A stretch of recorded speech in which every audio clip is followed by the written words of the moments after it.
I was a mule of Islam. Yeah. So I just wanted to quickly, first of all, Happy New Year to all of you lot. Hope you lot are good. Just come off the back of a conversation where Kane had insisted that I was a mule of Islam. I don't know if he's changed his stance or whatever, but I think he's got the wrong grasp of me. But it just reminded me of how easily people can get other people's stances misconstrued. And maybe when they're looking at you through their own paradigms, they maybe see what they want to see. I had a brother, had a long conversation with a Rastafarian brother the other day, who urged me to make to speak to the camera and just kind of clarify my stance on certain things. So I was just going to quickly run through that. It's just going to be really quick. Basically, 2 weeks in a row, we had I've come to the park and I've had some conversations with some followers of the Rastafarian belief system. I've also had an in-depth, 12-hour-long epic convo on TRILLSUPPORT Live, on YouTube about Rastafarianism, and it was put to me that I may have had my own agenda. My only agenda is to have free-flowing, open and honest conversation with people that I respect and I admire. Yeah, that's one. Secondly, I'm a communication facilitator. I like talking to people about things and hearing people talk about things. Yeah, especially when it's honest, isn't it? So my only stance in this, I don't have no bias towards Selassie, Rastafarianism, Christianity, none of it. Yeah, my only stance was for information to flow and to hear Black people and Africans and Caribbeans speak about topics that meant a lot to them. Not to say I don't care about what Europeans or whites or Asians or any of them speak about, because as you know, I'm one of the first people that come to the park and do open round forums. I started that. I'm the originator of having Muslims and Christians and Buddhists and atheists talking about subjects unrelated to religion. Yeah. So nobody can try and come and pin that dumb badge on my chest. Yeah. I don't rep for no one. I don't work for no one. And my brain is autonomous. Yeah. I think for me. Yeah. There's not one person. No one in gang. No one in any religion. Nobody that can speak for me. Yeah. No one represents me. I refuse. I rebuke the notion of that. Anyway, getting back to the point, yeah. I just wanted people to know when I ask certain questions, it's because of something you have said. I don't have a book of Jedi's questions, yeah, where I'm like, oh, I'm going to ask this and really trip man up. You say something, I respond.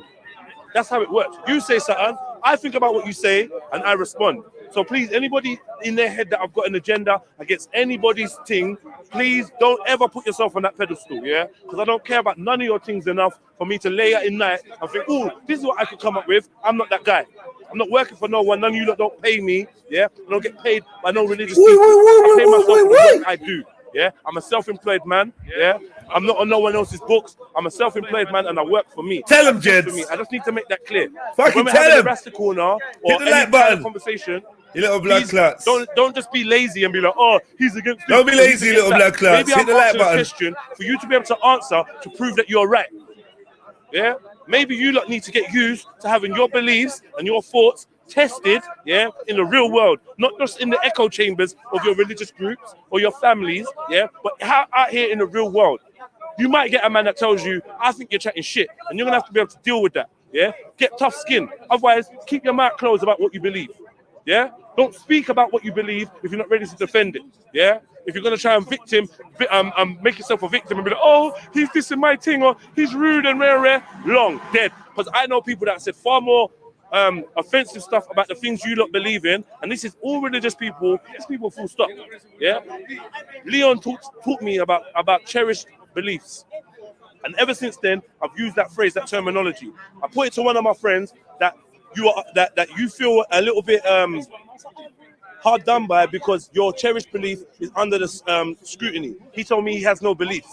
So I found a new term, yeah, and that is your cherished. Right, let's do the daily face check. Daily face check.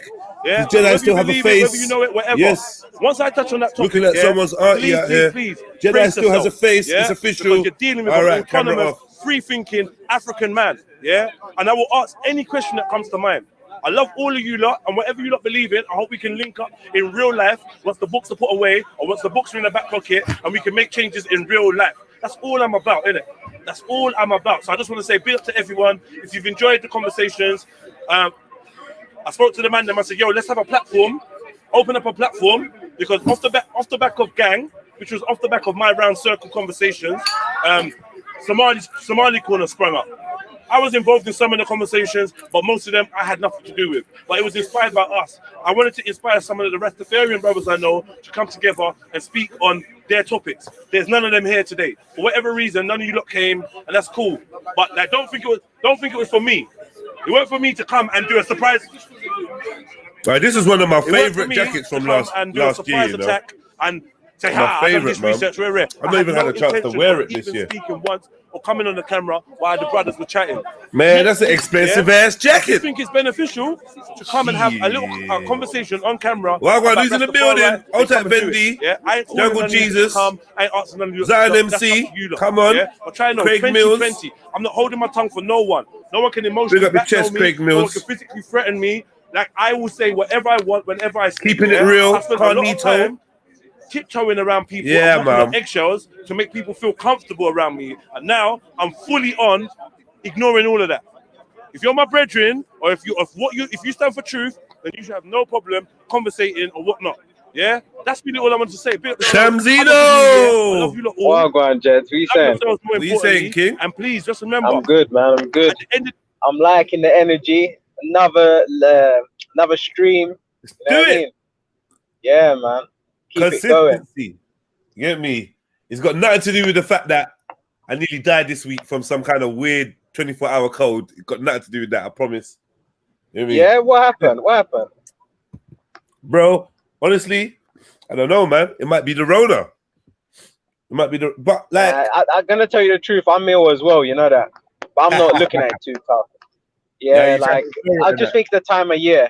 Yeah, that's all it is. Like, right. It's the season, right? Yeah, you know? Man. I'm ill. I got a sore throat. Like, it's standard. You know what I mean? See, for me, I've been around. Like, obviously, I work kids in it, so you know the terms have started again and whatever. So I'm around all the new kids. We got loads of new kids. So yeah, man. Like, you know, it's easy for you to get it. Right? They've got things in it, but apparently they don't get corona in it. So I don't know. That's what I heard. There's been no cases, has there? Right. So I don't know. Yeah. So whatever immune system they have, whatever bugs they have, maybe them bugs jumping onto you will be a good thing. You know what I mean? Right. And it will try to strengthen me, right? Yeah, it might strengthen your immune system somehow, or mutate your immune system to their level. Yeah. But you know, that goes to show that there's something that we're doing in life that's weakening that part of us. You know, wherever that might be. You know, because if kids are handling it, it's a strange one. To be honest with you, I haven't really got my head around this whole corona thing. You know, it's mad. And even though I've actually lost people close to me, I'm talking immediate family. Yeah, man, immediate family. The thing is why it's hard is because they're gonna, like, if they had any other health ailments, then it's still gonna go down as corona. So yeah, man. Someone says like, "Oh, Sham, your auntie's passed through corona." Like, no one can't come and tell you that the corona's not real now because, like, you've lost someone. But if we broke it down, auntie had another breathing issue or something else. Remember, they said only 6% of all people that have supposedly died from this Rona thing, only 6% of them had no other existing health complications. Only 6%. So what are we actually talking about, Sham? I think, to be honest, like, from what I've seen, and once again, like, I'm talking personally, I feel like they straight duppied my man, because like this guy, like my family member. Like, I don't want no pity card, but it's my dad, isn't it? You know what I mean? Yeah. But that's what I'm trying to say. We just keep it moving. Like, I'm a father myself. I have to be strong for my little ones. I can't dwell too deep into this. I got to carry on, innit? But what I'm trying to say is, like, he used to smoke, and like the way they had them ventilators, like, they were on some different kind of voltage, because like So that's what I'm saying. Like, I know for a fact that he would have made it. Had he just stayed at home, he would have made it. But where he went to the hospital and, you know, they're just blasting off his chest, and it was all so quick. It was like, it was very swift. Went in there, we never really heard much.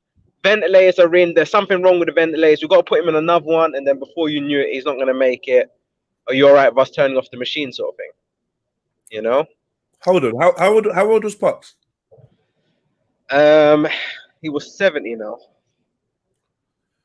And as far as you're concerned, But he was healthy 70. I was going to ask you, are you I mean, sure? not overweight, nothing. Like, just a smoker, that's it. And what, like, he just complained that like chest pains and how did it start? Cold symptoms. So basically, he went on holiday now, yeah. And this is the fucked up thing, because no one was really around him to try help him. So he's gone to holiday. He's gone on holiday, and obviously all of a sudden we've heard that he's in hospital. And he's abroad.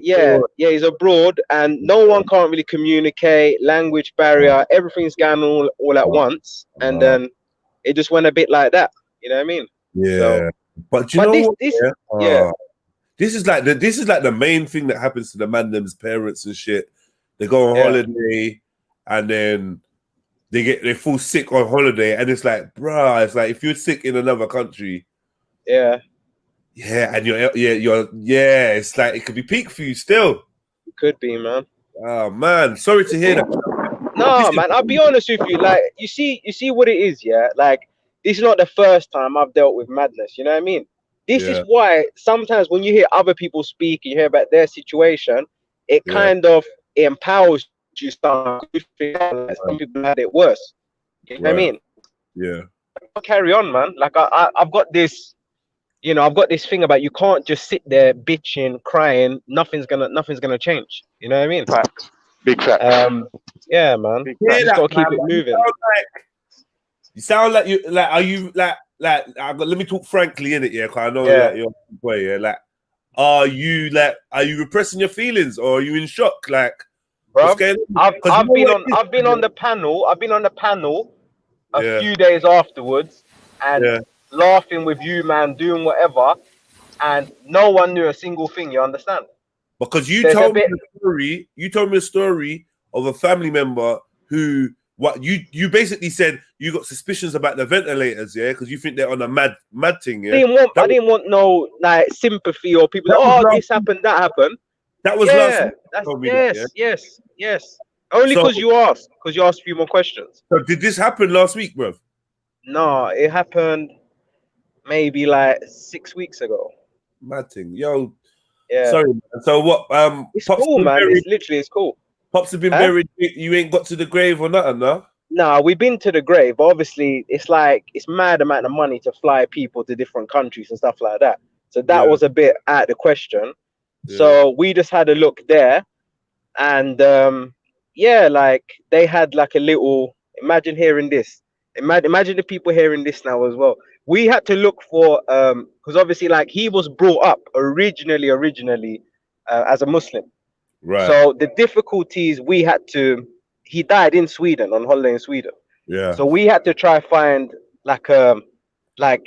we spoke to everyone. It was very important to not me, but a lot of other people that he had sort of like a Muslim burial.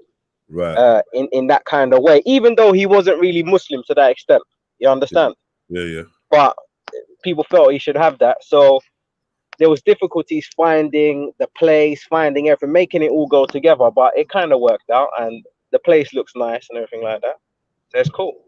You know what I mean? But yeah, that's what I'm trying to say. If anyone who's been through that, like, you know what I mean? I would say the biggest thing, go see the body. Like, when you go see the body, you say your goodbye. After I've done that, I'm cool. You know what I mean? That was the only time where it was like, rah, the man's lying there, but you have to see the body.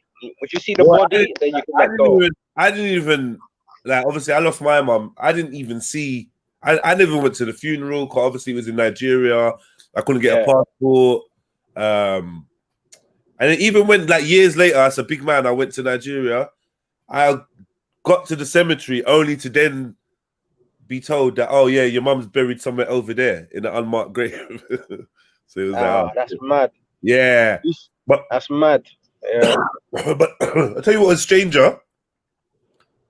Going through my dad's pictures, photo albums, yeah, looking through like old pictures of my uncles and even they had pictures of me and that, yeah. Yeah. I opened one page of the thing, and there's my mum laying in a coffin with a gunshot wound in her face. Fucking hell. Yeah, but yeah. I didn't want to bring it up, but I've heard you mentioned it before, and this is exactly what I was talking about. Like, I didn't even want to bring light to it, but I was about to say, when certain people's parents have been murdered, how the fuck can I complain? How can I complain? Yeah, yeah. You know what I mean? It's like, you know what I mean? I hear so, you. yeah, man. It's a mad thing, you know, fam. Big up It's a mad thing. It's a mad thing, yeah. You like healing, fucking positive energies and shit, man. And no, but this is positive because if with no pain, there was no healing, there's no growth. You know what I mean? Yeah. So it's kind of like you have to get past things. You have to become bigger than the situation. Right. You know what I mean? But the only thing that takes a special person to do that, though. Of course. Ultra. Bigger Ultra. Yes, my brother Jedi. Hashtag got man feeling like betas from early fuck's sake. Yeah, man. Come on. Come on. What's going on? No, just on my way to work and ting. Anyone who wants to fire me, 185 today. Lewisham to Victoria. Vauxhall Bridge is closed. Come find me. Hashtag. People looking for you now, yeah, Ulch? Yeah. Alright, listen. You got man feeling like betas. Hashtag Jedi got man feeling like betas from early. Hashtag. Why are you involving me? I said people are looking for you. I'm just saying. Alright, listen, just quickly though. You see the guy on the panel, I've never spoken to him before, but he's talking some of the realest shit I've heard in a while, bro. Yeah, Shams kind of a real one still. Like, he's a bit of a fucker though. Like, don't ever get twisted. But you and Sham will get on well. Like, put it this way, you and Sham will get on well.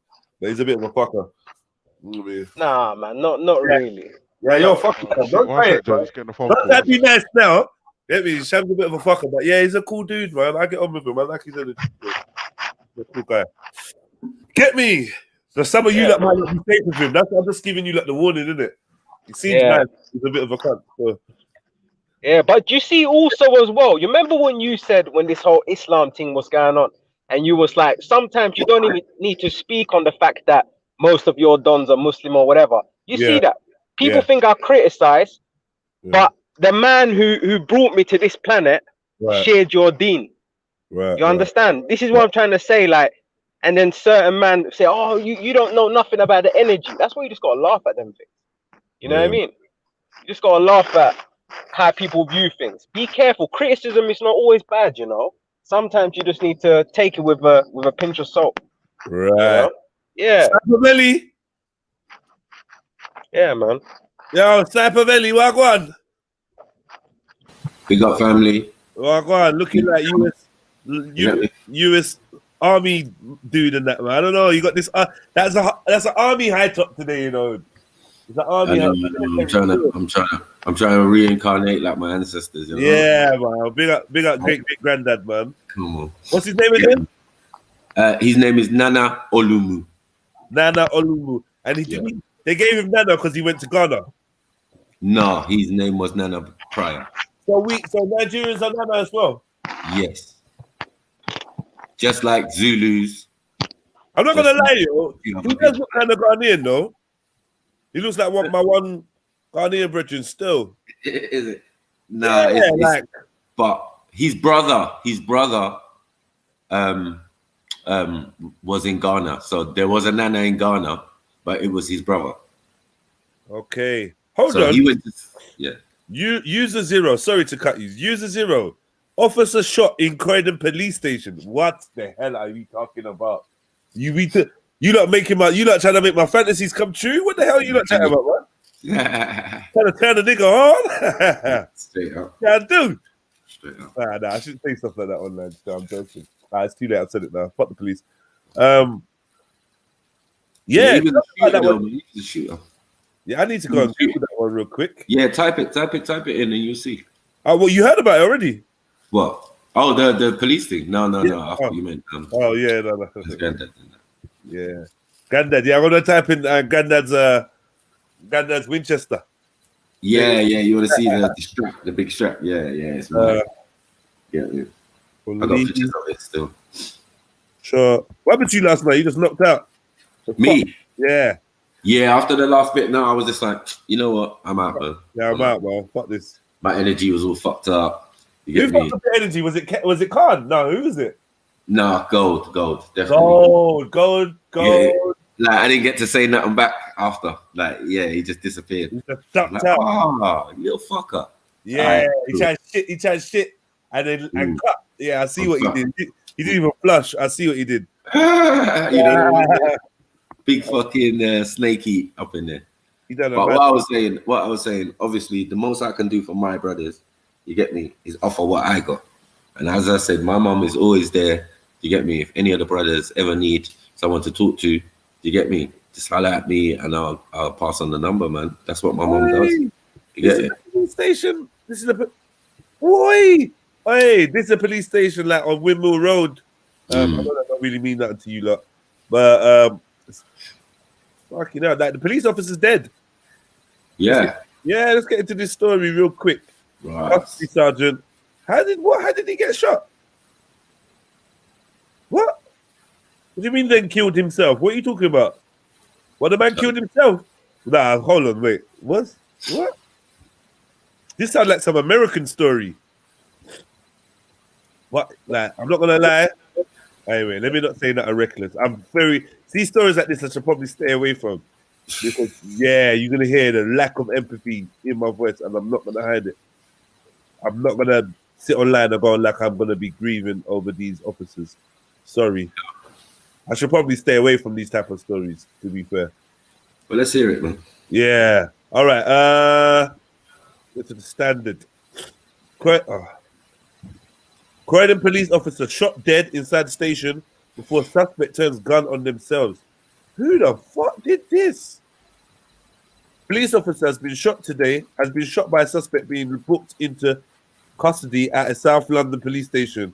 The custody sergeant was shot before the suspect then turned the gun on themselves at the Croydon Custody Centre in Windmill Lane just after 2 a.m. on Friday. The officer, who has not been identified, was rushed to a local hospital but was unable to be saved. The suspect was also taken to a hospital with a gunshot wound and is in critical condition. Ah, man, he didn't even finish the job. Metropolitan Police spokesman said. He added, "We are in the process of informing all the officers' family and supporting them with the specialist officers." The prisoner was being booked in for possession of ammunition at around 2 a.m. It's believed the police spokesman said no police firearms were discharged. The officer's death has been referred to the Independent Office for Police Conduct for investigation. This is truly shocking. My heart goes out. We are currently supporting the family. The colleagues die. The line of bruv. Now all your propaganda, man. So that's what happened. You're in the stages, early investigation. You didn't search the man properly. He had his whip and he banged it on you. Yeah, Straight.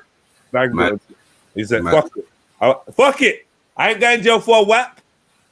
Get me? You not violate? Like, plus the shells. I'm looking bird. I might as well just Yeah. Mad. Go to his yard. He's got bear straps or something. Something's going on. Like he's just like, now fuck this. And he's like, I'm gonna take one of you lot out with me. It's a mad thing. Like, I don't know why I sound so excited. Like, let me change my tone. Yeah, man. Like, cause it's like, police. It'll be good to see what he'll get for this. Did you man see? It was on. I was watching that one guy in. I think it was in Liverpool. Was it Manchester? He shot. I don't know if he went into the guy's house or if he shot outside the house. It's a bit unclear. But he shot a shotgun. And I think he got 7 years. And he's a white guy. Shooting towards a black guy. And the judge was like, overprotective father. I was thinking, what? If the shoe was on the other foot, go on. Can I just say, yeah? And our sponsors at Car City. Exactly. Yeah, man. When I see that, I was thinking, that's crazy. Like, how are people getting them kind of sentences? Like, Come on, man. If that was the what he got a 7, but hold on though. What he got a 7, yeah, for having a gun. 7? Yeah, no, the man got a 7. He basically the kids had a beef. The kids had a playground beef. My man, this is Manchester. My man's obviously the local bad man. His name is Fletch or Fleck or something like that. Fleck. He's rolled up to this black brother. Like, it's a mixed race couple, black brother, white woman. Yeah, he rolled up to their yard at 5 minutes to 12. Knocked on the door. Backed out this shotgun. I started letting off shots in the air and threatening man and waving it and pointing it and saying basically, like he was reported to be saying, you, your wife, your kids, you're all gonna get it. Boom, boom, boom. And he banged off like bare shots in the air. And then obviously went home. And then they come and give him a 7. Now, Sham, I feel like you're saying that you think that 7 was lenient. Sham, yeah. Oh shit, he's out. Yeah, I'm thinking you're saying that. Yeah, no. I'm saying, listen. What I'm trying to say is, first of all, I don't believe in the whole prison system thing and that birds should be longer. That's not what I'm saying. But I am saying if you look at like fairness and other people, someone written in the comment section about one guy who got caught on CCTV waving a gun out the window and he got 23 years. Like, how can you? Like, it just seems that color becomes very significant. Oh yeah, that's how you. That's Quincy. Yeah. It depends also how many shells. And, for each shell. Yeah, and plus the type of gun he had was an automatic machine gun, and he banged it at the Fed, which is obviously going to put extras on your team. But I do agree with you though. But still, sort of from an argument to disparity. It's a massive disparity. There is a bit. There is a bit. One's like a life sentence, isn't it? Exactly. But also, what about the commentary about overprotective father? I need to find out if that's the truth. What the judge said, that's outrageous.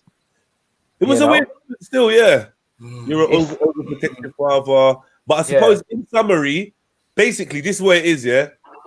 They don't want to tell us because it's involving kids. If you notice, there's a complete blackout on what the kids were beefing over. It could be something deeper than you think. Do you know what I mean? Or because they've literally decided they've not disclosed it on purpose. So I'm assuming there's some safeguarding issue with what the kids were beefing over. Yeah, could be girlfriend thing. Yeah, could well be. Yeah, no, you're right. It could run deeper, and it could be that the kid was in the wrong, and that's why the judge views it like that. You don't know. When you watched the report, did you? And the dad came on the screen. Yeah, the black guy. Was you thinking snitch?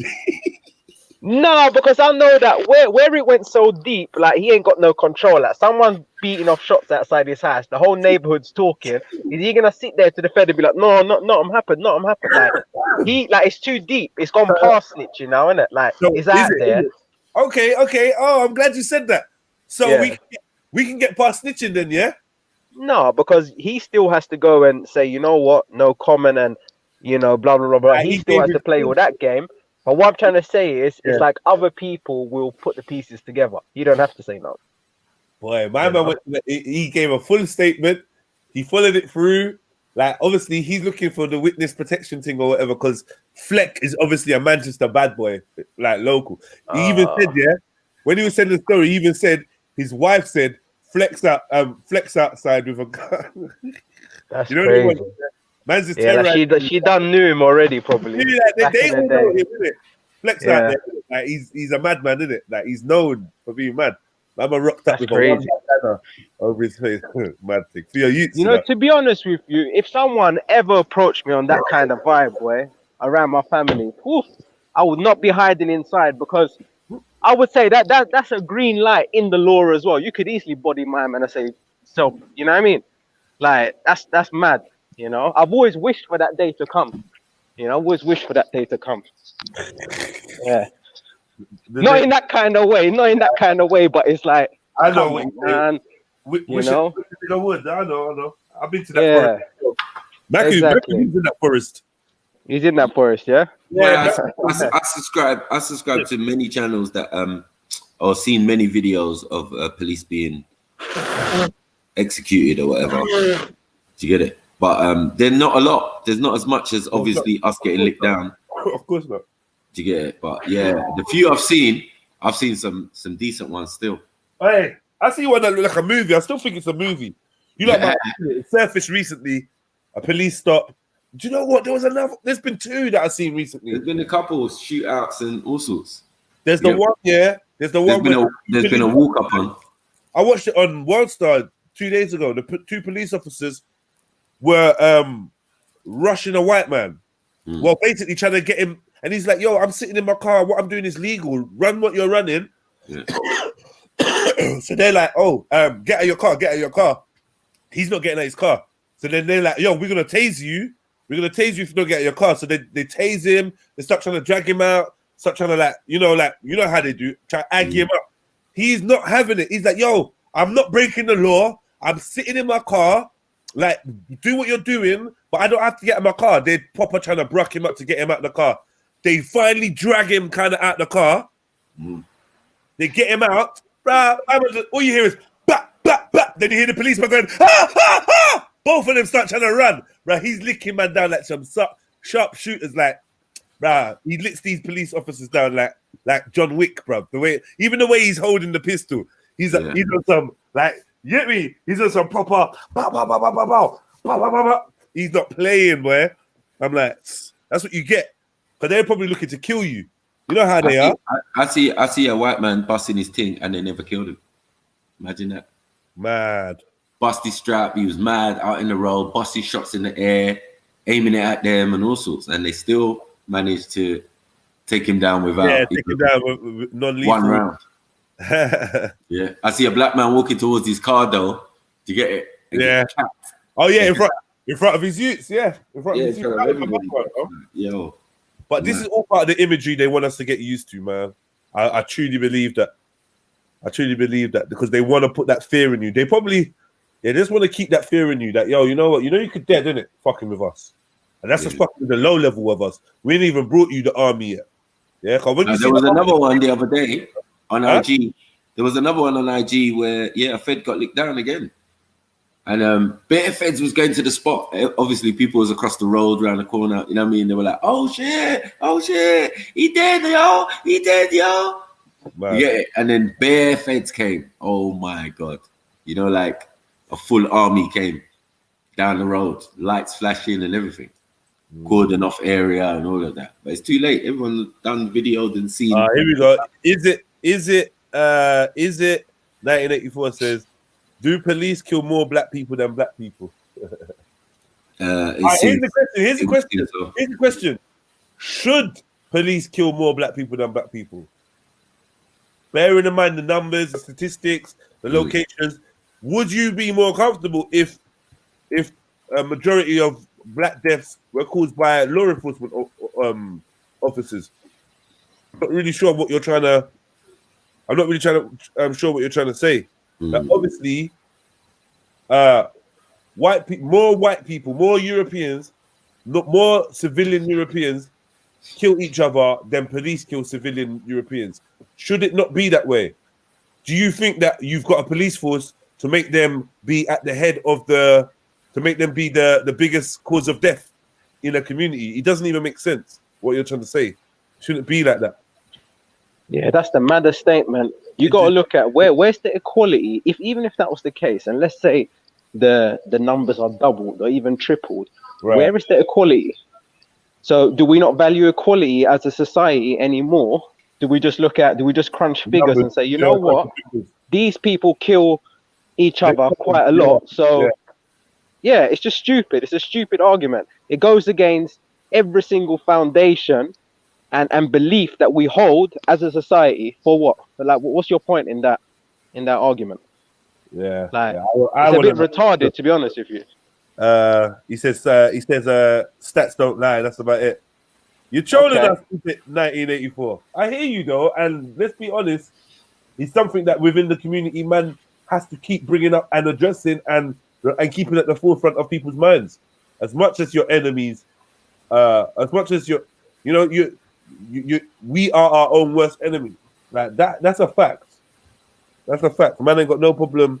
Man ain't got no problem admitting that. Do you know what I mean? And it's something that should be addressed. So, if you think man's blind to that, or ignorant to that. It's not the case, bro. It's just like when you're put in a position of responsibility and care in the community, when you're a civil servant, you ain't supposed to be killing no one unlawfully. End of story. You know, so it's like saying, oh well, who's selling more drugs in the club, the security or the clubbers, the ravers? It's like, yeah, security shouldn't be selling drugs anyway, though. Yeah, do you know what I mean? Exactly. Yeah, good example. Yeah, That was a bang. No, but it don't matter if the security is shotting drugs. So do we just say, oh, everyone can shot drugs now? Security sell drugs? Like it don't really work like that. Unfortunately, if you were to view it in a different way and to say, you know, are there problems or issues to address, you know, it just on its own, then yeah, fair enough. But you can't use that as a reason as to why it's okay to kill another person because it happens somewhere else. It's like it doesn't, you know, it don't really work like that. Yo, is it 1984? Like, take us a little bit more into the mindset, man. This is what I say. People that you need to jump on. You know what it could be sometimes? It could be that he has a good point, but I've noticed in messages, I remember, you know, like someone will read out your message or whatever, and they'll say something totally different to what you writ. You know what I mean? So sometimes it can be a bit like, you know, when you speak, yeah. It can be. Yeah, man, jump on. Yo, Freddie, you little black clout. What one? Man says stats don't lie. Yeah, they do still. Because remember, statistics are based on their surveys. And ain't no one ever come and ask me anything. So I don't know who they get that information from. Them surveys always fuck me up, Sniper. Like, 3 and 4 men. 3 and 4 men are thinking about sex right now. I'm like, huh? Who did you ask? Like, what? Sex.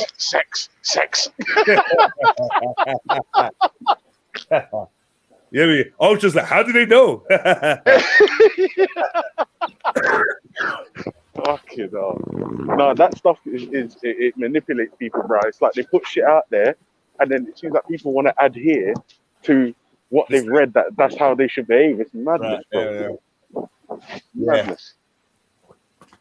It's like programming. They're saying it's stats, but it's like slightly programming you. Yeah. Yeah, it's like, where did you get your stats from? All of that. It's like semantic. Like, even with Ralph, I told him before, like, don't be bringing no stats. You get me? Your statistics and graphs. Yeah, we're over that now. Because what he does, he ram raids the show with stats. Yeah. And then when he walks away, and like one man might be like, hold on. Yeah. You know, like when the drug dealers and the buyers, they swap the money, the drugs and the money, and like it's like, all right, cool. And the man gets home and the man realizes that under them $100 bills, it's just blank sheets of paper. Like that's where it is like with I'll just touch down at work, man. I'll speak to you in a minute, yeah? Bigger. He brings you a suitcase full of stats, innit? And you're like, wow, this looks pretty impressive. Look under the first couple stacks, and you see it's just paper.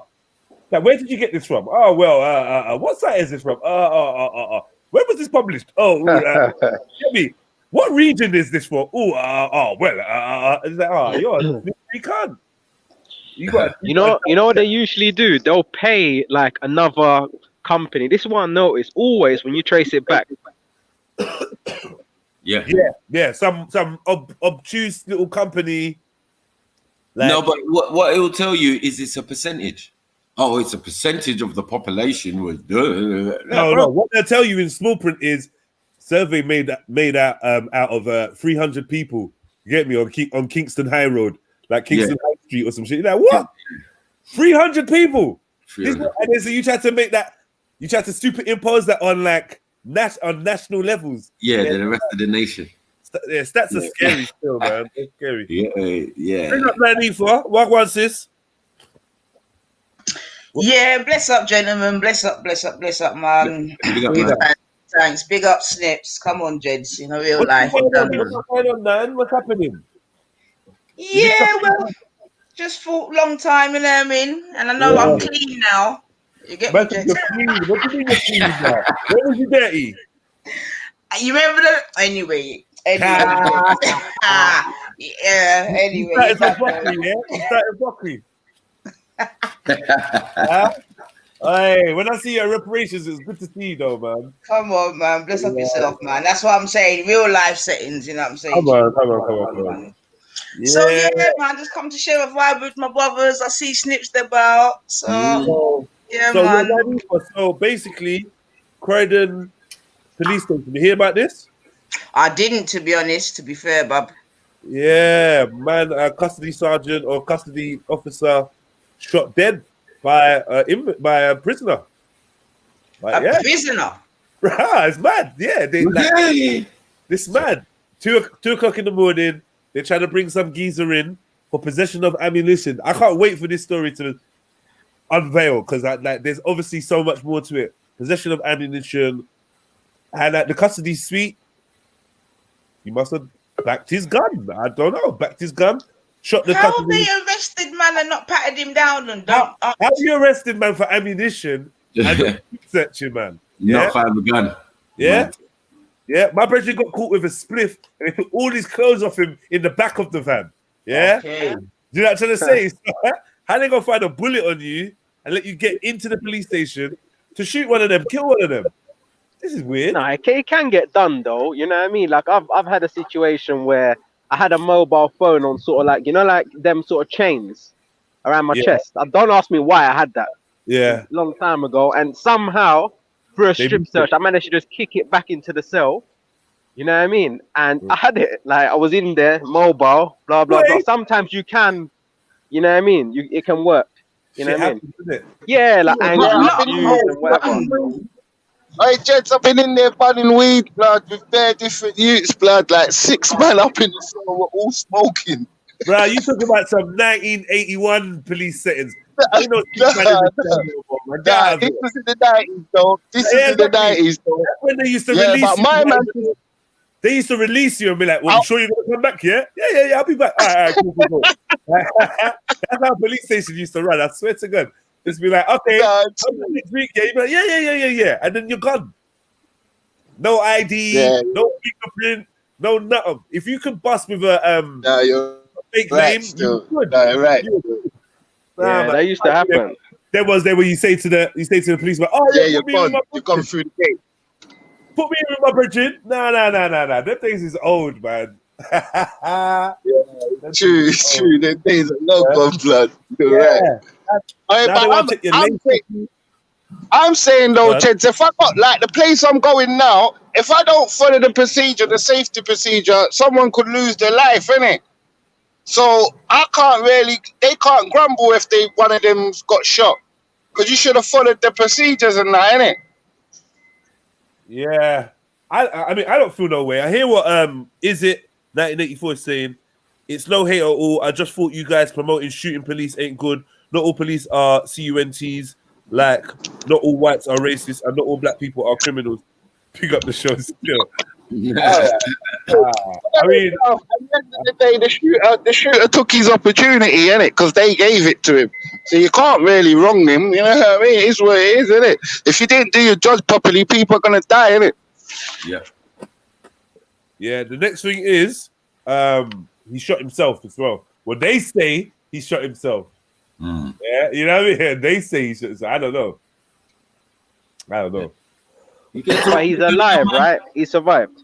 Well, let me read this again. What they say, critical condition or something like that? Critical. He's in critical. My thoughts are this is a sad day for our country. Another terrible reminder of how our police officers put themselves in danger each day. Well, left people alive. Well, anyway, I don't know, man. That might be an excuse to give them guns now. I would know that.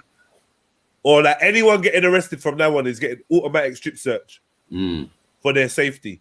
Yeah. For everyone's safety, we just gotta make sure everyone gets strip search. So even if it's for a driving thing, we have to get them knickers off you, love. Sorry, exactly. love. This is the long-term problem, man.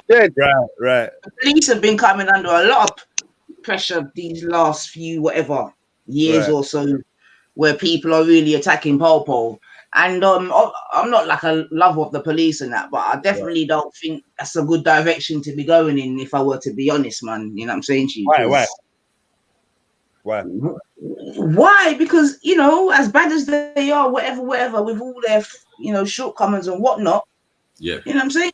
Like, you know what it is, Jed? If I thought that as a country or as just different communities, we was in the position to police ourselves, in a real life, like properly, then maybe, but I don't think that we've quite got that discipline yet. You understand what I'm saying? We the people still need the police, is what you're saying.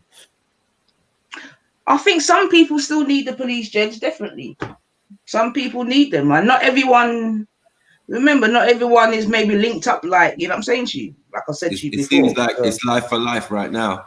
And to go with that, Nanifa, I would say, I disagree 100%. You get it?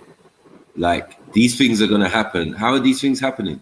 Do you get it? How are they happening the other way around? Like, no, absolutely. Look, I'm not, listen, don't you lot try to put me like I'm defending Papa. Nah, hold your position, man. We know what you're saying. Hold your position. Sorry, the police institution is a racist institution. We know this. Institutionally racist. No arguments for me. 100%. Right. You're not going to get no argument for me. So then they're not best. They're not best suited to police us. Do you get it? And also, what about to protect ourselves? But we do it in the main. Do you get it? Yes. Their job is only fleeting, like on the edges. You know what I mean? But then also the mentality when there is no police. I mean, when you're in a place and you know, like, there's no police, and if, let's say, for instance, we would wake up tomorrow and we were policing ourselves, I guarantee you people would behave very different. You'd be a lot more respectful. You take a lot more time, and you try to open up conversation in a lot more constructive way and respectful way, because you know that this is going to be conflict resolution right here, right now, and this is real.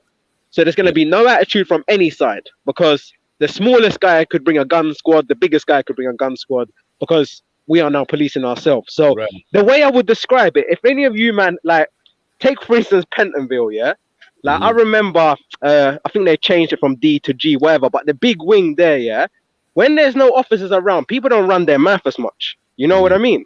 Because it's like, you're getting pulled into any cell. You're getting pulled into any cell. So it's like people are a bit more calm because we're now sort of policing ourselves. 5 floors of danger. It's 5 floors of danger, and there ain't no one around to help you. You know what I'm trying to show you? So that was my local. Yeah. That's why lifers, when you go to the lifers prison or you hear about lifers prison stories. Yeah, they're calm. That's what I'm saying. But when they do turn sticky, it's death. People die. Yeah, it's not a joke. Yeah. Over Snickers or whatever. Yeah. Lifers, like from my experience in jail, people doing life in prison and stuff like that. Yeah, they're definitely more focused. They've probably been in jail for a long time, so they know the rules. They got themselves situated. And they're sensitive. They're not on the hype. They just focus on their release date or possible release date. Yeah. But if you put them in a position where they feel like backs against the wall or fight or flight, it's going to be a bit crazy because then they act like they've got nothing to lose. Yeah, they'll finish you. It's mad. The London Miners made a comment. Yeah, I think it's hilarious. Bearing in mind, I met the London Miner down at Trafalgar Square. Oh, did you meet London Miner? Yeah. Bro, he's mad, bro. This little hench pitbull white dude with long hair that come out. And he's like, Jedi. And I'm looking at this brother. I'm like, I recognize you from somewhere, you know? So London Miner. I'm like, okay. Yeah, hey, bro. Yeah, he's an actual miner. He be digging. He's got digger arms. He look like he's been mining with his bare hands. Yeah, big up London Miner, man. He's a cool guy. It's funny. The same popo that are bun out were the same popo that put their bodies on the line to protect man at Trafalgar Square, where there was thousands of CUNTS moving to the man them. Some man them. Yeah, I don't like the narrative that the police put themselves on the line. No, you getting paid. That's a job, bro. What the hell? Yeah. You are getting paid. I'm only gonna. That's true. TLM. I'm only gonna feel like that when you're not on the job, when you're not on the clock, when you're not gonna invoice. Yeah, it's like a soldier. You're being paid. You know what I mean? If it's your job, you have to take the risk. Furthermore, what I would say to that, I remember before, like a little in between, I used to do security, and I remember this security company, they had like clubs and they had events. I would always say to the manager, I said, I ain't doing no clubs. I'm not banging out for no £12 an hour. Put me in this event, this little, you know, whatever, and I'll do them. But I'm not doing no security, no door. Bouncer, you know? Yeah, I'm not doing no door because I know myself. I'm not jumping in, and that hero's not for me. You know. Yeah, I definitely. So yeah, you do get paid for it, and if you're getting paid for it, it's a bit like, come on, man, you know the risk, and it's a career as well with a pension. That's your damn job, London. Man, not your job, but that's the police's damn job.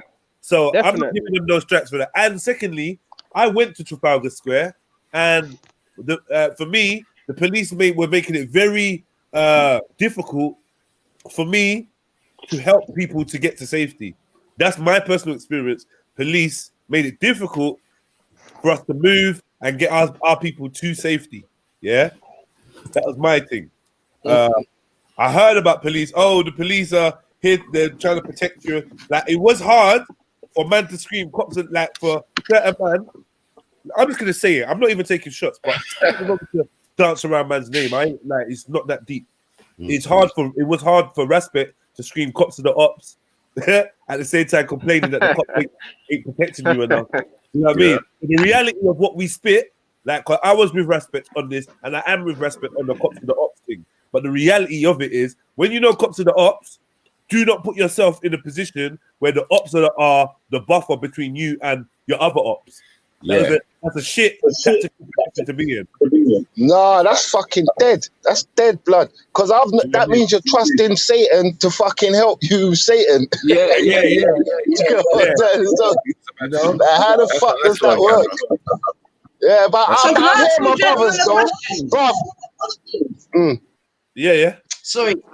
So in terms, can you point to a place in London or whatever whereby there's like an area or community whereby, you know what I mean, they're kind of instilling that vibration of policing themselves, like Hackney, South London, Tottenham, everywhere in London.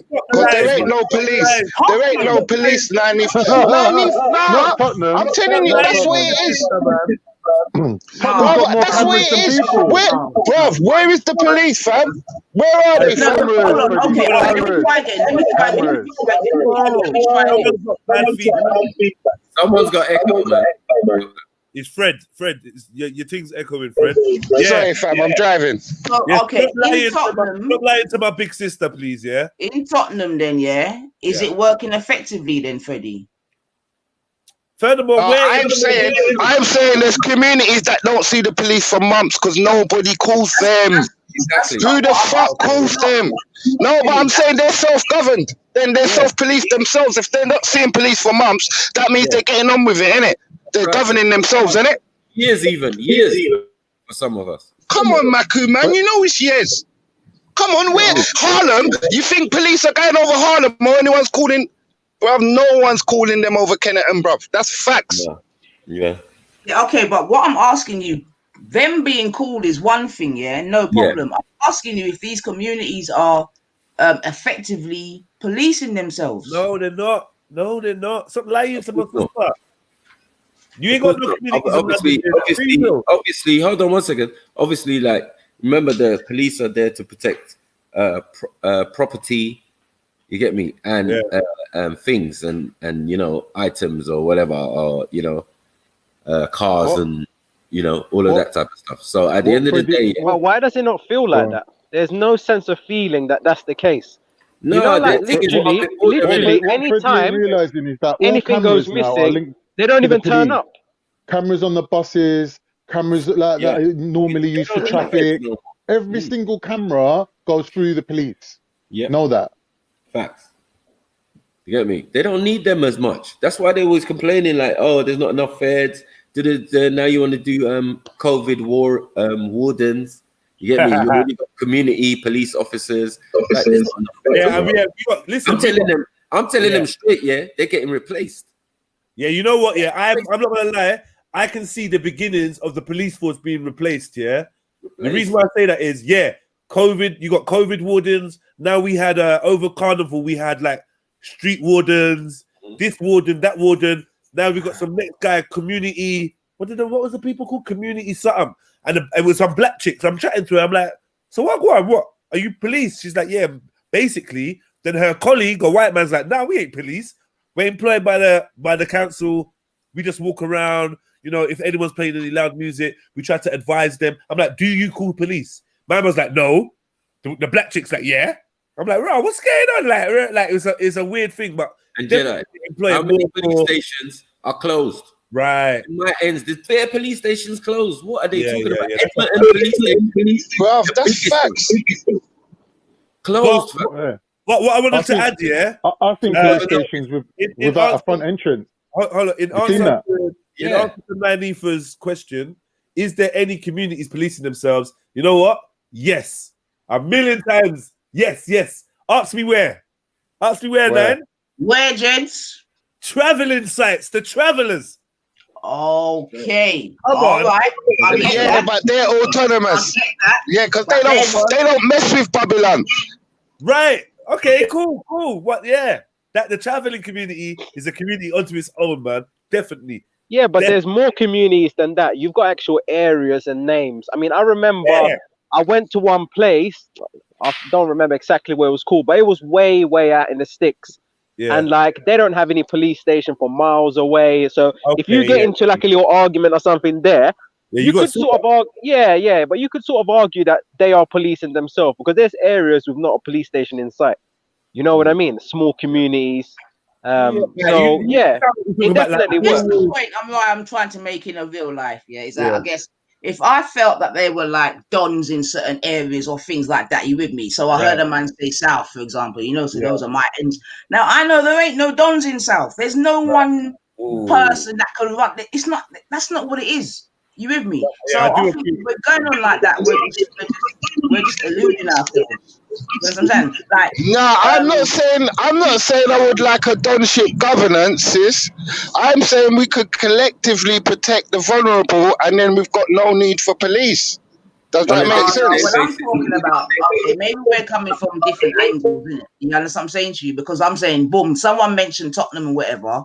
Like, we know that there's bad things going on in Tottenham, whatever. There ain't no overarching person in Tottenham that can manage the team. Not that I've heard of, anyway. That's I bet you the youth them in the community protect the vulnerable though, or they try their damn hardest to. You ain't mashing up no madman over there and coming over there and kicking up anybody for no reason. You know what I mean? Yeah. But he's on some Robin Hood shit, bro. I don't know, Freddie, man. Like I love your the bright romanticism. Side. Yeah. But I can only see it from that angle because I don't deal with them. Hold on. But this is not what I'm hearing about Northumberland Park.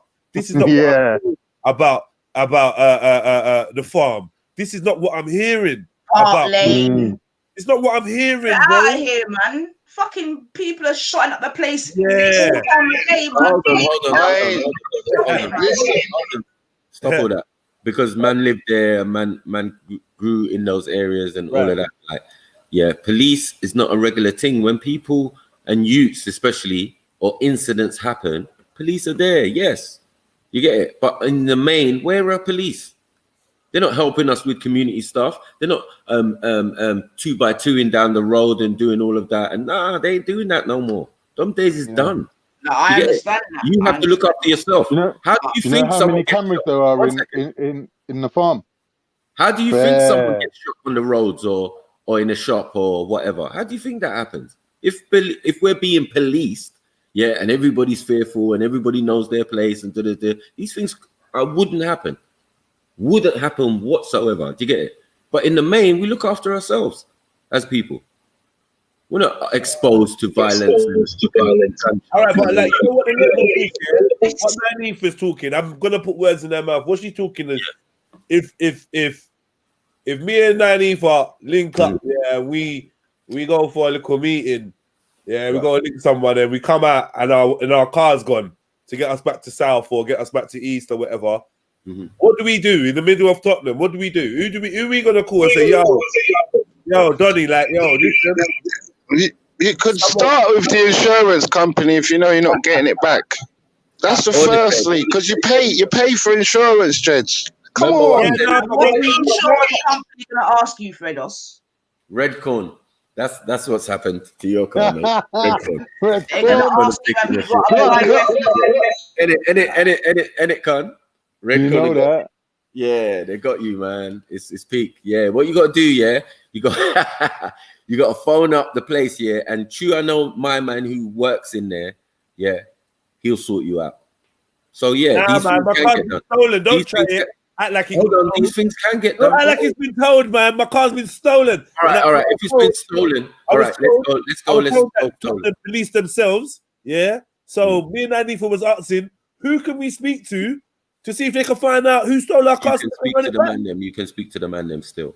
You can speak to the man them because where I'm from, no car got robbed and man knew the car robber.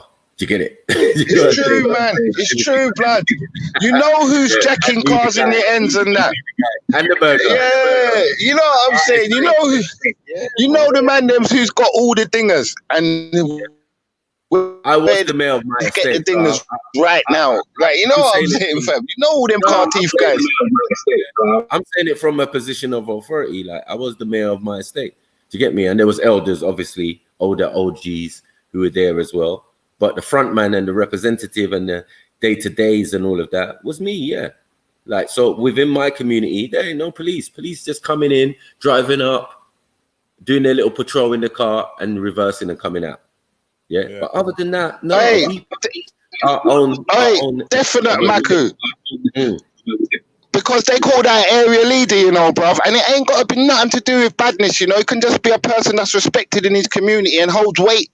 When he talks, certain things have to go on. You get what I'm saying? Not a bad man thing. Just it's a real the shit. window get broken, the door get smashed in, auntie's round the corner. Do you get it? Like across the road, in the next house over here, and she works for the council. Like, this is how we get things done. Do you get it? Man, we'll go over to auntie thing, they broke the window. Oh, I'll call them and get them out. Yeah, but that don't mean there ain't no police. That just means police don't give a shit about you and they ain't wasting their money on your business. But the police are still there in the community dealing with certain matters. One second. If no one's calling police, what I'm saying is there's no need necessarily all the time to call police. We don't need it. But because we can ain't no calling the police no more, is what I'm saying. They ain't no calling the police. It's the police are calling you. When they've got enough video evidence to take you to the magistrate, and there's no way that you're overturning that case, that's when you're getting a little knock on your door. That's facts. Yeah, that's facts. Yeah. But you know what? My brothers and sisters, man, I wish I could have faith in these motherfuckers to do their job. But they're so unprofessional and biased and racist that I know that we're never going to get any fair results from them. So I just have to keep it where try and police yourself, try not to get yourself in any problems that's going to cause major harm or conflict to your family, and keep it moving. You'll never have to ring them. Guaranteed fact. Nanifa, do you think it'd be good, to appoint a community leader or community people to shadow the police in their vicinity? Like you know, like ride along. Like for every bully van, you got one member of the community riding in it. Say that again, Jez. I didn't catch the first bit. So I'm saying here, do you think it would be a good look to get representatives from the community to ride along and shadow the police?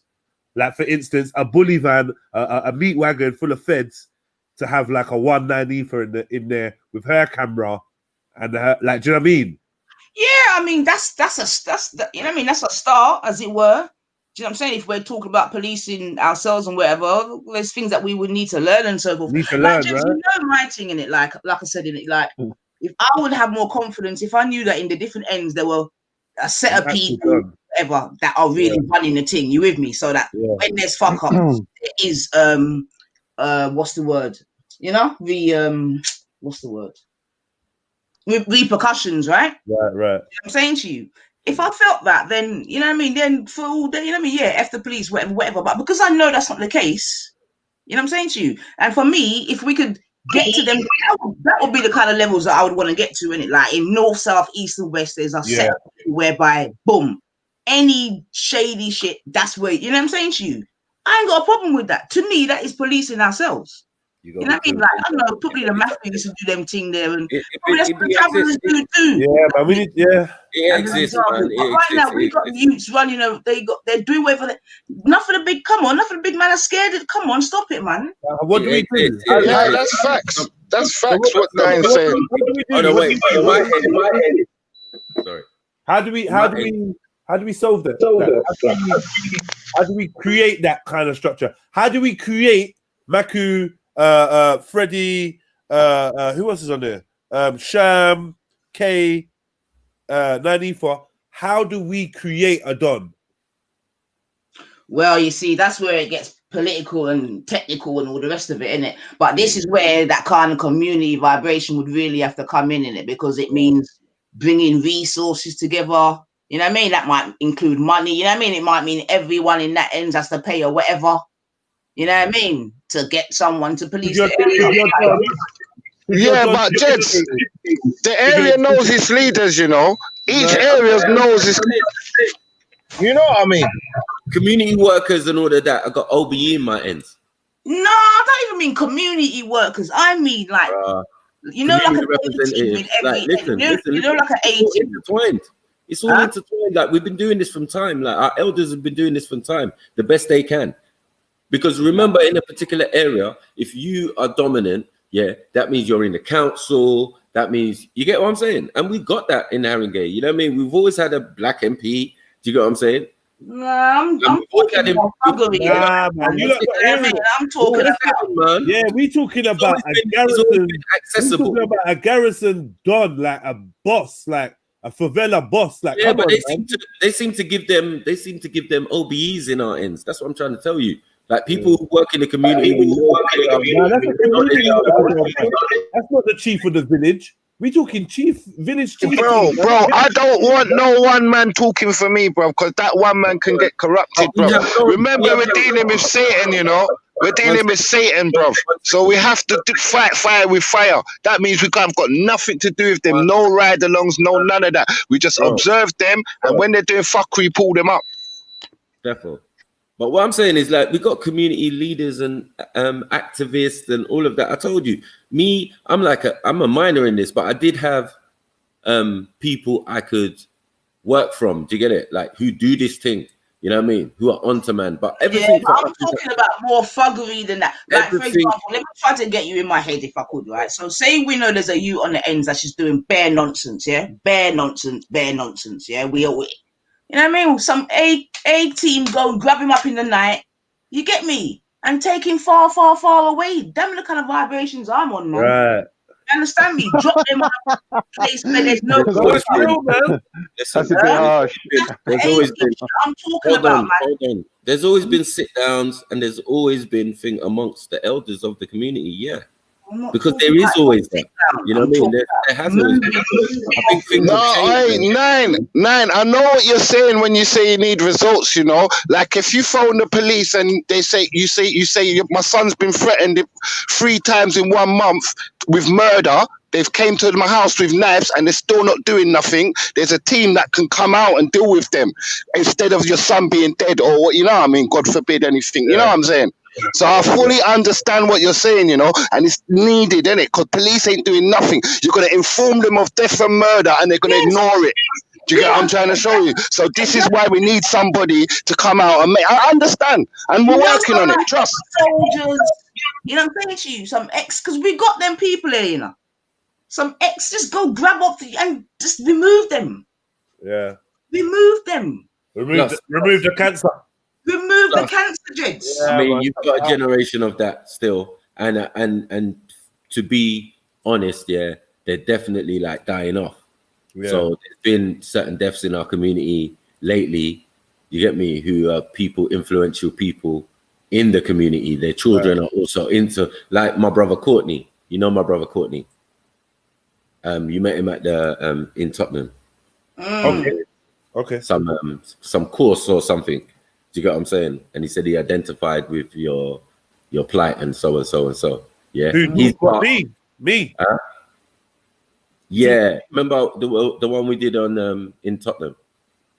The walk. That was down by With part. no, with the lecture when you Okay. spoke. Oh, Yeah. the Bernie Grant one or the other one? Yeah, the Bernie Grant one. Yeah. Yeah, where the young brother from Totty came to you and he said something like you need to phone him or contact him and blah blah blah. His father just passed away. Oh, what is that? Blade? You talking about Blade? No, his name's Courtney. Yeah. Does he look like Blade? Yeah. He looks like Blade. Yeah, Blade, man. Big Sorry, actor. Yeah.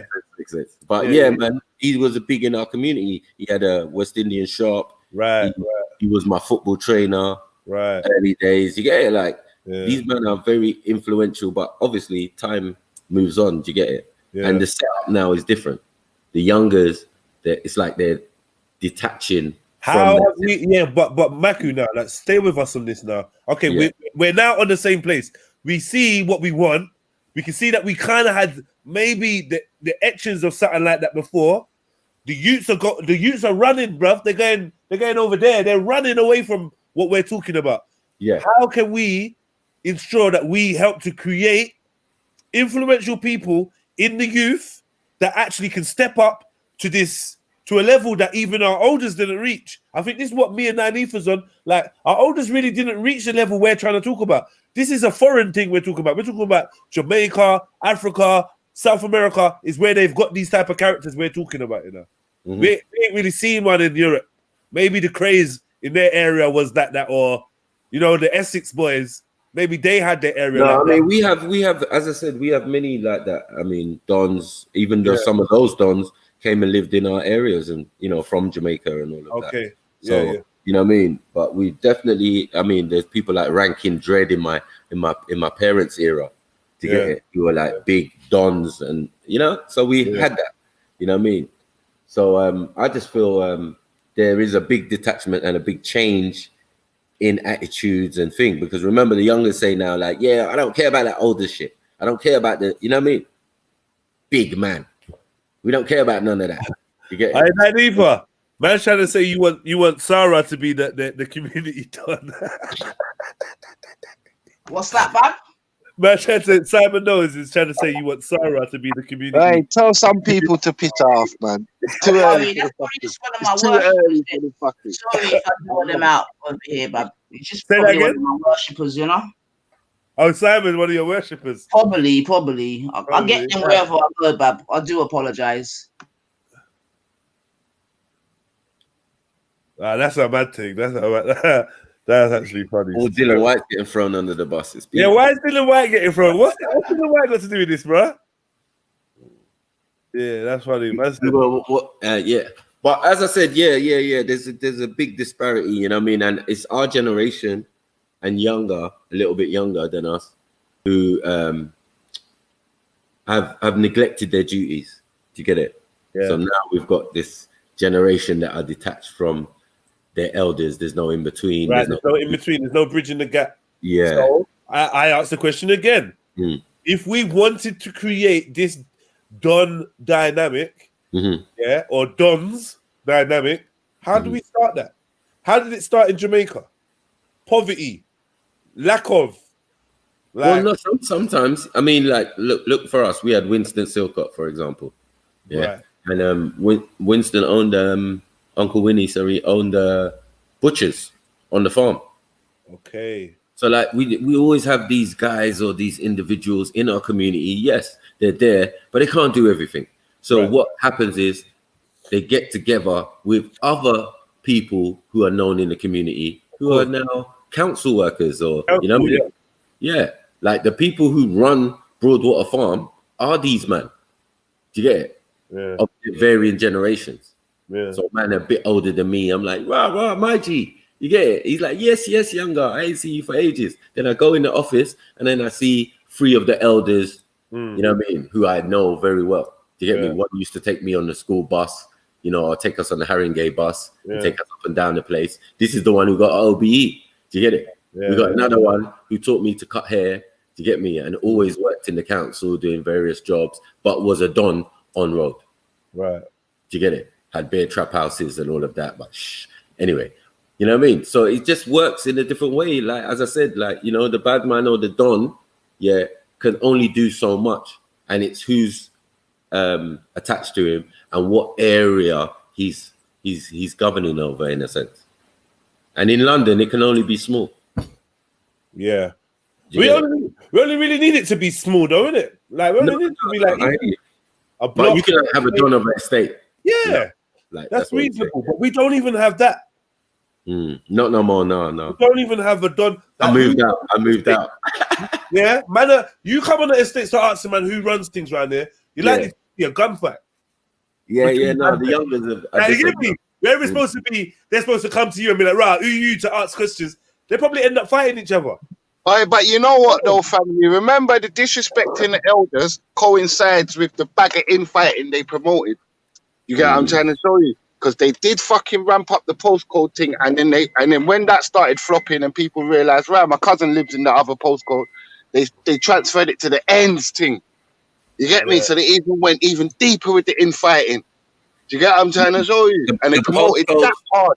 Postcode wars and the gang thing definitely. Well, they gave out millions of pounds for kids to fight each other, you know, because obviously the drill music and all that, and these zombie knives, they ain't come from nowhere. They come from all these sites, illegal websites, and these fucking Sarah and Alibaba and all this shit. And the kids can go and buy it and fucking ching each other up, bro. Because if you get stabbed with that, you're not coming back. Yeah, because we alien to the gang thing. We're more used to the don thing. You get me? That's what the disparity and that's what the change is. You get me? We're not used to this gang. Moist. Yeah, it's strictly like it's a South London culture. We're not saying it's it's definitely not London. But it came from London and everything changed. But not for everyone. It's a generation. Hey, bro, I could never fighting for no post. When I was young and dumb, yeah, all over. Fucking hell, bro, man. As soon as you get to that age, you see the Echo coming from. Is it me? I know you, bro. Is that me or someone else? No, it was Champ. A little bit. Yeah, no, bro, it's the bro. I never want to do anything wrong in my life again, you know, bro, because of the things I've done before. That's why I'm trying on a mission to help myself and anyone I can in society and my youth. Yeah, I'm trying to show you. Help her to have a better future than I ever had. Oh, fuck me, man. I don't want to promote nothing that's negative, bro. I'm telling you. Yeah, I agree with that. I think it's self-growth. When you come to that realization that if you're just pushing out shit, nothing good's gonna come back around. It's kind of it's knowing self as well. Because even though, you know, when you're doing stuff, you think, oh, it's only affecting other people. It's affecting you as well, you know? Yeah. But first you must be a don in your own yard. That would help. Yeah, I mean, my opinion when it comes to sort of like, I don't know, because I kind of lost connection when you guys were talking about dons, but for me, I feel like there is still an undercurrent of who runs London and who doesn't. And I think, like, when you start looking into like drugs and whatnot, and you wanna move into someone's area, you'll soon find out. You know, you'll feel the wave come towards you, and then you will know, like, okay, there's you know, there's shit that goes on here, you know. Trust me, man. The don tip is just a Jamaican way to say it. You know what I mean? Albanians have got Cockney white men have got a way to say it. But the belief they are all in charge. Yeah. You get what I'm saying? Like, every Tamil Tigers have got their own representative and a boss for the brand. You get what I'm trying to show you? It's only black people that have lost our don. So we said, where is he? Do you get what I'm trying to show you? Because even Asian gangs, I hear you. have got a don. You know what I'm saying? They answer to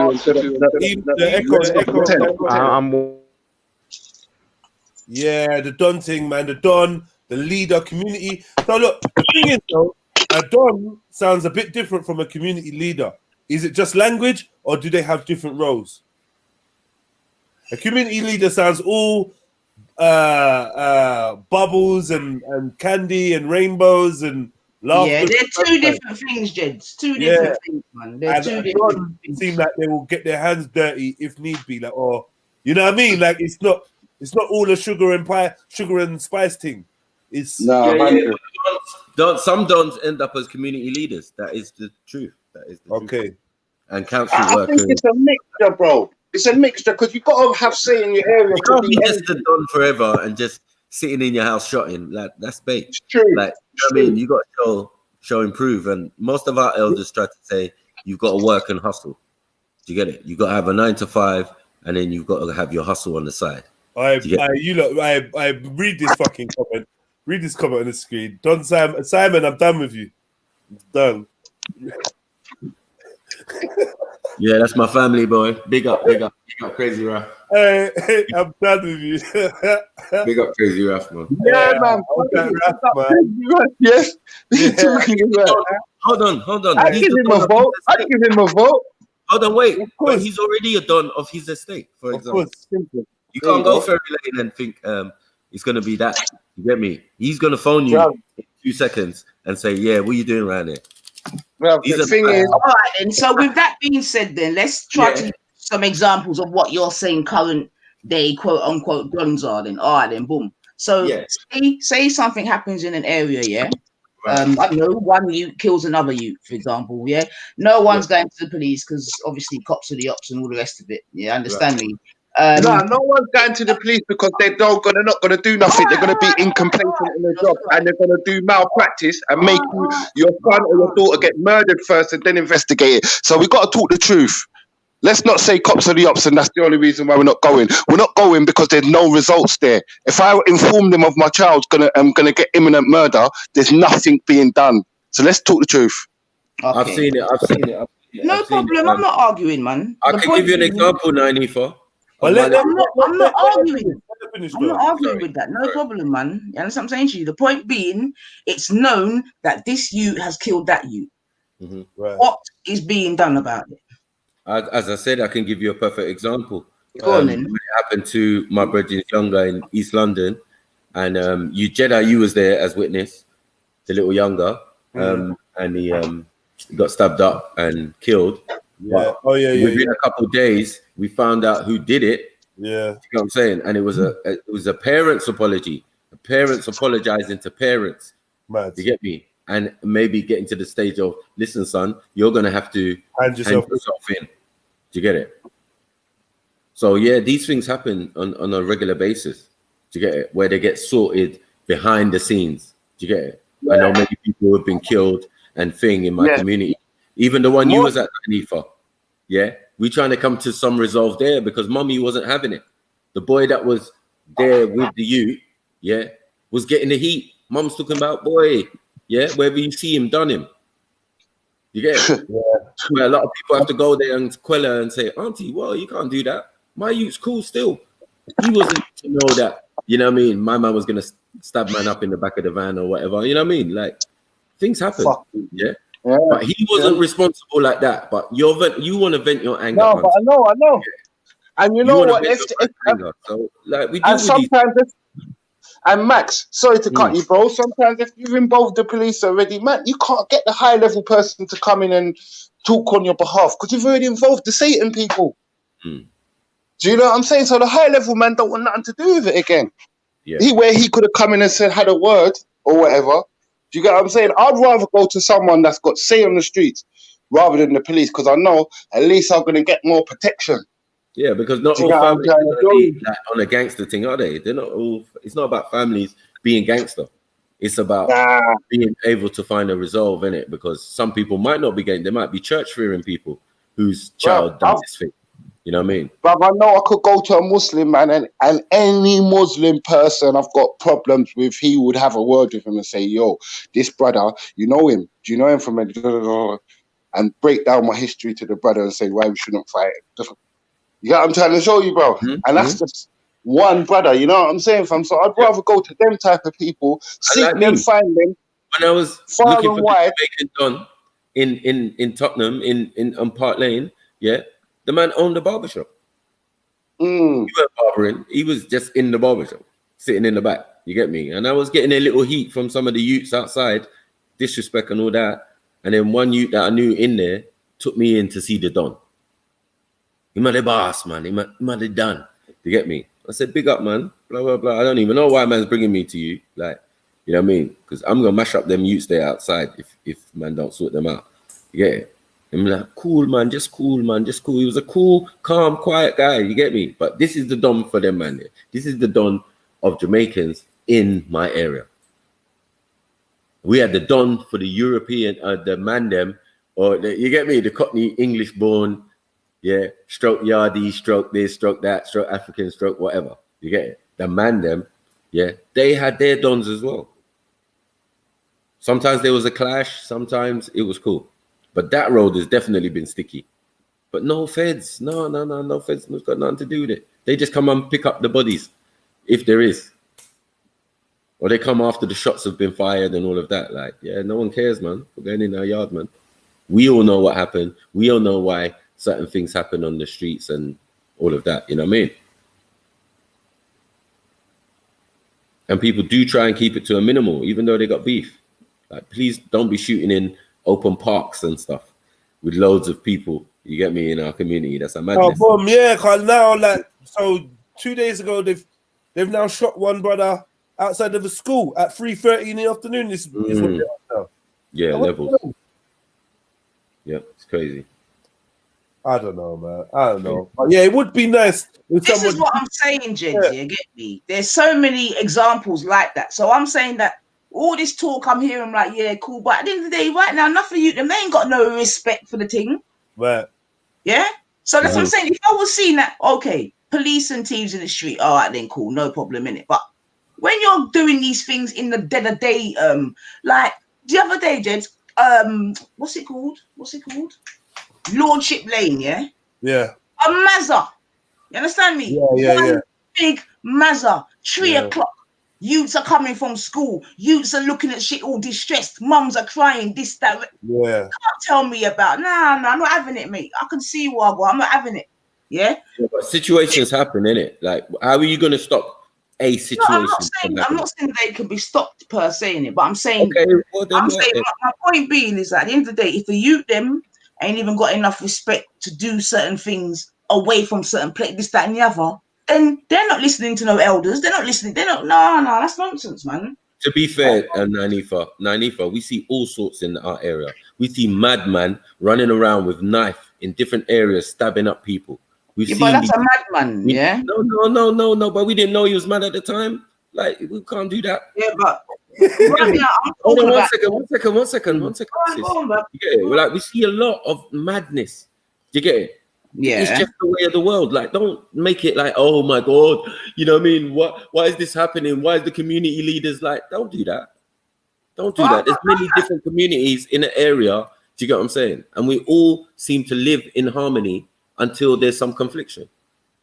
Yeah. Some people just don't know how to behave. Some people just want to have their beef right then on site when they see each other or whatever. Do you get it? No, I don't get it. It's just a life. Yeah, it happens. No problem. No, I'm not just. I don't want to just take it like that. You could no. Okay, cool. But you have to go and live in country or something. I say that again. You have to go and live in country or something. If you don't want to see or hear or thing or anything like that, it's just part of living in this concrete jungle. Like, we got to be honest. We're not painting anything with roses. Hold on 1 second. We're not painting anything with roses. You know what I mean? And saying, yeah, it's all sweetness and light back in the day and all of that. No, it wasn't sweetness and light. We just knew things were more organized. People would get shot and we would hear the story. Why did my man get shot? Oh, he owed my man 20 grand and thought he could go to an all-day out. Madness. You get it? Did anyone else get shot in that situation? No. Yeah, those were the good old days. That's how you did something properly. Do you get it? Not like I'm endorsing it or whatever, but that's how people dealt with their situations. Hey, Max, I'm not saying none of yous are wrong. Nanith has got some beautiful points in it because I'm tired of seeing the fuckery. I can't stand it in my eyesight no more. It's nearly drove me to mental illness. Do you know what I'm saying, fam? The amount of foolishness I've seen. So I can understand jumping out a window. Yeah, I can understand her, but at the same time, I've got confidence in my pussy clout community. I know the dons round there ain't gonna flop out the thing. Do you get me? Regardless how much brainwashing, because remember, these kids right now, there's no murder for the police to solve, you know, because as soon as they do it, they're on Snapchat. Yeah. So these kids are so far brainwashed and so far fucking gone. It's the adults around us gonna have to really, really start bending this thing back into, you know what I mean? How it used to be. You know what I'm saying, fam? I got a lot of adults who've been in confliction with the youngers as well, and from what they tell me, it's like man's dancing around, man, with knives and all sorts. Man's got the phone out, bro. Man's got the phone out. The big man's like, yo, I would have done something, but bruvs, I don't know about this phone thing. Bruv, remember we got a bag of pussy old elders, you know, giving the youth them straps, making them go out and bang after each other, making them go out and sell a bag of drugs. We got a lot of issues, you get what I'm trying to show you. We got prison to pipeline, you get what I'm saying, like the school prison to pipeline thing, because that's reality, bro. You can't keep preparing the kids for jail. You're picking on them from 10 to 8 to 10 years old. You start picking on the fucking black kids for no reason and start searching them in the street. Because I know a black youth looks like he's 13 or 14, but he's 8. You know what I'm saying? I'm saying what? Look, it's not the Wild West, but things happen a lot. You get it? Things happen a lot. And especially we've got so many different people now in our area. We can't define it and just say it's the black community or black people or no.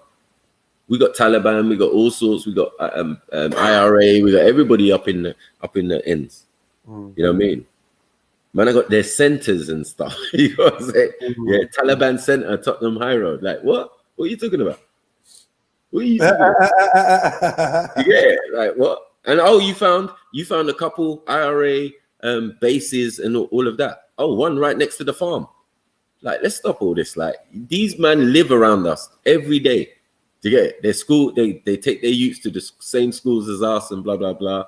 Yeah, bro, there's community kind of unity, but it seems like everybody does unto themselves. I don't know, Sniper, man. I feel like Turkish are mashing up Turkish. I feel like what me and no. I feel like what me and Nine are talking about is a romanticized version. You lot are not gripping it. You lot are not getting what we're saying. I don't know. I'm speaking for myself, but I think Nine might agree. We're not talking on these dippy levels. If it's a one estate, then it's a one estate. Can we say that we have a don of each estate? Let's just start with that. Because you started talking about Taliban and the Turkish over there. And that, this ain't what we're talking about. This is too no, family. There's all sorts of dons in our community. I get that. Albanian man comes up to me and says, hold on. With all the dons in the community, say you've got Albanian community, you got a white community, you got Africans, Caribbeans, Somalis, Asians, Turkish, Polish, right? Boom.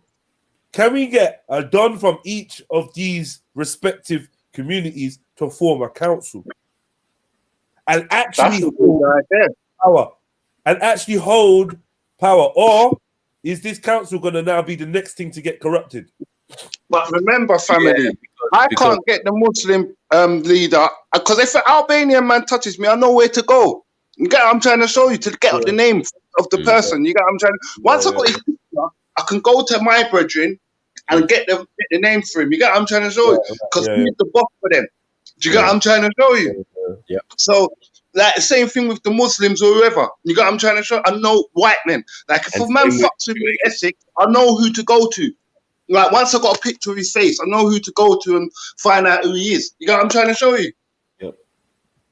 Yeah, so we got to get back like that. But do these other communities care enough to work with us? And the answer's no. And some of them have vested interest in not being identified or not being, you get me, out in the open or whatever, because their dealings are obviously encro.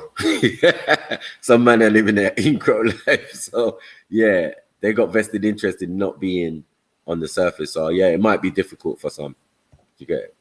Yeah, and obviously a lot of people have got a vested interest in our destruction as well. A lot of people are getting paid when a black boy dies. Do you get what I'm trying? That is facts upon facts upon facts. So if we keep ignoring that, we're done. You get what I'm saying?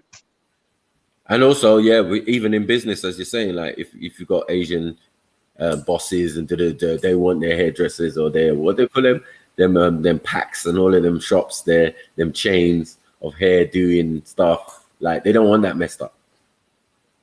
They don't want that messed up. So a lot of people have vested interest in us, full stop. I don't think they also want us to die, or you know what I mean? Yeah, they got a vested interest in us as well, but they got a vested. A lot of people got a vested interest in our destruction, like the criminal justice system and the NHS, and you know what I'm saying? The government, of course, and the Metropolitan Police Force. You get what I'm saying? But we already know that they're the biggest in Europe, or one of the biggest in the world. You get it? And one of the biggest in England. You got to remember, Metropolitan is only for London. It's not for Berkshire or, you know what I mean, Yorkshire Police and all of that. You're going to end up with some small police forces. I've been to places in England and the police force are definitely 100 times soft. They got like 2 women in a police car pulling Hey, family, Jedi. Yo. Shall we break down how much people get paid when a black youth dies, or do you think that's too sensitive? Let's fucking do it, man. Because, you know, as you said that, I was like, you know what? That's one of the most gangster things that someone said to me this week, bro. Cause it's like, what we got? What should we start with? The police. The police. Start with the police and the criminal justice system. Yeah. And then the NHS get the organs. Mad. Police. What do you say? The police get called to the initial call. Yeah. Ambulance. Yeah. When someone's pronounced dead, who comes out? Coroner. The coroner. Did the coroner come? NHS as well. Ambulance has to come. Yeah, ambulance. Yeah, I'm saying the ambulance come. Say, for instance, there's a youth that's dead on the scene. They take the body to the hospital and then transfer it to the coroners. Right. No? Yeah. So how much does that cost? How much they getting paid for that? Partners.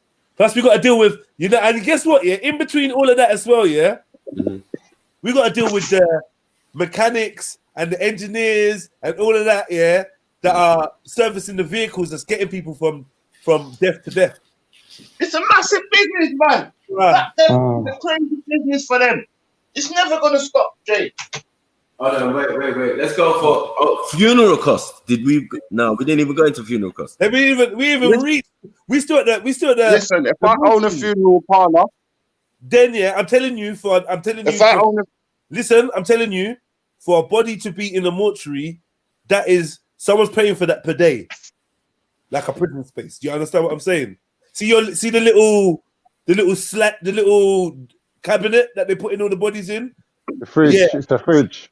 Yeah, the fridge. Someone's paying to keep that body in that fridge. I don't know who, but trust me, they're renting them spaces out. Do you know what I mean? Then after that, but that's they're renting the spaces out. Yeah. That's 1,000,000%. The funeral directors and the staff to keep the body to a certain level because they have to.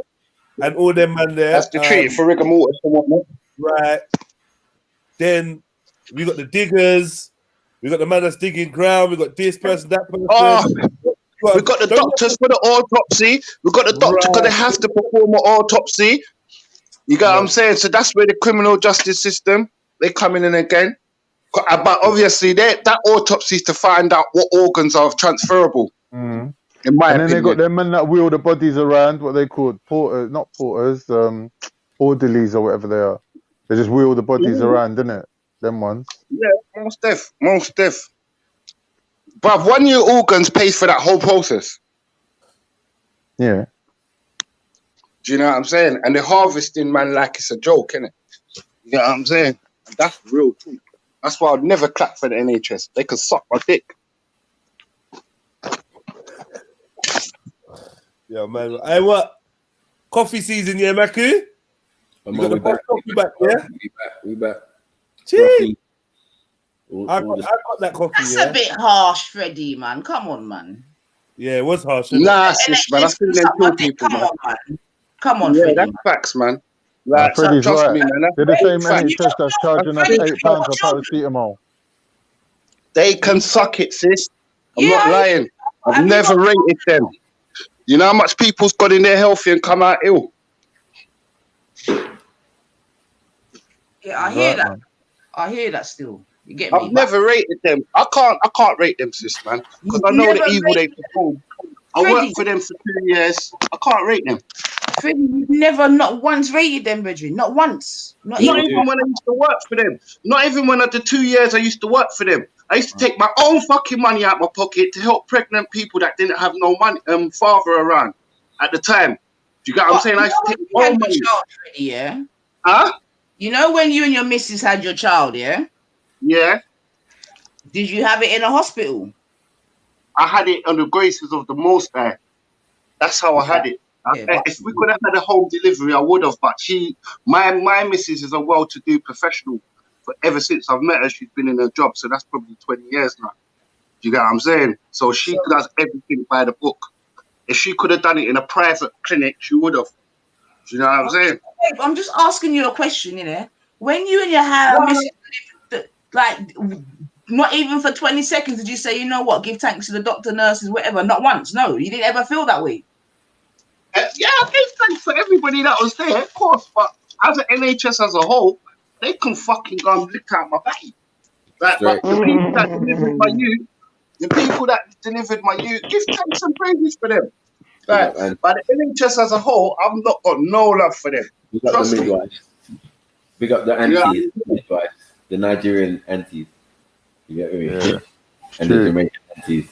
The way they section people, sis, is disgusting, man. Like, nah, man. No other race goes through this amount of section in the way we get I think we've got to try and be a little bit more specific as well, though, Fredders. Because, like, no, F the NHS, though. F it. Definitely F the NHS. Like, okay.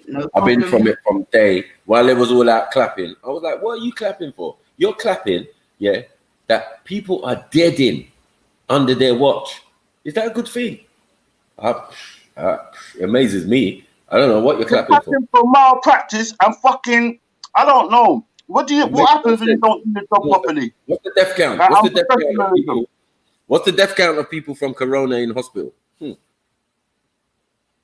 Wasn't that most of the numbers? Mad thing. You get me? It's more unrelated diseases than Corona, family. Even my big mother works for the NHS. I ain't gonna lie. I got bare brethren and family who work for the NHS. But I'm like, I'm not dissing the people that work for them. I'm just saying they're like the CPS. The Crown prosecution are just there to murder black people and take our liberty. Yep. You know what I'm saying? They're not there to help, man. And the same thing with the NHS and all the other fucking associations. Do you get what I mean? When you really look deep down and you put the microscope on them, they're full of shit. And take it from me, I used to work for them. Yeah, I got manual ambulance drivers, all sorts. Like, don't play. I mean, we're going to do that. Your local hospital is going to have loads of people who you know and grew up with. The whole area, you get it? In the council, driving the buses, everybody you know, innit? If you've grown up in a particular area. Yeah, the only time I go to hospital is when I've got serious injury. I mean, there's no other reason to go and I don't attend the doctor. You get me? Until there's something actually physically whatever wrong with me, you know? So again, a lot of the time their services are not in use to me. I don't use them, but you know, other family members do. So that is. But yeah, in the main, when I talk about the whole industry, yeah, it's just another arm of the government where they, you know, we don't have this anywhere else. You know what I mean? We don't have an NHS anywhere else in the world. I would assume. I've never heard of it. No, you got similar services in other countries. I think they make a big deal out of the NHS like there's something special. But in some places, it's got to do with your workplace. So Well, if you're America, working, you pay in. Yeah, you have to. Yeah. So it's kind of, you've got similar things to the NHS all around the world. A lot of them in Europe. It's not like, you know, something happens to you out on the road and then you turn up to the hospital and start talking about insurance. Nah, you're like the whole of EU. Have you ever seen an EU card? You know them EU hospital cards, for instance. A lot of people have them. Like, I've got one, for instance. You know, that basically ensures you. Once you're on holiday, like you're gonna get a level of care, innit? Well, my uncle's lived in Italy for like the last 25 years. Yeah, he said the healthcare is tremendously on point in Italy, far exceeding. Yeah. Right. Same in Turkey. If that's the case. When Corona hit, why were they trying to make us seem like Italy's healthcare system was like basically like none and void or something like? Yeah, it was none and void. Like it was like shambles and that. I thought that quite strange. I thought that quite strange as well. You know what I mean? The whole Corona thing was hinging on two things, isn't it? PPE and respirators. It was all a pantomime, to be honest. That's because the government didn't invest in the correct equipment, isn't it? Well, it's not even that though. It's not even that though, Con. I'm seeing Italians talking about, like, taking videos talking about, look how empty our hospitals are. So I'm like, huh? I'm baffled because you remember there was that there was like a month. There was a few months ago, where they were like, Italy's the worst in the world. Yeah, that's right. Do you know what I mean? No, everyone's a full. Yeah, I remember that. No one's crying on camera. They had crying on camera and that. Yeah. I can't take it. It's too much pressure. No one lets me know that. We are so frightened of the NHS in East. We always fly to Kingston. We go Kensington, Chelsea, Fulham. Like, we go anywhere away from East because we know NHS ran our way. Murders, man. Homerton, all of them ones, murder, man. Jeez. Yeah. Yeah, I've been Homerton. To survive Homerton, you got to be Jewish, man. Yeah, Jewish got their own block. They got a name for Homerton, though, innit? What's the name that they got? You couple of your hospitals have got a name. Don't they call, what they call Homerton? I want to say like Homicide Homerton, but there's another name they got for Homerton, like Killer Homerton or something. Yeah, it's dangerous. I used to work there. I used to work there, security guard in Homerton. Yeah, then there's that. Where's that Middlesex Hospital? That one's pretty far. North Mid. What thing? Chase Farm. That one is fucked. That's the worst one of all. I've been there. That one's shit. That's a shit. Most of our people in the ends are born in. The best thing about Chase Farm is the car park. Man. Yeah, most people. Obviously, I'm from South, innit? I think one of the worst hospitals we had in South was one that they called Mayday Hospital. It's now called Croydon University Hospital. They tried, you know, when the hospital is so shit, they have to rebrand it. They renamed the thing, bruv. Mayday. You know, Mayday. Nah. No, I got Mayday. Yeah, like listen. The name. Listen, Mayday left placenta in my baby mother's stomach, bro. Oh man, allow it, man. Come on, stop all this nonsense. Get me? She probably can't have youths again. That's why I ain't seen her with her. She had another youth after me. She probably can't have you. Yeah. You know when they mess you up, like they messed her up, man. If anything, psychologically, she ain't really trying to. You know what I mean? Like, yeah, man. Mayday's negligence. Have you ever seen that video on YouTube? Things found inside the human body. Sorry, say that again. Have you ever watched the video on YouTube saying 10 things found in the human body? Yeah, left behind in that. Glove, pen, contact lens, fucking scissors. Like are you whole business is like blood. They're taking liberty. Yeah. It's a madness. Yeah, mistakes happen. Someone had a latex glove inside of them. Nah, man. Yeah, that's dangerous, man. That's toxic. You can die from that. I want no surgery, man. What kind of evilness is that?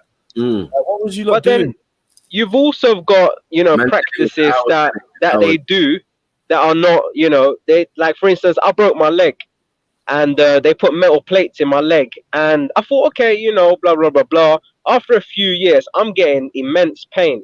Ooh. So I went to a specialist and the specialist said that the NHS, they just leave the metal in your leg you know, because to save money. But you're not supposed to have metal in your leg after your bones are healed. So once I took it out, my leg feels perfect. Like, mad. Well, they're not supposed to leave it in there. It was only supposed to be there to help the fusing, right? Yeah. And then, yeah. They're just like, yeah, just leave it in there. Yeah, but everyone's got pins and this and that, bolts and stuff. Titanium, right? They love a titanium. They love putting titanium in people. I got a couple of brethren who got like, some bones in the wrist and had to have it pinned. Yeah, a bolt man's leg together, but they're moving like mechanics. You know what I mean? Yeah, I know a few people that got the titanium jaw replacement. But yeah, man, the what do you call it? Shit, I forgot what I was saying now. The NHS, yeah. The NHS as a system or whatever, yeah, it's probably dodgy. But there are so many beautiful doctors and nurses that if you make eye contact with them, they will go above and beyond and put their jobs on the line like, to do extras for you. Like, trust me. Yeah. Like, let me just second that. Second that, especially the black ones they're putting up front to catch corona. Yeah, I'm not gonna lie. Big up they're putting up front. Big up all the Asian, the Filipino and the African. All the brown people as well. Yeah, man, you lot are doing bits. I hardly ever get a West Indian nurse or doctor or anything like that. But they used to run hospitals. Used to be all African and Caribbean aunties, man. I don't know what's happened to the. That's what I'm saying, midwives. Yeah, the Africans are still up in there. Were balling the other day, blood. Huh? The nurses in Lewisham were balling the other day, blood. It was like, you just want us to catch it. Why can't you put some up front? You know what I'm saying? Lewisham nurses, man. I got some friends that are nurses in Lewisham, man. Yeah, Hear what? If you want me to tell you a quick story, yeah. So I chatted to one of my friends who was a nurse in Lewisham, chatted to her, and then I was like, "Yo, so tell me about the corona," and because I've not chatted to her since the whole corona. That tell me what I want. He's like, "Listen, do you know how many? Like, I took months and months off." I was like, "Why?"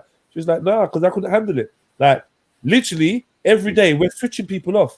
We're literally killing people, and it got to a point where I just couldn't physically do it anymore. So I just called in sick, and I was like, "Fuck this, I'm not coming in. Like, this is long." Like, so I'm like, "What? So you're saying this thing is real?" She's like, "No, this thing is. I don't know what it is, but this thing is real. Ventilators are getting switched off on a daily basis, and you're dupping. We're dupping people, and we're being given do not resuscitate notice, right? So say no more. Say no more. Say no more. She's like, yeah, people up for jokes, like for nothing, like yeah. But now we're out here clapping at 8 o'clock in there. Man, some ritual and some juju ritual. Yeah, but I think we just got to be careful about the, you know what I mean, like who we're going to be holding accountable for these things, innit? Because it's not your friend, for example, Jeds. You get me? You know what I mean? She's stressed out. There's going to be other people in her position that are going to be feeling the same way. So I think we need to be really, you know what I mean, careful, because sometimes them blanket statements don't always sound good, in my opinion. You know what I'm saying? No, I hear you, man. I hear you. And like, yeah, some people are going to do their job, innit? Some people are going to crack and not do it, and then some people are going to do it, innit? Majority of people are going to turn off machines. You're telling me, she was like, the sad thing was how many people probably felt like her, but weren't trying to speak out, weren't trying to do nothing. So she's like, even her, I ain't trying to lose my job.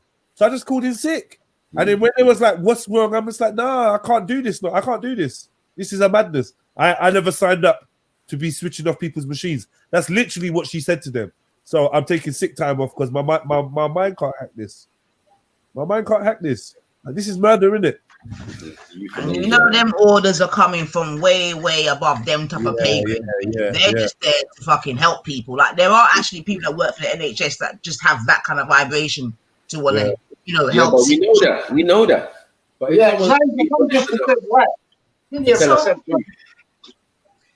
tell us the truth of their situation, we can't demean it. We just know that there's other people who's in it and complicit.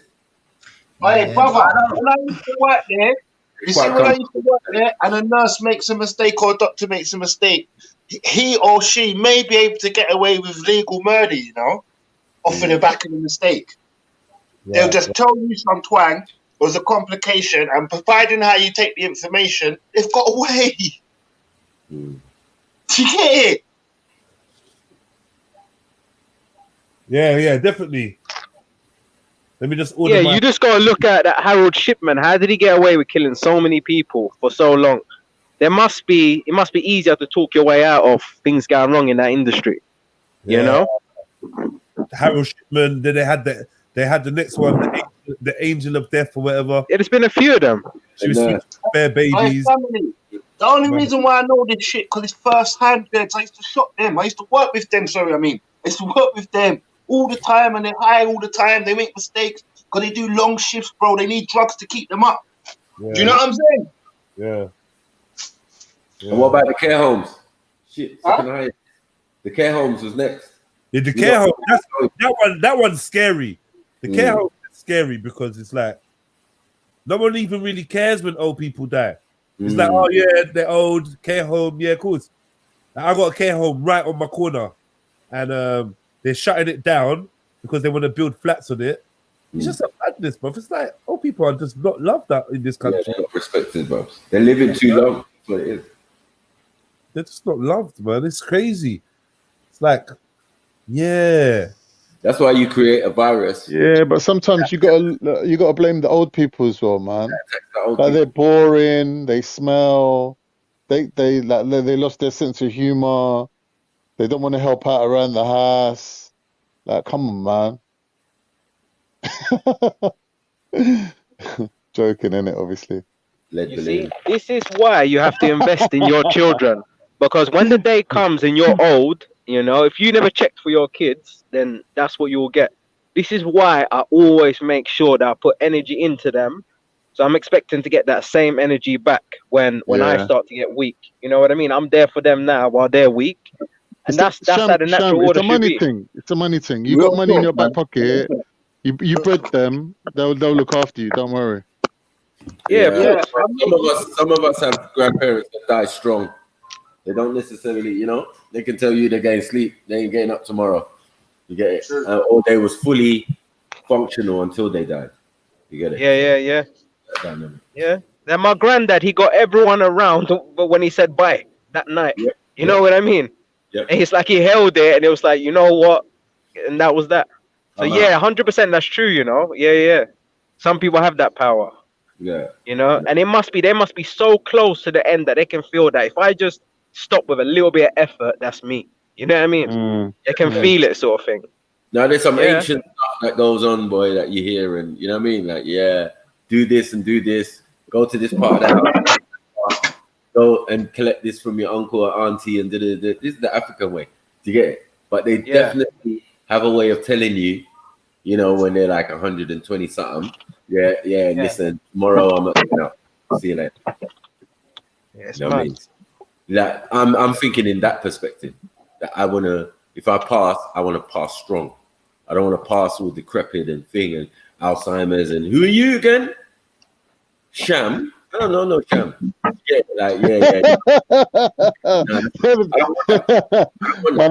My nan, God rest her soul, she used to do that. Who are you again?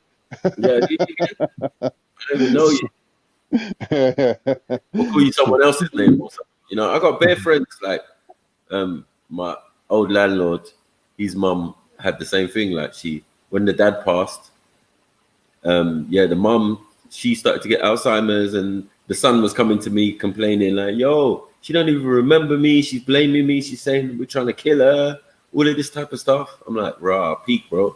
You get it? Like, I don't know what you can do in that situation. So it's different for different people. But yeah, me personally, I just don't want to get old like that. I want to be old strong, you know? I know, even if it's like 80 something or, you know what I mean? It was a strong 80 something all the way. Finish line. Hey, bruv, judging by my thing now, I just give so much thanks to the Lord. You got what I'm trying to show you. Like, man's old, but man's young.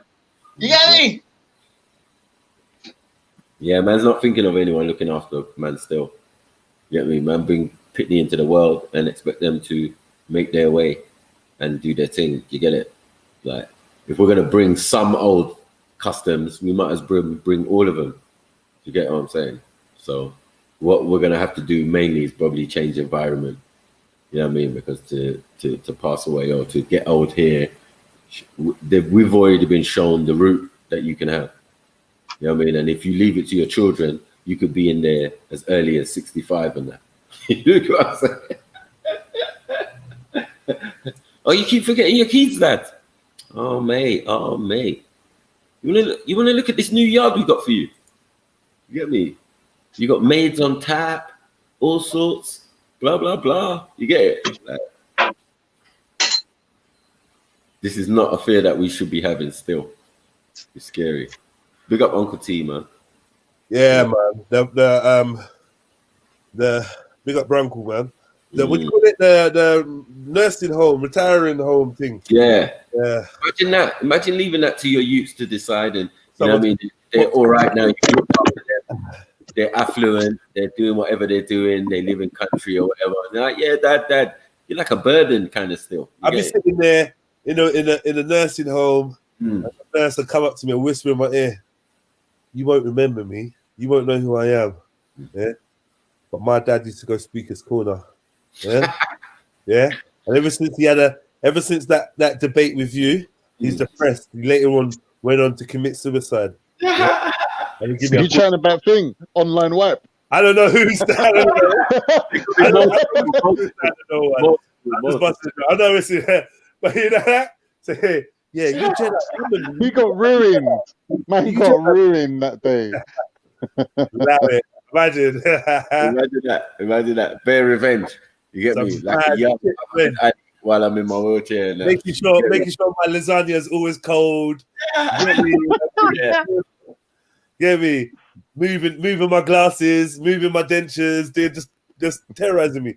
But seriously though, some of them old people, they really do get tortured by these workers, man. These secret cameras and that, they pick up the most horrendous. Exactly. They was early on it. You know what I mean? Like where we saw the atrocities that were going on. Homes, yeah. When I was in hospital about 5 years ago. Yeah. A couple of these African nurses the cleaners used to come around really early, and they were like talking really loud, waking me up about 8 o'clock. One day I just jumped out of bed and I was like, "Are you fucking taking the piss?" And all the doctors come flying around like, "What's going on? What's going on?" I'm like, "Bros, they're waking me up every day, 8 o'clock." And they're just looking at me like, "This guy's crazy." But I lost it, man. You know what? Trust me, I got my retirement. I was thinking about it the other day. If the girl runs off, if my daughter run off and decides that she go left me, you see me? We have a little plan still. You see me? I want to wait. I'm fortunate, yeah. I've never been in hospital overnight. What's the plan? What's the plan, Freddie? What's the plan? Well, I was gonna go and sit on my ends because everyone's broke, so I'll fit in. Fuck off.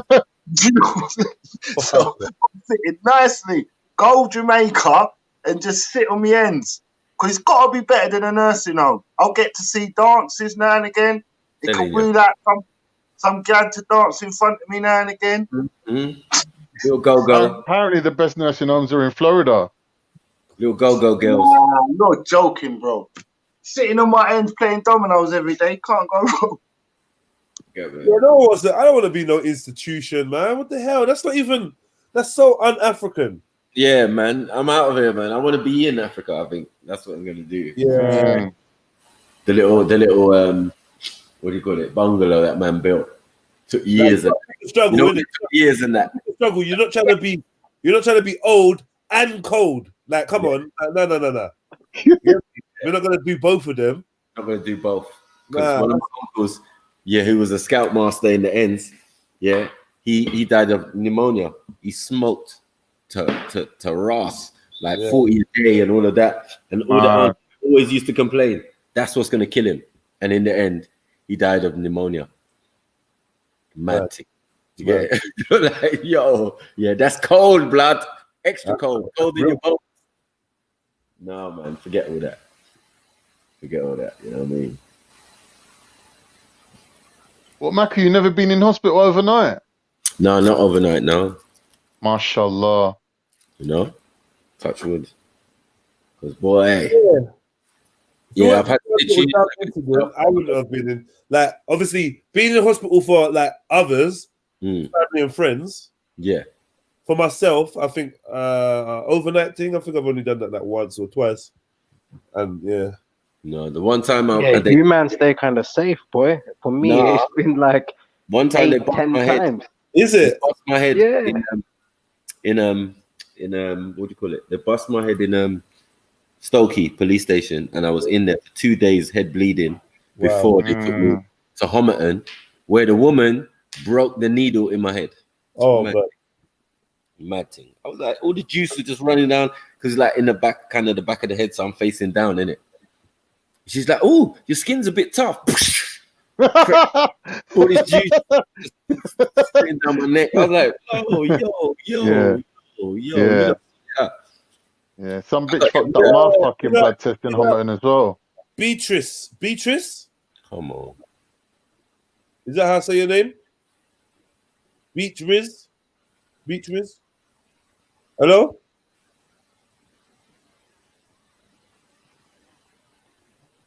Hello? Hello? Yeah, what's good? Good, Brazil. Pardon? Good, Brazil. I can't hear you properly. Have a bad connection or something, isn't it? Brazil. Where am I? I'm in London. Where are you? Brazil. How old are you? Brazil, caralho. Pardon? Brazil. So 1 second, Freddie. 1 second. Are you saying where are you?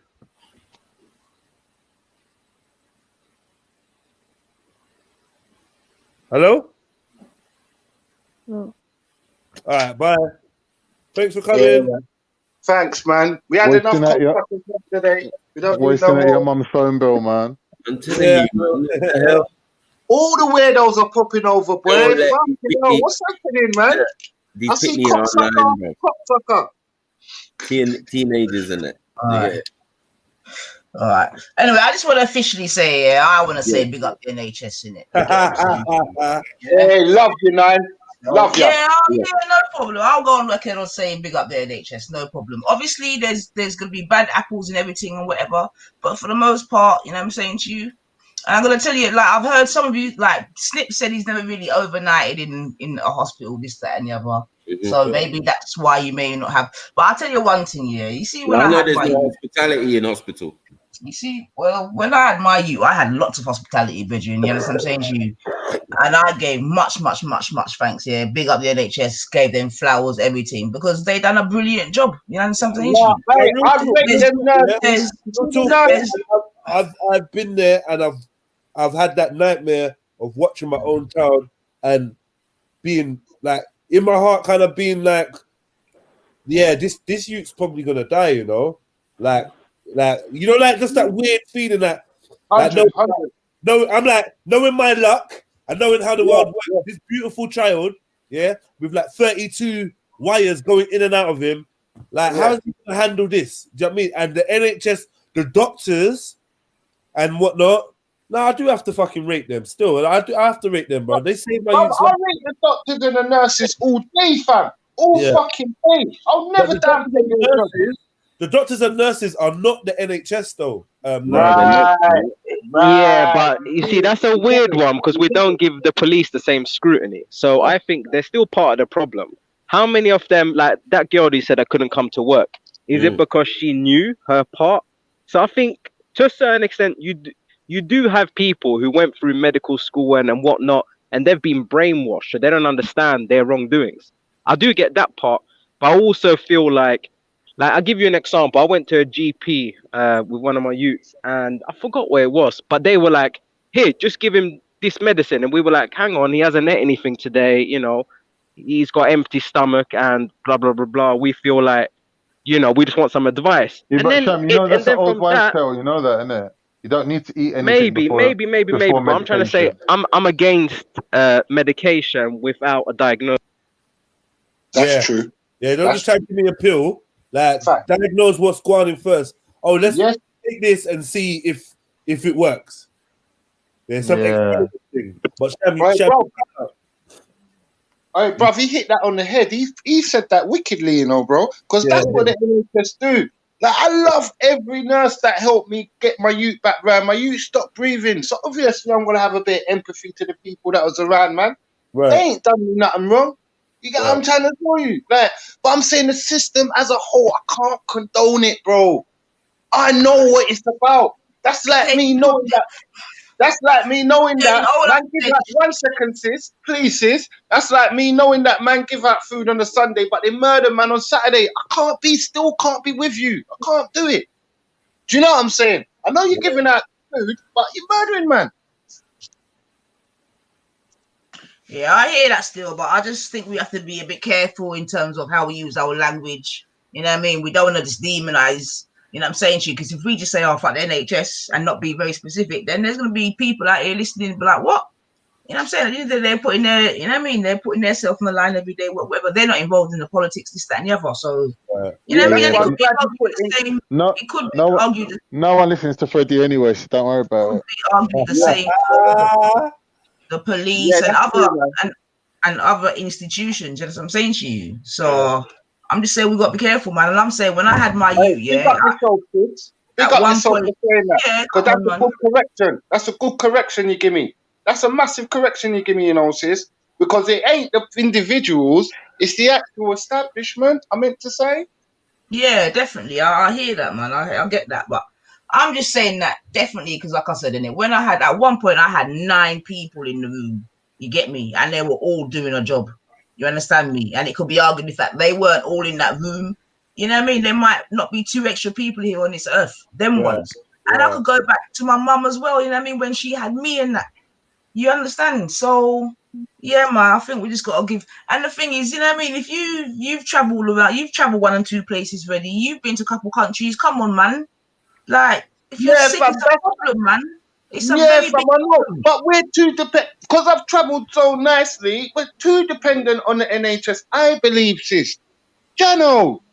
Well, too dependent, I hear that. Because when you ain't got NHS, you find ways to stay healthy. Jano.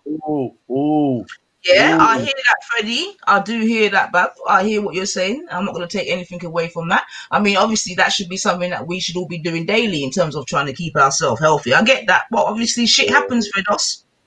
Well, you know something, yeah. There's so many things you can do. There's so many things you can do without the NHS. Let me hear what you're saying. Go through. Sorry, brother. So now, boom. So we've all got parents or grandparents or know of friends with parents, whatever, you know, said they've lived their dream, yeah? I.e. they've done their years in Britain and then they've gone back to their respective countries to live out their days and whatnot, yeah? But what's one of the reasons why some of them come back from time to time, Fredos? Hey, sister, you're hitting it beautifully. You are hitting it beautifully. That's why I'm not arguing with you, you know. I'm not saying nothing what you're saying is wrong. But I'm just saying we need to learn to do things differently. We can't keep on going down the same fucking rabbit hole, sis. Because there ain't no results there. Do you know what I'm saying? So if we maybe think outside the box and maybe think to trick our minds, maybe. I know it sounds stupid because we're in a first world country. I mean, there's no need to do these things. But maybe if we trick our minds and we say there was no need for the NHS, and in my life, I believe I won't have a need, I think we can fulfill that philosophy. Do you know what I mean? Yeah, I think it swings and roundabouts. I just want to see, you know what I mean? For me now, I just want to see more about people in the system, being doctors and this and that and rare. You know what I mean? And then maybe we can help to change it from within. That's the next thing as well, man. Where would you rather get medical assistance? England or Cuba? Apparently Cuba's the spot for treatment. I'm not asking you, Khan. I know you're a sister, but just let the real sister talk, please. Yeah, Cuba's good, man. Cuba's good. So you'd rather go Homerton or Cuba, babes? I mean, to be fair, Feathers, if I'm in England, I'd rather just stay in England, you get me? I don't need to fucking fly to, you get me? But if I'm in them ends, of course I'm going to go. But, and I'm going to be honest, like, you see in England, yeah, like, I've got to keep it real, innit? They've never done me wrong, innit? Per se. You see what I'm saying? They've never done me wrong. You know what I mean? Like I said, man, especially after having my youth brethren, I definitely appreciated. And then now, what we could then discuss then is about different hospitals. We can definitely discuss that. Yeah, Carl. I got A1 service in my hospital. Yeah, my friend who had a baby at the same time, her thing was completely different. So we can definitely discuss like the disparities in the National Health Service. You got your hospital though.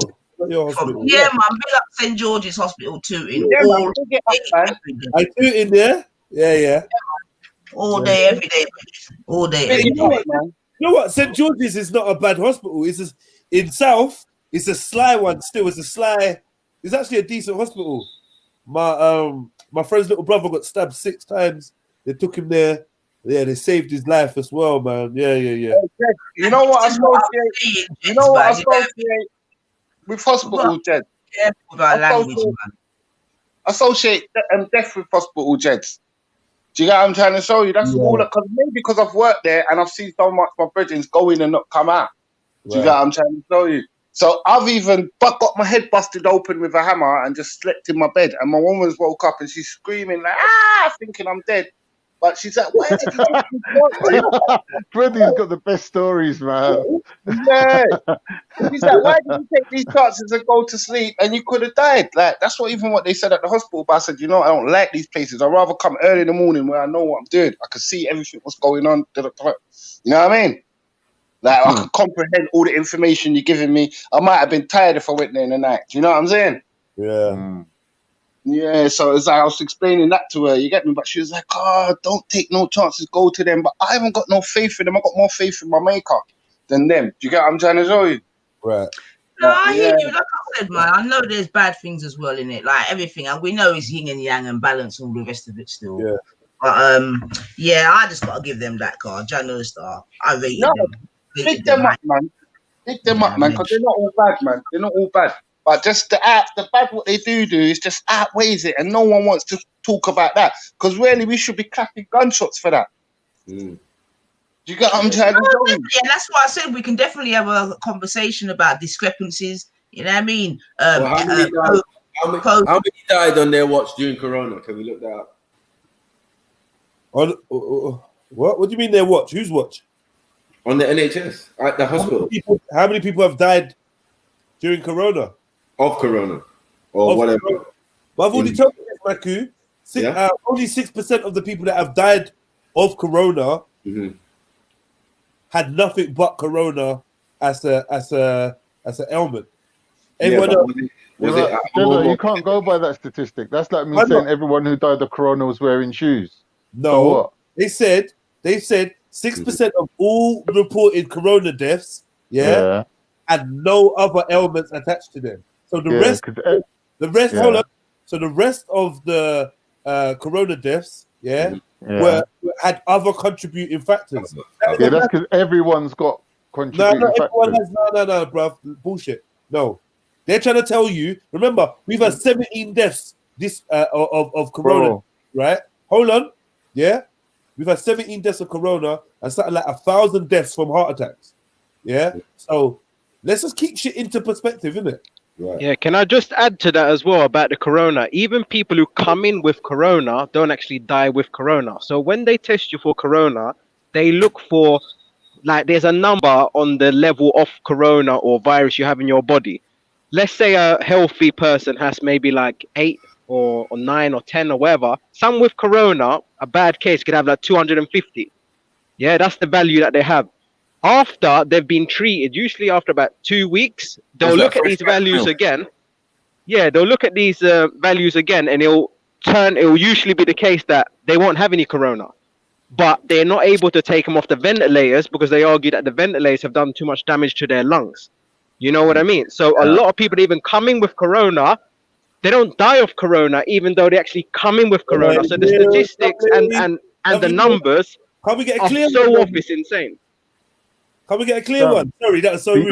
No. One sec. For you to die of Corona, what needs to happen? I can't hear. What'd you say? For you to die of Corona, what would need to happen?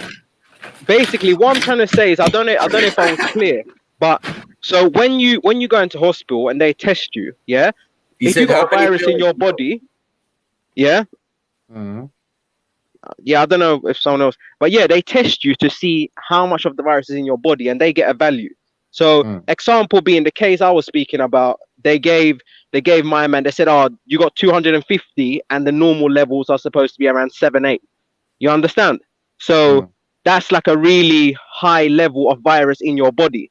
Right. Before a lot of these people have died, the corona levels have been non-existent or gone. But they're telling a lot of people that we can't take you off the ventilators because the ventilators that we put in to support you to sustain your life when your lungs were too weak, you've now become dependent on. This is why a lot of people feel like it's the ventilators that are killing people. And that might be why that lady's saying she feels that she's turning off machines. So it makes you think, if you put this same sick person on the floor, like let's say he was just locked up in a room, sick, shitting himself, sweating, chances are he probably would have survived off the corona. So what I'm trying to say is the numbers of people dying is so off, it's insane. I found this website yesterday, 24 hours ago, bro. Someone needs to mute up, man. £30, £5 delivery charge. Mills, Still, bro, 100 Mills. That's £3 each. Not from there, Mills. Go on mute, bear. You know what I mean? Even though we were getting them free from Wilco.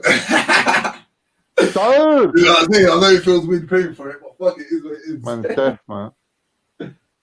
Yeah, man. Hi, one. Yeah,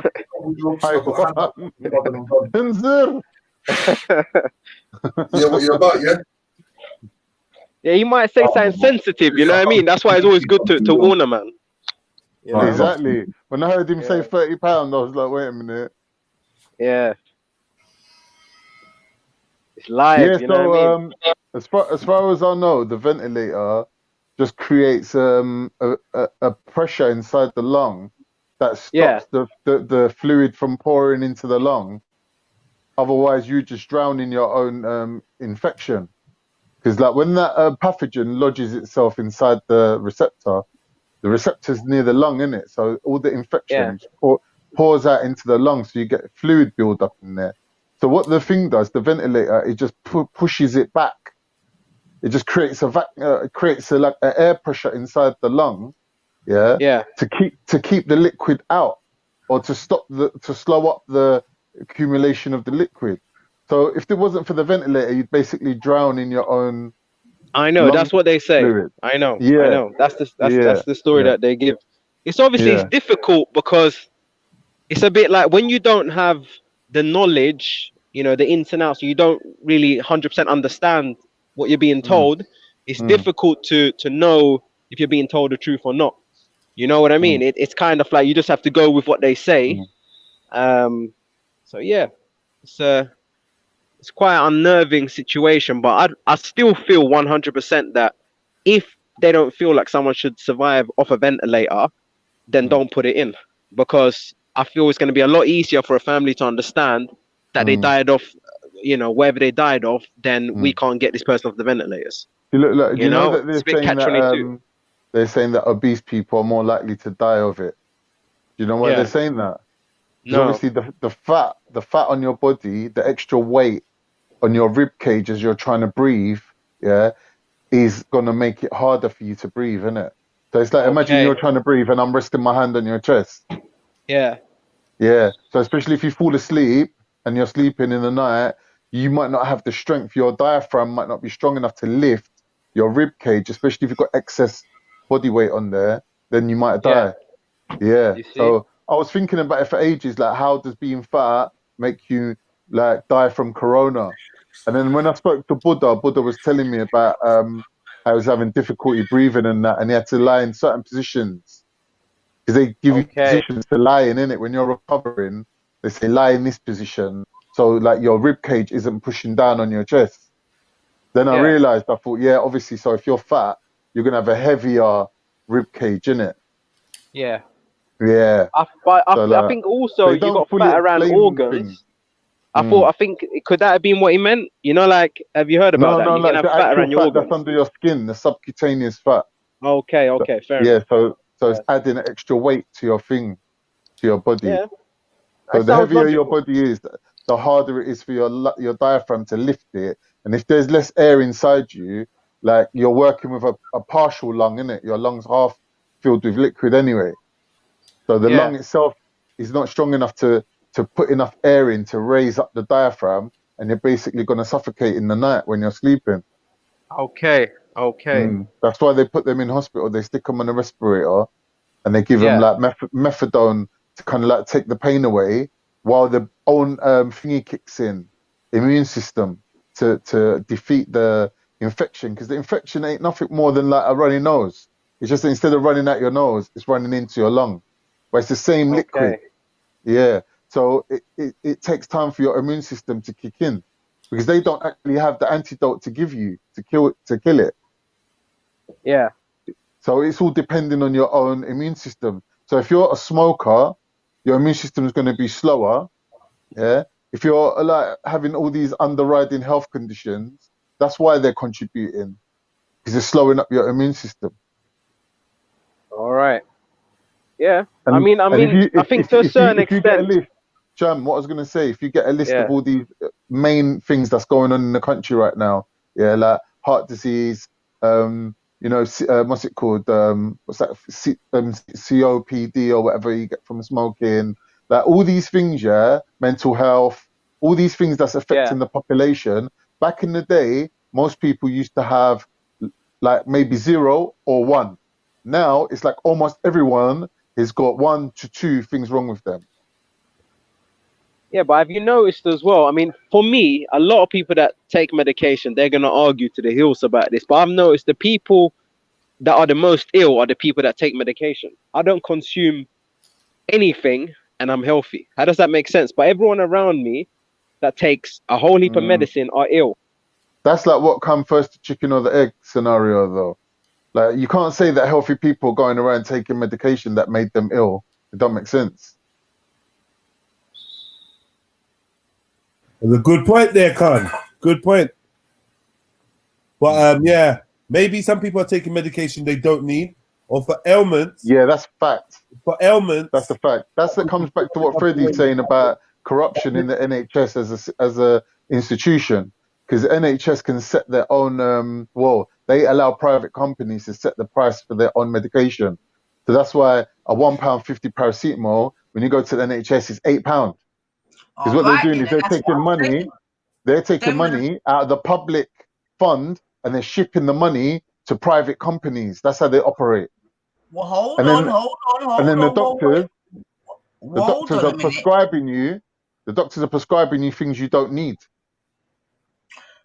Right. So that's what I'm saying. Them are the conversations that we can have, because remember, under Tony Blair and Labour, it went from just straight national funded to was it PP whatever public whatever whereby it now, because now remember the NHS is not, it's not running on its old model, you know what I'm saying to you? It's very much running on a business model now. You with me? 100%. So we can definitely have discussions about that, and I definitely agree with that. You understand what I'm saying to you? Whereby now it's a business, just like schools is now a business. Each child is now a unit. You know what I mean? Back then, a youth was a patient was a patient. You with me? And you went to the end of the earth to, you understand me? You know, and here's where the thing comes in, Nani, for the discrimination against certain minorities, because they go by postcode. So, like for example, the care that my girlfriend gets for living in Acton for her diabetes, completely different from the care that I get living in Islington. She'll get healthcare assistance. She'll get 4 or 5 medications that I can't get. Do you know what I mean? Because her doctor's prepared to spend that money on her. Yeah, and that's what I'm saying. Them kind of conversations can definitely be had, and we could even, like, what's the word? Kind of measure it, etc. And that's why I even said in it, when I went to hospital to have my and when my friend went to another hospital to have her, completely different experiences. Definitely. So I understand that. You know what I'm saying to you? But yeah, man, I remember Tony Blair remember public, private, something, whereby it just became a money thing, innit? It just become a money thing. And it's the same with schools now, whereby... Well, when they're saying all these GPs are overworked and underpaid, it's because they've got to do their own budgeting and their own expenses for their what's it called? Their private, what's it called? Forgot what it's called, man. Schools are in charge of their budgets now, but as more academies come on come in place, that's more business and private money being put into the educational system. Because if you hear an No, I academy, mean the doctor surgeries, they're private healthcare trust now, isn't it? So they got to work out their own funding. So they decide who to source. They decide who to source their medications from. So you get cheap medication. Like the tablet I get ain't even got, like, you know, the film around it that makes you swallow it easy. The one that my girlfriend gets, like, is a proper one. My one, I put the tablet on my mouth, stick into my tongue, I can't even swallow it. I'm not going to the chemist. I'm like, what's this crap, man? He's like, yeah, but that's what your GP gave you. See what I mean? So that's how much he's prepared to spend on me. He's sourced it from a cheaper. Apart from tablets now, Khan, big and serious now, what are you doing to try to reduce your diabetes stress? Let's just call it. Apart from tablets. My only reason I've got diabetes is because I'm overweight. So if I lose weight, I could so what reduce are you doing about it? But because I'm only overweight because I broke my back, in it, because I've got a bad back, so I can't go and be as active as I need to be. So so I have to go gym, in it, like, and there's special machines that, like, are designed for rehabilitations and things like that. So, like, a cross trainer, for example, which is very low impact, I can use that, innit? Do you know what I mean? So really, so now the gyms are back open again. You get me?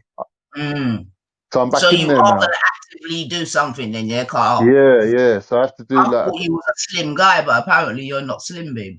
Nah, man, I ain't slim, man. I'm always been big, but, like, there's a difference between being big and being, like, unhealthy. I thought you had a six-pack and all of them thing there, Virgin. I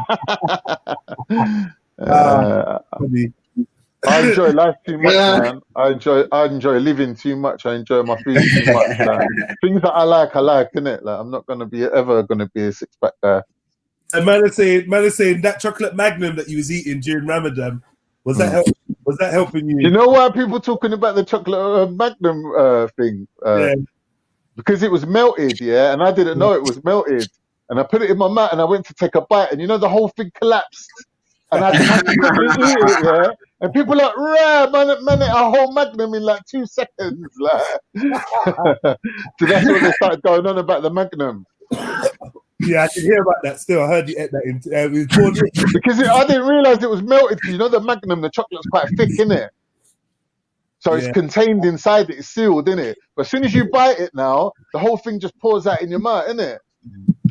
Yeah. Yeah, it was one of them ones, like, and it was on camera, and people were like, rah! That Magnum just disappeared. I know, but Snapu, Snapu. That's Maku and Sniper. Yeah. That's a new one. Don't try your shit. Man will snap you. Man will snap you. Man says snappy.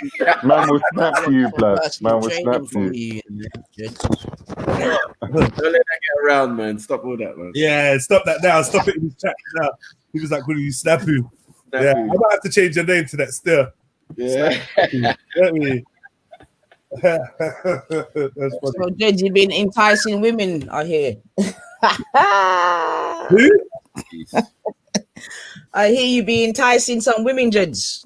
You best start walking around. You best stop. That, yeah? You know what I mean? Exposing yourself, and you need to start wearing back your cloak and that, Jed. So you get me? I was just. Oh, what the frosting that he was doing yesterday? Yeah, I was just modestly, Scandalous. I was in what some may consider religious garb. It was a few years ago, and I was retelling the story. Oh, that one. Yeah, of being out on road, wearing a certain garb, and a certain women from a demographic found it. They liked it. What do you want me to say? Delectable, huh? Well, like, yo, is he Muslim? Like, what's going on? Like, the man them were looking at me like, yo, Aki, mashallah, you look like a lion of Islam. Jeez. And when I told the story, obviously, apparently some Somali guys got upset that I said women from the Horn have got the horn for jets. And man got upset. And apparently, I'm disrespecting all the women from all their regions. What I really should told man is to suck something special, but I'm more mature. So I tried to make sure that man wasn't just being what's the word? Vindictive or spiteful and trying to find something negative or to find some offense in something I was saying. To be honest, these men are lost, bro. But you know it's the season again, though, Jeds. You know it's cyclical, right? And it's just come back round again. It's the season. So no matter how much you mind in your business in your little corner, your name will still get thrown in the hat. Yeah, I understand that still. It's because we're too powerful, brethren. It's real powers, you know. It's not. You see, people think it's a joke out here. Real powers, brethren. And it's like because we don't have the honest conversation of what's actually behind this. We don't to educate our people on it. Like, I get upset. It doesn't last long as it used to. Right. This is why I went onto Sir Faz's channel and had the conversation, because it's like, now you're gonna have my response on record too. You think you're just gonna have these videos where you're just chatting shit about man don't get to respond. Now my response is on record, and my response is really gonna have common sense. Like, there's no way that this brother was dissing every girl from Eritrea, Somalia, Ethiopia, blah blah blah blah blah, simply by commenting. And you know what? This is supposed to be a well-established fact that girls from East Africa like Nigerians and Ghanaians and Congolese people. This is a Well, I'm not gonna lie, Jens. When I was listening, I'm like, well, in a real life, if they know the real reality, then they're gonna be in pain every day. In pain, in bits. In bits, Jens, because I don't know too much, but I know one and two things. You with me? And like, you know, the way in which they want to portray the thing, and also the thing set, brethren. It's not like that, man. None of our women, women, and even that whole talk of our women.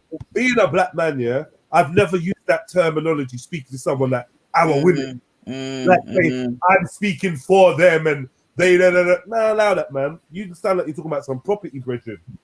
Human being that can make their own choices and can admire my godlike physique and be like, yo, what's that? The god of potbelly.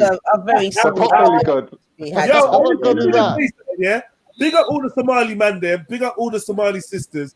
I'm just saying, we get into a point in time where the old control that you might have had over the way the sisters express themselves is coming to an end.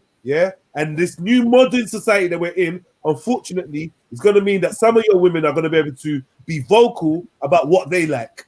And it's not always going to be like a Somali brother. Like, it's just the world, isn't it? It's just the world we live in. You get me? They didn't have Jedi. There was no Jedis in Mogadishu. Jedi's here, innit? In London. You know but it's true though. I know Jed is saying it in jest though, but we've got to keep the thing real, man. And like, we can't be out there, or they can't be out there thinking that, you know, well, I don't want to say that they got their girls on the lock and whatever, but you know, some young ladies have got legs and they're walking different places, man. Different directions. Simple. You know what I mean? Simple. It's but like then Jeds, as are the boys though. They're all walking in different directions. Right. My Somalian brethren, he's got a girlfriend from where's his girlfriend from now?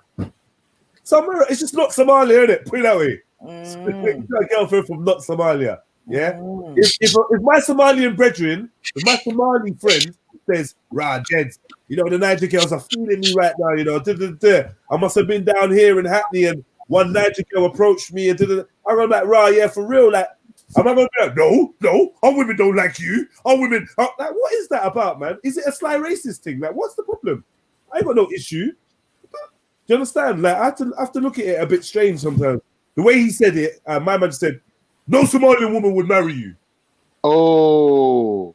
Right. So I was like, what? What do you mean by that, though? Like, what? Why? Because I'm non-Muslim or because I'm black? What do you mean? No, because you're poor. I'm not fucking poor, man. I'm the richest person I know, man. I'm not poor, man. Poor, poverty is that's the state of mind. I'm definitely not poor. Do you know what I mean? But I hear what you're saying. Like, I just think that, there's a cultural thing where it's like, me and you would be cool. We play football. We do high fives and that. I might even buy a draw from you, or you buy a draw from me. But you can. I never want to see a woman I don't agree with none of this racism. Yeah, like I never want to see you with a woman from my place of origin. Which it then ain't like. can we ever really be brothers if it hurts you to see me with a woman from your country? Jed, can I say something? It's a well-known fact, yeah, during the Ottoman Empire, that Arabs, Somalis, all these people would come and take women, they pay the dowry for them, and then take them. They take them to their country. You go somewhere like Sudan and ask them, they'll tell you, yeah, my grandmother was Turkish. How come your grandmother was Turkish? I don't know, she just was. Because that's what they used to do. They used to come and take our women. And like, we ain't complaining about it. It's just, that's just the way it goes, isn't it? That it ain't a racial issue as far as I'm concerned. Talking about coming and taking no women, because believe you me, I'm not in a position to be coming and taking no one, yeah? No, but what I'm saying is like, why is it now the shoe's on the other foot, then it's an issue? I don't know, man. Whatever, innit? And I heard a young man come on and say that if Jedi had said this about Caribbean women, yeah, that he doesn't think there would have been a problem because the brothers or the Caribbean brothers or black brothers are not as defensive, yeah. But he reckons that it should have been known that a Somali brother would be defensive because maybe it's culture, and he said he thinks it's to do with Islam because they're Muslim. They've got more. What was it? I don't know if it's or defense mode or whatever. But basically, man said it's because Somalis are Muslim. Why he would expect them to be more defensive. Background. Sorry, man, but there's background noise, man. That phone's moving furniture. No, that is what you're saying is, yeah, it's Islamic culture that the men defend the honor of the women. And I suppose all cultures were like that back in the day. Right. But like, I mean, somebody pointing out in jest as well. Because it would be different if I was like, yeah, you know, like Somali women, like, yeah, man, they can't get enough of me, man. Like, you know, we're having that would have been a bit arrogant to say the least. And we're just being silly with it.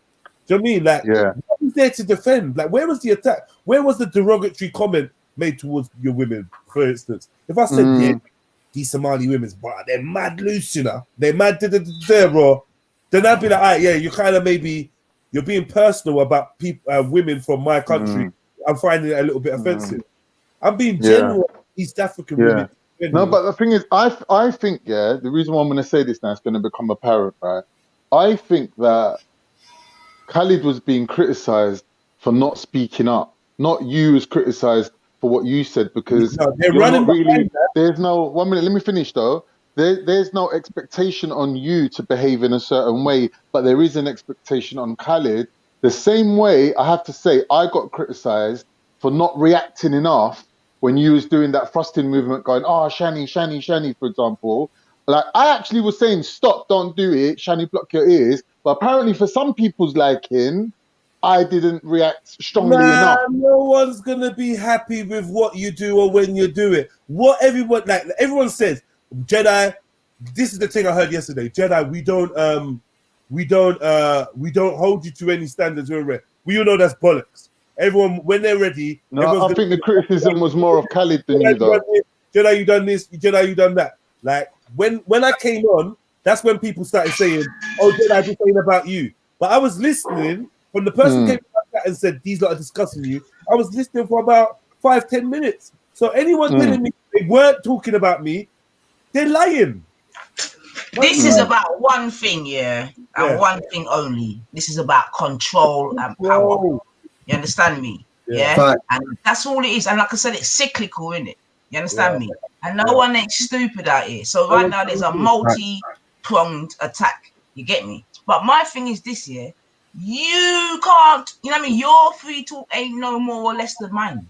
You with me? And what I'm saying is that, you know what I mean? If we allow certain things to happen, then, you know what I mean? Just like I hear people say, oh, when Tommy finishes with the Muslims, they're going to move over to you and all that. I'm saying the same thing. You know what I'm saying to you? So that's why we for talk whatever we want to talk, man. Fuck that, man. If you know what I mean? If you want to be it ain't that they're gonna move over to. It ain't that Tommy's gonna move over to you. He's gonna move back to you because he started with you. in the first place. The point I'm making is this, Khan, yeah. Right now, in terms of this YouTube world, yeah, like we know who everyone is, as it were, right? And if people, because for me, it's about shutting down people's freedom of speech. That's what it is for me. You with me? Unless we're saying, or unless I'm saying something that's comforting for your ears. You with me? And that's what I'm saying. I'm not having it, man. And that's what I'm saying. It's controlled. Just like down the park, when Man and Man was saying things that Man and Man didn't want to hear, boom, people move in and try to remove that. And it's the same thing here.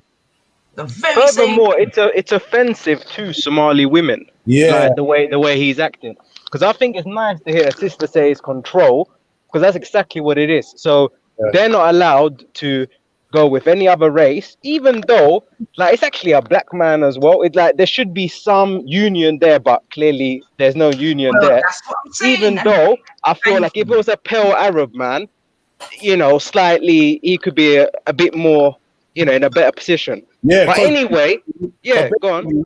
Let's admit it. Yeah, there is, and I don't want to get too into it. You have an issue with a Bantu black blah blah blah blah blah man. You got an issue with that, and it's the same issue we keep running to over and over again. Yesterday, what did I call it? It's King Kong syndrome. King Kong syndrome. Yo, James, Jedi, there's a youth, right? Hold on a second. Wait, I'm trying to get the word out, man. If you can say it. Fetishization. There's a youth, Jeds, right? In I think he lives in Sweden or something, yeah. And he's basically saying that he's been told that we but he was definitely referencing Caribbeans, but really he's referencing Jamaicans. You with me? Right. That we are responsible for Somalian youths dying in England. What? Oh yeah, I was there. So these are the kind of narratives that are being. Who said that? Who's the guy that said that? What was his name again? Somali soldier. Yeah, Somali soldier, something like that. Okay. You understand me? Yeah. So, and I definitely believe that there's something in it. Like I don't know what it is, and maybe one day we can explore it. Not necessarily today, like you said in it, but even when I was hearing what was being spoken about yesterday, there was definitely like a differentiation. Right. You see, like all of a sudden now they're our. You know what I mean? Like so when I've you know what I heard yesterday? Yeah. Another thing I heard was this. Yeah. And during the conversation, a man said to me that Islam gave them their principles and morals, which I don't have, and he doesn't expect me to have. That was a statement made. So it's like, I agree with that. His statement was Islam gave Somalis their standards and morals, and I'm like, okay, cool. So to me, it sounds like without Islam, Somalis would have lower standards and morals. No, they would have different standards and morals. Well, this is the thing. It sounded like he was saying lower. It sounded like he was saying because he would have a preference for the ones he's got now. Islam civilized them is how he was trying to make it seem. I don't know. I don't want to read too much into it. Before that, it was barbarous. I just want to say that I don't agree with attaching sexual stereotypes to any race of people. I think sexualizing people is, to me, it's like racism. It's like saying, "Oh, all black men got big dicks," for example. Like, even if it's true, do we need to be saying it and making them into sex objects? Like, it's just racism. Yeah, but can't, you know what? Man, stop doing that to me, man. Stop doing that to me, please. I hate No, but it's like it's the same for black women as well. Like they attach all these sexual connotations to black women. Like, I find it unnecessary. Like, why? They don't have do it. That's the thing. I hear you what you're saying, Khan, but I've heard you do it, and I've heard other people. I know other people have heard you do it. Who? What? You're talking about sexualizing women or people and putting it to their race. What, based on race, you mean? Yeah, you did it. You did it the other day. Explain. Okay, the other day when you were like, "Oh yeah, black girls are like this, da da da da da."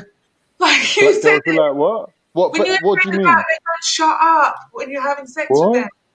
Yeah, they always talking to you. Yeah, they just as soon as you stick it in, they won't stop talking.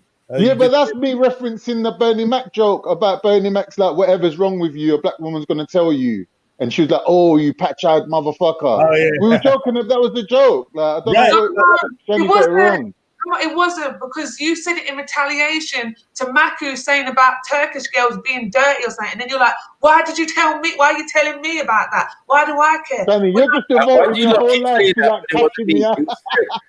Shani's devoted her whole life to catching me out now. All right, Shani, you caught me. You caught me out, babe. Yeah, all right. I hear what you're saying. But I heard you say. Shani. All right, cool. You caught me. You caught me. It wasn't me. It was Fred. Right? Get it right. Oh, sorry, Fred. I'm so sorry, Maku. I didn't want to thank Jess like that. It was great. I'm sorry I'm late, you know. I'm supposed to be in at past, but... Nah. We've discussed this already. Disciplinary. Told you already, man. Told you already. Disciplinary. However you say that word. Yeah. I had a big deal. You don't tell me you swap shifts with whoever. Who was it you said you swapped shifts with? Well, Eric. Me and Eric. Yeah, nah, well. Eric sacked. You swapped shifts with an unemployed man.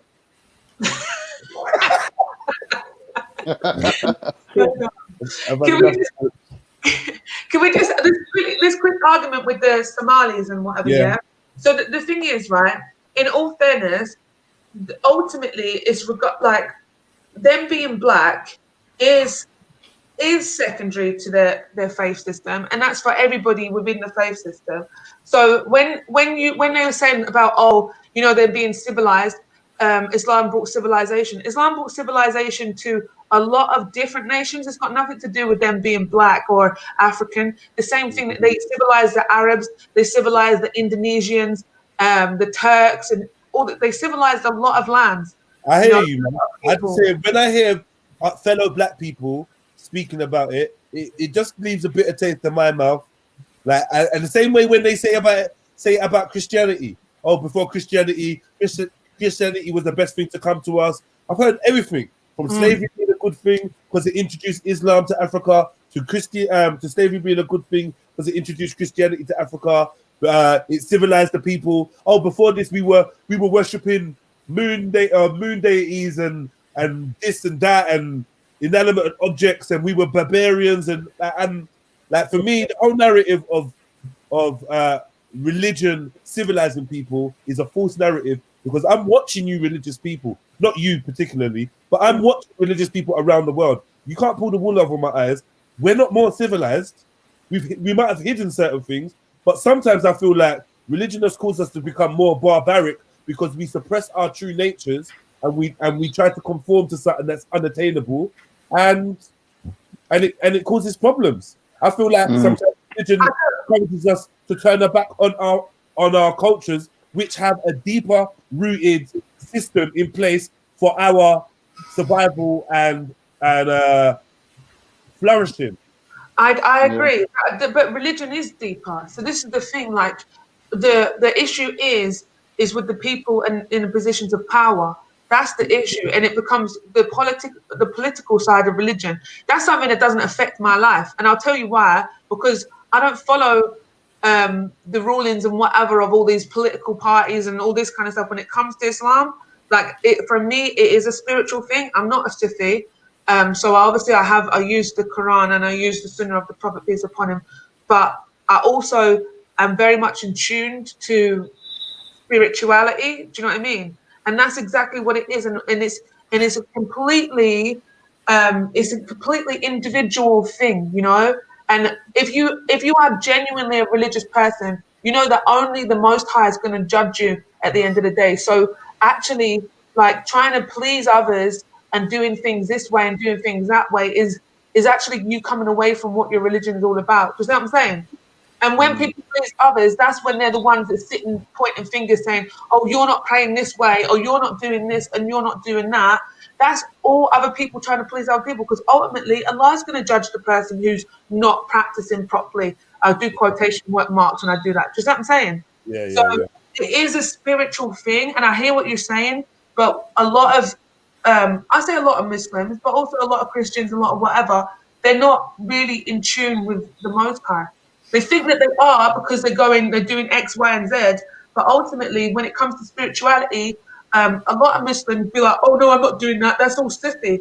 But it's not siffy. Like the Prophet peace be upon him was very spiritual, obviously, because he was connected to the Most High through angels. So yeah, you'd have to be spiritual, right? So it's just, yeah, that's my take on it. And I just feel like I get it, and I see what you see, but it's not the case for every religious person. But I do see what you see. And also just the Somali thing as well. Somali women are protected by their men, and all Muslim women are, because Muslim women can't marry non-Muslims. Yeah, more hypocrisy. More hypocrisy, because Muslim men can marry non-Muslim women. Yes, because they can bring them. Because the thing is, they're more, because the man's the head of the household. Here we go. Yeah, it's not misogynistic. It's just the way that life is. The man is the head of the household, right? And he provides. Because this is just how we are. Don't question it now. It's just the way it is. Oh, another woman here now, Shani. It's going to get difficult for you. Explain your position. Okay, so you're saying that you should just be able to sit at home and your wife do everything and bring everything to you. Is that what you're saying, Shan? So under normal circumstances, I would help you with this argument, Shani, but you've been really horrible to me lately. So I'm gonna let you suffer. Get her, man. Shani, forget her. Liberty. Hang on a minute. How do you throw that question at me when I'm saying how is that fair? How do you then bounce that question back at me? I'm gonna say I'm gonna say that's fair, but is you say it's fair? No, I'm gonna explain, but I also want you to just sit on something while I'm gonna explain. So oh no, pause that there. Pause that there. She's just gone on another level of darkness now. No, I want you to marinate with something. Let have something marinate with you. So you're a husband. I know better. What's going on? You're a husband with a wife and children, right? So for you, does it sit with you in your heart, not your head, in your heart, does it sit with you for your wife to be the one out, making sure that you all eat, making sure that you're all fed, making sure that, you know, you're all healthy and so on? Hell yes. Shut it up. Yeah. But yeah, Sham, so have a think on that. Yeah, but you know what it is? I gotta go back to the other day. It was mentioned, you know, the kind of sport of debating, and you know, you can obviously go into the whole sport of debating, or you can go to the truth.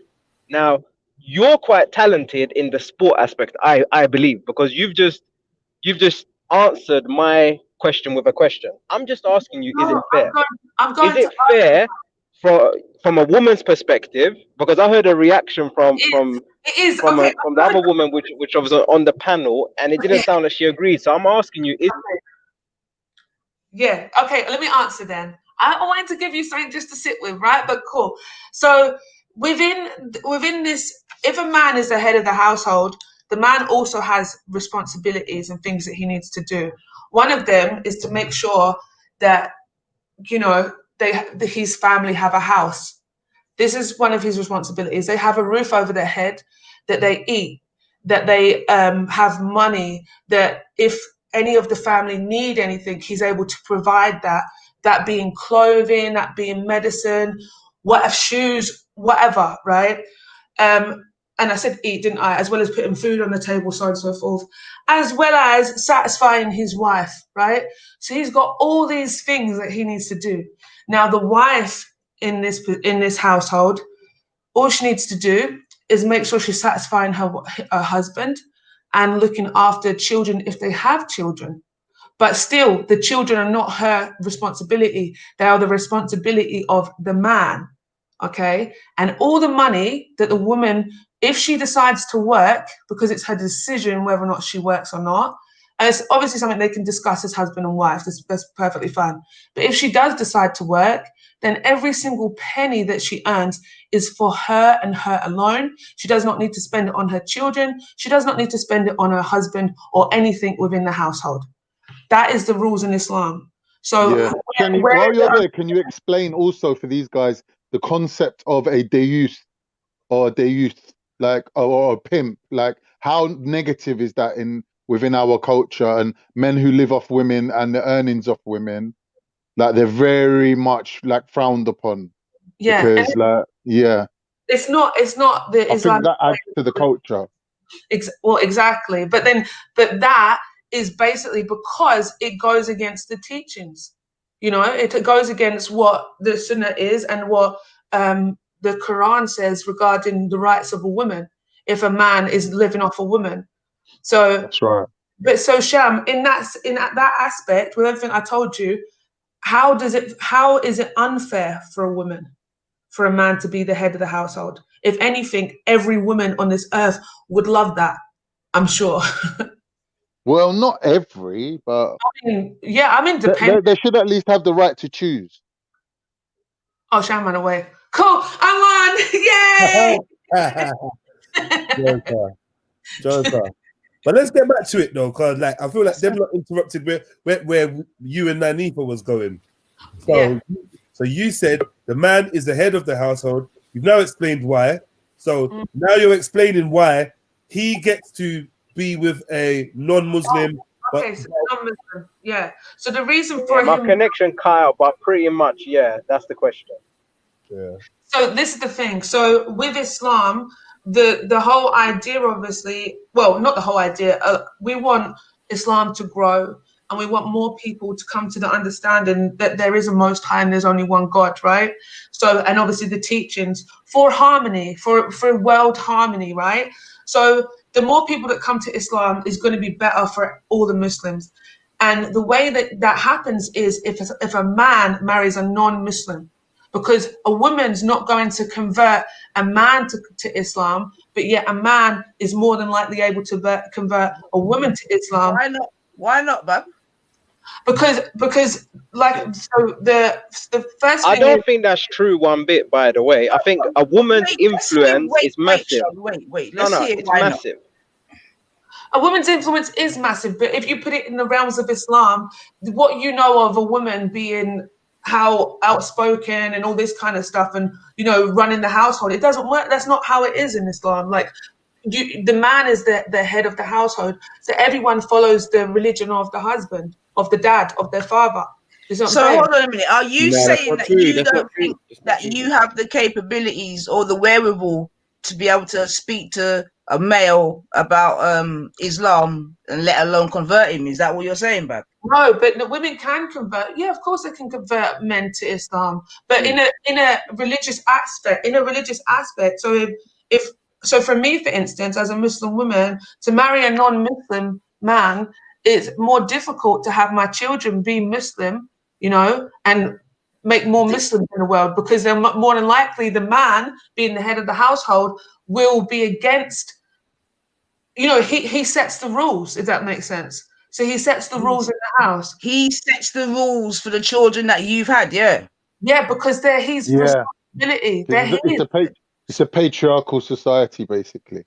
And the children are his responsibility. So women don't do this, but if they got divorced, the woman can walk away within Islam, away from her children if she wishes to. They don't do it, but this is what I'm saying. The responsibility on a man within Islam is huge. He has so much. How can you sit there and say that? You're a woman. Why are you saying that? Wait. Do you think any women were involved in that decision? How many wives did the Prophet have, please? 11. Right. 11. And most of them older than him, and were they wealthy women? Yeah. Yeah, he had a wealthy wife. Yeah, there was more wealth than him. Right. Most of them had wealth. Obviously, in age, as he got older, they got younger. Do you get it? Not young, but yeah, younger. Obviously. Yeah, the pattern of the story is that man got with a wealthy woman, obviously, and especially even in later on with some, Abu Bakr's daughter. Abu Bakr wasn't no play guy. He had wealth. He was a merchant trader. He was a G. Shani, let me ask you a question. Yeah, you see that narrative that you just gave, or that do you think that there was any women involved in that decision making, Bab? Yeah, there definitely. Let me not answer for Shani, but historically speaking, there definitely was. Mute them, you little fucker. Yeah. The decision comes from the Most High. No, it doesn't, Shani. That's not true. It does, because No, it doesn't, this is Shani. what's stipulated in the Quran. No, I hear that, Bab. I hear that. But then you're telling me that the Quran doesn't come from the Most High, which is not my belief. So we're just going to go back. I hear that. Obviously, one that's minute, your one belief. minute. So I got no. Historically speaking, when Islam was established, it was the women that were backing it more than the men initially. That came so the women around the Prophet were complicit in bringing about this culture, this society. Oh yeah, that's the same as Jesus, man. Pause. The women around the Prophet, did you say? Yeah. Being his wives. The women in the society. As in his wives. Well, his social circle. No. People that he knew. He didn't have women that were his social circle. That would be free mixing. You're not accusing Prophet Muhammad of free mixing. Before Islam was established. Before Islam, it's not a thing. Yeah, but it was the women in the women. So the first. Are you telling me that Prophet Muhammad got to steal? This is what I'm saying. Wait. Are you saying that Prophet Muhammad wasn't born a Muslim? That's right. But Adam was. No, we're using in two different ways. No. Let's deal with that. You're not saying the right thing. Because it's like Islam's here, then it disappears, and then it comes back. Sidetracking the issue. We're going off point. Yeah, and also you're not answering the right questions, because everyone was born a Semite. Everyone, even you, Jedi. Everybody is. Okay, Shani, these women that made the decision, were they the same women that made the decision that they shouldn't be allowed to drive? No, that is not a sham. This is the thing you're conflating. What do you mean driving? No, but I'm asking. Driving what though, Sham? There weren't no cars in them days. Wait. Okay, so how did he get from empowering women to women are not driving? Where did we go wrong? Culture. That's the Saudis. That's their culture. That's their laws. That's right.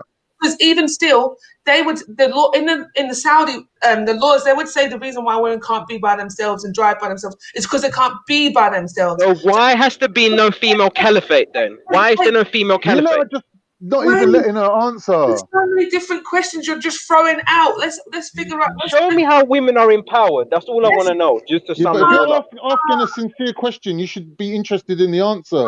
Alhamdulillah. If you're just bombarding somebody with questions, it shows that you're not interested in the answer, and that's very insincere. Exactly. Thank you, Khan. Exactly. Let's keep it basic. One at a time. Oh shit! Did I accidentally help you? Oh no. Let's answer one question. Another one. You're talking about Saudi, and whatever. Saudi culture is different to Islam. Okay.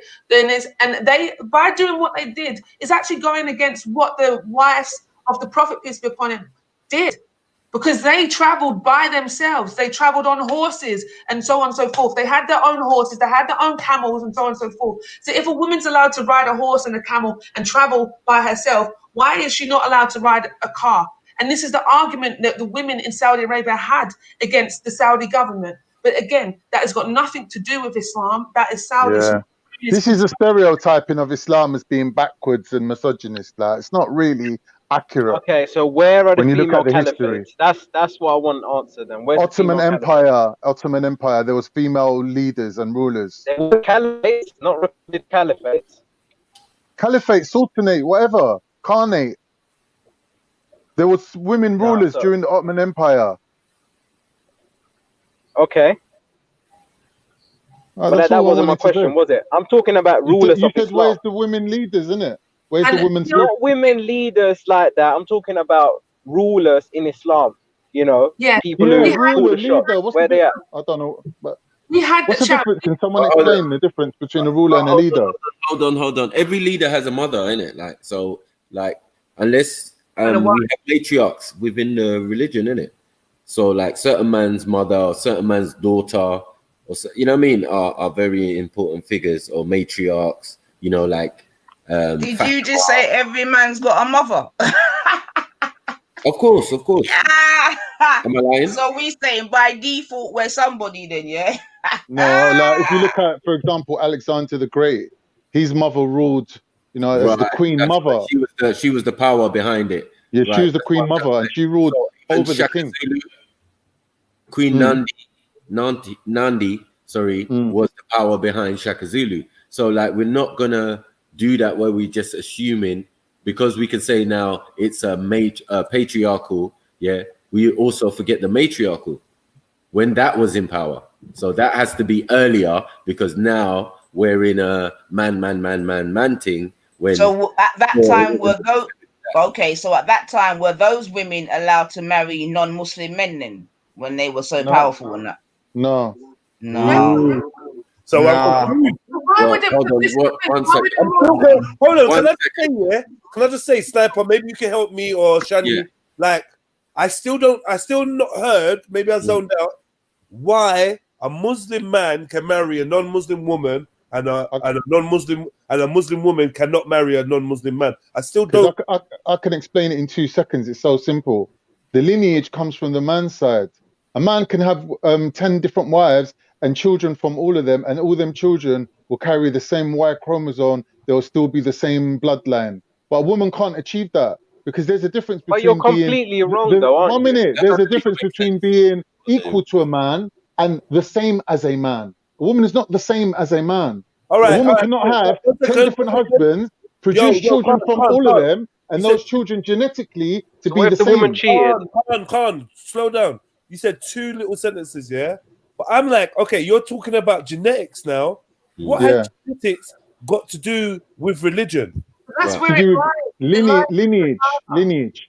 Yeah, and it lies with the But then if lineage, then the non-Muslim man that the Muslim woman wants to marry was born a Muslim by lineage. So what's the problem now then? What minute? Say that again. The non-Muslim man that the woman wanted to marry was born a Muslim. All right, listen to this. Yeah, you said that. Have another go. All right, you saying that the dad can have children and they all carry his genetics. Yeah, I'm saying, what has that got to do with one of them children marrying a Muslim woman? One of his sons marrying a Muslim woman, but the son himself being non-Muslim. What is that? Like, I don't get where genetics ties into this.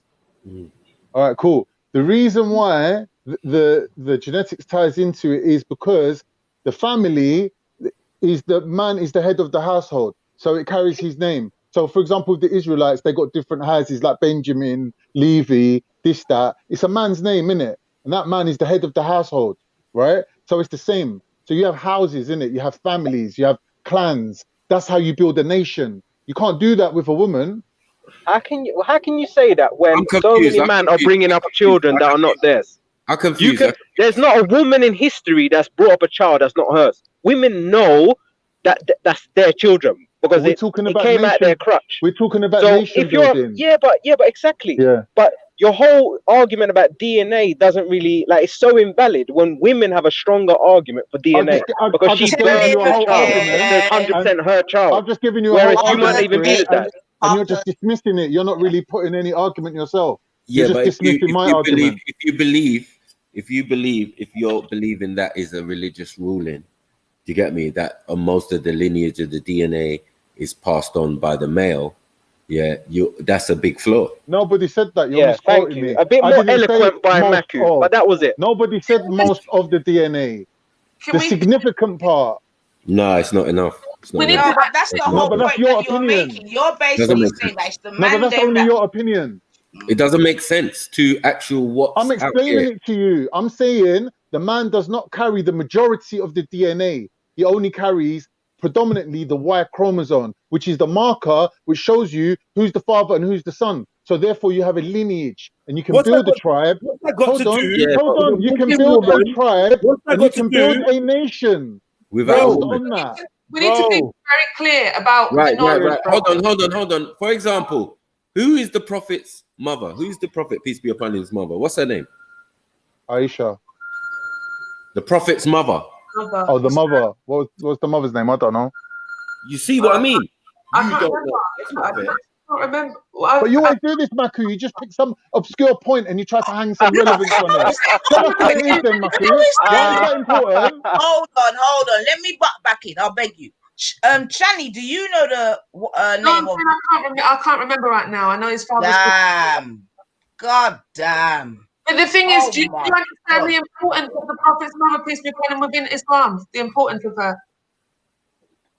Yeah, Ask me that again, sorry. I'm saying, do you understand the importance of the Prophet's mother, peace be upon her? Do you understand Well, clearly she ain't got much importance because you lot don't even know her name. No, it's just that, this is it's the just thing. that me and Shani don't know. Don't mean that no one else knows. This is the Listen, if the two of you don't know the Prophet's mother's name, then that means none of you don't. All right then. I'll ask you a question. What was Jesus' father's name? Within our deeds. What was Haile Selassie's mother's name? Argument. I don't even care about that, to be honest with you. Yo, come. Do you ever hear me talk about Haile Selassie? I'm just saying random people. No. So now the Prophet's random. This is dumb. Amina. Now you're just being argumentative, though. Yo. That's just argumentative. I can't really. Amina is the answer. There you go. Amina, cool. Back to the topic. So what did I say? So the Prophet's what? Mum don't mean much then. But because it's not a part of No, the Prophet, that's not right. You're saying that. There's so many people called Emine or Amina. They're named after her. My mum's name. Exactly. I've got many friends called Amina. Anyway, back to the point. We need to make. Anyway, why are we talking about Islam? Yo, stop doing that, man. Fuck, like you can't hear someone else chatting. We need to make real clear that a Muslim man can only marry a non-Muslim who is a believer in the Most High, being that she's from the books previous. He cannot marry somebody who would be referred to as a kafir. He can't. That is not it. He doesn't do that. He marries somebody who is either Jewish or Christian, and he doesn't convert them. He respects their religion because it's part of his deen as well. So I know Muslims that are married Sikh. Well, then they're doing whatever they want to. Like the women that are Muslim women that marry non-Muslim men. They're doing whatever they want to. No, and this was a Muslim man. Yes, but he's doing whatever he wants to. This is the thing. Because one person. Another thing is, another thing is, how do we establish what was, like the criteria of someone being Muslim? I mean, someone being Christian or someone being Jew might be that for in Christianity, you're a Christian if your mum's a Christian, your dad's a Christian. That's it, you're a Christian. Yeah. Not everyone has to do. Not everyone has to do a confirmation. Not everyone has to do a baptism or christening. Some people do christening, but they actually, even just because you was christened as a baby, doesn't mean you actually go to church or you actually follow the laws or you follow the Bible or none of that. But now, because technically you're Christian, it's cool for you to get married to a Muslim man. Now, I'm saying for a Muslim woman, to get married to a man of the books, why is it not allowed? You're still not explaining it. But this is the thing, because he will hold, if he's, so the thing is, if it's a Jewish man who believes in Judaism and whatever, and he practices, that's his faith, and he decides to have a Muslim woman, why would this man, who is the head of the household, now turn his faith, his whole belief system that he has, and convert to Islam? He doesn't have to. The same way a Muslim man's, a Muslim's. What happens? Hold on. No, I'm not finished. Yeah, no, I'm just saying. Wait. Go on. Fuck, man. I'm saying, but the reason why is because he's a Muslim man. Sorry, because he's a Jewish man. Now, when he has children and everyone else in his household, his kids, because they're his responsibility and so on and so forth, they're going to be Jewish. They're not. Okay, cool. That's fine. Now, there's no problem with being Jewish because you are people of the faith and you can get married to Muslims. Ain't no damn problem. So your Jewish daughter can now be married to a Muslim man. So that doesn't make no sense. It don't matter. What we're saying is we trust men to guide the religious direction of the family, but we don't trust women. It's not that we don't trust them. We're admitting that the women don't have the same rights as the man. That's how it seems. That's right. They're not the same. They're equal in status, but they're not the same in function. Okay, can I just say something on that argument as well? Was that also, let me just add to that. When it comes to kids as well, that whole argument is so invalid. Even from personal experience, who do you think the youths listen to? You think it's me or their mum? You think if someone had to fall off a cliff, who do you think they're going to run to? They're going to run to their mum. See, this is the beauty of Islam. You know what I mean? No. They're going to run to their mum. I don't have this. You think I got the same say that the mother has? It's always the mum. They'll always go to their mum. Where the Prophet said, heaven is under the feet of your mother. And who has the right over the child? The mother has free right. And that's clear. over the child than the man. So what you're saying, Sham, is in line with Islam. So why I can't understand. we see the No. the Come on, beauty in that? come on. Look, I've Anyway, realized now. let me just make a little side Hang point on, as well to No, because Nanifa. you're She swerving said the about question. Sikhs, You're yeah. swerving the question. I just want to No. recap about Sikhs because I don't want to do Yeah. them injustice, yeah. In the Sikh Yeah. holy books, it Run and refers hide. to their God as Allah as well. So on that technicality, if they're claiming that Allah is God and God's Allah, then on a technicality, you might be able to marry a Sikh still. Okay. Yeah. All right. You made your point. Yeah. When it comes to kids, why use the argument that the father stares the kids and whatnot? That's not the case. Can I answer this? Why if a quickly woman answer this? brings up the kids, would Can I that be answer the this case? quickly? In all It don't make systems, sense. Sham, in all systems, including Islam, yeah, you have the rights of the individual on one side, and you have to weigh that off against the benefit for society on the other. Now, where we draw the line in between those two things, yeah, that's what makes us Muslim. But everyone has to make that trade-off between individual rights and what's right for the society. Now, when you're building a society with the intention of building a nation, right, from scratch, you're going to have different values, different criteria for what you're doing compared to a nation like what we're living in now, which has already reached its pinnacle, it's reached its peak, and all we're doing really is maintaining the society that we have. Our society currently is not progressing, growing, getting bigger at all. Do you understand? If anything, they're trying to keep it the size it is now by stopping immigrants, etc. Right. Okay, so let me you're just looking ask at you. two different functions, yeah, for two different scenarios, and somehow you're trying to compare apples and oranges, and that's why you're having difficulty. I'm only using something that was used against me. I'm only making a point that if you're saying that a woman has the responsibility for the children and a man has all these other responsibilities, and then turn around and say that this same woman is going to have the least influence over them very same children. That is a pure contradiction. That's something that you can't get away from. No, you're using the word influence. We're saying responsibility. Okay, so they don't have that. That's still a par on the women. You know what? How's that not a part? So this is the whole this whole women are so within this society, yeah. Women are constantly struggling to get some equality, to get some rights, and they have been for the longest time in this society. These same rights have been given to women of Islam for the last 1400 years. So tell me something that women in this society are able to do that Muslim women are not able to do, and it's beneficial for the woman. Tell me. Anybody? Sorry, I missed that. Asked me that question. I want to answer it. Sure you do. I do. No, that's what I'm saying. Sure you do. I know you do.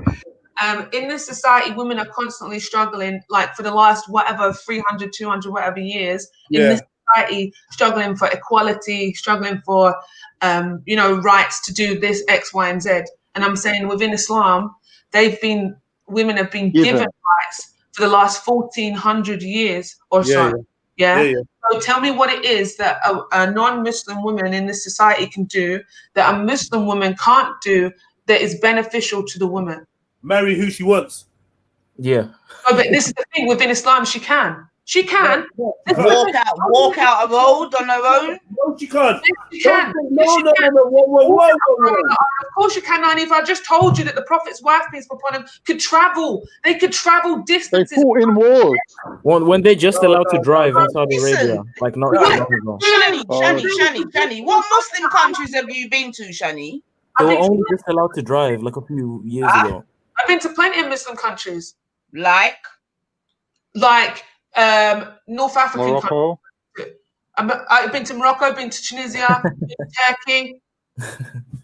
I've been to Bahrain. I've been to Bahrain. Brunei. I've been to Brunei. There you are. 3 Muslim countries. Brunei is a very Muslim country.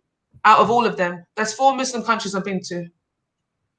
Yeah, I mean, all the ones you mentioned, apart from Brunei, I've been to them ones still, but I wouldn't necessarily consider them I wouldn't say that they're secular, but Morocco and that, and Tunisia and Turkey, they're quite, But when I went to these places, I didn't go to tourist areas, Nainifa. I actually know people in the places, so I went to where people live and where they practice their religion.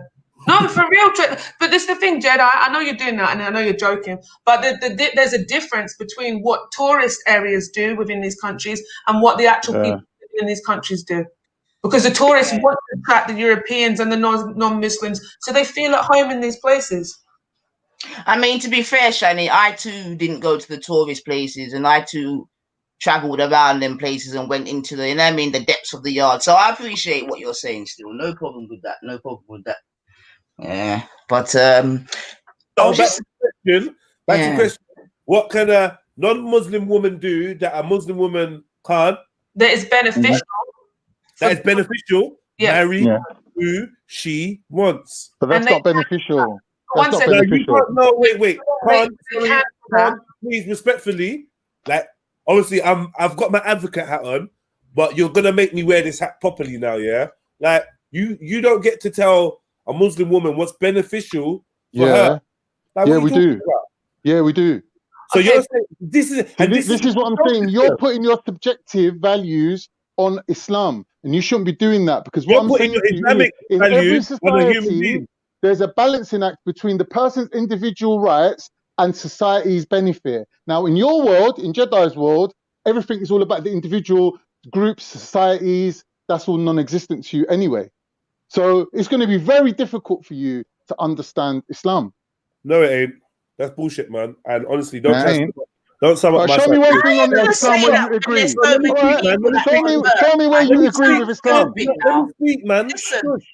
Like, honestly, you speak and you speak about how I think.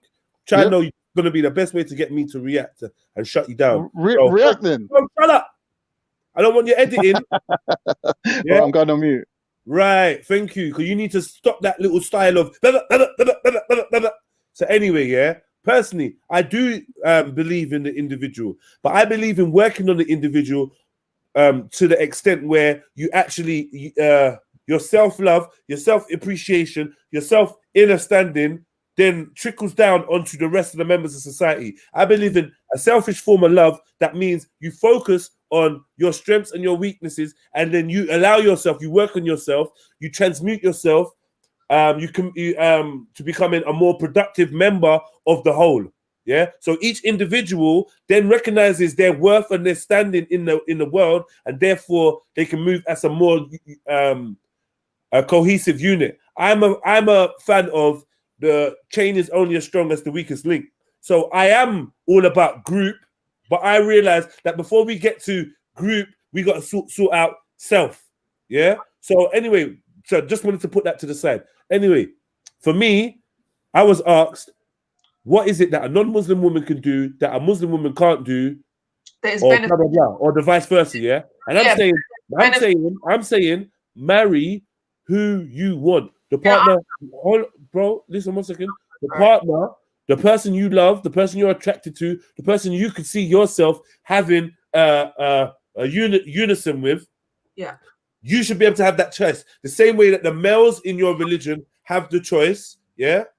Yeah. Just like the males in the religion have the choice. Just like I would like to hear a woman leading prayer over a man leading prayer, because everything is man. You say that your God has no. Hold on, chill. You say your God has no gender, but then you call him. Same in other religions, yeah. It's bare male centered, bare this, yeah. Like I just want to see that when it comes to love, yeah, and making choices about who you breed with, yeah, that's left down to the individual. And I don't feel like a religious ruling to say, okay, this is cool for men, but this is not cool for women. I don't think that's fair. Okay, let me. I agree. Can I just quickly say one thing, Shani? Yeah. If you're not going to forget what you're saying. Let me just say one thing, Jedi. I love everything what you said. It was very, very beautiful. And what I want to say is choice comes from power, and with power goes responsibility. So when you're saying, I want to see the woman doing what the man can do, yeah, societally, not individually, societally, that woman's going to have power that the man's got, and she's going to have the choice. Then she will have the choices of what the man's got. But then with that goes the responsibility. So when we're looking at today's civilization and culture, we can see that women do have the same power as men right now, but are they making the right responsible choices that we agree with in general? No. Anyway, like, look, I feel like a woman. So everything what's wrong with today's society, we can correct that with Islam. That man agreed in that. No one didn't agree with that. No. I could I know you agree. I just want to see women have the freedom to be in love with and marry who. Hold on, yo. I'm itching. I'm sorry. Go on. No, because you said you had to make your point again because Khan took it off a little bit. Right. Go on, yeah. Right, but I'm just saying, like, so, right. First of all, I agree with you 100%. A woman should be able to love who she loves and so on and so forth. The structure of finding a husband within Islam or finding a partner doesn't actually put you in love before you get married.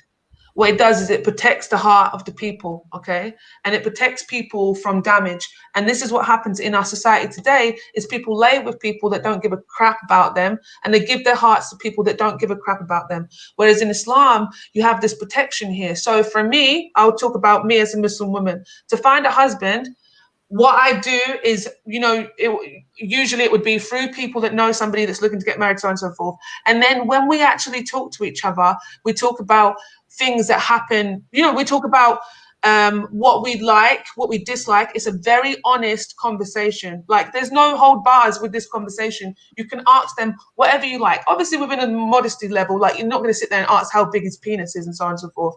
Do you know what I'm saying? You don't ask those questions, but any questions like what's your bad habits, what don't you like, what are you expecting, all these kind of questions are open and on the table for you to get to know somebody. Okay, and who's this arranged by? Who's this arranged by? Tinder?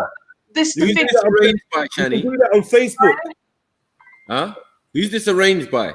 What do you mean? Who's this arranged by? Who's this situation arranged by when there's a meeting of, No, it's arranged by the people. The two people. It's arranged, but who has the last word? Who has the last say?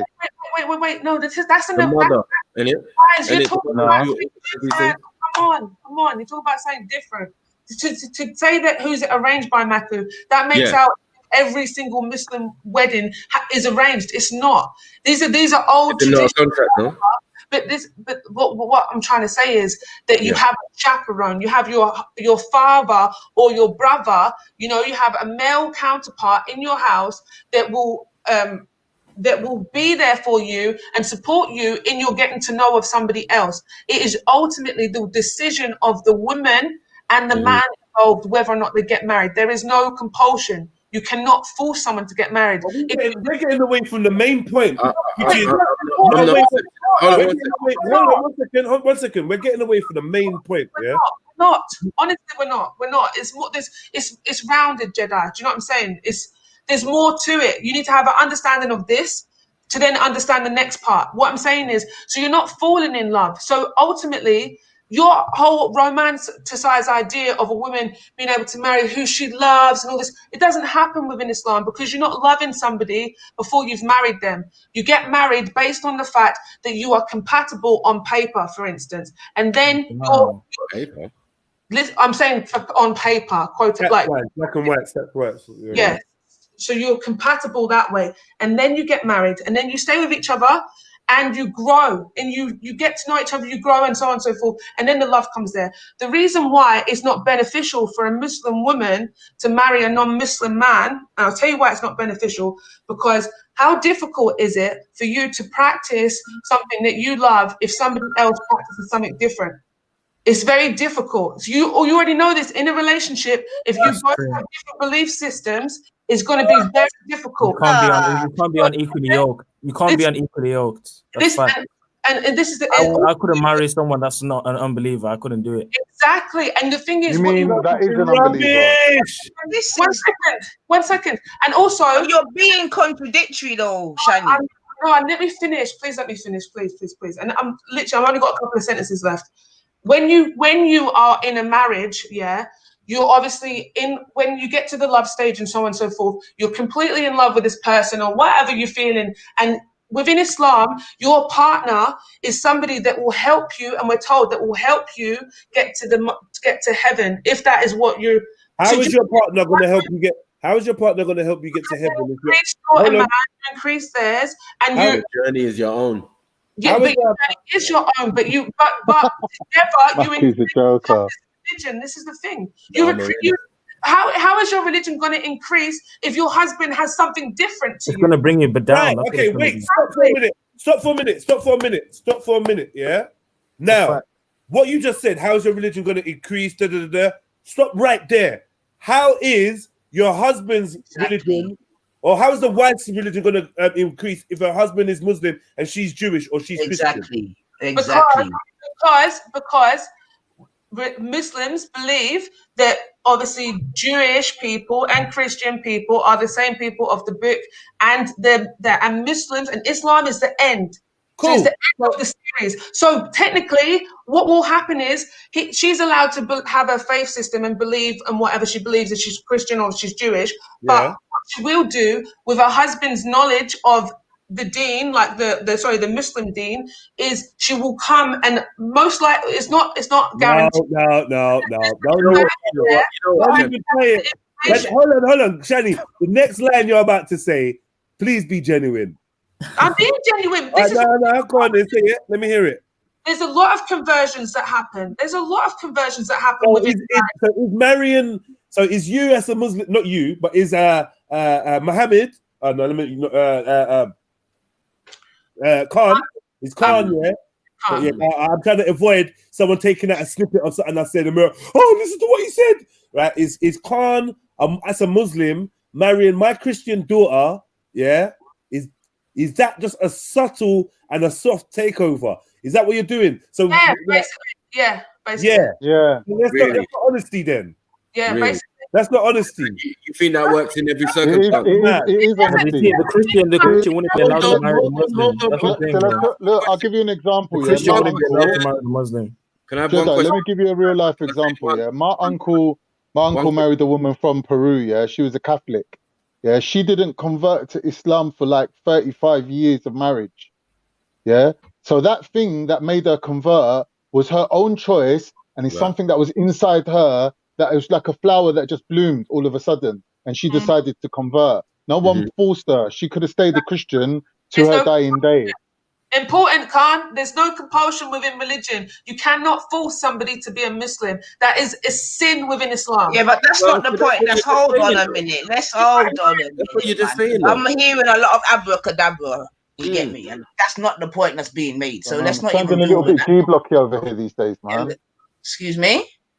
It's sounding a little bit G-blocky over here. It's like people giving you real life testimonies and you just dismiss them just like that. Like, Whoa. Let me just put something in place, yeah? I feel like every day I have to remind man. G-Block never started no fucking religious debates, you know, on YouTube. Exactly. Yeah? But they started ignorant. Hold on, man. You always got something to say when someone else is speaking. Like, honestly, have some more discipline, Khan. Like, you did it all yesterday. Don't do it today as well, bro. Yeah? Now, this whole thing of G-Block this, G-Block that, G-Block this, G-Block that. Go and check G-Block's first video. Someone go and do that now. Tell me the date of G-Block's first video. And tell me how long we've been online talking amongst ourselves about religion, spirituality, social issues, black politics. Stop trying to, like, shit on G-Block every 5 minutes and make it seem like anytime there's a religious conversation, it's got anything to do with fucking G-Block. Are you not dumb or something? I don't want to hear that no more because it's cheap. Like, come on, man. It's actually annoying, isn't it? Like, how long has Titans TV been running? It's disrespectful. Like, this is it's turning into an idiot thing now. No. It's turning into an idiot thing. Yeah, man. You're basically lecturing me, yeah? So can I just like say one thing? Bro, you didn't give a fuck. Can I say one thing? You're strawmanning me, bruv. I never said G-Block invented religious debate. I'm saying I'm definitely in a shut up mood this morning, innit? Yeah. So bear with me, yeah. But G-Block didn't invent nothing, yeah. I beg man remember themselves, innit? No one said that. Hold on, you was happy on G-Block. Until Zubaydah had to text you and tell you that the rest of us Muslims are boycotting. Yeah. So just remember yourself. Don't act like you're connected. Yeah. Don't act like you're connected to the Ummah like that. You're the last man to know. Yeah. So just chill out. Can I say one thing? No. I want to hear from someone else. Shakara, no, but you're saying all this towards me, though. Shut up, man. Man. I want to hear from Shakara, man. We saying Shakara. That's bullying. Nah, it ain't bullying, bruv. It's just trying to like give you a chance to breathe. I'll just ask for one sentence. I know, but you're always getting sentences, and you will get one in a minute. Let's get someone new on the panel to speak. You know what? I was just gonna listen, to be honest, but okay. But what prompted me to kind of jump on is what Shani was saying, in the sense of the fact that like I feel like whether I agree or disagree with everything that she was saying, I do feel like this whole concept here of falling in love and them kind of things there, like needs investigation in it from our perspectives in it, right? In terms of what it means and what it is, and maybe there's something to be learned from, you know, from philosophies that don't really, what's the word? Place an emphasis on the concept of falling in love in it. Like I don't necessarily I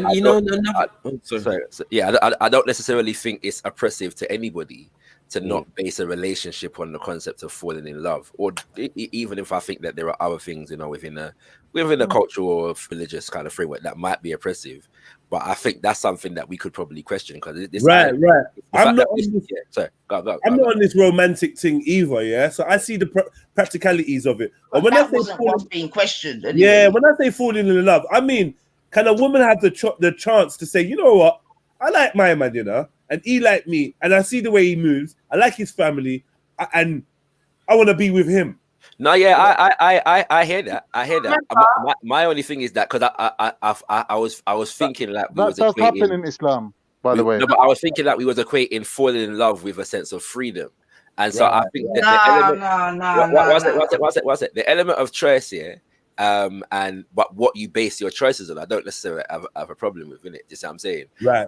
So if one is saying, well, the woman has the right, the woman could be as influential in terms of bringing a man to Islam, yeah, you know what I'm saying, or whatever, like, you know, then I can appreciate the argument in it. Why? What is it about woman that makes her less influential in the religious sense, right? This what I'm saying, like in the sense of the capacity to, you know. Right. Well, that's a better, yeah. That's like, talking about the original. Let me say something. As a Muslim woman who was looking to find somebody to be with for the rest of my life. So as a Muslim woman trying to find a husband, I wasn't looking at any non-Muslim, and the reason being is, even if this brother was a good night or he was handsome or whatever, first of all, I'm not even looking at him, first of all. But second of all, I'm not looking at him as a potential spouse, because what I want to do is increase my iman. I want to increase my faith system. I want to be nurtured within my faith system. And to do that, somebody that would help me and be beneficial to me as a Muslim woman would be another Muslim. It would be another Muslim to help nurture what it is. My belief. I don't have a question, Shani. But you keep moving the goalposts at this point. Can I ask you one question, yeah? Can you say hand on heart that the best person for you, your best person, your best partner is definitely a Muslim? Is yes, a hand on heart. How do you say that? The reason why I say that is because for me, it's about nourishing my religion and actually being able to practice it in a household where there's somebody with a different faith system to me. That most likely is going to be a clash of belief system. I disagree with that. I disagree with that 100%. Hold on. Can I say one thing? I agree with her. Can I say one thing, please? Can I say one thing? We had my mom come up here the other week and explain that she is fully a Christian woman, Roman Catholic from beginning and all of that. And she married a Muslim man. Did she become at any point in their relationship a Muslim? No. She said clearly. We know of these unions. Yeah, but that doesn't always happen. Michael, that doesn't always happen though. Of course it doesn't always happen. But hold on. Does a Muslim man and a Muslim woman, or a Christian man and a Christian woman always get together and empower each other's faith? Do they don't worship the same God? Do relationships happen within the same religious parents or whatever? Here's why I sympathize with that point of view. Like, and it's not an absolute thing, but personally, I couldn't be with somebody that doesn't share my spiritual inclination. Thank you. Personally, I couldn't. And I'm talking about as a life partner. I personally couldn't do it. Now, I'm a man, yeah, and whereas I could, yeah, like it would be, I wouldn't be in the ultimate kind of relationship that I want to be in with a life partner. If could you marry a Satanist? Right? So I do understand that inclination. That I've met Christian sisters who, you know, on a personality level, me and them get on good, yeah. But I would never pursue a relationship with them because I don't want to be I don't want them to be trying to convert me every minute, right? Same with a Muslim, even though, you know, the Muslim thing is different because they couldn't live with me anyway, right? But you know what I mean? Like I've met Muslim sisters who, you know what I mean, and get on good. I would never consider it simply because, like, man ain't trying to hear you call me a kuffar every day, right? It's just what I'm saying. So yeah, have a nice breakfast, kuffar. With this argument, yeah, that we run to the extreme quickly. We run to the extreme of, oh well, they're gonna try and convert me. They're trying to, but let's talk about the harmonious. Let's talk about you marrying someone that has spiritual maturity and does not have the desire to try and force or coerce you into any form of partaking in what he believes in. Is a personal journey, right? Now, the morals and the principles of such a religiously pious person should trickle down onto the family in nothing but positivity. Unless you have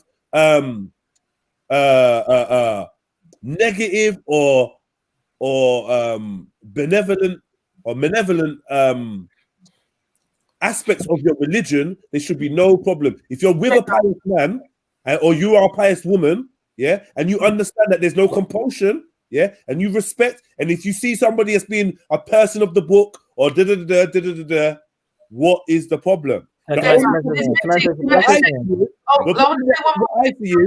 man is looking to do is build something that is going to be like a vehicle for their own spiritual or religious progression, which is different from finding a partner. Jedi. Can I say something, Shani, please? 1 minute. We got a really good conversation going, so can everyone just take their time and we all have our say in it. It's really good. I'm gonna have to go because I need to go and pray. It's rub it in. We'll be here. Don't worry. We'll be listen, here. So that's why Zulu. Sorry, I wanted to just quickly make a point. So what you're saying, Jedi, I totally agree with. But you have to keep in mind that there are many Muslim families where perhaps the father or the mother isn't praying or isn't practicing. However, there's no clash there because they both believe in the Most High. Do you know what I'm saying? They both have the same religious system. One might be leading the children. It might be the mother. I know plenty of households like that, where the mother is the one that's practicing and the father isn't. But it doesn't matter, and that people are free to practice within that household. The father's just obviously on his own journey and he's weak and he's a man. But it's that's an interesting one. That's an interesting one. Why is it? You keep changing the goalposts, though. Hold on, man. What's happening yo, hold on. And let me explain it. Let me ask you, Shani, yeah? Do you think, that being with a person of the books that is practicing is worse than being with a non-practicing Muslim? Yeah, no. So therefore, you know about relationships where the mother is practicing, the father is not. That's an interesting one. The mother could be with a practicing Christian and would at least help. They're not on the same thing. That's the thing. They're not on the same. They're not on. They don't believe in this. There's going to be conflict in the belief. How you're non-practicing? You don't pray. My only thing though, yeah. Can I just practicing? You don't pray. You don't you're a man. I'm a man. Yeah, and there's a woman there. Yeah, you don't pray, but you claim to be Muslim. I pray and I respect your faith, but I'm not Muslim. What would you rather your child learn? To be devoted to? The thing is, the person that's not praying at the moment that is a Muslim, that just means that their iman is low, their faith system is low, their belief is low. Yeah. For people, that doesn't last forever. Do you know what I'm saying? It can go. Their moral upbringing. Nah, that's bullshit. Their moral upbringing is. Hold on. You're gonna die tomorrow, not praying, not fasting, not practicing, not adhering to anything, not making no efforts to go Mecca, and then you've got your Jewish husband or your Chinese husband, or your who is like Zulu, who is fully on fasting, Sabbaths, praying, a Bible study. Surely surely the Christian is a better example than the non-practicing Muslim. No, it's going to add confusion to the children. It's going to confuse the children. But there's not even that kind. It's not about being better examples. Myself and Zulu, we're both practicing people of faiths, right? However, we can have a beautiful conversation, but we see a lot of differences in between what we believe, and that's quite difficult, I would say, to be in love with somebody if you've got there's core things as well. Like he believes that Jesus is God, I don't. That is a huge thing. Yeah, but Shandy, you know what you're saying don't make no sense. Yeah, sorry to cut you. Let me just get a one word. I'm hearing you're saying I wanted to say something as well. It's not keeping it real and balanced in it, because it's not the same the other way around. So that's why I'm hearing you, but it's like it doesn't, you know what I mean? Because at the end of the day, if a Muslim man can take on a Christian woman, and they can get food, then the reasons that you're giving for it being not vice versa don't make no sense. Right. So Can I? Right. Just keep it to what you had said before about it's just about the whole thing probably of dominance and whatever. But let's not try to wrap it up and make it pretend like, you know, it's all equal and all this abracadabra shit that fucking Khan was talking about. Like, stop it, man. Come on. That's how I feel. All right, Zulu, go on. I don't even know what you mean by that. So what I want to say is I agree with what you and Jez are saying, Lanif, about how, I mean, the man being able to choose who he wants. It's a bit of a double standard. I don't believe that personally. I believe both of them should be follow the tenets of the faith, in my perspective, which is not to be unequally yoked. I couldn't marry someone that doesn't hold the same beliefs as me, because marriage, number one, is a life union, and I can't have a life union with a partner that doesn't have the same moral standards and worship the same God as me. So especially if the tenets of my faith is to be equally yoked. So it's a different thing if the tenets of the faith doesn't have any laws on marriage or doesn't have does it break down what equally yoked means though, bro? Because in spirit, meaning whatever you're quoting for that equally yoked thing, is there a breakdown of what that precisely means? It's in the context of faith. Because you're the same brother that will be like, I believe Jedediah is a Hebrew Israelite.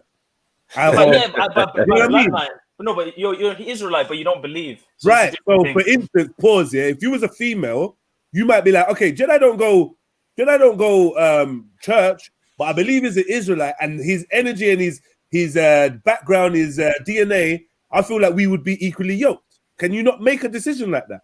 Or do I have to go to your church? But it's not about bloodline, it's about the faith, it's about your opinions.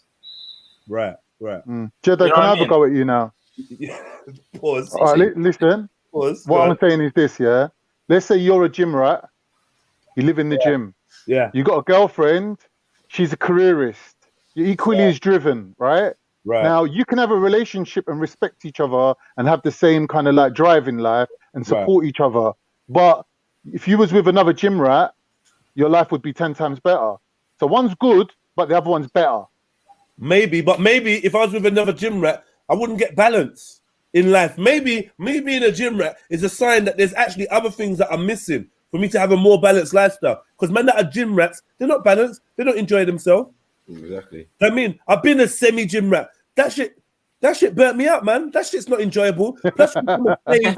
No, real talk. Plus, you become a slave to vanity and watching your eating and Maybe I should get with someone that's a little bit more laid back so I can find my medium and even bring her into a medium. You know what I mean? The happy middle. God is the middle. So could you marry a Satanist, Jezza? No. Why not? Because there's things that come with Satanism that I find morally objective. So what if I said that about any other religion? What if I said that as a Christian about Islam? What if I said that about a Christian about Judaism or other religions? I find things in their religion that are morally incorrect. Well, you can have a conversation, because the thing with it is this, yeah. You can have a conversation. You're marrying Shani. The things that you find morally objectionable in Islam, if you speak to Shani, you might find that she has a different stance to the mainstream on that. Remember, I'm still coming from a perspective where Islam is an individual thing. There's no gang thing in Islam. There's no, this is the way to be. Like, now I've realized that now. I'm awakened to that fact now. Yeah, there's too many Muslims out here that have shown me I have my own relationship with Allah, and this is it. Yeah, this is what I do, and I respect them, and I actually see Islam and the peace and all of that people talk about. I see that shining up people like that. I think when you're with the masses, I think this is what the 75 sects that some Muslims are warned about in the end times, that the Ummah is going to be split into 75 different sects, and I can kind of see it. I see it, and a lot of the people that's in this mainstream way of thinking about their religion, they're often the ones that are in a sect, because this is how it is. This is how it must be. If you don't think like us, you're not part of us.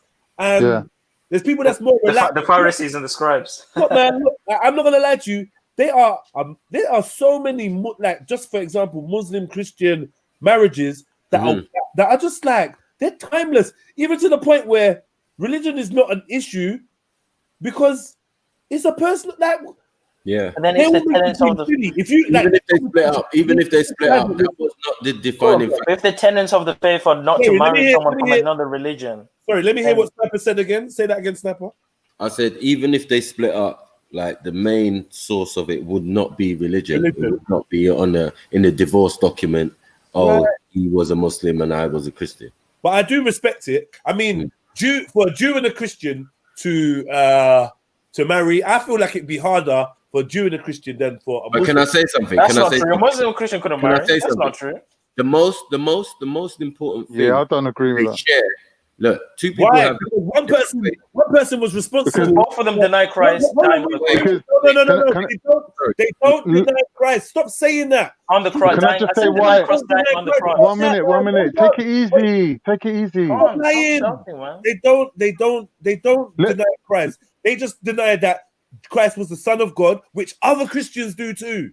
Yeah. Yes. And then they deny they deny that Christ was crucified or killed. Yeah. Which some other Christians do too, because they think he was put on a stake and da. It's not that when you talk about your differences, it's like you want to make them as extreme as possible. But that's the fundamentals. Jesus dying on the cross is the fundamentals. What about a Jew that don't even recognize Jesus as a Messiah? They're both in the wrong. One. Can I say, please? One partly accepts them and then denies the main reason why he came to earth. One completely rejects him and arguably are the ones that wanted him dead in the first place. So it's like they're both equally wrong. They're both equally wrong to me as a Christian. Okay, cool. So now, remember the statement you made. Wait, hold on. Zoo, I thought Zulu was a Hebrew. Are you a Hebrew or Christian, bro? Bro, Israelite is a bloodline, bro. Oh shit! But are you by religion though? Christians are Israelites because the people that made Christianity were Israelites. Brethren, you're confused with the thing right now, brethren. No, because Shaka, you're thinking ISUPK, white man's the devil. I'm asking. I'm not. I know there's more than one sect of Hebrews, bro. I'm asking you though, religiously, it's not are you a Christian or a Hebrew Israelite? But it's not separate. This is what I'm trying to explain to you. A Christian is an Israelite. Answer the question. It's not Nothing's gonna happen. Man, shut up, man. He's asking me a question, man. You told us you're Christian before. Oh my gosh, is this guy dumb, bro? Just shut up, man. Anyway, what I'm saying, Shaka, you're saying, are you a Christian or are you a Hebrew Israelite? Hebrew Israelite is a bloodline. First, Christianity is a belief, right? So if you're saying, am I a Hebrew Israelite or Christian? I'm both. You know what I mean? Ancestrally, I'm an Israelite. You go to church every Sunday? Sunday is not the day of worship, it's Saturday. Saturday they go, Saturday, innit? Okay, so do you worship every Saturday then? I keep the Sabbath. You keep the Sabbath. Do you go to a 7-day Adventist church? Yes. Okay. So you're a 7-day Adventist then. that's cool. That. I told you, it's a 7-day Adventist. Yeah, but there's no just a quick clarification. There's no separation between Israelite and Christian because the people that started Christianity were Israelites. So there's no separation.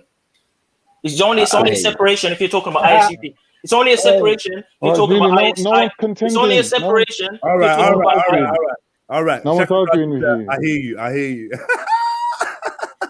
Yeah, man. Yeah, you're a Christian Israelite. But can I say something, Jed? Yeah, go on. The main thing that's been left out is culture. Now, a lot of people, even though they might be of different faiths, like my mother and father, they share the same culture. So when it comes to wedding rites and all of that, that is more cultural. So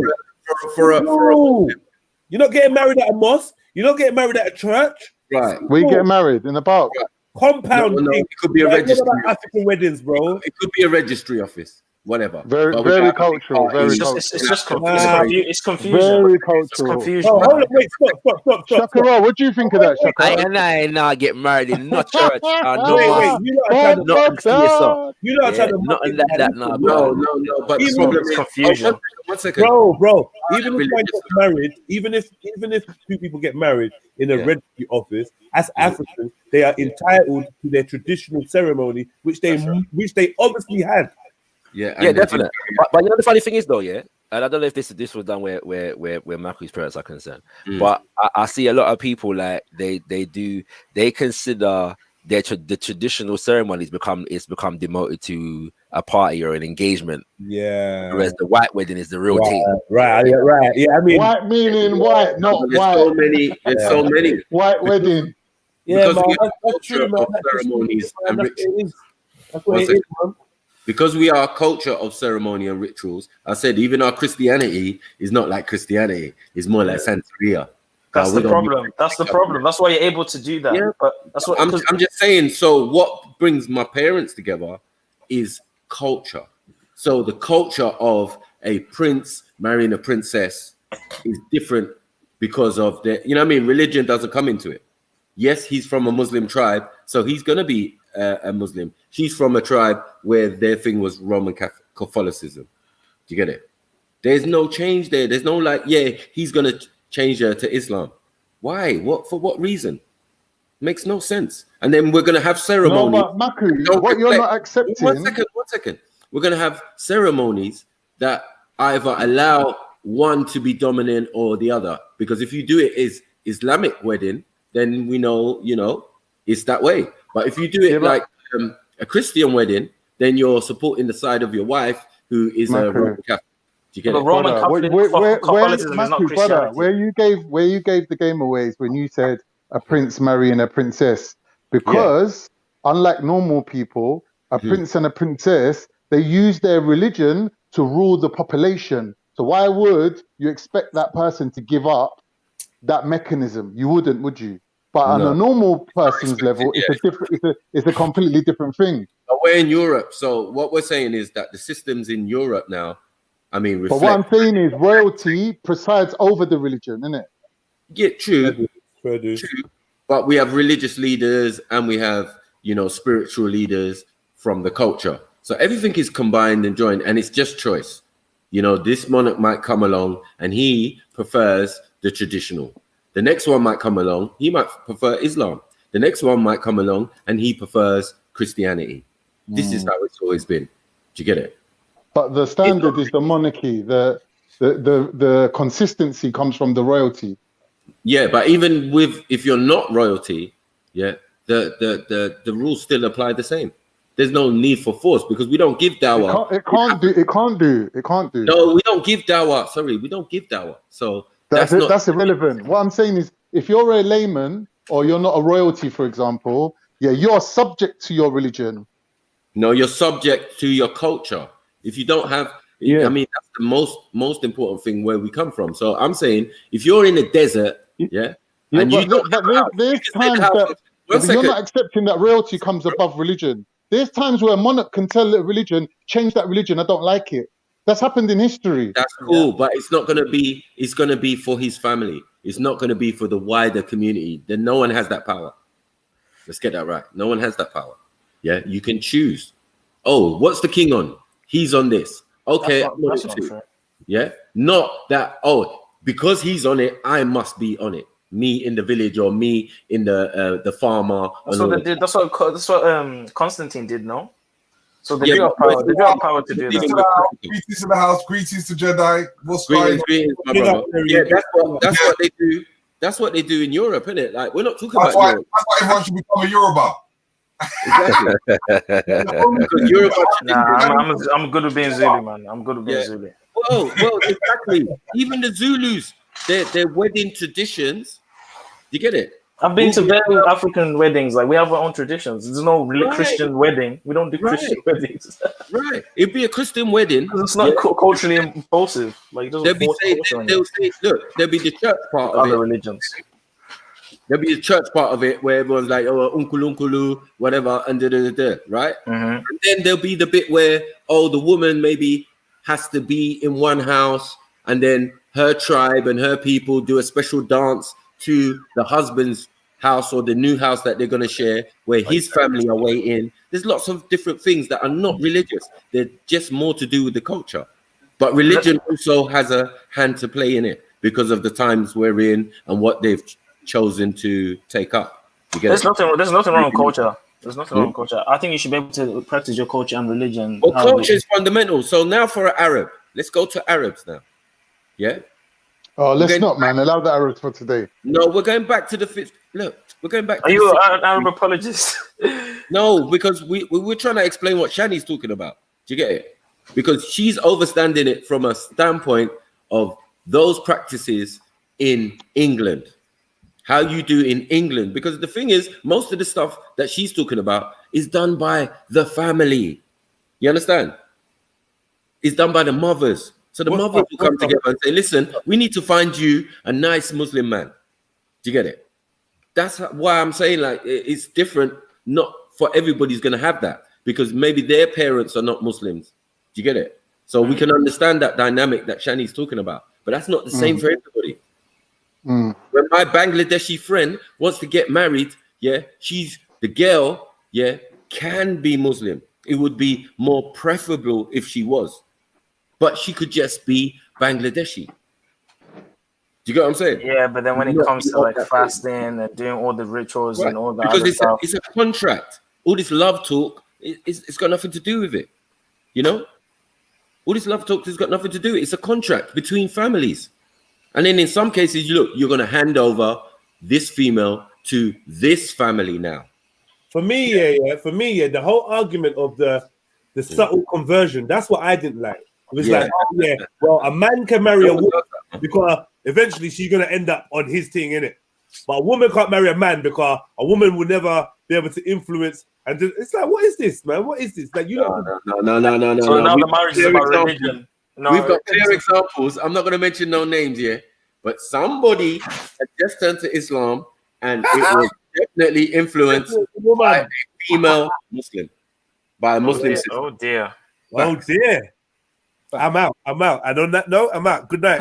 Thank you. You get it? Yeah.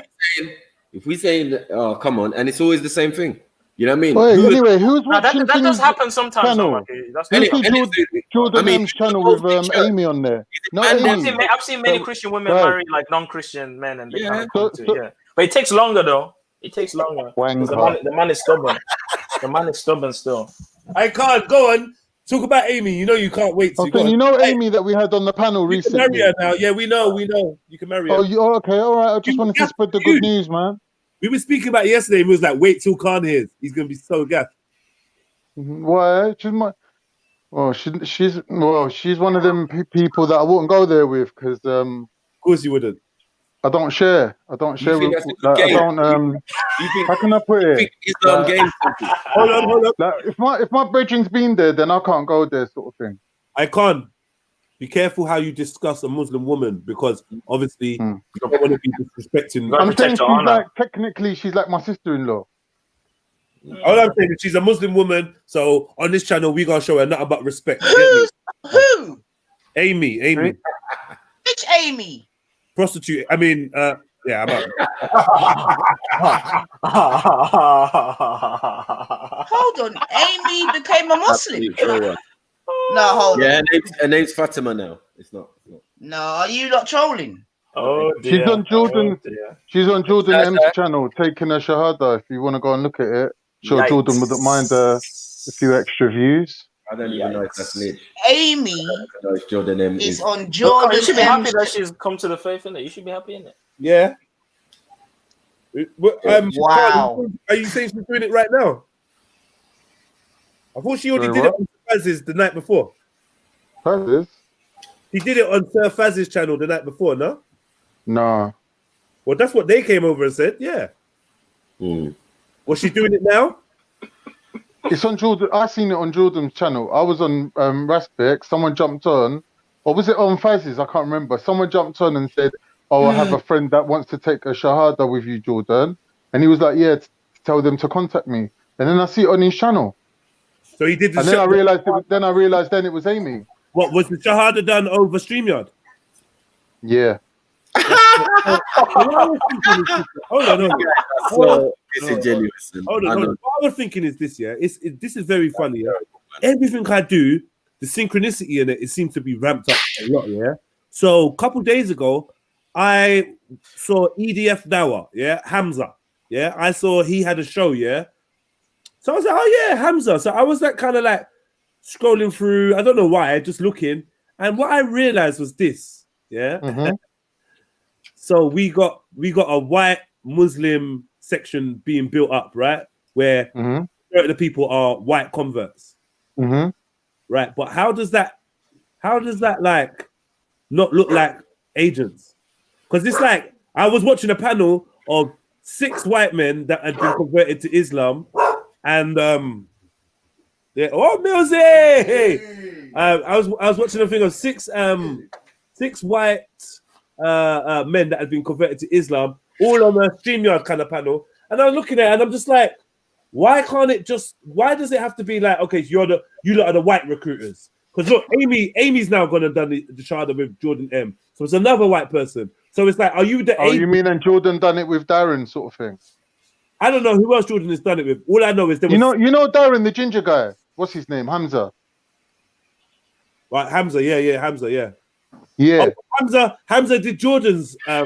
Yeah.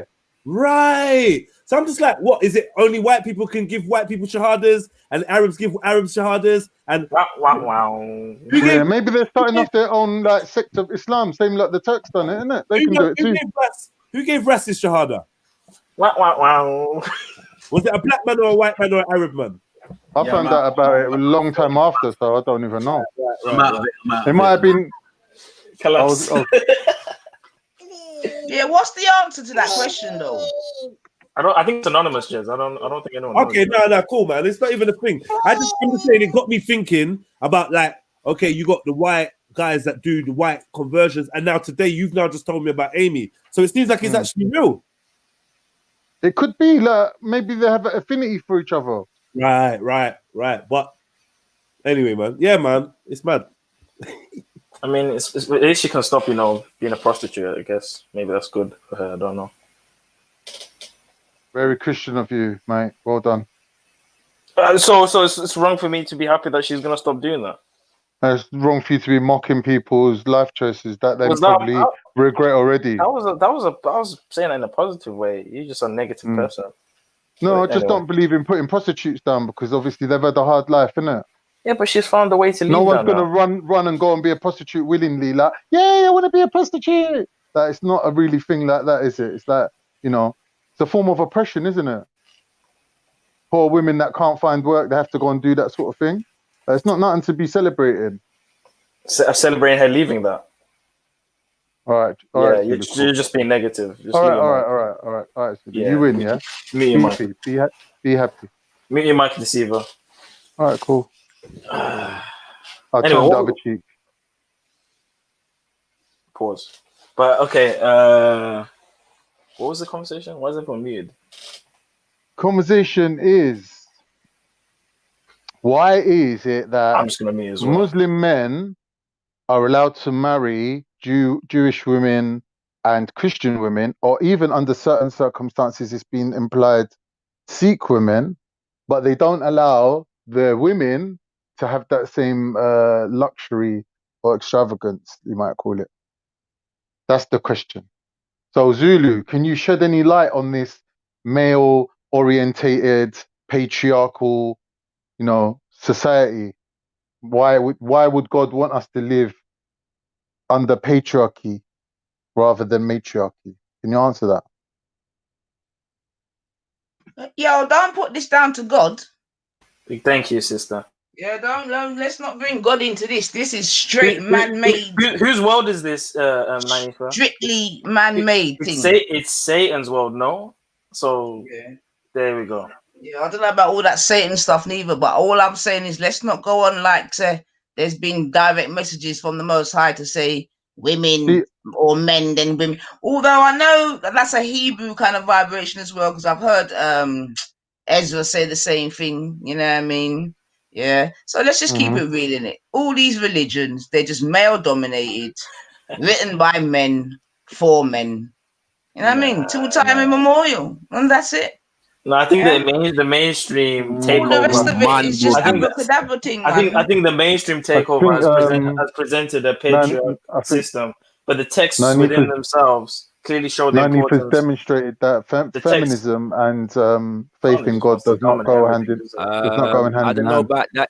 Let me ask you this then, Zuli, because I had a conversation with some Hebrews recently. And the idea of the man being the head of the woman and these kinds of things, and the woman not leading, the woman not teaching, the man them in relation to the law and the scripture and them things there. Are you in accordance with them kind of vibes? Well, any scripture that says a man is the head of the home, that's just nature. That doesn't even have to be a spiritual thing. If you look at in nature, the lion, sits back and is in control of the pride. This is just nature. I'm not saying that a woman's role is any less. A role is a role. You know what I mean? Sorry, but the nature argument doesn't wash with me, only because what gives you the law is not nature, it's the Bible. No, but the Bible speaks about the law of nature and the divine law. The Bible is simply a combination. Can I ask you a question? I agree with I've noticed something here with people from Abrahamic religions. Because I obviously talk about nature because I'm I'm African. I talk about nature. Yeah. Hold on a second, right? Because obviously my thing is nature based, isn't it, right? So when my brothers and sisters who are in Abrahamic religions, talk about nature, they always go to the lion, especially the man them. They always go to the lion as though the lion is the only animal in nature. I could have said the lion is known as Say again? The lion is known as the noble. There's a reason why the lion's called the noble beast, isn't it? No, I get it. The lion's beautiful, yeah. The lion's noble because he ain't bringing up next man. It's the king of the jungle. It's the king of the jungle, no? Yeah. Why is he the king though? There's a lot we can learn from the lion. Next man's youth, However, like if we're talking about nature, the lion doesn't encompass the totality of nature. So to say that the man leads because that's just nature, and then use the lion as an example is very reductionist. Like it doesn't make sense. Yeah, it doesn't make sense because the lion is like why a don't we human. use the spider or the and the black widow? But this is hold on. Let me speak, man. Most man that say these things, they use the lion. They're only going off the lion because this idea of the lion laying back and being lazy. Like they don't want no lioness around there, fam. They never judge the lion kingdom by the lioness. Shaka, I hear what you're saying. Maybe look, the blows that's got lioness around here. You get me? So I don't know, it's a confusing one for me still. Shaka, I hear what you're saying about maybe the whole of nature doesn't show the same structure. But when you look at the level of sentience or the level of IQ or intellect within certain animals, the lower you go, when you go to lower life forms like insects, of course there'll be variations. But in the high life forms, in the mammals and the big animals, that's the highly sentient animals, there's clearly a common theme and a common structure. A man's role and a female's role. Are you dumb, bro? That's bare waffle. Show me any other animal other than the lion that can show your example. But I'm not even sure the lion does. But let's go there a second, yeah. Like, what do you know about? Let's look at the chimpanzee. What do you know about the chimpanzee social order? They have orgies. They have orgies. Well, it's similar to that of the wolf. Like there's the head man. Wolves male. don't have orgies. There's the alpha, and then obviously there's the betas, and it's all a testosterone battle of who's in charge of the clan or the tribe. That's the tribe or whatever you want to call it. So it's just a power struggle. And sometimes you can have a woman that's in charge of the whole thing, but when you see that in humanity as well, it's not always the man in charge. It's not always the man in charge. And there's many examples, even within this text, where women are leading against wars in Israel. Women are the prophets. There's many prophetesses. So this is what I'm saying. Yeah, I had that one came up as well. Yeah, the mainstream Shaka has hijacked it and made it. No, I get all of that, but it confused me because the woman can be a prophetess, but she can't be a teacher and these things. And but there's a context behind that passage. That passage you're referring to is in the letters of Paul when he's speaking about certain. Oh my gosh, Khan, go ahead, man. Can I just say that there's different types of prophets in it, like, and if a woman's a prophet, like a vessel through which God sends us a message, that's not really equal to her teaching or presiding over men. So yeah, but I'm saying, sorry, what's the role of a prophet? What's the role of a prophet? The role of a prophet, according to the he's a Muslim, so you have to ask him separately. For me, from my understanding, I thought he was asking me. Sorry. But okay, anyway, go ahead. Go ahead, Khan. Answer the question if he's asking. No, I'm asking from a biblical perspective at the moment. Thank you. So he's asking me. So yeah, the answer to that, Shaka. Yeah, exactly. Because you keep interrupting me. You're like, listen, sit back and listen. Such a woman. Just sit back and listen this time, man. So anyway, Shaka, well, to answer your question, according to the Bible, in order to be a prophet, you have to be one who comes in the name of the Lord. You have to be one who prophesies and the prophecy comes to pass. And you have to be consistent with the previous prophets. So, for example, Deborah, which was a prophetess if you read in the book of Judges, she led an army against the Philistines. She actually was a prophetess. There's many prophetesses. There's many women leading. Queen Esther, Ruth. There's there's a whole book. How can she do that without leading and men and having men having to follow her? Men followed her. Men honored her. Then the idea that the woman can be a prophet but not a teacher doesn't make any sense. But that's what I'm saying. The passage about her teaching, there's a context behind that. You're referring to the letters of Paul. Paul was writing a letter to a specific church. That church was known for being corrupt, and basically the women were just shouting in church. They weren't really sitting down, paying attention and listening or whatever. Like there was confusion within that specific church. It wasn't a general statement to all women. That's why it's called the letters. Paul's letters to the churches. This is not. I'm not giving you my understanding. This is what the man they were telling me in it, right? Yeah, they're wrong, bro. They'll tell you the white man's the devil. Like that's why I'm not Hebrew Israelite in that sense. But I by ancestry. My ancestry is Hebrew. I've always made it clear that I'm a Christian. Prove it. That's funny. And I've sent you the information. I'm waiting for you to have a look at that. Yeah, you know what? I actually started watching the video that you sent me the other day. Still, yeah, it's interesting. I see some things that I'm seeing some things that don't. You can correct me if I'm wrong. You can teach me as well. I will. I'm gonna give it time so I can give it a proper appraisal. You know, when I rush the thing. You know what I'm saying? So yeah. We'll talk about that at some point. You get me? But at the same time, you're still saying that the man is the head and all these things, and that's just nature. But see, the woman's role is underrated because if you actually look at the woman's role, it's actually, I would even say, it's even a bit more important than the man's role. Because if you look at the woman in this text, the woman is described as being earth. Earth is the feminine. If you look in the Hebrew text, not only is earth the feminine, but the church or the house of Israel is the wife of Yah. So Israel is a feminine description. The people of the can't shut up, bro. You're not a Christian, bro. Just mute your mic, man. So the Israelites are, as a collective, a feminine. This is why if you look in the Kings, it talks about Israel being Yah's wife. This is why there's a constant battle between Israel and God, because it's like a woman and a man, kind of. You know what I mean? So like the feminine connotations and terms and labelizations are not a negative thing in the text. It's a negative thing in society. It's a negative thing in westernized Christianity. It's a negative thing in mainstream Christianity. But the text praise women all the time because in the Hebrew culture they honor their mothers. It's just like they're African. The Hebrews are Africans. Like it's the same thing. Zulu, who was the man and they changed his name to Israel? Huh? Who was the man and his name was changed to Israel? Jacob. So was he given a woman's name? I don't think you can comprehend what I just said. Maybe I can dumb it down for you. What I just said, Khan, was that Israel as a people are described as Yah's wife. Not only are they described as Yah's wife, but in the New Testament, when you read the book of Revelation, the church or Israel is a woman. A pregnant is described as a woman. I'm not English, yeah. So where we come from, your name is your function. Yeah, and I'm sure that Israel is the function, yeah. So the name is a masculine name given to a man.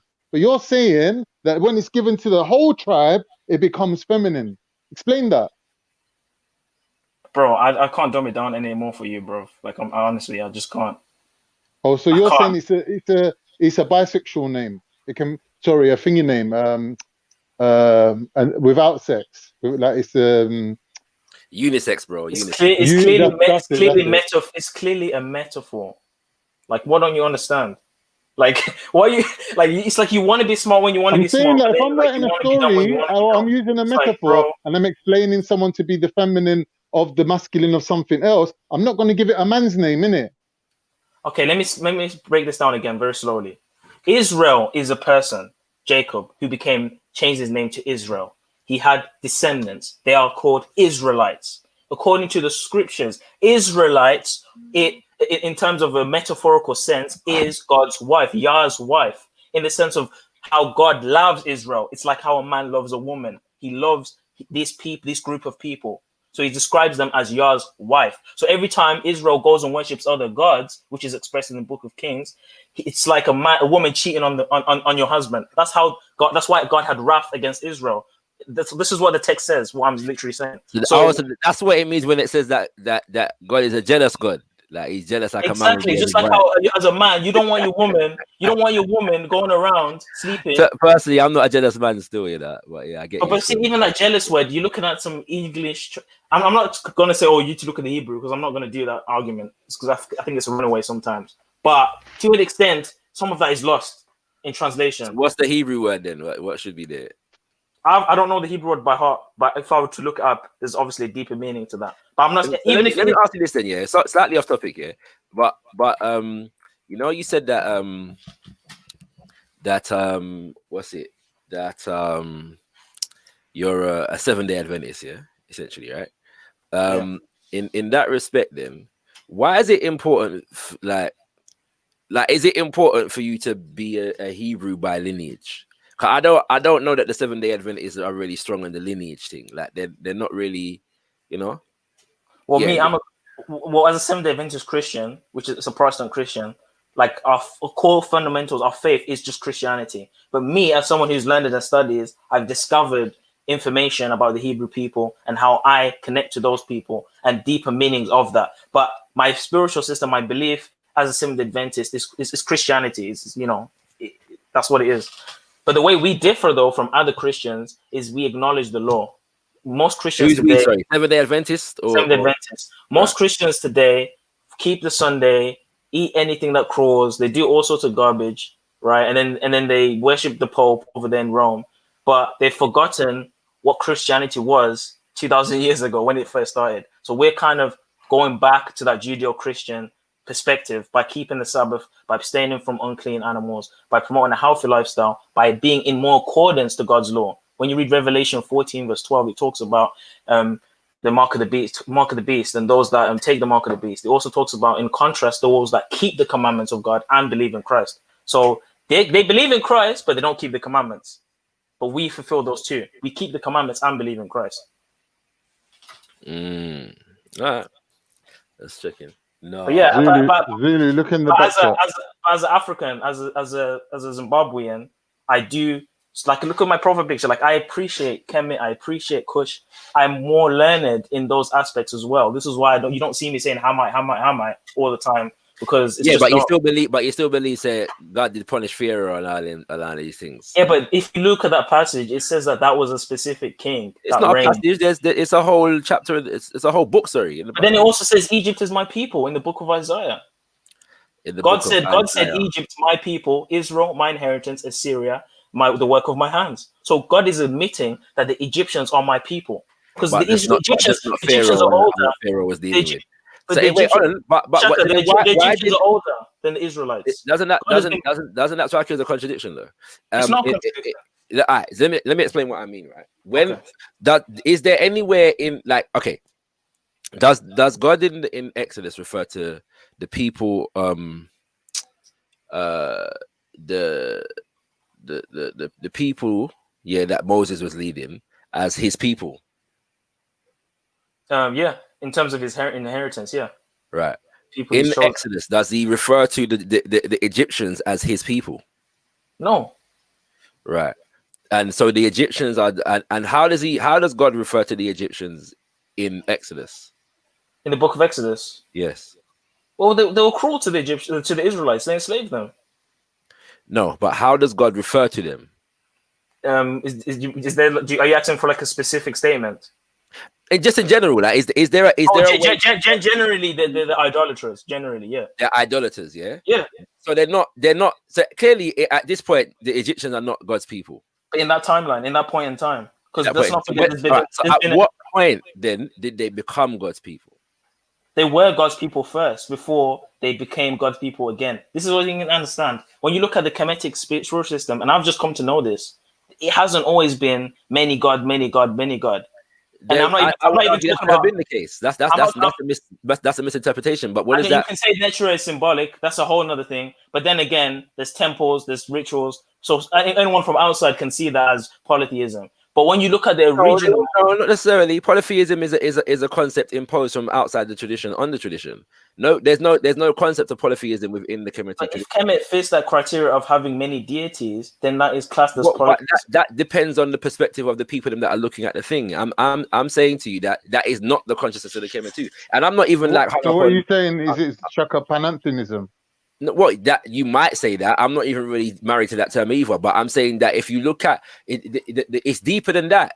If you're able to see oneness in many manifestations, is that? I was going to say that. Yeah. It's not. One second. It would be the equivalent of let's say, for example, you know that in Islam they got 99 attributes. Yeah, is it 99? I agreed with you already. Yeah, go on. Yeah, right. But it's like that. If somebody comes and looks at that and says, "Oh, they got 99 gods." Yeah. Do you see what I'm saying? It would be ridiculous to do that. Right? So Shaka, is there a concept of the unseen in Kemet? Yes. And the unseen being the Most High?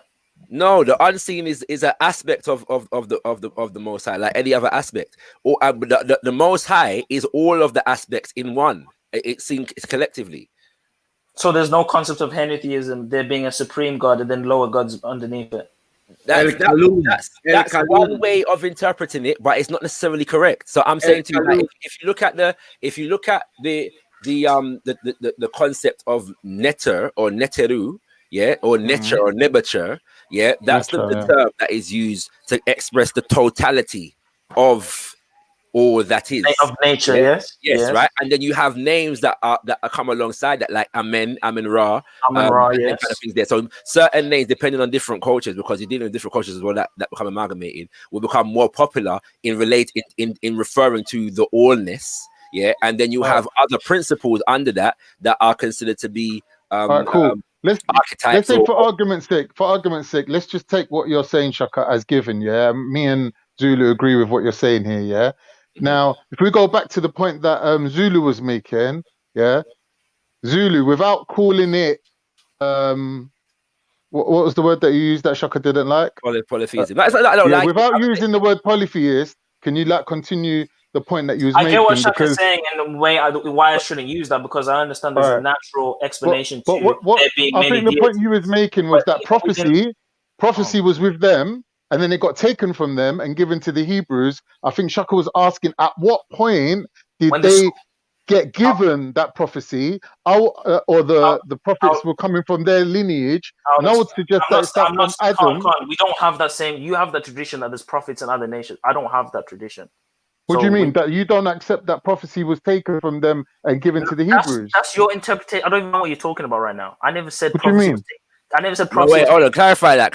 As far as you're concerned, Zulu, you're saying that all prophets are Hebrews, yeah? Bro, when it says Egypt is my people, it's not talking about. Hold on. Ask my question. You're saying that all of the prophets of God come from the Hebrews, so there's no non-Hebrew prophets. There's prophets before Israelites. But this is Israelites differentiated from who? In terms of, for example, Noah is not an Israelite, but he's a prophet. Abraham is not an Israelite. He's a Hebrew, so he's a forerunner, yeah, a forefather of the Israelites, yeah. Yes. Because the Israelites come all after Jacob, right? Okay. Yes. So there's no prophets that do not come from the Abrahamic line, then preceding or ascending. Is that ascending a word?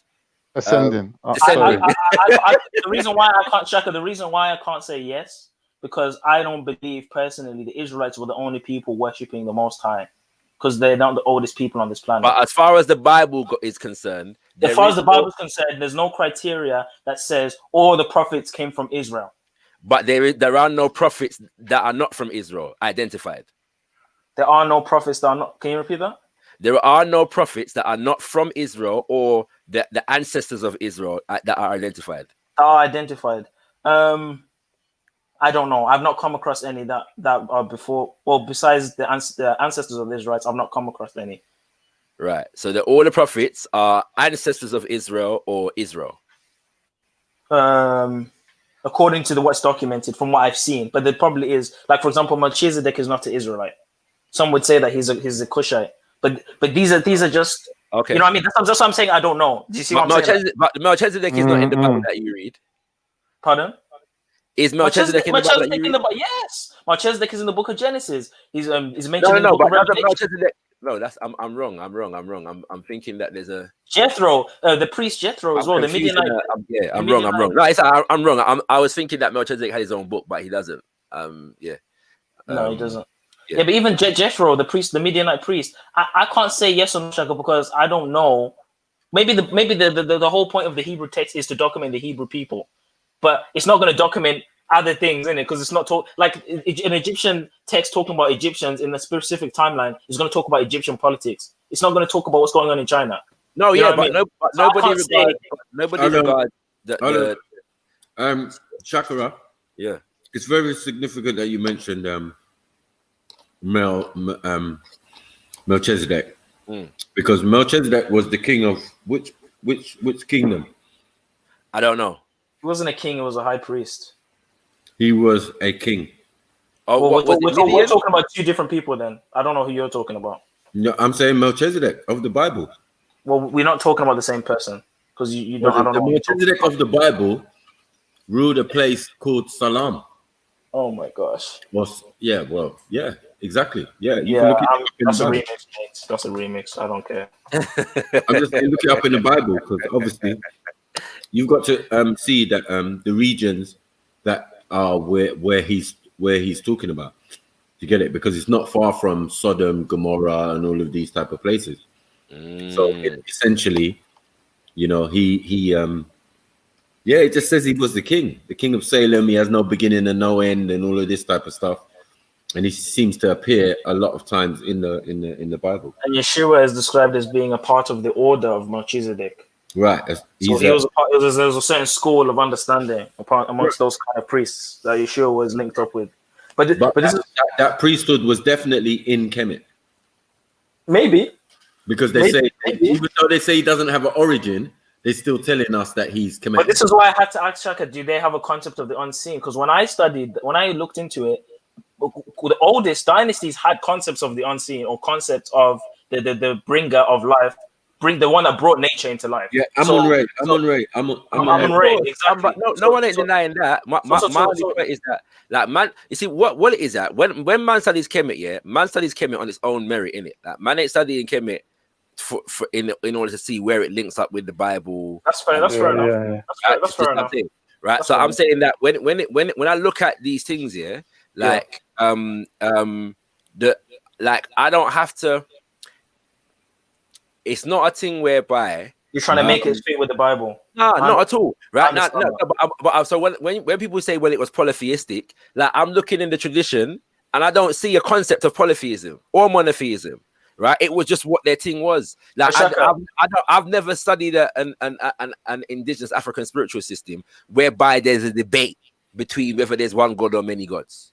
So let me ask you a question. So, is it not possible that maybe in the later dynasties, when the Greeks and Persians came in with their polytheistic ideals, maybe that's when they started to be other schools and denominations or understanding? Put it this way.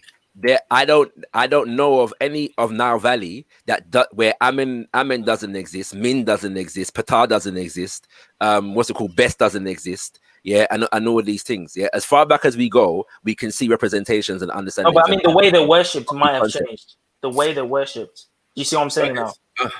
I don't understand. I mean, you see what I'm saying, Shaka? The way the ideas of them being natural, nature, and symbolic. No, that's the point I tried to make.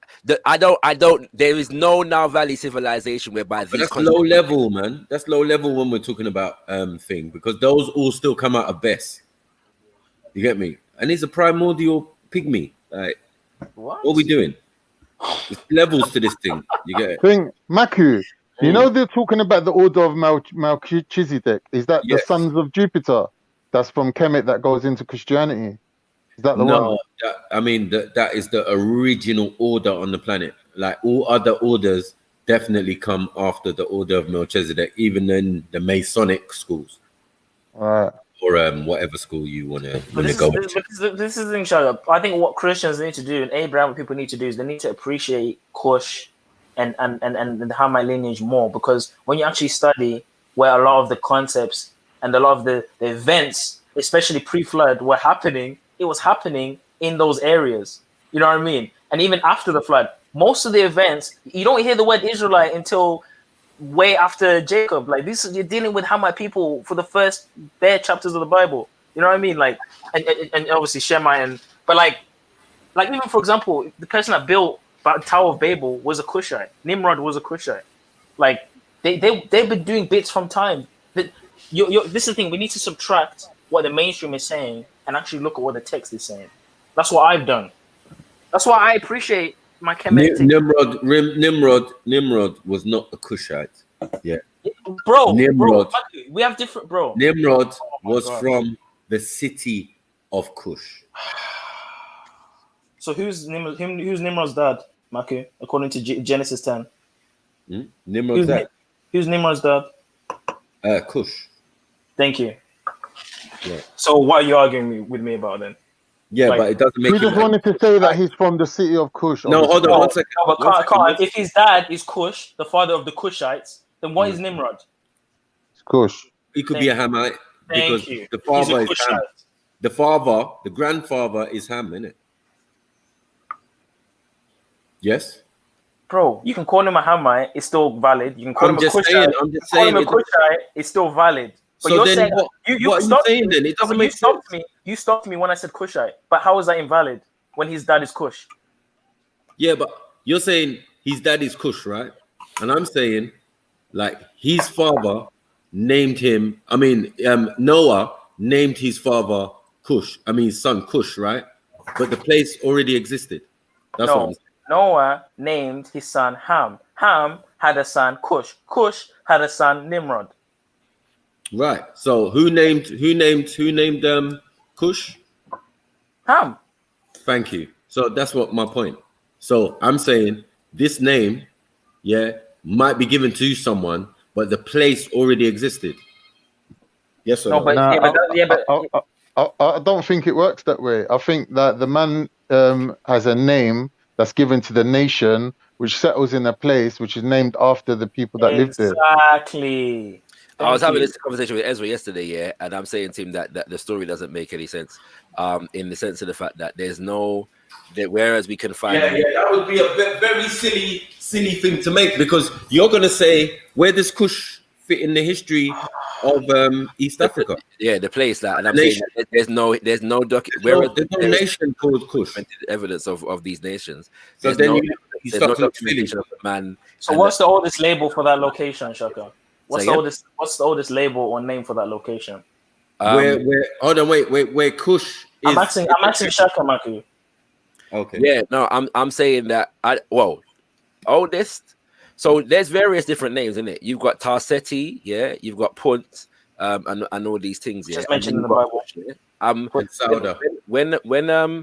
because something is mentioned in the Bible, it doesn't mean I'm just saying for me, like that's oldest. Yeah, that's fine. The only argument that I was having really was the fact that we have documentation of Cush. Yeah. Okay. There's no documentation of the land being named after an individual who was the son of Ham. Of Ham, right? Okay. And all these kinds of things, yeah. So it's there's that the Kemetu history wouldn't validate that story. So what is the Kemetic history in regards to like Neymar and who founded? Like where does it start and the beginnings of that? If you know. Right, that would make sense, innit? Like to know who's naming what Cush. Even pre-Nama, like right. where go ahead, Kush sir. has nothing to do with Kemet, to be honest. Like it's exclusively Nubian. But Kush predates Kemet, no? Weren't Kushites the founders of Kemet? Nubia predates. Yeah, Nubia, Kush, that predates Kemet. No, Nubia. Yeah. 1 second. Nubia is the place, right? The landmass, the area, right? Or Sudan, or whatever you want to say, right? Yeah. And the capital of that region was called Kush. Can you see? Okay. So it's is that fact? Is that fact, Shaka? That is a straight fact. I'm asking Shaka because I don't know. Sometimes you're wrong. Sometimes you're wrong. I have to check it. Oh no, that's disrespect. It's not disrespect. You're wrong as well, Khan. You're always wrong. How about that? Oh like, no! All of a sudden, he's sometimes wrong, but you're always wrong. But Zulu, you must admit though, my younger brother gonna know more about time from Zulu than me. Time from Sniper, but it's like no disrespect to Shakara. When Shakara said it, he seemed to listen. No, because he's a bit more consistent from my understanding. You know what I mean? He's just a bit more consistent with his stance. Marcus sometimes he says this. Why are we having this conversation? So that's why I'm asking Shaka, because he's more consistent with his stance. It's just cringe, man. So I don't know if he's here or not. Sorry. Did you get your answer or what? What's going on? No, you said your answer, but I just want to validate that. But if there's anyone else that can validate that in the chat. No, you can validate that on your computer. Okay, yeah, I can type in. Okay, I'll do that then. Why wouldn't you do such a thing? Like, that's just retarded, man. I'll do that right now. I'm never going to feed you false information. Before I type in, Max, you said Kush is the capital of Nubia, yeah? Yes. Okay, let's see if that's what it's saying on here. Don't the Kushites claim to be the founders of Kemet? That's what I heard. That's correct. But they're doing it from Kush. You get it? They're doing it from the capital, their capital Kush. The capital of Nubia is Meroe. Now. Meroe. That's not Kush. That's now, bro. That's not ancient. Okay, time. so the ancient. Okay. Because Kush doesn't exist no more, as in the city, obviously, or the capital or whatever. Yeah, it says 300. Ancient city. It says 300 BC, mate. Right. Ancient city of Kush, right? Yeah, 300 BC. Meroe. No, the ancient city of Kush, like the capital, the place. Like I typed in what is the capital of ancient Nubia, and it says here 300 BC, Meroe. Bruh, are you listening to me? Yeah. You said ancient. Go further back. Type in the ancient city of Kush. That's all you gotta do. Okay. I mean, one Google search is not going to give you everything. Sorry? I'm saying to you, do you want to share your screen? Okay, let's do that. Yeah, even that. I'm just asking to learn, innit? I'm not making claims. Of course. So, can you accept my screen, Jez? Or is he there? Probably some. Zulu! Where have you been? Terry, where have you been, man? Come on. This is what Terry's guy is looking at right now. Anthony. What's his name? Sorry, Dr. Anthony Browder. He's there now. Oh, he was. Sorry. This is not. Do you find this a reliable source, Mikey? National Geographic. Yeah, what they're saying. Go on. Okay, it says here the Kingdom of Kush is probably the most famous civilization to emerge from Nubia. 3 Kushite kingdoms dominated Nubia for more than 3,000 years, with capitals Kerma, Napata, and Meroe. So it's still saying Meroe here. Yeah, it's still there. So the kingdom of, so is the Kingdom of Kush a part of Nubia, or is Nubia a part of the Kingdom of Kush? Which way around is it? Nubia is the capital of Kush. So the Nubians are Kushites. Yeah, you could say. But I thought they were separate people. I thought Kush was Nubian. They're not Egyptians, are they? No, because I thought Kush was like near here, like Sudan area, and then Nubia was like way down lower. No, like those separate people. It's the one same thing. That's all. It's just that, like, you get what I'm saying? It's the one same thing. But if you look in the modern day map, they will call it Sudan, innit? It's not going to be either or. It's going to be Sudan. But anyway, you know, the Nubians are Sudanese and whatever you want to call them, Kushites. So Kushites are Nubians, Nubians are Kushites. So then people from so So Kush is not the location where the horn is then. It's partly, but it's not. But It's partly. But that's why when I think Kush, that's why I think. Yeah, you think of Ethiopia, right? Exactly. Which is further down. Which is not. Which is what we're calling Axum, and it had other names, but it did not have the name of Kush. So what was it? So what was that location called then? Before it was called Kush. What before it was called Kush? Yeah, the horn part. Oh, what we're talking like Ethiopia, innit? Yeah. Well, before Ethiopia, it seems, or after, because Ethiopia, the name comes from the Greeks. So it's obviously when the Greeks went there, and the kingdom of Axum, I think, and Amexum was before. Still. Like I'm talking about. Do you see my thing? I'm talking about this location. Yes. Because if this is Kush, because I thought this here was Kush here. I know. A lot of people make that mistake because you're going to attribute the individual Kush, who you would say is an Ethiopian. He went to the location of what we're calling Ethiopia. So he migrated from here. So he migrated from here to here.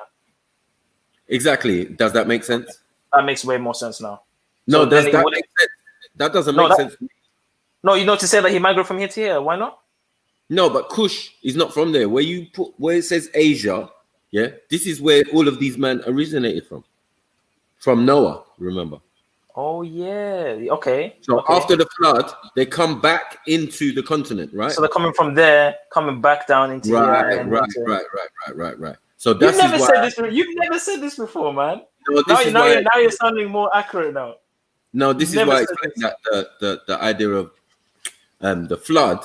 Yeah, no, because me and Ezra has come to this resolve that Kush, which came first, the son named Kush or the place. Do you get it? And we're saying that the father would name the son after the place that already existed. That's possible, you know. That's not what Ezra was saying to me the other day.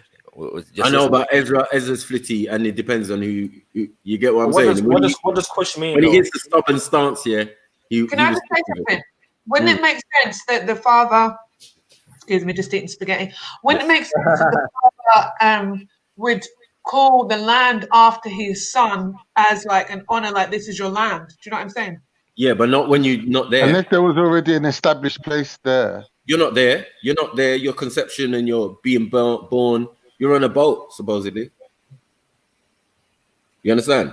So when you come off the boat, this individual then has children, extra children, I suppose, or some of them already born, and then they spread off to different parts or back towards the continent. So Manasseh and Ham himself, the father, is an Egyptian. That's how Egypt started, and then they're saying the son, Cush, is where you get Ethiopians and all of that, and then the son of Cush, now Nimrod, ends up back in Mesopotamia. Do you understand? So we know, because they keep saying that he's a Cushite, right? So we're saying, he's son of Cush, he's a Cushite, but he's ruling in Mesopotamia. Are these people Cushites?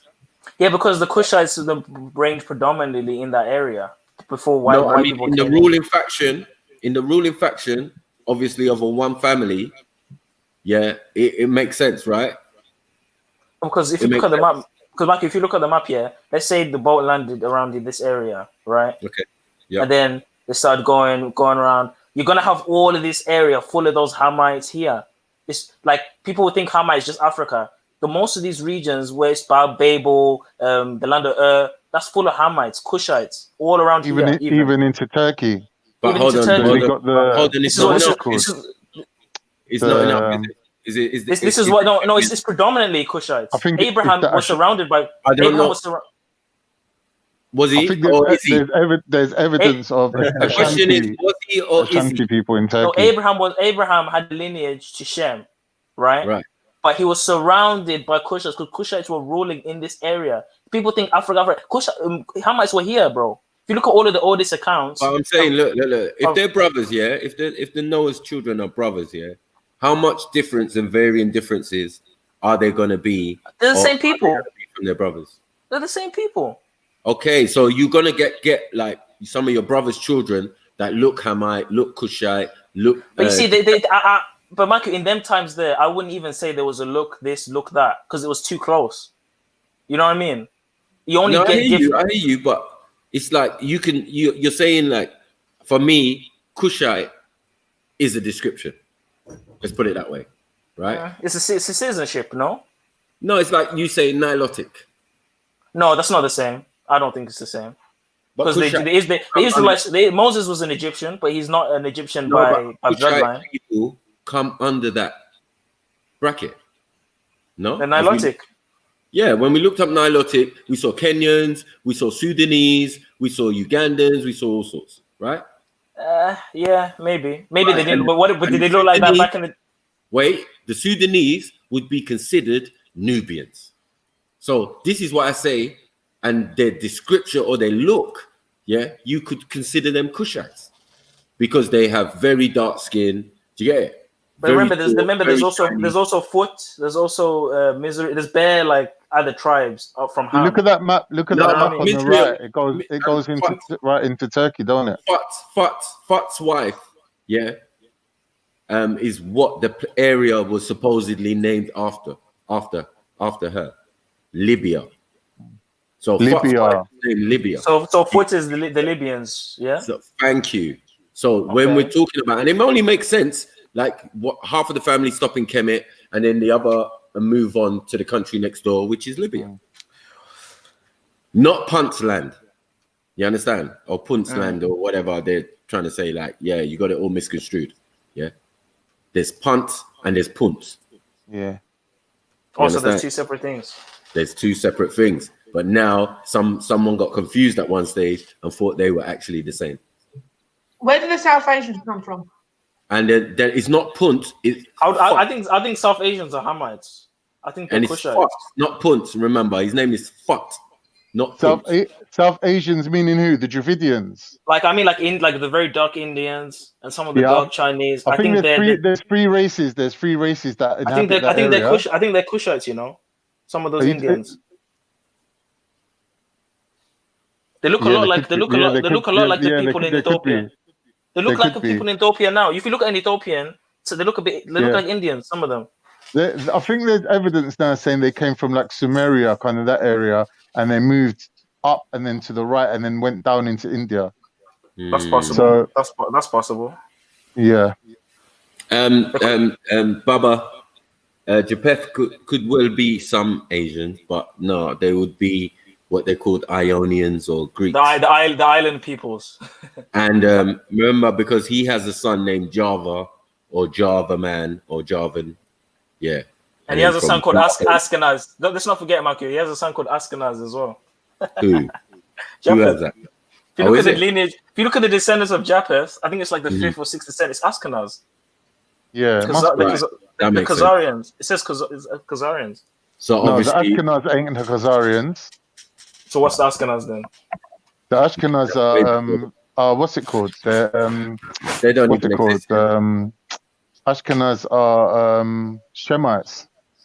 No, I'm telling you, in the book of Genesis. No, 10, they don't know Shemites. Don't be silly. No, let me show you Genesis. Let me show you Genesis 10. Hold on. Let me give him the genealogy of Canaan, please, and then we can find these. The Jebusites. No, yeah, because Jebus is where Canaanites. I'm sticking to the fact that. Khan, what do you see? I'm saying Ashkenaz ain't related to Khazars. The sons of Japheth: Gomer, Magog, Madai, Javan, Tubal, Meshech, Tiraz, and the sons of Gomer, which is the son of Japheth, Ashkenaz. Right. Who's Ashkenaz today? Why are you laughing? It makes a good point. It makes a good point because at the end of the day, what's the comedy though? I don't understand. No, but they're gonna mix with their cousins. They're gonna mix with their albino cousins. Also, so those saying Shem. No, Ashkenaz mixed with Germans. So those saying Shem are actually Japheth. When the Jebusites and the Ashkenaz meet up, which they will. Because remember that Japheth is a father of different variants of Mediterraneans. Okay. Yeah? And then Canaan is the father of what we're gonna eventually call Europeans. Who is Shem to Japheth? Are they You're saying brothers? that then? You're saying that, Michael. But if you look here in the descendants of Japheth, it says here by these who is Shem to Japheth? Who's Shem to Japheth? His brother. Why are Ashkenazis regarded as Semitic? I don't know, Khan. Maybe that's part of the conspiracy. Are they what? In DNA terms, to differentiate. But Khan, that's only Germans. But Khan, the DNA, Ashkenazis. The DNA claim is because of that Koyin or because of that supposed J haplogroup. But the Hebrew haplogroup hasn't really been clearly defined because they're only judging that by this Koyin gene. But if you actually look at the actual data, what's it called again? The skeletal data of the skulls that were found in Second Temple period, they're closely or more related to a Negroid or Sub-Saharan African skeleton. And if you look at the depictions, they are more closer to that kind of depiction. So clearly they're messing up the DNA in terms of which haplogroup they come from. Because J isn't Israel. That's Canaan, bro. That's some Canaanite haplogroup right there. That's why it's all syncing up. Thank you. That's why it's syncing up for them because it's Canaanite.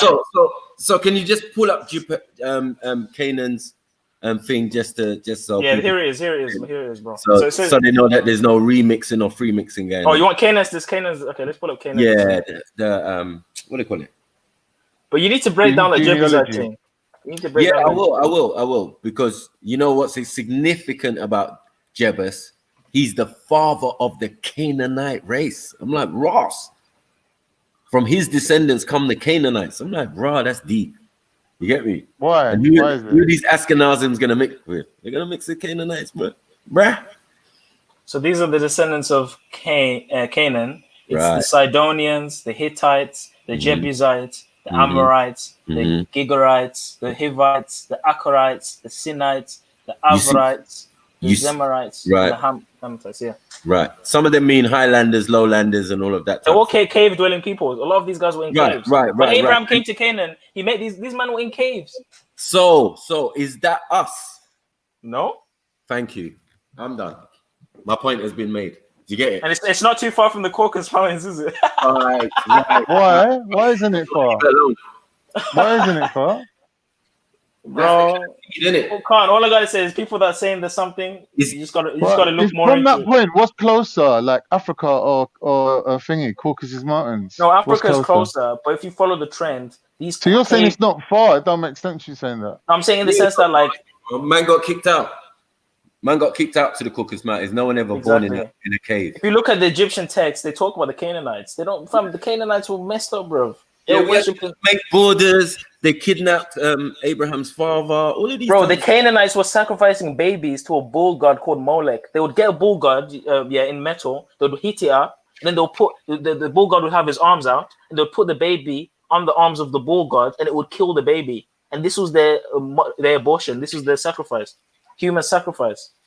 Do you know what I think as well, Matthew? I think the Aztecs are Canaanites too, man. Because when you look at that humans, when you look at that human sacrifice thing as well going on over there, like those guys are just killing humans like bear. Like if you look at the skulls in Mexico, there's bear skulls. It's literally like granite on the floor. Yeah, they killed bear people, fam. I'm telling you, man. Some weird practices, man. Because remember that Middle East part is close to lots of places, isn't it? It's close to Asia, where bloodletting and thing is normal. Even the Vikings, if you look at the Viking runes, let me show you something because I found this out the other day. I was like, "Wow, this is crazy." If you look at the Viking, while you find that, sorry, can I just ask: is Shakarab, is this something in your belief system, or is this not something you believe? What? What specifically? So the whole, they're talking about how different nations were birthed from the. Oh no, not at all. This is all Bible stuff. See, I'm trying to bridge the gap between Shaka's understanding and my understanding because maybe there's things I can learn from him. That's why I'm asking him these questions. But so let me just show you. Anyway, get to this thing, man, because it's interesting. Go on. So, what does this look like to you, Khan? Be this honest. looks like ancient writing system. Okay, right. This is a Viking writing system. Let me show you the Canaanite writing system. Yeah. Yeah. Even though it's Actually, go to the ancient thingy, the Orhan script, the ancient Turkish one. How It's the similar? same. How similar? It's only Sanskrit, man. It's only forms of Sanskrit. Yeah, that's what it is. Yeah, Indo-Aryan, Indo, all of that. Yeah. How similar are these two, Con? Type in one more for me. Orhun script. Max, just look at this here. This is Canaan. It's the One on the same, right, yes, it's the one on the same. right is the Viking. One on the left is the Canaanite. How similar is that, bro? How similar is that? 100%. Do you see what I'm saying, bro? Yeah, you're right. Match You're right. up. Do you see what I'm It's saying, match bro? up, match. Then you look at the Amazigh. Look at the Amazigh. How did the Vikings get there? How did the Vikings? And then Max, when you look at Odin, the father of the sky, when you look Yeah. at El, the Canaanite god, the father of the sky, and then you look at the lightning god, like fam, all of these things are syncing up, yeah. And then when you also look at how But they Fiend, worship, look at the similarities between the word Dean and Odin. Ah. No, I'm gonna give you the truth on that. Your Dean, original, Din, religion. Yeah. Right. So hold on. Your Dean, do you know what Dean is? Religion.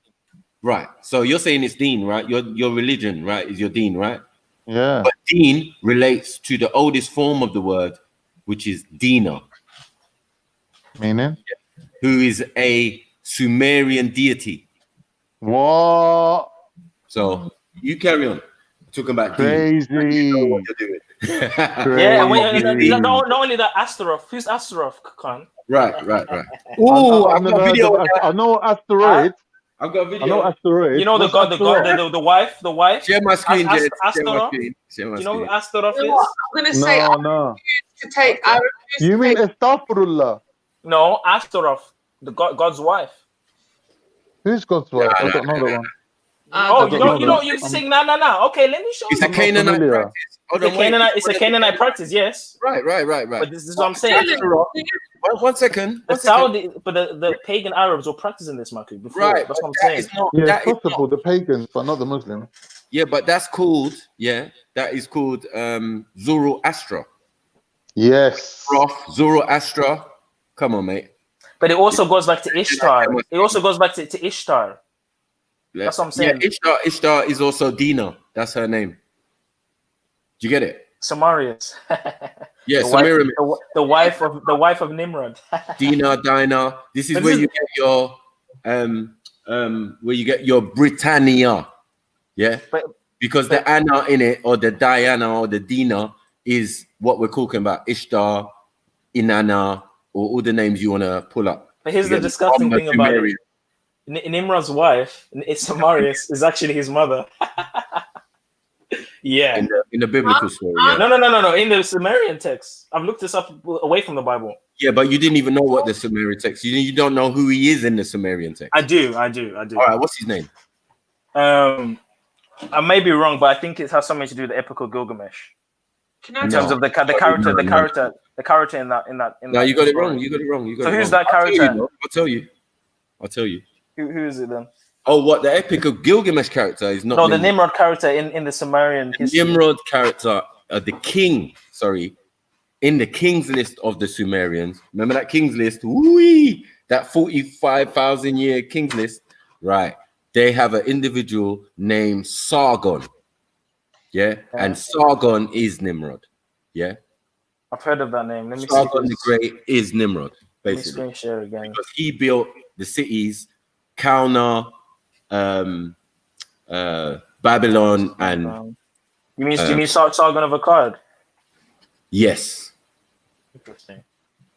So Sargon of Akkad, also known as Sargon the Great, was the first ruler of the Akkadian Empire, known for his conquests of the Sumerian conquests. So he's taken over something that's already there, no? Yes. So he can't found something if he took something over, innit? Right. So Sumerian city-states in the 24th to the 23rd centuries, he's sometimes identified as the first person in recorded history to rule over it. Okay, this is Nimrod. Oh, shit. Shit. This is Nimrod. I didn't know that. Thanks, man. No problem.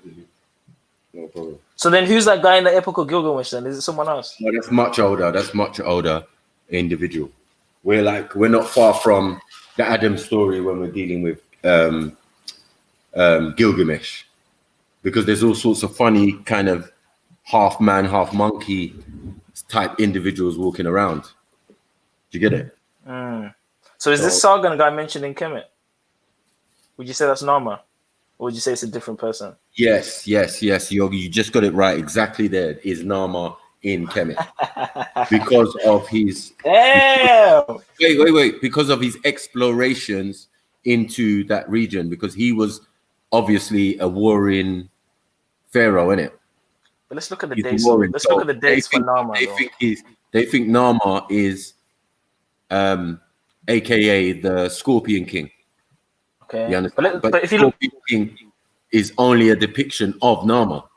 That's what it is. It's like, yeah, each way round, you see the man holding a staff and all of that. That is a depiction of Nama. But Nama conquered those lands in Nama's time. So, but you see, if you look at the dates of Nama, right, and the dates of Sargon, they don't really sync up. Like, for example, oh shit, this thing is messing up. Let me get it up. Nama is 3000 BC, 3100 BC, first dynasty. But then Sargon is like 2000. It says here 2000, died in 2279 BC. So maybe the dates are wrong or they're different people. Yeah, the dates are obviously not going to be wrong, and they're taken from two different points of view as well. You get? I mean, it's not too far, but it's a few hundred years apart, though. To be fair. But remember, the Sumerian information is only a reflection of Kemet. So then Nama's older. So the Sumerian is like early. Okay. Right. Like your people going out there and then replicating what you did back home.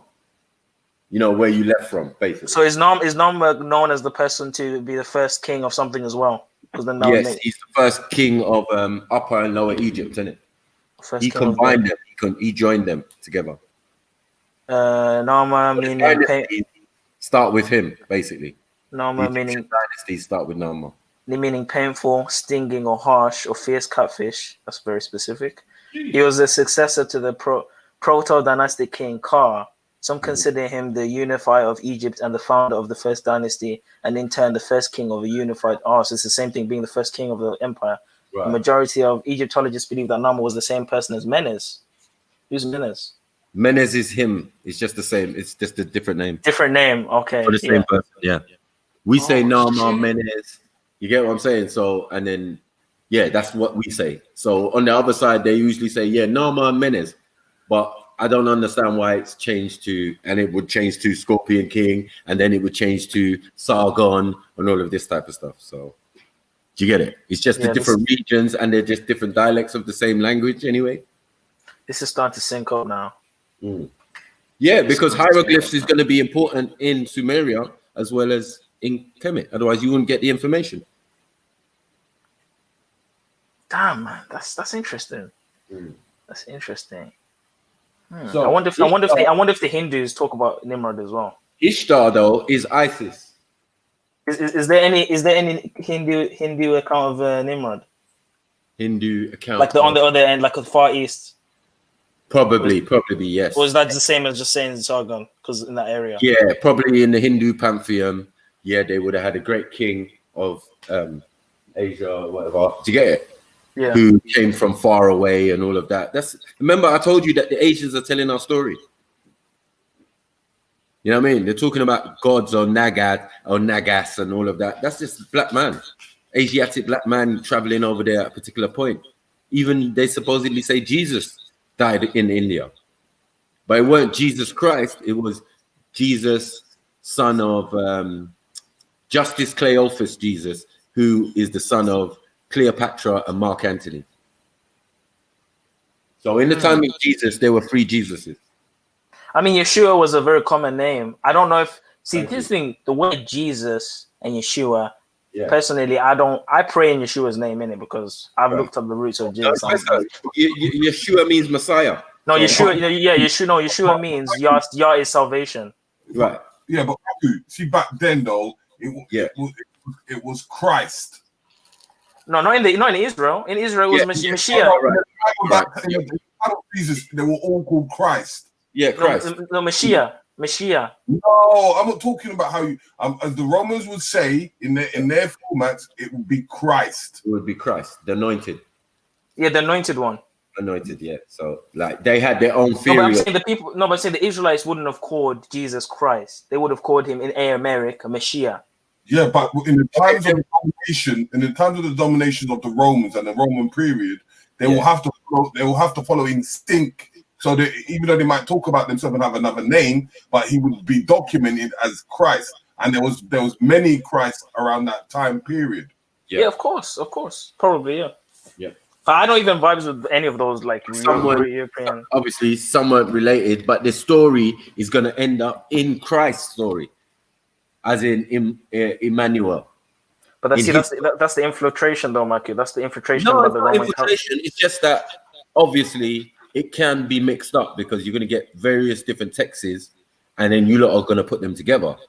But in the idea of what you're calling the gospel, so you're going to get different varying views of people who rolled with a form of Jesus or some individual who had the same name. So for them to put the story together, you know what I mean? And this is why Jesus said there will be many false Christs. Right. Many come in my name. That makes sense now. Many will come in my name, innit? Exactly. Right. Because it was very common. It was a very common name at the time. That's a good point. And then your son will be named that Simon Bar Jesus. You get what I'm saying? Like so, and we know Bar means son, innit? Ben, so you mean Ben? Isn't it Ben? Effectively have the same name as your father. Isn't it Ben? Benny or Ben means son. Yeah, you could say Ben, or you could say Bar. Yeah. They could say Yeshua Bar Mary. Or Mary. Yeah. Or Bar Joseph. Or Bar Joseph, or whichever you choose. You get it? Yeah. So this is why when Christ has his own child now, to get it, it's going to be. But see, that's if you believe he had children, because I don't. No, that's if you believe that's true. That's true. Yeah. But just saying, if it was, and he named him Simon, or Simeon or whatever, and he put obviously he's going to have the father's name at the end. Mm-hmm. So it wouldn't be like a surname, but it is like a surname. Mm-hmm. Your surname is your dad's forename. Yeah. Yeah, something like that. You get just it? like the Maccabeus. He was the son of Yochanan. Yeah. Yeah. Like you are the son of your father. You get it? Yeah. Yeah. You know? So maybe that's where you are what your father is come from. Because this is the thing with your father is. I don't necessarily believe that. But that's only in title. That's only in title. You see? Right. I agree with you. Because biologically, you're really more of your mom. You're really more of your mom. I feel like the dad is only supplies the nationality, or only supplies the title or the spiritual nationality. But the mom's kind of supplies most of their biology, most of your makeup. She basically forms you. You know what I mean? From a cell in her. You know what I mean? So that would make more sense. Like that's why a lot of people look more like their mom than their dads. In some fam, you need to talk to some of your virgins, because I had a worrying conversation. But I can see, but I'm a different Israelite, bro. I'm more closer to you guys. Worrying conversation. Man, they were telling me about there's no life in the woman until the man get fired. That's some bullshit, bro. Like, life begins with the man and all kind of. I was confused. You know what you should ask Shaka? You know what you should ask them? Shaka, you should ask them, how was Jesus born without a man if there was no life in Mary? If there was nothing for the Holy Spirit to work with? Ask them that. True. Well,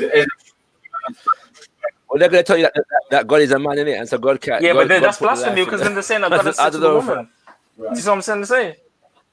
Yeah, I hear you, bro. What I'm saying, it was a worrying conversation. Even from the perspective of just like basic biology. They make a lot of worrying claims, bro. Trust me, I've spoken to them. They make a lot of worrying claims. I argue with them all the time. Like, because I'm African, they would deny me as an Israelite because I'm African. So it's difficult, it's difficult. I mean, Perry was on here the other day saying, "Oh, you're a Hamite, you're a Canaanite, you're this and that." Who was that? Hebrew Perry. I don't know if you know him. He's still around. Hebrew Perry still around. Yeah, he comes in here. Sometimes he comes in here drunk, cussing everyone out. Sometimes it's cool, you know. My God. But, you know, he's cool. If you ever, he looks more African than me. That's the thing. Hey, you know what it is? When you see look at Perry, he's more African than anyone. Bro, he looks like the most African. The most African ever. I can't even deny that. I don't know how he gets away with it. You can't even deny that. You can't tell you. Where we come from, we call him little devil. Ishu Kikariodi. You get me? Demon. Like, there's too much self-hate, man. Like, you can't deny it. African self-hate, man. I'm proud of it, man. I'm proud of it, man. I didn't even know he was still around, man. Who, Terry? Yeah, I thought he hanged his book, his books on the shelf. I went back to book. Yeah, or butchering. Yeah. Nah, but sometimes he takes a day off. You know, he likes taking them breaks. Yeah. That's when he pops the special juice and he just comes on a mad one. Yeah, then they got special ghetto Sabbath. Yeah, on the Sabbath, this man's drunk. Can you imagine? In the middle of the week. In the middle of the Sabbath. See all them Hebrews, yeah? When it comes to them days, yeah, I guarantee you they have crates. And I'm not talking like one bottle. Crates, alcohol. Mm-hmm. I see it with my own eyes. Nah, they be doing everything, bro. 100%. Even when they're in a debate, give it about a couple hours. It turns into madness. Yeah, but you know what it is? Because it's like in their mind, there's no consequences for doing bad because God has chosen the Israelites, so Israelites can be saved no matter what they do. So they can fuck anybody, they can drink anything, they can do anything, and it's just like, I'm just gonna be saved because I'm an Israelite. So you get a lot of them that are just contradictions, man. They just say all sorts of garbage. But I think it's part of the system. I think the Hebrew Israelite doctrine is part of the system. Those guys that do those things outside on the streets, they do outside of banks. And then, like, I've been out as a Christian, you know, giving pamphlets and talking to people. They tell us to go. But those Hebrew Israelites can sit there outside of banks and say that the white man's the devil and that the Hamites are this and the Hamite. Bro, nothing happens to them. I've seen them physically manhandle people. Nothing has happened to them. And if you look at some of the garments they wear, it's Masonic, man. It's the tax exemption thing. They're part of the system. That allows them to do that, Zulu. I tried to explain this before. There's a form that they fill out that allows them to do what they're doing. Outside of a bank, though, Max. That's what I'm saying, bro. And we was looking into it, and the manifesto, definitely the white man of the devil is allowed. And I was like, raw. So they don't even care. The devil's allowing you to say what you're saying because you can't do nothing about it. Because if you try and preach any righteousness, the LGBT will come at you telling you need to go. Like, I don't know if you've seen that pastor called Pastor David Lynch, He was walking around in Canada, not even going like anti-homo, just saying like, yo, God loves you, da-da-da. Bad people were storming him, telling him to go away, blah, blah, blah. Next thing you know, you got Hebrews like from the corner saying these homos and this, and the white man, nothing happens to them. It's crazy. It's crazy. Is that the one in Canada where some tramp man kind of walks up to him and he's in his face? Man was spitting during the COVID times, Max. Man was spitting in his face. Yeah, I watched that the other day still. It's crazy, fam. I was like, my guy's got some serious patience. Fam, I know I'm supposed to turn to the cheek here. If a guy like that, if a guy like that comes up to my face, bro, I don't even care, man. You could have got I'm sorry. Especially during COVID times as well. Like, you can't be coming up to my face like that. Like, chill out. In the face, provoking, man. Chill out, man. It was like, boy, you need Jesus, man. I love you, man. I love you. Man was like, I don't fucking love you, man. Get away from me. What you doing here? It was mad. Remember, it was him and a woman at first. Yeah. And then the woman ducked. She was like, right, this is getting a bit bait now. And then when you look at some of the videos, the police that came to take the pastor away, not the people that were abusing him, they were wearing like an LGBT flag on the uniform, the police uniform. Yeah. So it's like, oh, okay, I see what's going on. And like, you're disturbing the peace. You need to go. Wow, man. It's a madness, isn't it? It's a madness. Crazy. But yeah, man, I'm saying, where's Jedi? I think he's here now. There's someone that says Jed here on the panel. Okay. There's some people probably in the background that's going to jump on. Yep. Yeah. All of that Nimrod and all of that is definitely interesting reading. But do you see a link though? Sorry to call you, but don't you see a link with the Nimrod, Samaria, that father, mother, son system? in modern African spiritual systems now, even with Mbokawami and Okunukulu, Oludumare and his that, do you not think it's possible that these systems have maybe not, I don't want to say borrowed because it's the same people, but maybe it's a different version of that thing that it was. Okay. Yes, that's what I'm thinking as well.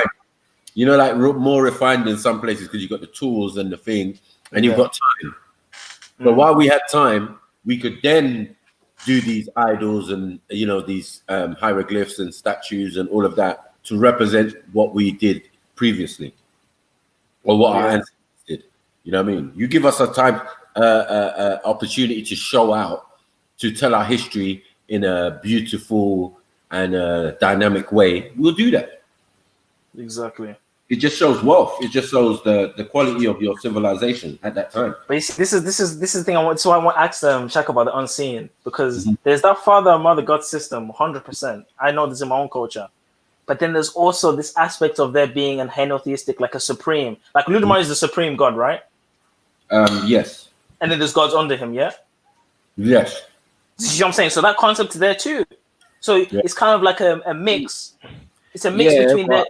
But the Orisha, technically speaking, are not gods. This is the point I'm trying to make here. Okay, like, yes, the God is not necessarily what it says in the system, right? That's a good point. Orisha doesn't translate as gods.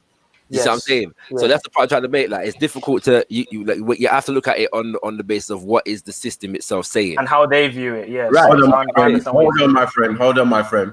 Can you pray to an Orisha? Yes, you can. That's worship. That's worship, no? No, but but the point, but you can pray to your ancestors too. Hold on, one second. But you can pray to your ancestors too. That they're not gods. 1 second. Yeah, but it's worship. 1 second. My ancestors are gods. They refer to themselves as such. Yeah. We are called gods. 1 second. Whether it's Kemet, or whether it's in the village, right?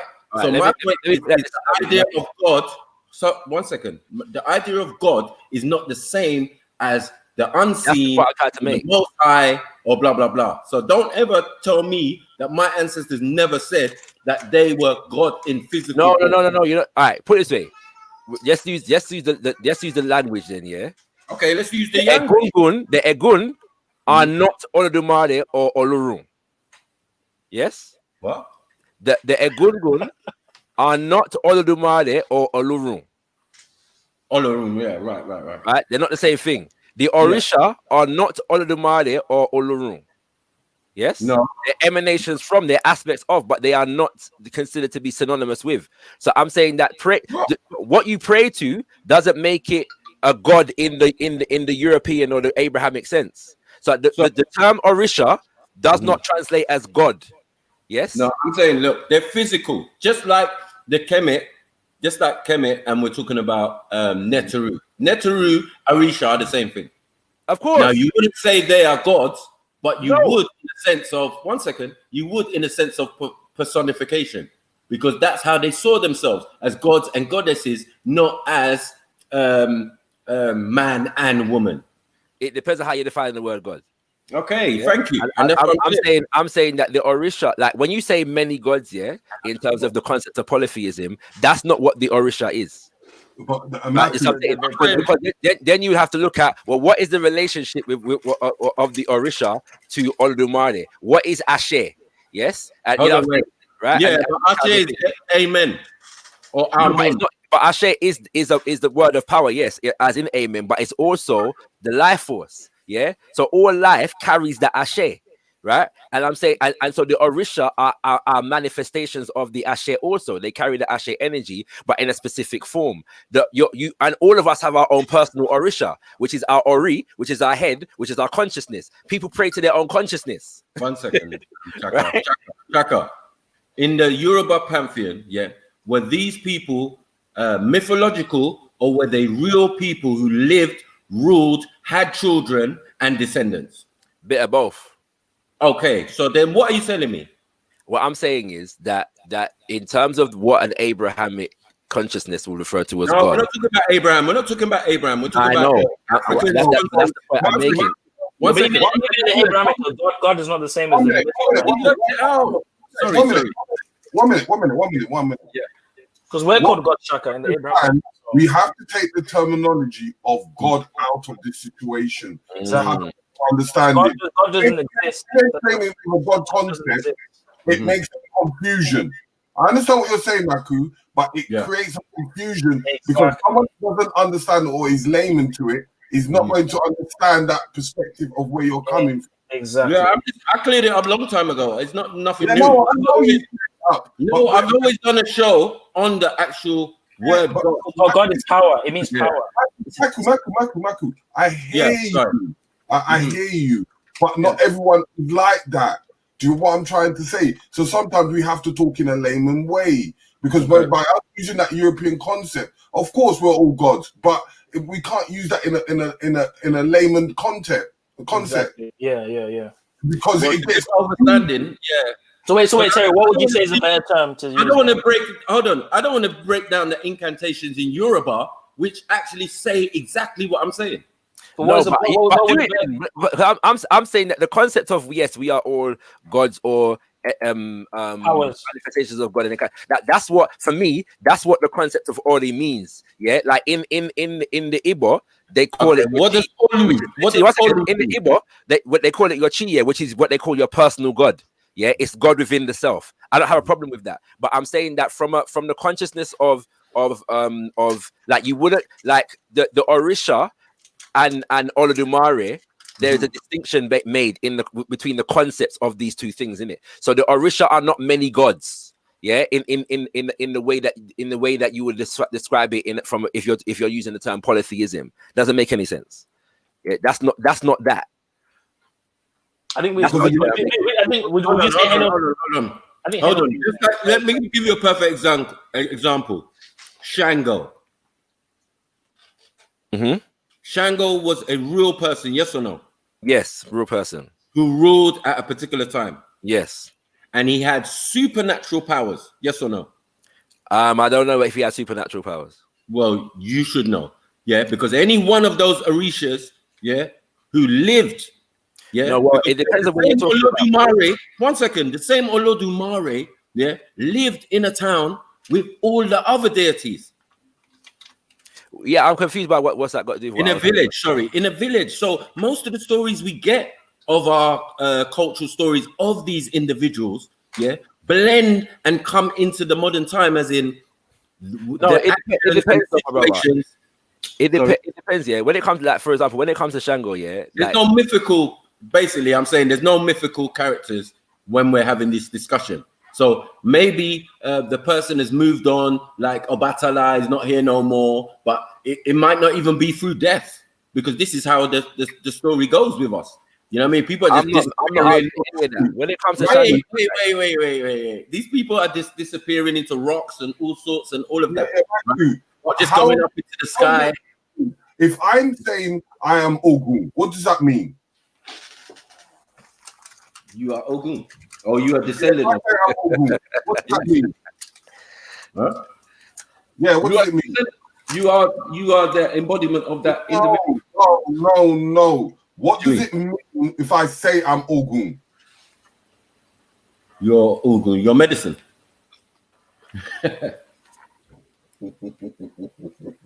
No, Maku, I'm not gonna. You know what? I'm not gonna say no more. I'll talk to you another time.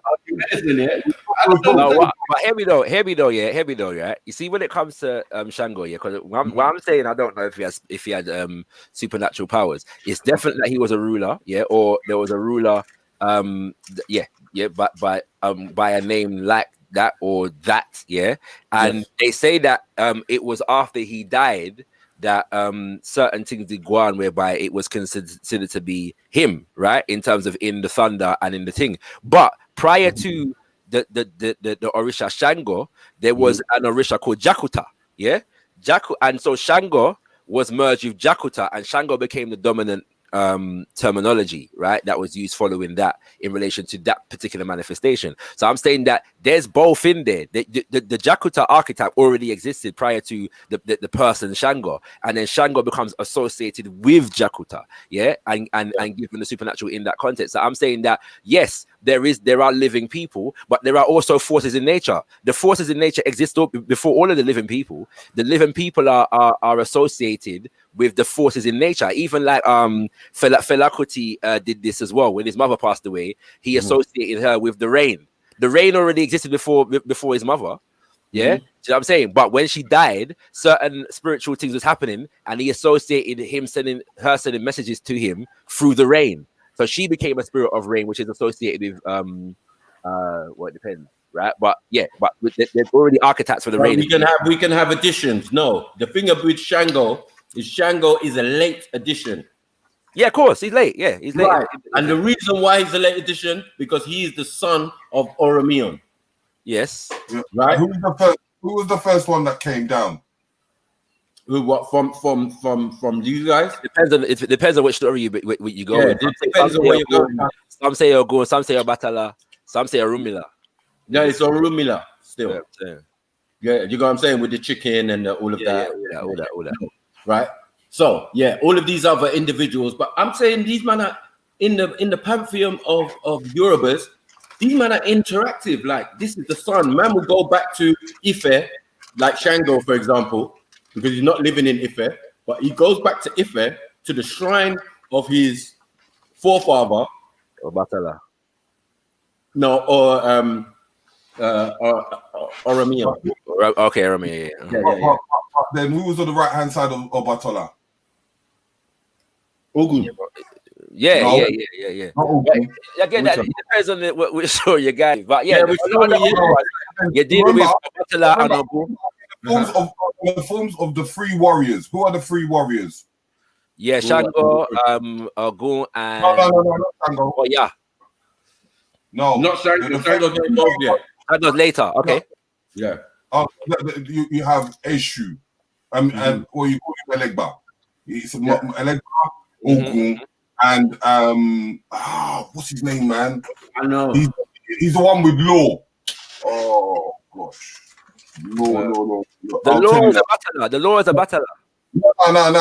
It's I'll tell you now. It's it's stuck in my. Or Orunmila. The law is a battle or Orunmila. No, it's Oshosi. Okay, Oshosi. Yeah. Oshosi is the three warriors. Oshosi. Yeah, Oshosi's the hunter. You're correct. Oshosi's the hunter. Yeah, and Oshosi is the one that stays in the palace. Right. Your system. But I remember these are real things, real life scenarios. Just like Kemet. These Netaru are real people and real life situations. Ra is a real person. Yeah, all of them. All of them are real. What you got to understand? The basic ancestors, isn't it? Yeah. But basically, what you've got to understand in terms of today, they are forces of nature because they've descended. Right. So the ancestors become forces of nature, or is it just they match those attributes of nature? The force of nature's already come, but it's able to utilize in a human form. They represent it, right?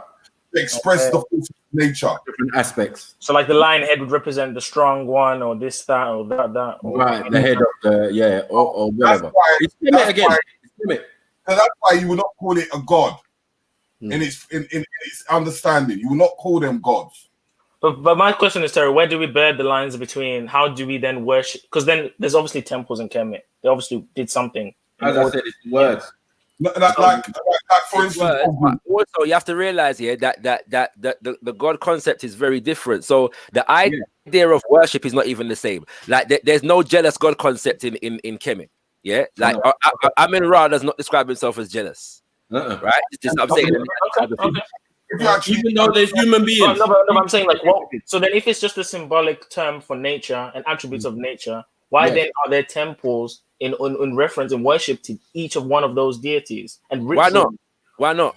Because you only have a temple to worship a deity. You see, not necessarily, bro. Like this is the thing I'm trying to say. Like you have to look at it from the consciousness of the people.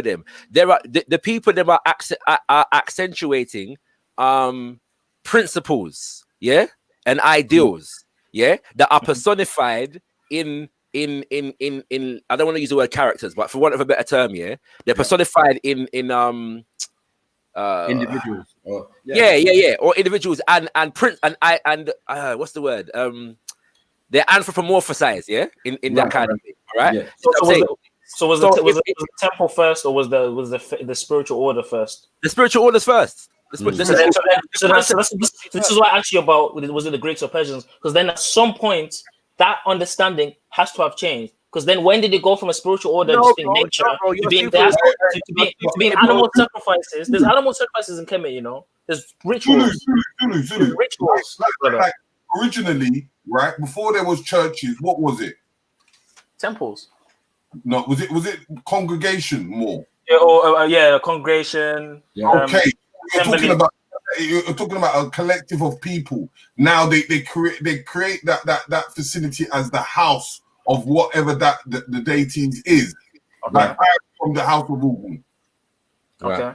And oftentimes, I should say, oftentimes these things are also associated with particular types of work. Yeah. So Ogun works with iron. It's craft that they're dealing with. Yeah. It's a discipline. Yeah. So it's natural. Original blacksmith.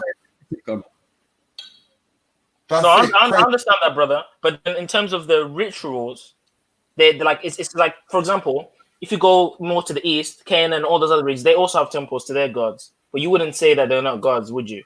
But how come now with Kemet, I understand that there's a natural symbology and meaning. It's not the same way we think. I'll show you what I mean. Yeah, I'll show you what I got. The rituals indicate to me worship. The rituals.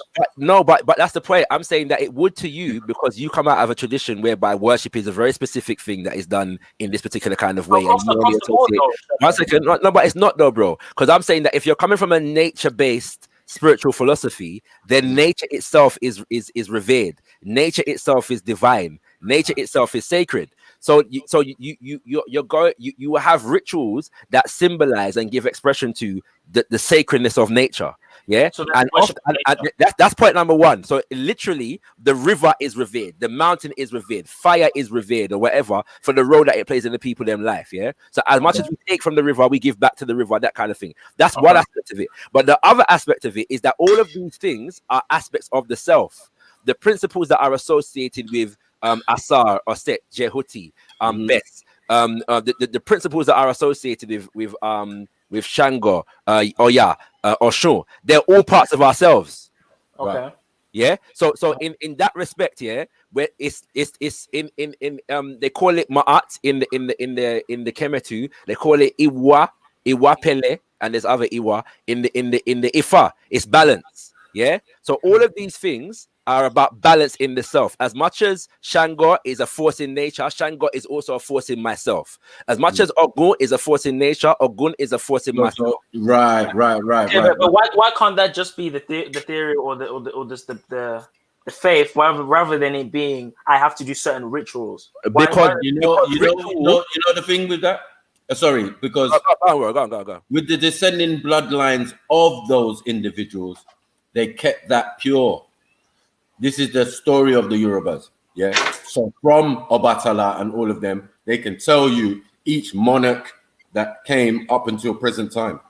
That is why that system is in place. Do you get it? And same for Kemet.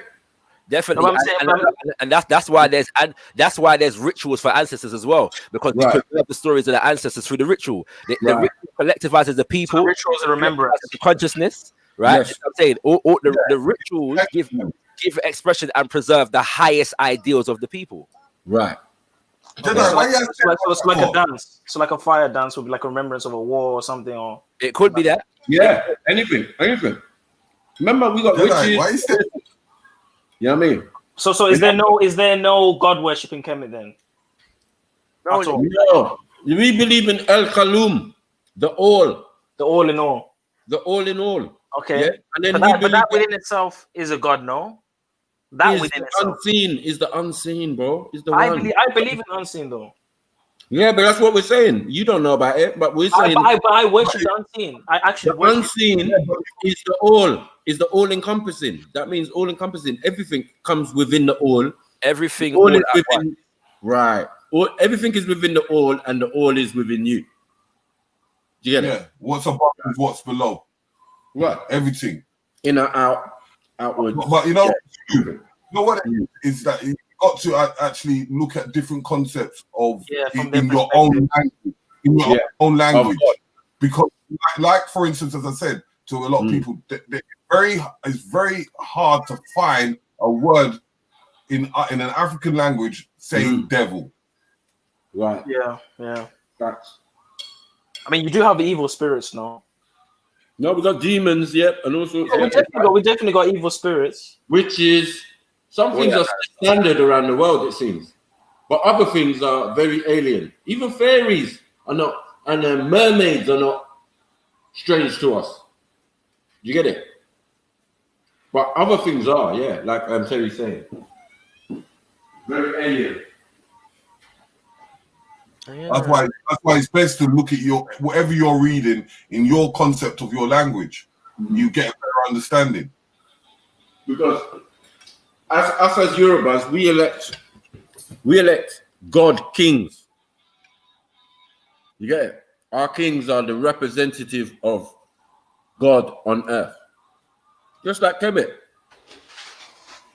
He's the conduit. He's the person. You get it? So okay, this is my theory. Tell me if I'm right or wrong. Is it not possible? No, because this thing I'm trying to learn in it. Is it not possible? When I look at the African spiritual system, I'm African, right? I don't find a problem with it from a henotheistic perspective because they acknowledge the unseen, and these nature rules would be probably the equivalent to our terms for like atom or electricity, like in science today, right? Would you say? No, they're your angels. In terms of like these, it's basically science what they're dealing with, right? They're your Elohim. Or you're saying they're the fallen angels? No, fallen. I said angels. I didn't say fallen.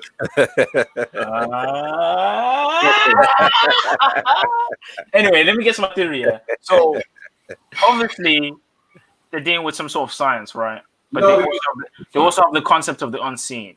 So my theory is it not possible at some point in time, especially during the Ptolemaic era, that the Greco thought of divinity or thought of worship started to seep in to the Kemetic understanding. This is why you see a way more ritualistic Kemet later on in the dynasties, and a way more, appeared to be worshiping culture to these gods. Is that not a possible thing? I'm going to agree and disagree with you. There's it's not even definitely a Greek influence later on. Yeah, I think it's what did happen. Hold on. But I would argue, however, that most of our dominant understanding of the concept of worship is also Greco-Roman. In the what's it called? So, for example, I don't know of it in the sense whereby worship, like, you see, like the Greeks and the Romans, they believe that if you didn't worship the gods would punish you. The gods needed your worship to keep them strong, and so if you didn't worship them, you see what I'm saying? The emphasis on that kind of a psychology is not as heavy so you didn't have to do rituals to Ra for him to give harvest. Shaka, where did they learn that from? Who? The Europeans. Where did they learn that from? The Greeks and the Romans. Where did they learn that from? They took some of it from Kemet. But all of their things not from Kemet, bro. I don't claim all the Greek and Roman things, fam. No, but does it? No, it's not all from Kemet. You're right. Yeah, I'm saying that this Sanskrit. Hold on, they have a Sanskrit and Hindu origin. Yes. Sorry, Greek and Romans. Yes, because Latin comes from Sanskrit. Okay, I'm taking your point. Yeah, it comes from Sanskrit, so it makes sense that what we're saying in the Middle East and all the way to Asia, yes, those ideologies definitely have an influence. You get it in some of these other European, what you're calling pagan religions or idealistic worship, because it's basically that. You know what I mean? Because even before the Greeks, though, Michael, the Persians came in, with their concepts. The Assyrians came in with the Babylonian. So you got bare revisions, even in the Kemet. I mean, you could say there's still a remnant. Of the same thing. You're right. You could argue that there's still a remnant school that didn't change the ancient culture, but it has to be some sort of cultural exchange. There has to be some sort of adding to the Kemet thing when you got all these people coming in, conquering over and over again. Like they got to get into that, no? Babylon, Sumeria was the ultimate place for religious free mixing. You see what I'm saying? And then you got that, now. Of course, you're gonna have these concepts coming in. That's what I'm saying. Maybe the original and purest version of Kemet was more in line to what you guys are saying, but over time, then you start to see this worship. Like if you look at modern. No, I agree 100. Zulu.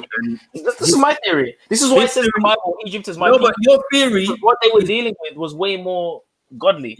Your theory is based on facts and based on truth that I know. Do you get it? So when you say it and you say, this is my theory, I'm saying, well, it's based on truth. And actually, the scientists, the anthropologists, archaeologists agree with you, Zulu. Yeah. So my question is, why did they kick out Akhenaten? Because for me, it seems like Akhenaten was trying to bring. That's a perfect example. He was trying to bring things back to where it should be, but maybe that's just my perspective. Maybe I'm wrong. No, but that's the same like you said. That's his perspective.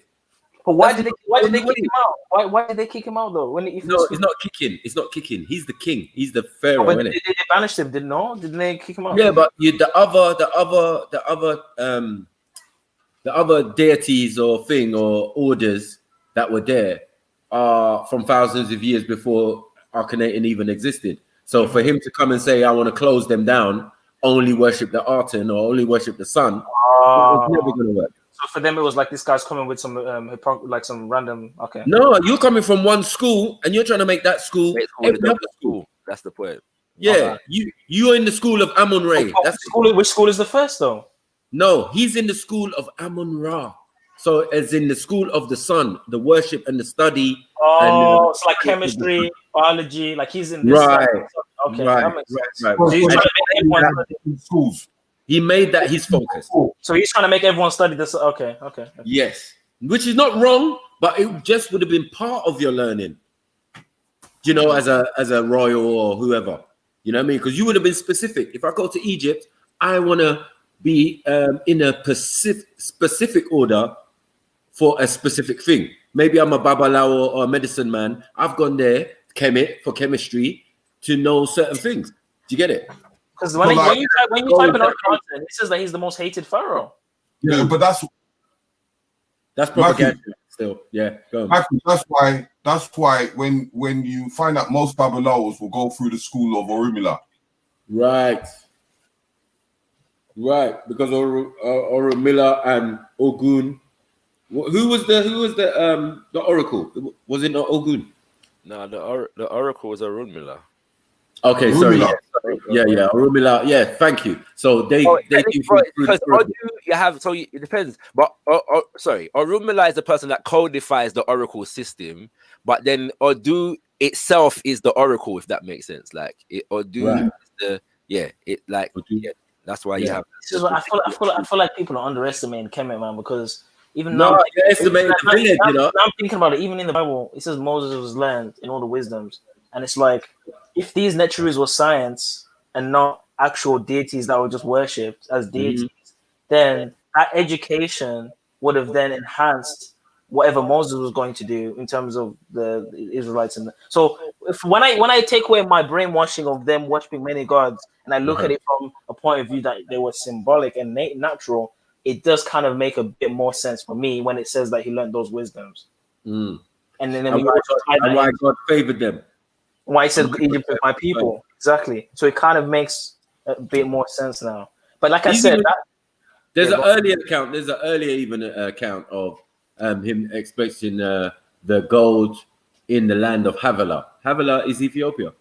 So, you know what I mean? And the rivers that run, the Gihon and Pion and all of that, right? So, and they said the land in that God said the gold in that land is good. Now we know the process of getting gold. The Queen of Sheba came with gold from that. No, I'm just saying this is in the beginning. Adam hasn't been created yet. Is this in the Bible? Is this in the Bible? Yeah. Adam hasn't been created yet. It's not in the Bible, Matthew. What you yes. You know what I was reading in the Bible? At the end of the verse. Sorry. At the end of the verse, you know why? Because obviously they're explaining the situation of the enclosed garden. So they're explaining that the rivers that run around the garden and through the garden are Gihon and Pion and this is all contained in the land of Havilah, right? And when you look up Havilah, you find out it's Ethiopia, right? So we know where the garden is. But when that text was written, you got to understand as well that story is an oral tradition, an oral poem. So when in the written account of those locations, those names are relevant to the person writing at the time. He's not going to say the name of that location if he didn't know what the name of that location was when Adam was around. So he's going to say, "Oh, Cush, the river that goes by Cush, or the river that goes by Euphrates." Because that's the name. Then that should be denied. You know what I mean? So let's say Moses, I believe Moses wrote it. Let's say Moses wrote the book of Genesis. He's not going to say what the names were in Adam's time. He's going to talk about what they were in his time. That's what he knows. So that's what the scientists and the fingers to prove. Hold on, one second. That's what the scientists, obviously the people, certain people who wrote the book, obviously have to quantify that. Those rivers now, what is the name of the river now? You know what I mean? Exactly. Or you know, does same how we call our borders what we call them now, what they are now, even though they had a different name before that. They had a different name before. It's the same thing. Right. So if you're in the Bible, in the beginning, no civilization is supposed to be set up yet. But yet you're talking about a set of people and a process they do. Yeah, in fact, but you see, that's when you're doing your ancestral, you ain't going to talk about other families. You're going to talk about your own family. But are you going? Yeah, but then the claim in the biblical text is the all human. Okay, looking like this, then looking like this. Look at the part of Noah. No, they said God wiped out all the people that were around Noah at the time before Noah got into the boat. But when Noah landed, he met up with new set of people. No, it doesn't say he met up with new set of people. So how did they populate after when they got on land? They repopulated amongst each other. Noah had 3 sons. Those sons had wives, and Noah had his wife. How many women were on the boat? Yeah. Let me get it for you. 4 women. Did I get it for you? 4 women. The funny thing I was going to say a while ago, is that when I was reading the Bible the other day, right? Yeah. And I swear blind, that it says that all of the other animals in creation were created before Eve. Where does it say that? Like when it goes through the process, like correct me if I'm wrong, No, it doesn't say. Yeah. No, you're right. You're right. Yeah, it does. It does. The Adam's created, and all these, and then God says, "Well, it's not good for the man to be lonely." He creates all the other animals, and then says, "Hey, Adam, go to sleep, right? We're going to and then Eve comes. I was like, "Right, that's deep." But this is the thing, Shaka. Was Adam supposed to be a man forever, or was it a process of transcendence? Because when you actually look at the original intention of the creation of man, when Adam was created, we weren't just created to be humans here on this earth forever. It was a moment. It was a stage of transcendence. Like we're supposed to start on earth and then make our way up. So the Adam's gender was kind of irrelevant, but because God saw that Adam was alone, God just made him a woman, and then 2 became 1 as humanity. But it's mostly supposed to be about transcendence. Gender and humanity is kind of avoided. Listen to this. Zulu. We're supposed to be like angels. Adam was supposed to become the next step after that, but because he fell, we remain on this earth as this status. Zulu. Zulu. Yeah. Genesis 2, verse 11 and 17. Yes, I'll start with 11, right? The name of the first is P-son. Sorry. That is which encompass the whole land of Havilah, where there is gold. Right? Where there is gold. Who's saying that? Who's saying that text there? Sorry. So whoever's saying that is the person that's writing that, right? So in their time, when they're writing that, they're saying that's where gold is. If I write a text about, let's say, for example, that story, the whole Genesis was an oral tradition before it was written down. Let's say you now write that story down and you're talking about Havilah. You're going to mention, okay, oh yeah, there's gold in Havilah, where you are now as you're writing it down, right? But where you are now is known as Egypt. So I'm saying, like, but Moses would have had the knowledge of all of those regions because it would have been part of the Egyptian kingdom, no? Right. So wouldn't you say that? So Moses would have known about Havilah because as a prince of Egypt, he knew about these locations. And Moses even went to Cush. There's accounts of him marrying a woman from Cush. So all right, shall we go on then? Because remember, that was the name of the first river, right? Okay. Right. And the gold that is in that land is good. Right. So that's the bit you wanted, isn't it? Remember, you said, oh yeah, no, you proved your point. Yeah, thanks for it. Yeah. And there is what's this? Bdellium and onyx stone. And the name of the second river is Gihon. The same is it that encompasses the whole land of Ethiopia. Gihon. Okay. Okay. You know what I'm saying? So the word, this is early. This is the creation of the garden. Yeah, but this is Moses writing that, and at the time of Moses wrote that, Ethiopia existed, obviously. But when did Moses write anything, or did he not get it from God directly? Yeah, but he got it from God. But he's naming these locations that everyone is familiar with. We're all familiar with Ethiopia. No, but God is doing that, not Moses. No, God is not writing it. Moses is writing it. So what did God write? God told Moses what happened. Moses wrote it down on the stone. No, if you read the book of Leviticus, it talks about Moses carrying around the book of the law. Moses was writing, documenting those oral traditions as he was going. And not only that, Maku, Moses wasn't the first to know about what happened, because the Hebrews knew about these stories. All of the ancient peoples knew about these stories, because the Epic of Gilgamesh is older than the book of Genesis. So there's bare stories of the flood and all these things that everyone in that era are aware of anyway. All Moses did was just write them down. But there were people who were already aware of these stories. The Hebrews were already aware of them before it was written down. So were you aware that the garden was in Ethiopia? I don't know about that. I think it's in the Middle East. I'll be honest. Well, how can you not know about that when the Bible says it? No, but the rivers, there's rivers that come from Ethiopia. Those rivers all channel along those lands. But the location of the actual Garden of Eden, I believe, is in modern day. Where Babylon is, I think that's where it was. Let me look up. Garden of Eden location. Iraq, yeah, between the Tigris and Euphrates River. It's in modern day Iraq. What is the Garden of Eden? It was in modern day Iraq, between the Tigris and Euphrates rivers. It's not in Ethiopia. Mm-hmm. It's not. So why is the Bible saying Ethiopia? Because no, the Bible is mentioning the rivers that they all connected. All these rivers are connected. The Tigris and Euphrates, all of these rivers are connected. The Nile, all of them are connected. So it's what does encompass mean? No, that river encompasses Ethiopia, but the garden isn't in Ethiopia. The garden is between the Tigris and Euphrates River, which is in modern day Iraq. Do you want me to show you an image? Do you want me to show you an image of what I'm talking about? No. It's not the image. I'm saying what the Bible's saying. Like, no, but I can show you a depiction of the rivers so you can understand what I'm trying to say.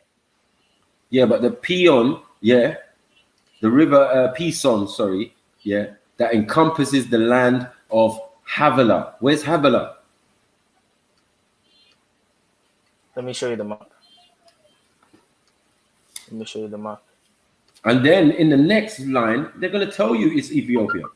That's mad.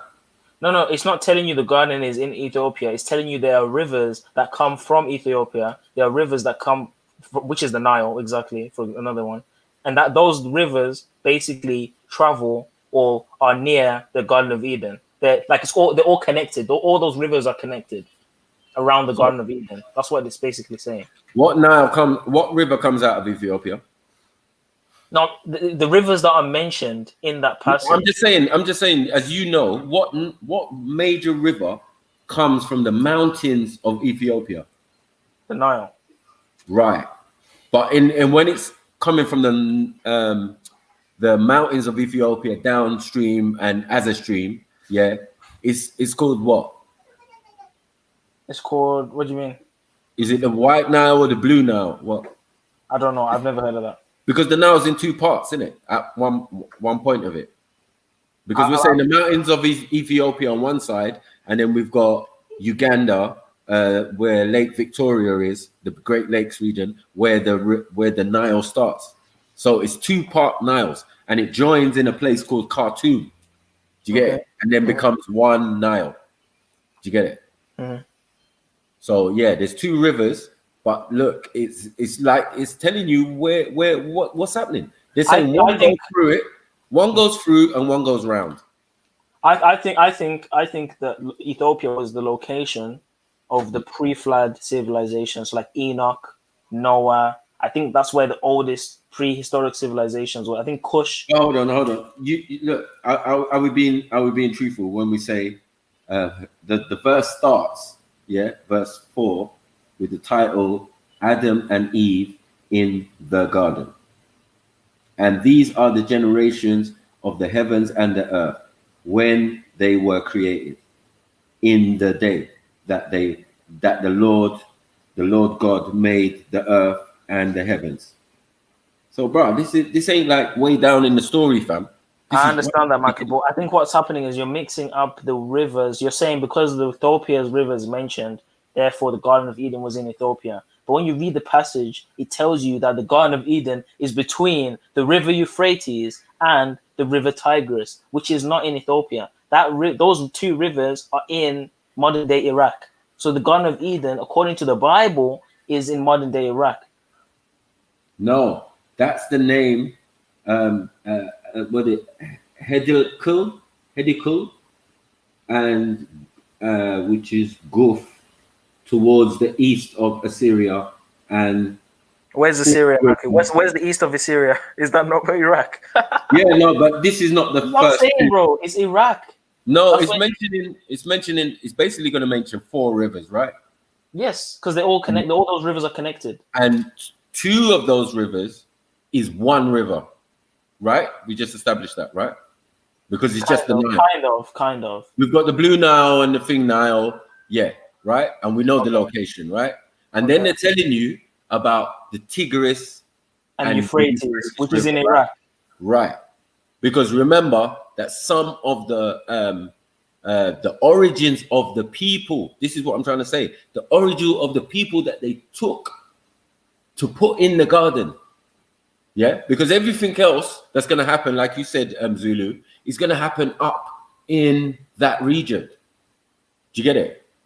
Where the Tigris and Euphrates. We also got to take into account with the continents and before the continental drift, these locations may have been closer anyway. Definitely. I mean, but they would have been aligned to each other, meaning the river next to the Nile closest is the Tigris and Euphrates. Right. Yeah. But these are not freshwater rivers. These are like what they call saltwater rivers. It's very dry, very arid. Is that not only modern time in salt water, or is it not more? No, it's always been like that. Are you sure? Because according to Sumerians, Enki designed it like that himself. Do you get it? So what it is, he was the one who was meant to lay the ley lines for the rivers. Yeah. Then he set up the first 7 cities around the planet or whatever. Do you get it? Yeah. And only because Enki is supposedly has blood relation to this planet. So his mother is from here. But his father Anu is one of the Anunnaki. Okay, that makes sense now. Do you get it? So he's like the ambassador to the planet from their tribe or their people. Do you get it? Yeah. So that's why Enki is Lord of the Earth, and his brother Enlil is Lord of the Skies, because his mother is Anu's half sister, Antum. Do you get it? Whereas Enki's mom is Id is from Earth. So they've been here before and before and before. This is the Sumerian version now. Do you get it? But again, the Sumerian version does mention Adam. It does mention Adam. Right, no, because the Adama story is with the Sumerians. Trust me. Do you get it? So that's the whole point. But if it's Kemet in Sumeria, you get me, a form of What's the equivalent of Adam in Kemet? Who, Adam? In Kemet. Is there any making from clay, making from the dust in Kemet? Yes. And it would be I don't even know what the first man, I think it would be Tar. But then, no, that's not correct. Yeah, Tar is the first man. He's got a little afro. Do you get me? his thing, and so is Bess. Bess is a human, like God in a sense. You get it? He's a pygmy. He represents the pygmy people. Yeah, but I'm saying, like, is there? These are different tribes. These are different tribes, and this is where the word Kish comes in now. Yeah. These Kishites, these Khoisan, or these this best thing looks like a fat. This best guy looks like a fat guy with tits, man. Right, little pygmy, man, tongue out and all of that. Are you sure that's a pygmy, bro? That's a pygmy. It looks like so. It looks like an animal. It looks like a monkey, kind of. Yeah, it's primordial man, isn't it? Like old man, the like original. the Neanderthal. Yeah. What if it's a Neanderthal? You know? No, but our version. Look, let's not get it wrong. That look, don't the Khoisan, some of them look like monkey. It's tough, bro. Yeah. No, I'm saying like no respect to any Khoisans in the chat. No respect. They've got that look, no, you know, that primordial, as we say. That's what it's called, primordial. No disrespect to any Khoisans in the chat, guys. No disrespect. But it's that primordial look. You get it? Meaning you're from an older set of people, and they look like that. So even with the pygmy, it would be the same thing. Yeah, there'd be one that'd be look like gruff or cave looking, or I don't know. You get it? But they just look different, and you still see elements of that. Do you get it? So you still see those pygmies running around. You know what I mean? Looking like Bess, to be honest. You know what I mean? Just depends on where you want to look. But it ain't gonna be in no city or no place that we inhabit it. You get it? Yeah. That's the difference between us and our ancestors. We still see them, but they choose to live apart from us. They don't want to live in big cities and that. They live out in the bush and live in cliff faces and all of that, like the Dogon and all of that. They don't want to be near the society. Same with even the Order of Essenes. That was on a religious thing, but then man, they just decided to separate from Jerusalem and all of that. Like too much fuckery going on over there. Let's go out here, rear chickens, live in our own community. This guy's got a cross necklace. And what's that? He's got like a cross necklace or something, or maybe I'm looking at the wrong. A skull necklace. Who best? You know, this thing looks like kind of Aztec-y though. No lie. Right. No, it's also in the Americas, showing you the African connection again. You maybe know, with maybe the God just comes from the Olmecs, maybe. Yeah. With the with the Mayans, and they have the symbol of something with its tongue sticking out. Yeah, it's got its tongue sticking out like Shiva. Yeah. Well, it's not. It's like Bess. Bess has its tongue sticking out.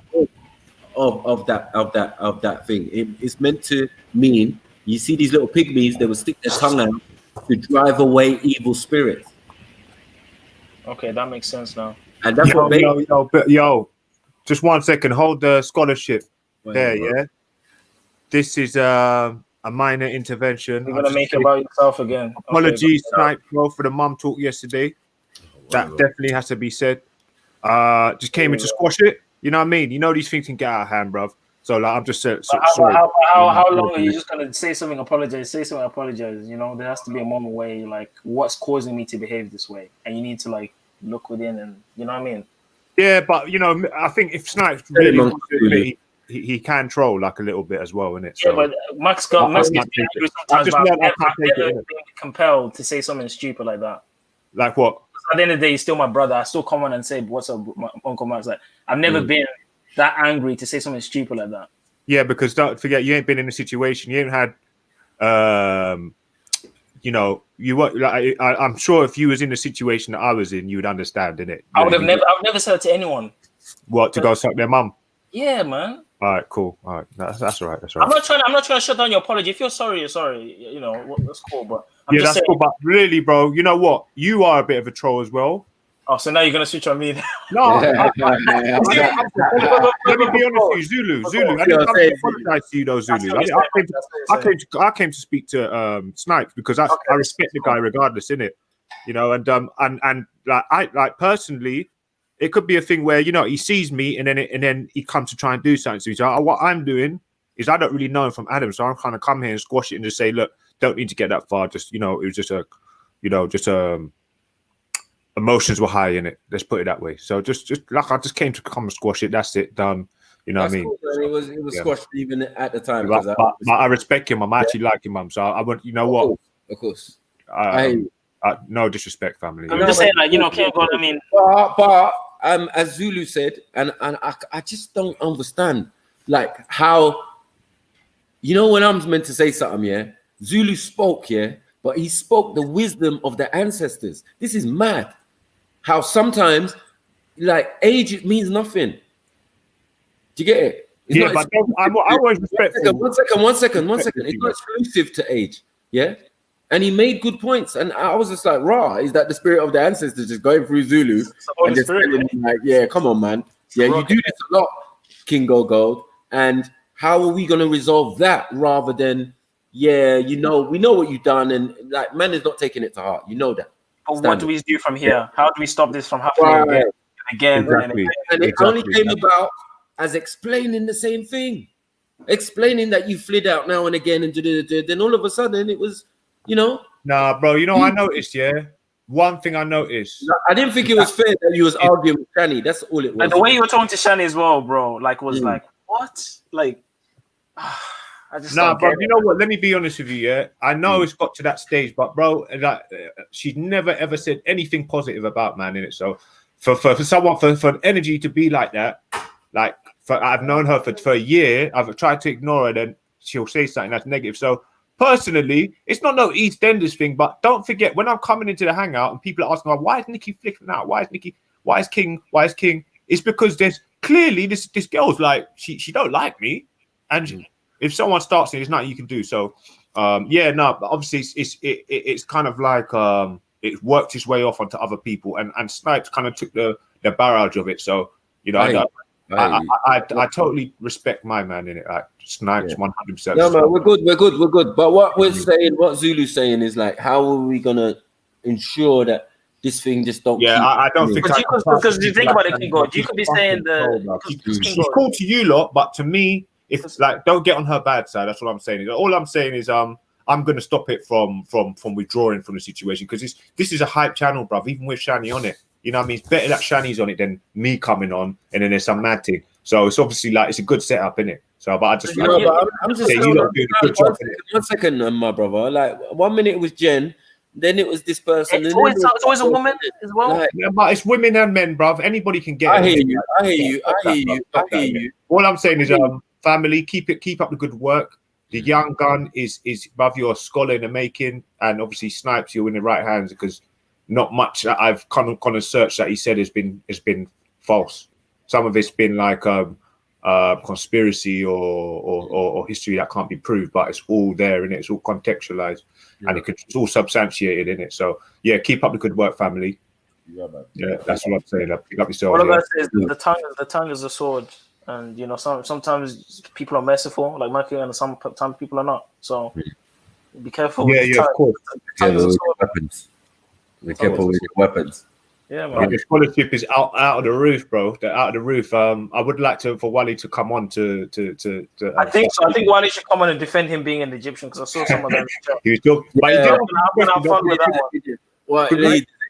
I think me and Michael are gonna team up on trying to slide this in, man. But you get me, like, I don't know. I think he needs to come on the chat, man. But you know what he said that was actually quite smart was, if Jamaica and Nigeria went to war, who would Shaka fight for, or you know, whatever African country he's warm to, and if they had a fight with Jamaica or Caribbean country, who would he back in it? That was quite a different one. Even me, I was thinking, wait, where? Yeah, it's not really a smart question, really, to be honest. It's a hypothetical, isn't it? At the end of the day, when Jamaica did have an army, it was British based. When part of the what's it called? Yeah, it's part of the Commonwealth. You know what I mean? And so is Nigeria. So it's like, are you guys still a part of that? Huh? Are you guys still a part of the We Commonwealth? ain't got no choice. How do you escape? Damn, man! I thought you guys were independent. We let go of that. We went. No, independence is more colonization, just in a more subtle way. Okay, it's like it's the illusion of freedom, isn't it? Yeah. Like, you're free, but we got all your natural resources. Enjoy the sanctions and enjoy it. Jump up and down in the streets while we suck out the sight all your diamonds, your oil, your uranium, all of that is all under the protectorate of England or France or Belgium or Germany, or you get it? Do we need to go on? You get it? Like Saudis now, because you Europeans are Saudis now, and now you've taken over that area, and now the Africans and the Arabs are being subdued.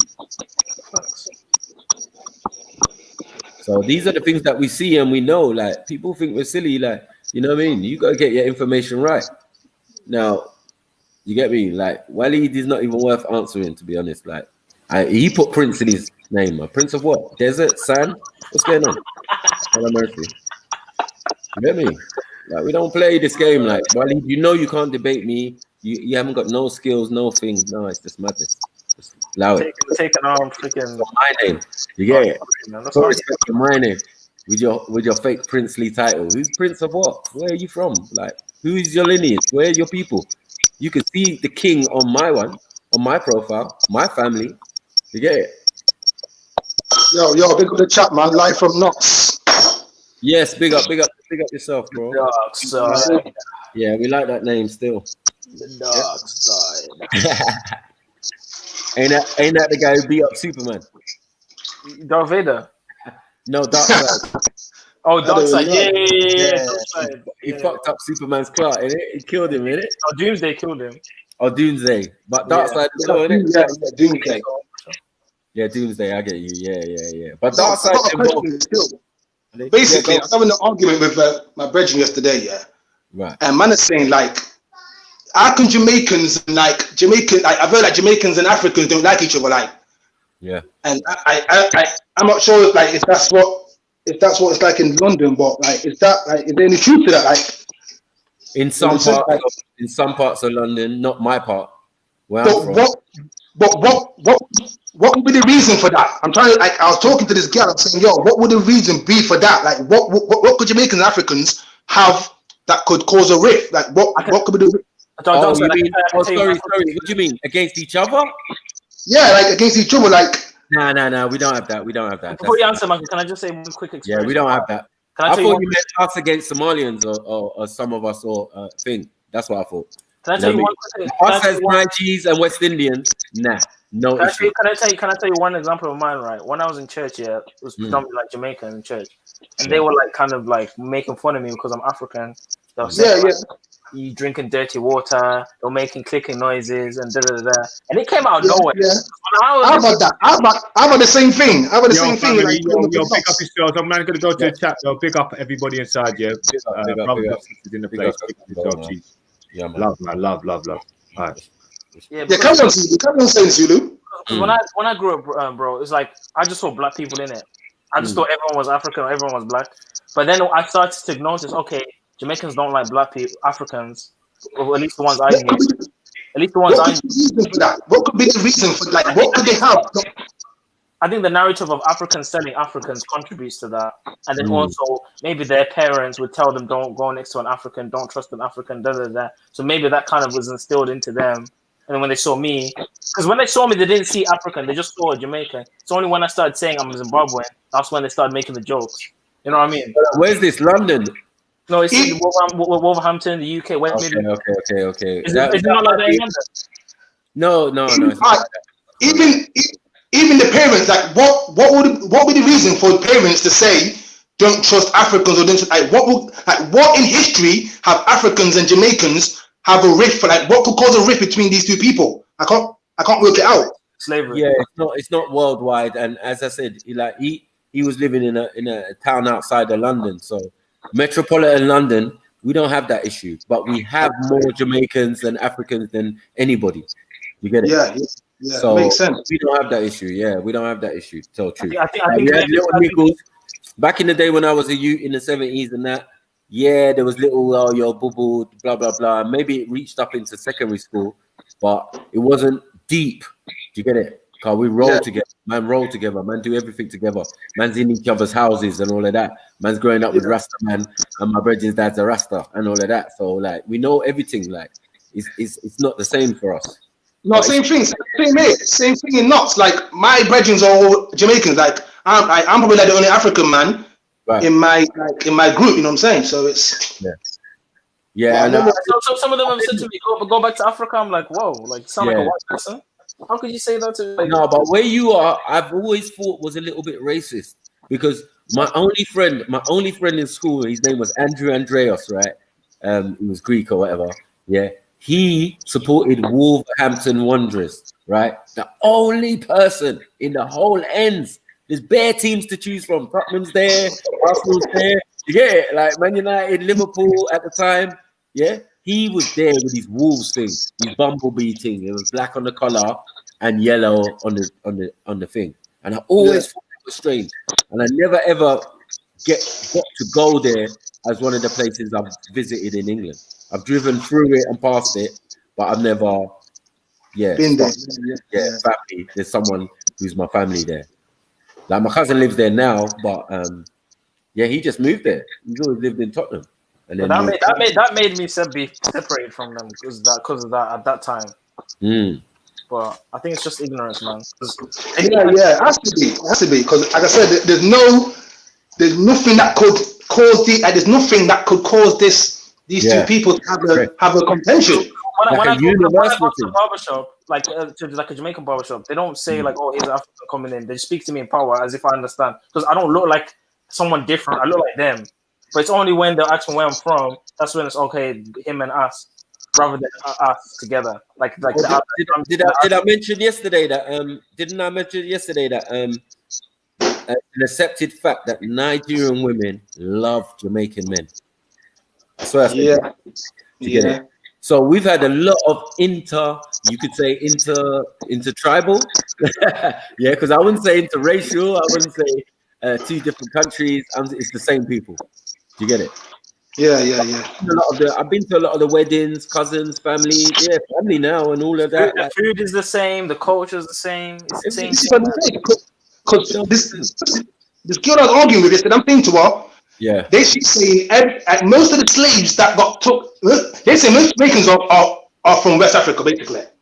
Right. Like most Jamaicans got took from West Africa to Jamaica. Like that island was like a slave island. Right. So some of them are us by default, because you got to realize that some of the countries in West Africa are empty. So some of the people were already in Jamaica, though. Some black and Africans were already You ain't going to look at the most populated place and say that's where they took people from. No. Yeah? They took people, there was that many people in other parts. So all of that, what we're calling up to Mali, Mauritania, and all of that, when people was kidnapping man and taking them to the Americas, they soon realized and knew where to send them back to. So then they created places like Sierra Leone and with Freetown, obviously free slaves, because they've come back now. And then Liberia was their other project by the Americans to repatriate African slaves to where they came from. So now they, But do you think that it was? Do you think it was that? Do you think it was really that much though? Like 90 million, like them kind of numbers? I don't think so. No. Yeah. Okay. That's what. Yeah. I don't really think so. Yeah. I think, bro. Some of them are Moors. Some of them are. There's bare different kinds. Yeah. Man have been over there from time. I think only a few contribute to this. Like only a few slaves. Like bare of them are already people. Like, because we was looking at the manifestos and we couldn't be specific. I mean, I think Shakara was looking at it the other day and pulling up some numbers, and the numbers was low. You know they were lying, one. And two, it still weren't that many ships that we could say, how many million did they say? 90 million. 90 million, that's a lie. Come on. Do you really think they took 90 million people, bro? That makes waves. This is what I'm saying. This is Do you know what? I feel like they've increased the numbers. Yeah, that's the biggest haul that's ever been done on the planet. It would have. Bro, I think they've increased the numbers to make us look like we can't travel and go to other places. True. History in the Americas. Because how many people are in America right now? How many African Americans are there right now? Jeez. 40 million. It's about 40 million. Hold on. From 90 slave ships to 40 million. That doesn't make sense, does it? Yeah, come on. So where did the 30 million go? No, wait. That's only in North America. Yeah, that's just North America, 40 million. That's just North America. And then in the UK, how much is it in UK? Oh, mate, 10 mil. About 12 million. Yeah, about 10 million, 12 million. So in the UK, in America, that's like what, 50 50 million? million. Yeah. And then you got maybe South America, maybe it's a few million as well. Bro, it's not 90 million. Say like another 30. Say like another 30 million. There's no way it's 90 million. The whole of the Caribbean and you throw everything in there. It's not 90 million, no. And they never all got there because of you lot. That's bullshit. Bro, but how many African Americans got Native American in them as well? Like, there's a whole conspiracy. Exactly. This is what I'm trying to say. This is what I was saying. That's what I was saying. There's people already there. There's people there. Like, yeah, they need to bring that much slaves if there's all these people there that could be slaves. But what I'm saying is, like, just like the North Africans, right? These men say, yeah, I'm North African. But nigga, you still look the same as when you first came. If you've been there for hundreds and a couple hundred years, yeah, and you're into integration, would you look like that? Yeah, of course not. Of course not. Do you get it? We would have seen probably the eradication of what you originally looked like if you was really into integration. That's like saying a white man came to Nigeria and then 100 years later, a descendant of his still looking blonde hair, blue eyes. Was that? Yeah, of course. Yeah, that's mad.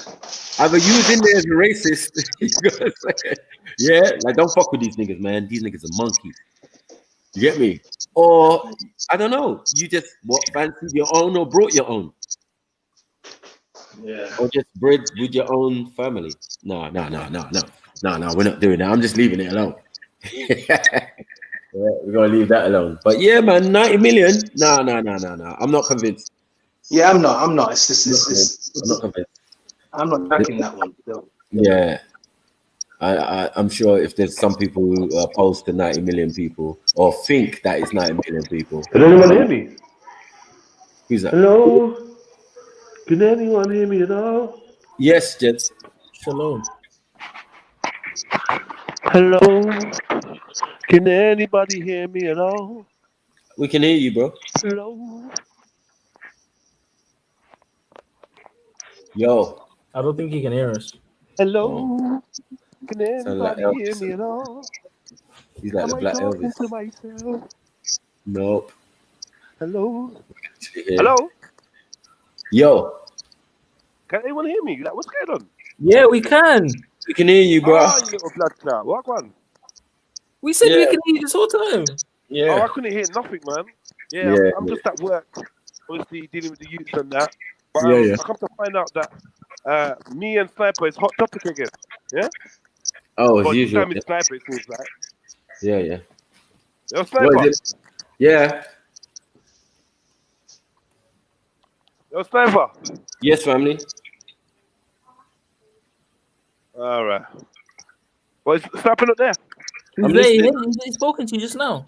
Do you know what? I'm gonna have to log out and log back in. But yeah, I see all kinds of chubby, feminine dudes whose names begin with Z. Kind of chat their smack about you. This is what I don't understand. 1 minute is respect Islam, and then this minute is let's say how much Matthew isn't a Muslim. Oh, Matthew said this. Matthew said there's two pictures. Matthew said there was a Mecca in Jordan. No, he didn't say there was a Mecca in Jordan. Actually, if you actually kept what he said, but cool. Oh, Matthew did. I look like, yo, these men are just so, and it's the same guy, Nin, complaining about it again, like 2 days in a row. I don't know why you just don't come over and let me just do him a solid. You get it? I don't know why you just don't do that, because all this fake apology and then all of a sudden you're talking about, man, no, you need to stop all that crap. I ain't got time for your crap. You get me? But I was gonna do the video. You see how disingenuous Zubaydah is? You get it? I was gonna do a live stream. 1 second. I was gonna do a live stream on the subject. You get it? Like she was talking about we was talking about the Kaaba being moved and that. You get it? And the original Mecca not being in the same place. Yeah, that's a fair argument, fam. And I got evidence to prove what I'm saying. So that's never been an issue. If you just want to make up stuff about man or just thing, you better mind out. You get me? I'm saying, Waleed, check your girl, man. She's so annoying, bro. Check your girl, man. Because I would just take it out on you. I ain't got time to be messing with young girls and all that. Get me? I'll just mash you up. Get me? Because you're actually getting on my nerves now. Get me? Yeah, but people are just doing it for fame as well. Like, you know what I mean? Get your own content, fam. Get your own content. Do your movies and that. Zulu. Yes, brother.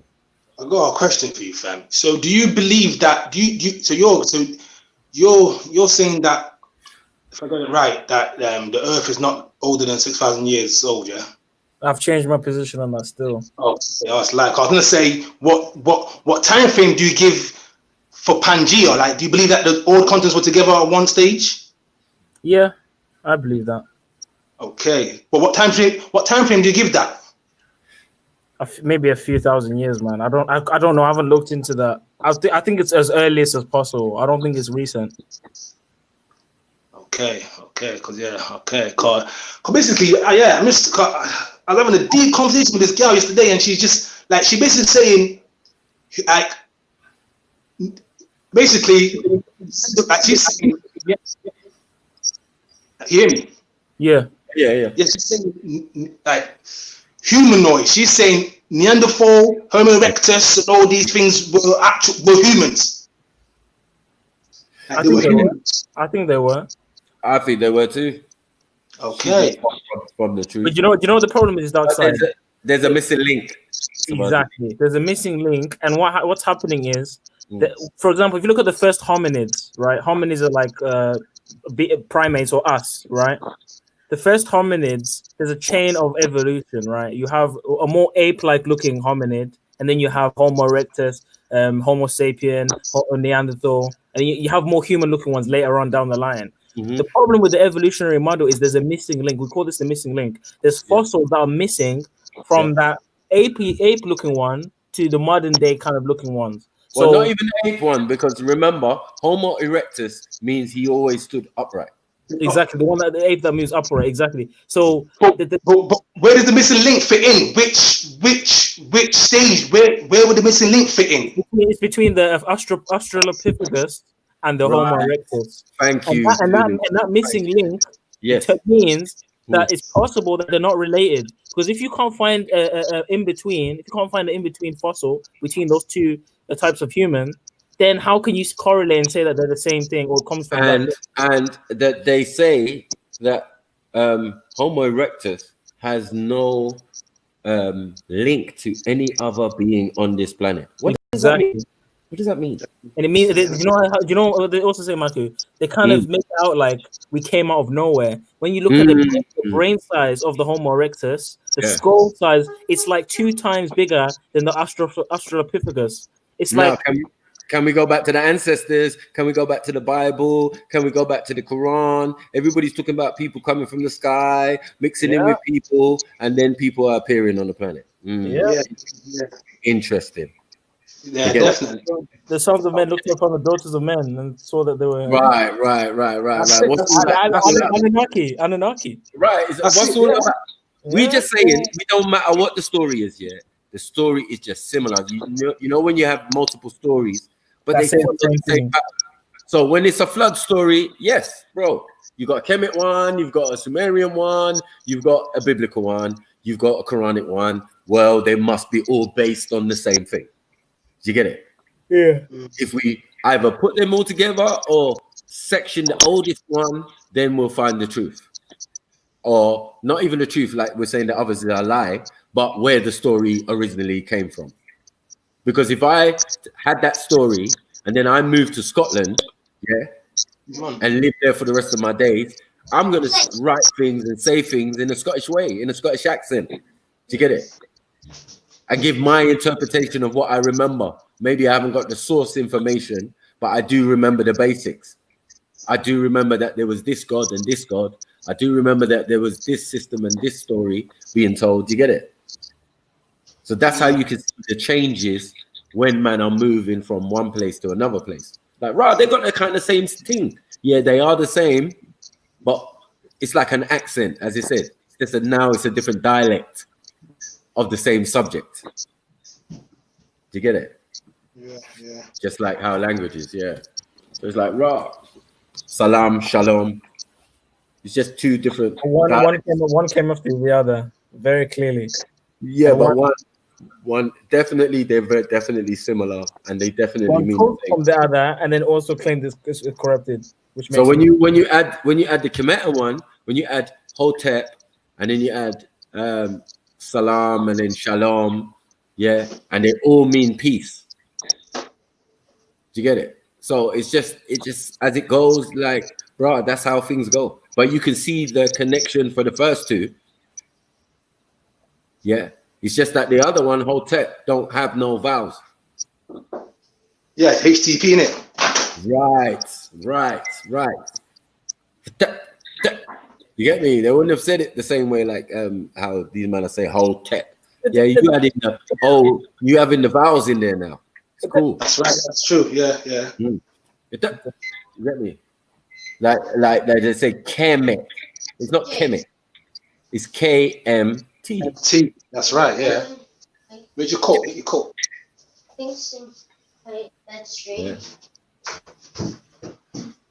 Yeah. No, because the timeline thing. Like I said, this.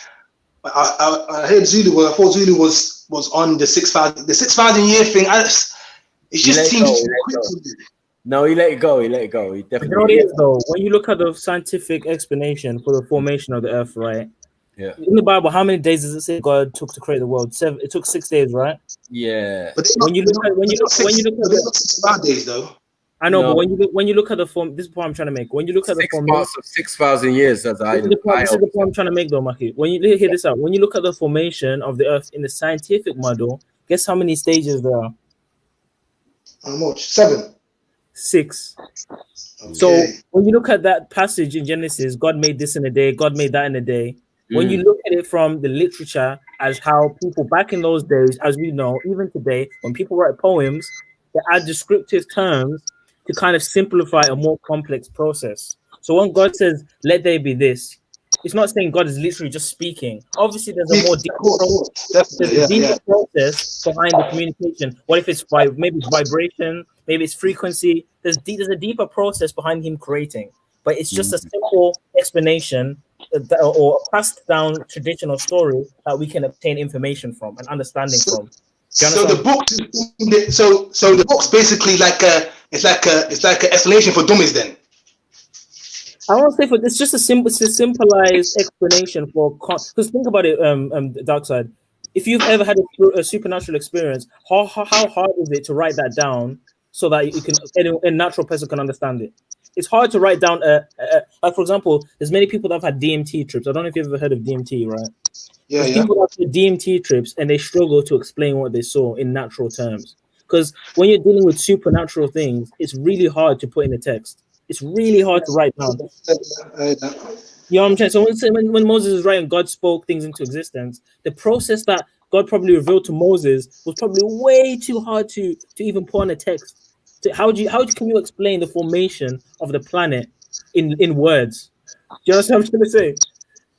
Yeah. It's a simple explanation and stage of this was made on this day, this was made on that day. It's just a simple explanation and stage of how things were created. Well, that's what we did in Africa, and that's what you know what I mean. It's all very simple, as you say, very basic. I understand. Yeah, analogies and all of that. Like, yeah, man got a chicken and then a piece of dirt, and then put the chicken on the dirt, and the chicken spread the dirt, and then that's how the land was formed. Like, that's a basic explanation of something that is probably far more complicated than that. Do you get it? Even in the Bible, they're explaining terra transforming.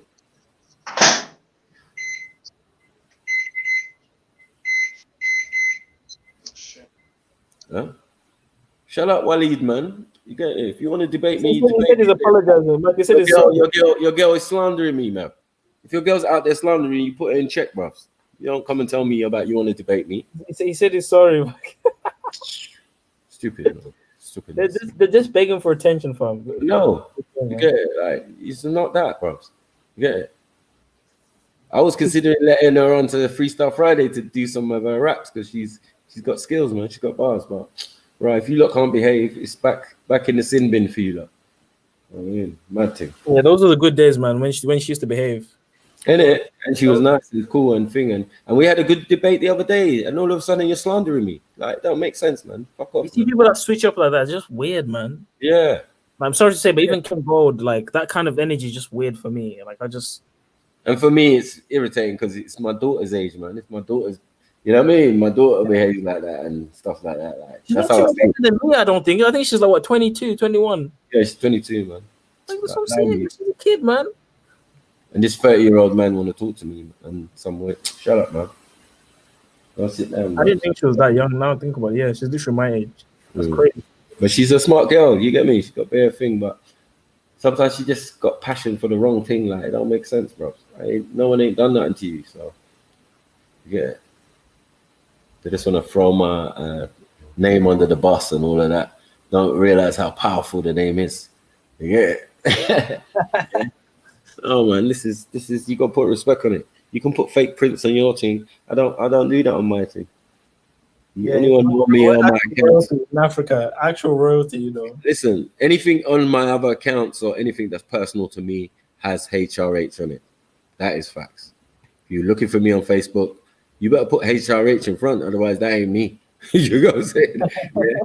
Even on Instagram, yeah, it's the HRH_Big Mike. Normal, bruv. Like everyone knows in my ends. Everyone knows what it is. My teachers knew in primary school. My mom made sure she told them. You get me? But as I said from the beginning, London is a leveler. Doesn't matter what you are, where you come from. When you come to London, you the same as everybody. Babylon. You get me? You the same as everybody else. Like, don't start getting. Coming to London is like coming to Kemet. If you're in a village, it's like the heart of everything, isn't it? Like, I'm not gonna be emphasizing it when in a land where it doesn't matter. When I go home to my country, I get the due respect I'm deserved. I interact and talk with kings and all of that. Like, yeah, we have good conversation, and you know what I mean. He said he wants to debate about Africa. He said why are you scared? Well, you can't debate Africa. You're not an African like that. You're a visitor. But you know what's funny, Maku? They get burger when you say they're not African, but then they say they're Arab. It's like, which one are you? Yeah. And then they say they're Kemet, and then they're not Kemet. That's what I'm saying. Like, Kemet's around, but they're Kemet. Like my ancestors, your ancestors, or my ancestors. Yeah, no, how can it be my ancestors? Yeah, but then it's like no, we're Arab. So which one are you? Are you Egyptian or are you Arab? Yeah. Which one is it? I'm Egyptian. I'm Arab. I'm what? Yeah, but you're not Nubian. You're not Tuareg. You know the Arabs came into Egypt at some point in time. Like, you know what I mean? Yeah. And if you know if the word Arab means mixed. It means mixed desert, so it means it could be anything, literally. Yeah, any blood clot. It could be Roman, it could be Greek, it could be anything. With a nose like his, yeah. Most of the Arabs are basically like mixed Greeks, you know, with Africans. If you look at the Slavic slave trade, a lot of the black Arabs were just banging white women, bro. Yeah. Over and over and over and over again. That's why the Bear Man was going to France and all of that. I mean, coming from France, you know, the French Foreign Legion and all of that, Second World War. All of that, like, weird page, man. Like, but that's when some of these men came in there. They're not from 6th century or 7th century or anything like that. Maku. Yes. Waleed wants to debate you because you mentioned his name. Shut up. He should shut his mouth. You can jump in. These girls out here making videos about man and disrespecting man. Yeah, and I'm telling them, like, how can you ask me to debate? Go and sort out your woman. What's wrong with you? Where's Jedi? Did I let him on? He's in the back trying to get on. Yeah, whatever. Yeah, no one cares. Bro, if Maku and Waleed had a proper debate, Maku would smash him, bro. Mike has done this already. Easily. Mike has done this already. I've done this already. You can see it on my page. I'm saying, like, with a timer and everything, like a proper thing, like you would easily destroy him, bro. Yeah, I mean, I don't know what his premise is, but the premise is depending on what side you're coming from. As an Arab, you can say whatever, man. You usurped everything. You know what I mean? You're living in Egypt now. You can pretend to be Egyptian. Cool. But we're going to get to the root of the truth of that. Like, you know what I mean? Like, stop lying, man. And I'm saying you're not even them ancient Arabs. You're not them. Do you know what him saying is African is equivalent to a South African saying they're African? A white South African. Adam, that's literally the equivalent. Oh, mate. So 1 second, just based on what you're saying then, so Jamaicans then, or are they just Africans? They're African. Jamaicans are Africans. So Jamaicans are not allowed to call themselves Jamaican. I'm not saying they're not. People can call themselves whatever they want, but genetically, they're Africans. Tribally, they're Africans. They're Africans. What? Just Jamaicans or everyone in the Caribbean? Black Jamaicans. Most of them in the Caribbean, and because obviously they've been there for time with other sets of that's right. Or Asians, you know what I mean. They've mixed with other obviously we're gonna get Portuguese and Spanish all mixed up in the team, and then we're gonna move out there and take over what you call Argentina. So this is where you can have some Europeans in the Americas that you're like, whoa, Argentina, right? They got white people there. Oh, that's interesting, because next door, Peru and Brazil and all the other places, you're surrounded by loads of people of color who were originally there. Interesting. Do you think in the world? Do you not think race mixing is a bad thing, or I don't like? What's your premise on like race mixing? I never ever thought it was a bad thing. No, and I don't think it's a principle to say it's a bad thing. I said we do it. I mean, we're all mixed in the African sense. Yeah, within Africa, you're not just one tribe. No, like way. You get it. So you're made up of different tribes. When it gets down to whatever it is, you're Yoruba or your Igbo or your Shona or your Zulu. Would you not say there's certain bloodlines that we shouldn't mix with? Would you say that that's the case? No, I think. Hold on, wait. In ancient times, it was not an issue. Canaan? No, it was not an issue because all are represented within Africa. So that we have tribes of light-skinned people who never mix with anyone. What does that mean to us? It doesn't mean anything. We don't call them white. We know who they are. There might be a Robo tribe, there might be this tribe, there might be that tribe. What does it mean? You get it? I told Shani she can go Africa and she will fit in instantly. Blah, like, they'll tell you what tribe you're from your facial features. Your face is your passport. It's not gonna fit. You get it? So it's easy to the thing, but color was definitely, the idea of colorism comes with colorism. Like but are you Egyptian or are you Nigerian? I'm what? He's both. Who's? But Zulu, how can you be both? Because Nigerian is a recent title, but in the ancient world, through migration, he would have been Egyptian.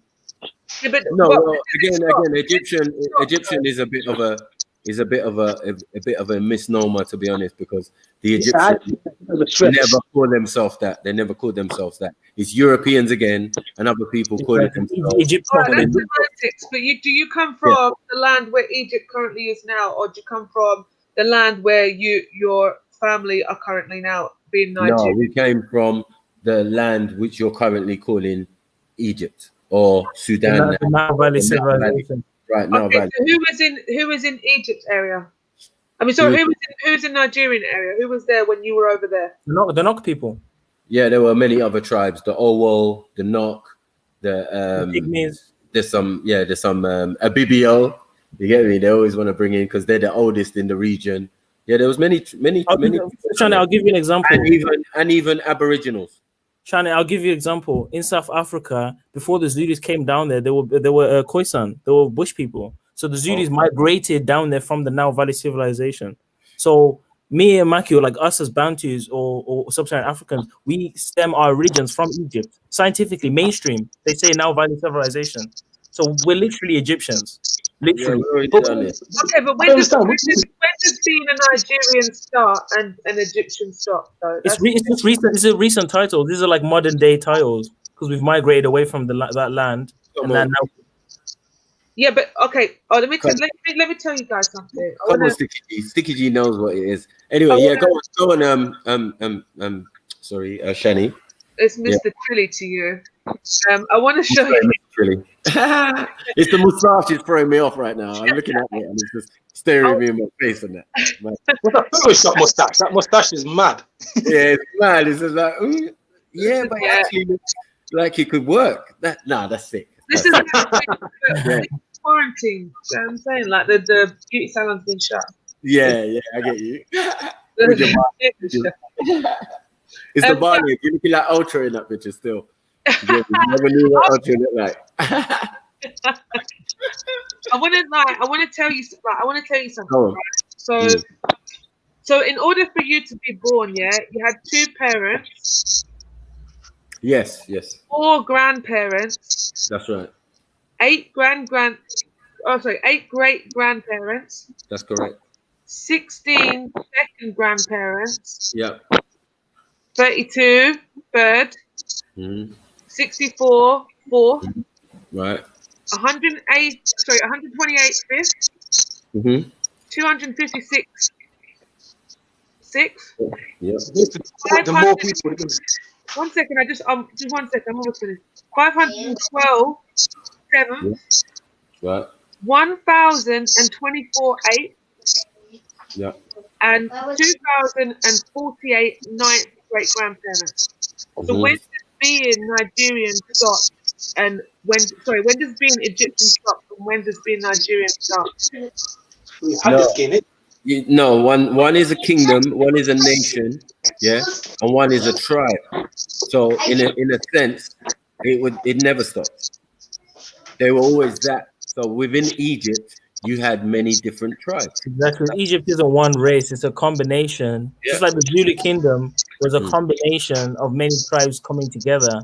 Yeah, Egypt in that region. Of many. So what Michael's claiming is, and what I'm claiming is, our tribes was a part of that big kingdom, which was mixed with other tribes. Yeah, it's like United Nations. Not only that, Shani, the language, the Kemetan language and the Yoruba language are almost identical in the sense that all the main words, eyes, nose, ears, left, right, up, down, are the same exactly. So this is the thing. So this is for the point that I'm trying to make. I hear what you guys are saying. So if a fake Arab, yeah, who's probably French. Lucky, he said he paid £80 to do a DNA test. Let's make a guess here. What do you think is going to come from the DNA? What do you mean the results were? A quarter North African, very non-specific. Spanish, non-specific. Ashkenazi, only thing specific. Very non-specific. Spanish. Sorry. Yeah, and Ashkenazi, as Zulu said, the only tribe mentioned. You get me? Of the tribes. The rest, you're just giving us countries, and that's not fair. Then I reckon there's more European than Arab. Wait. What Zubaydah said was to get a more extensive test, right? You had to pay more money. Now see the trap. Get it? So they have more details on you, on more specific to what tribes and what peoples you're from. Yeah. But you don't get that in a normal test. You have to pay more. You get it? To find out what real tribe you are. But it was very significant that Ashkenazi was the only tribe mentioned. Yeah. So what was yours anyway, Walid? Because we just explained your woman's one. What was your one? Go on, I'll wait.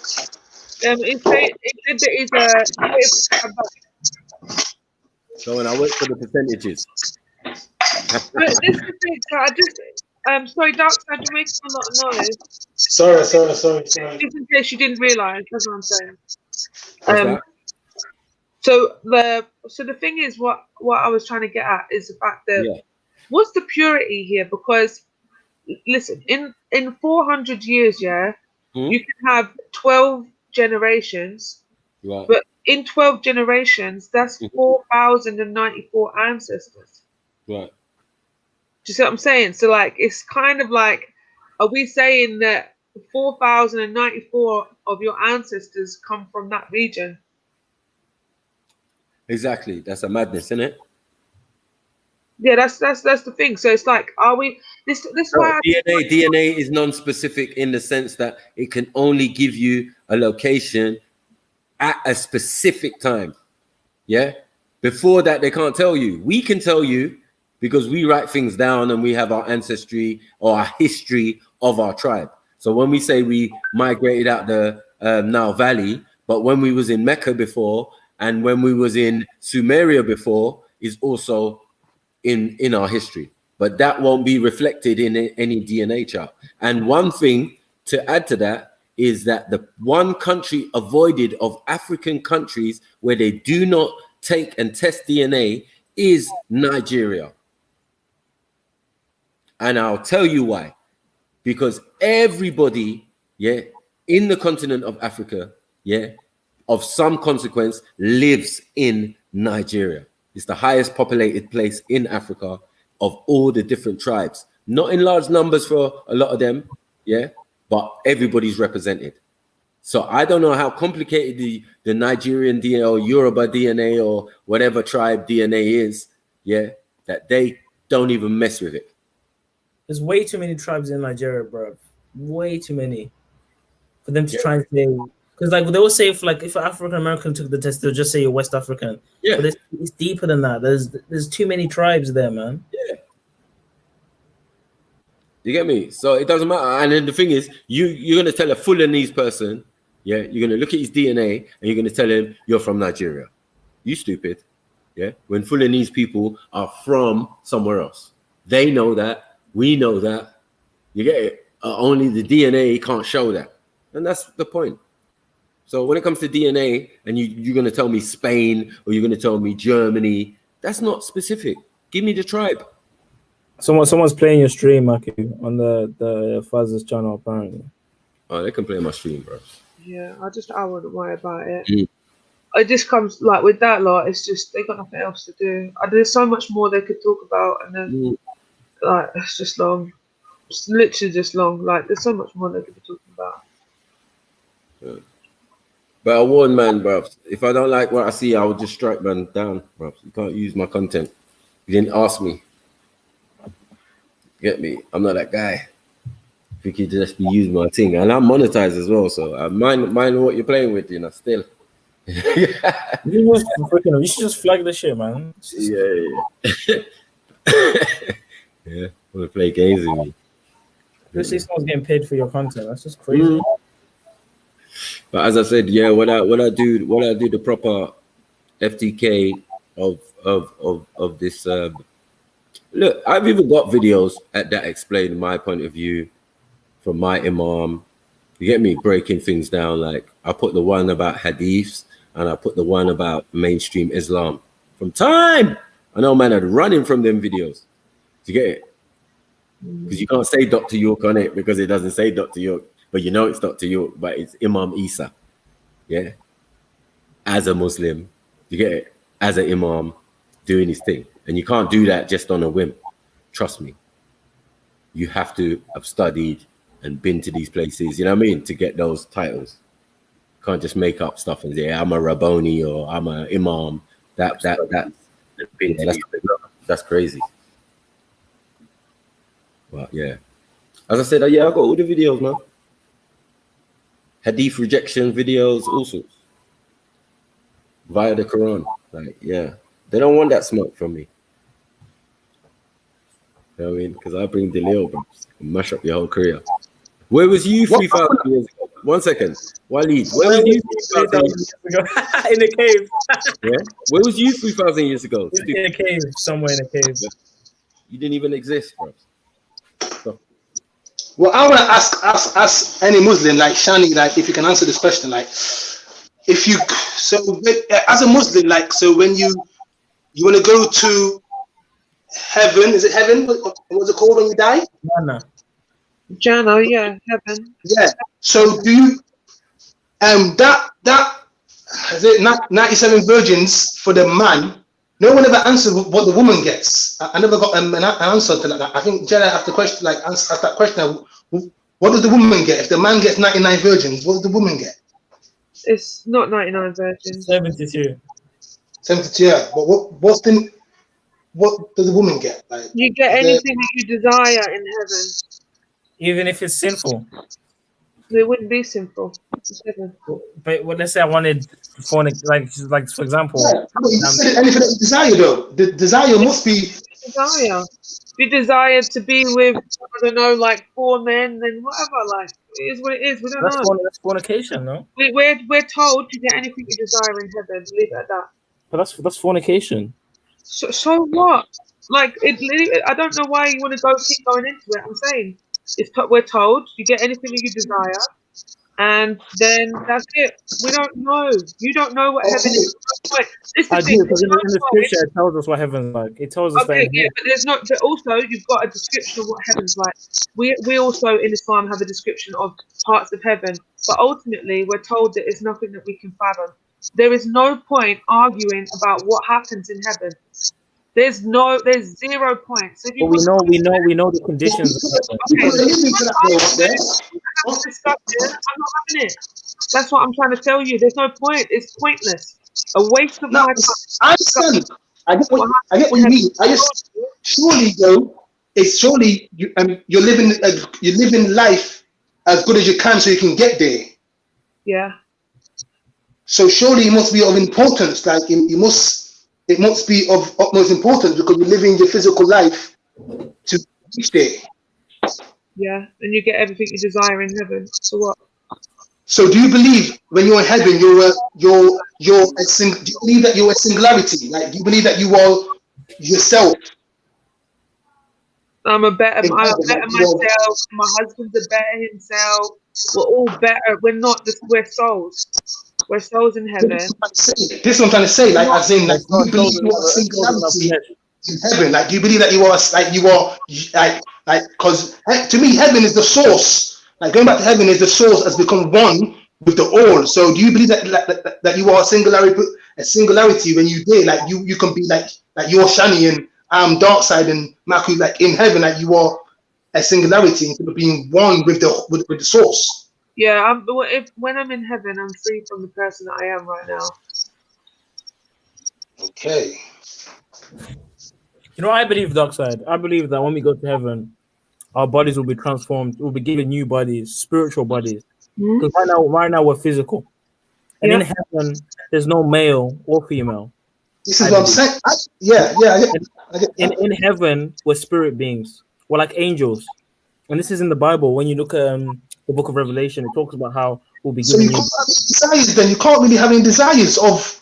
You can't have sex. You can't have desires because you're not human. You're not an animal. This is what I'm trying to say. So the Quran says you get 72 virgins. I don't really get what that means because to me that's a physical thing. It is what it is. So I don't really care personally. You guys can have it. I'm gonna go pray our service afternoon prayer. So yeah, I'm gonna do that.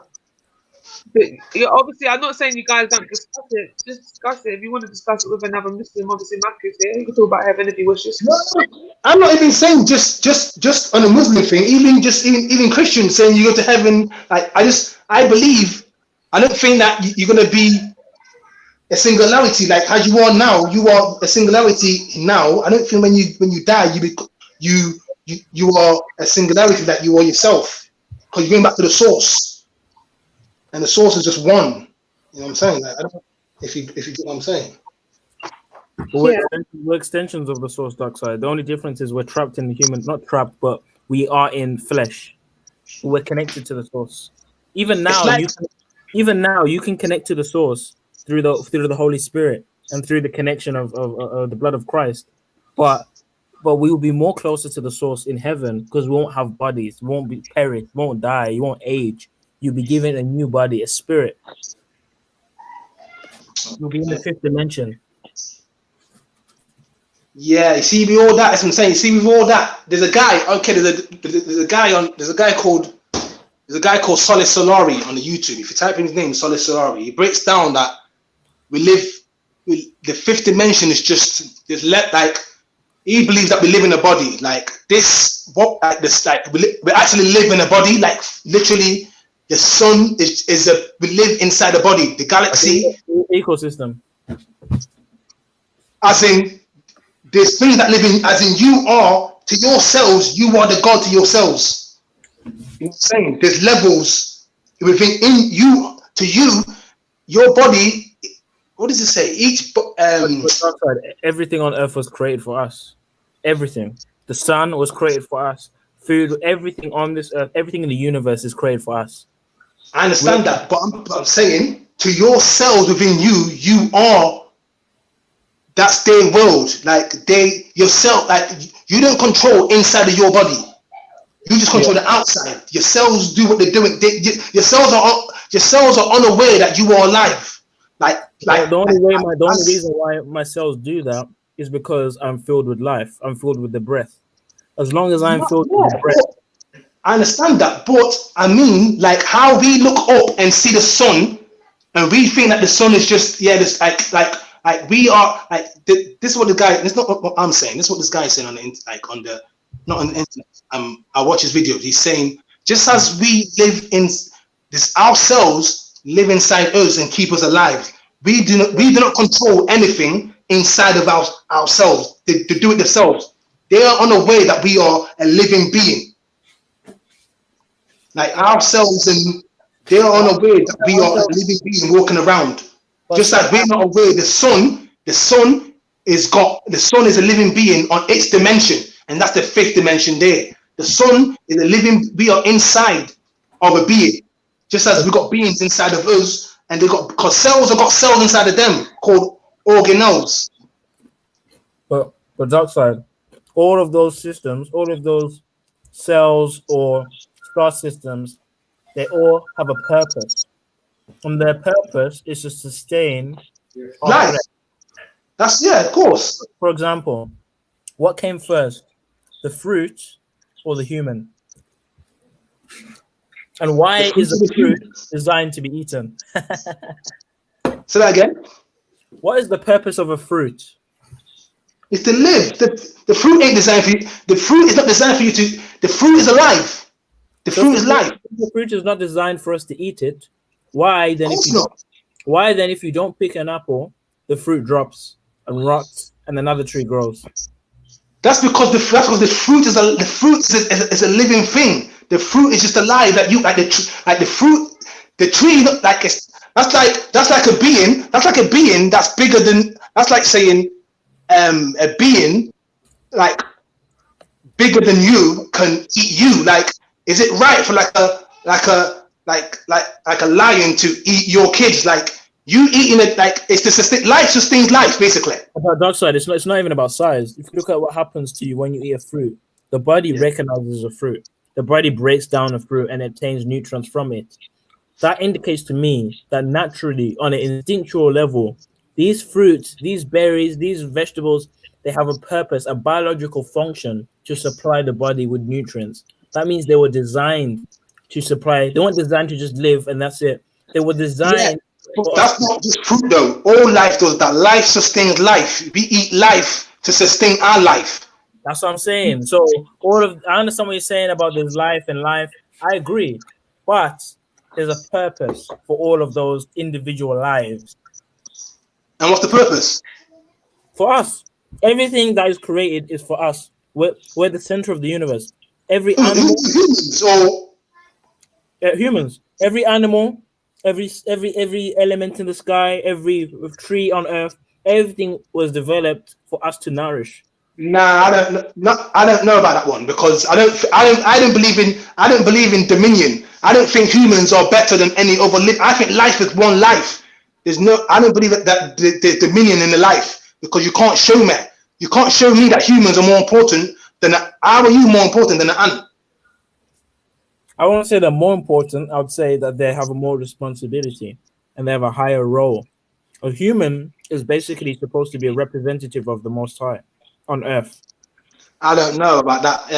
I hear you, but I don't know that. Again, that's dominion. We were made in the image. We were made in the image of the Elohim, and in the likeness of the Elohim. And do you know the word Elohim? You know that it's plural, right? Yeah. Okay. The Godhead. So there was more than. So how come? So there was more than one God then? There's three in one. Nah, listen to what I'm saying to you. They say that there's only. You believe that there's one God, right? Like you believe that there's one God. Yes. But the word Elohim is plural. Mm-hmm. So how do you get singularity from a plural? If I say something's plural, that means there's more than one. I'll tell you why. Because Elohim is the same as saying Manchester United. Manchester United is one team, but in that team, there's 12 players or 11 players, but they all have different roles, but they all are Man United together. So Elohim is a title attributed to multiple individuals within that title.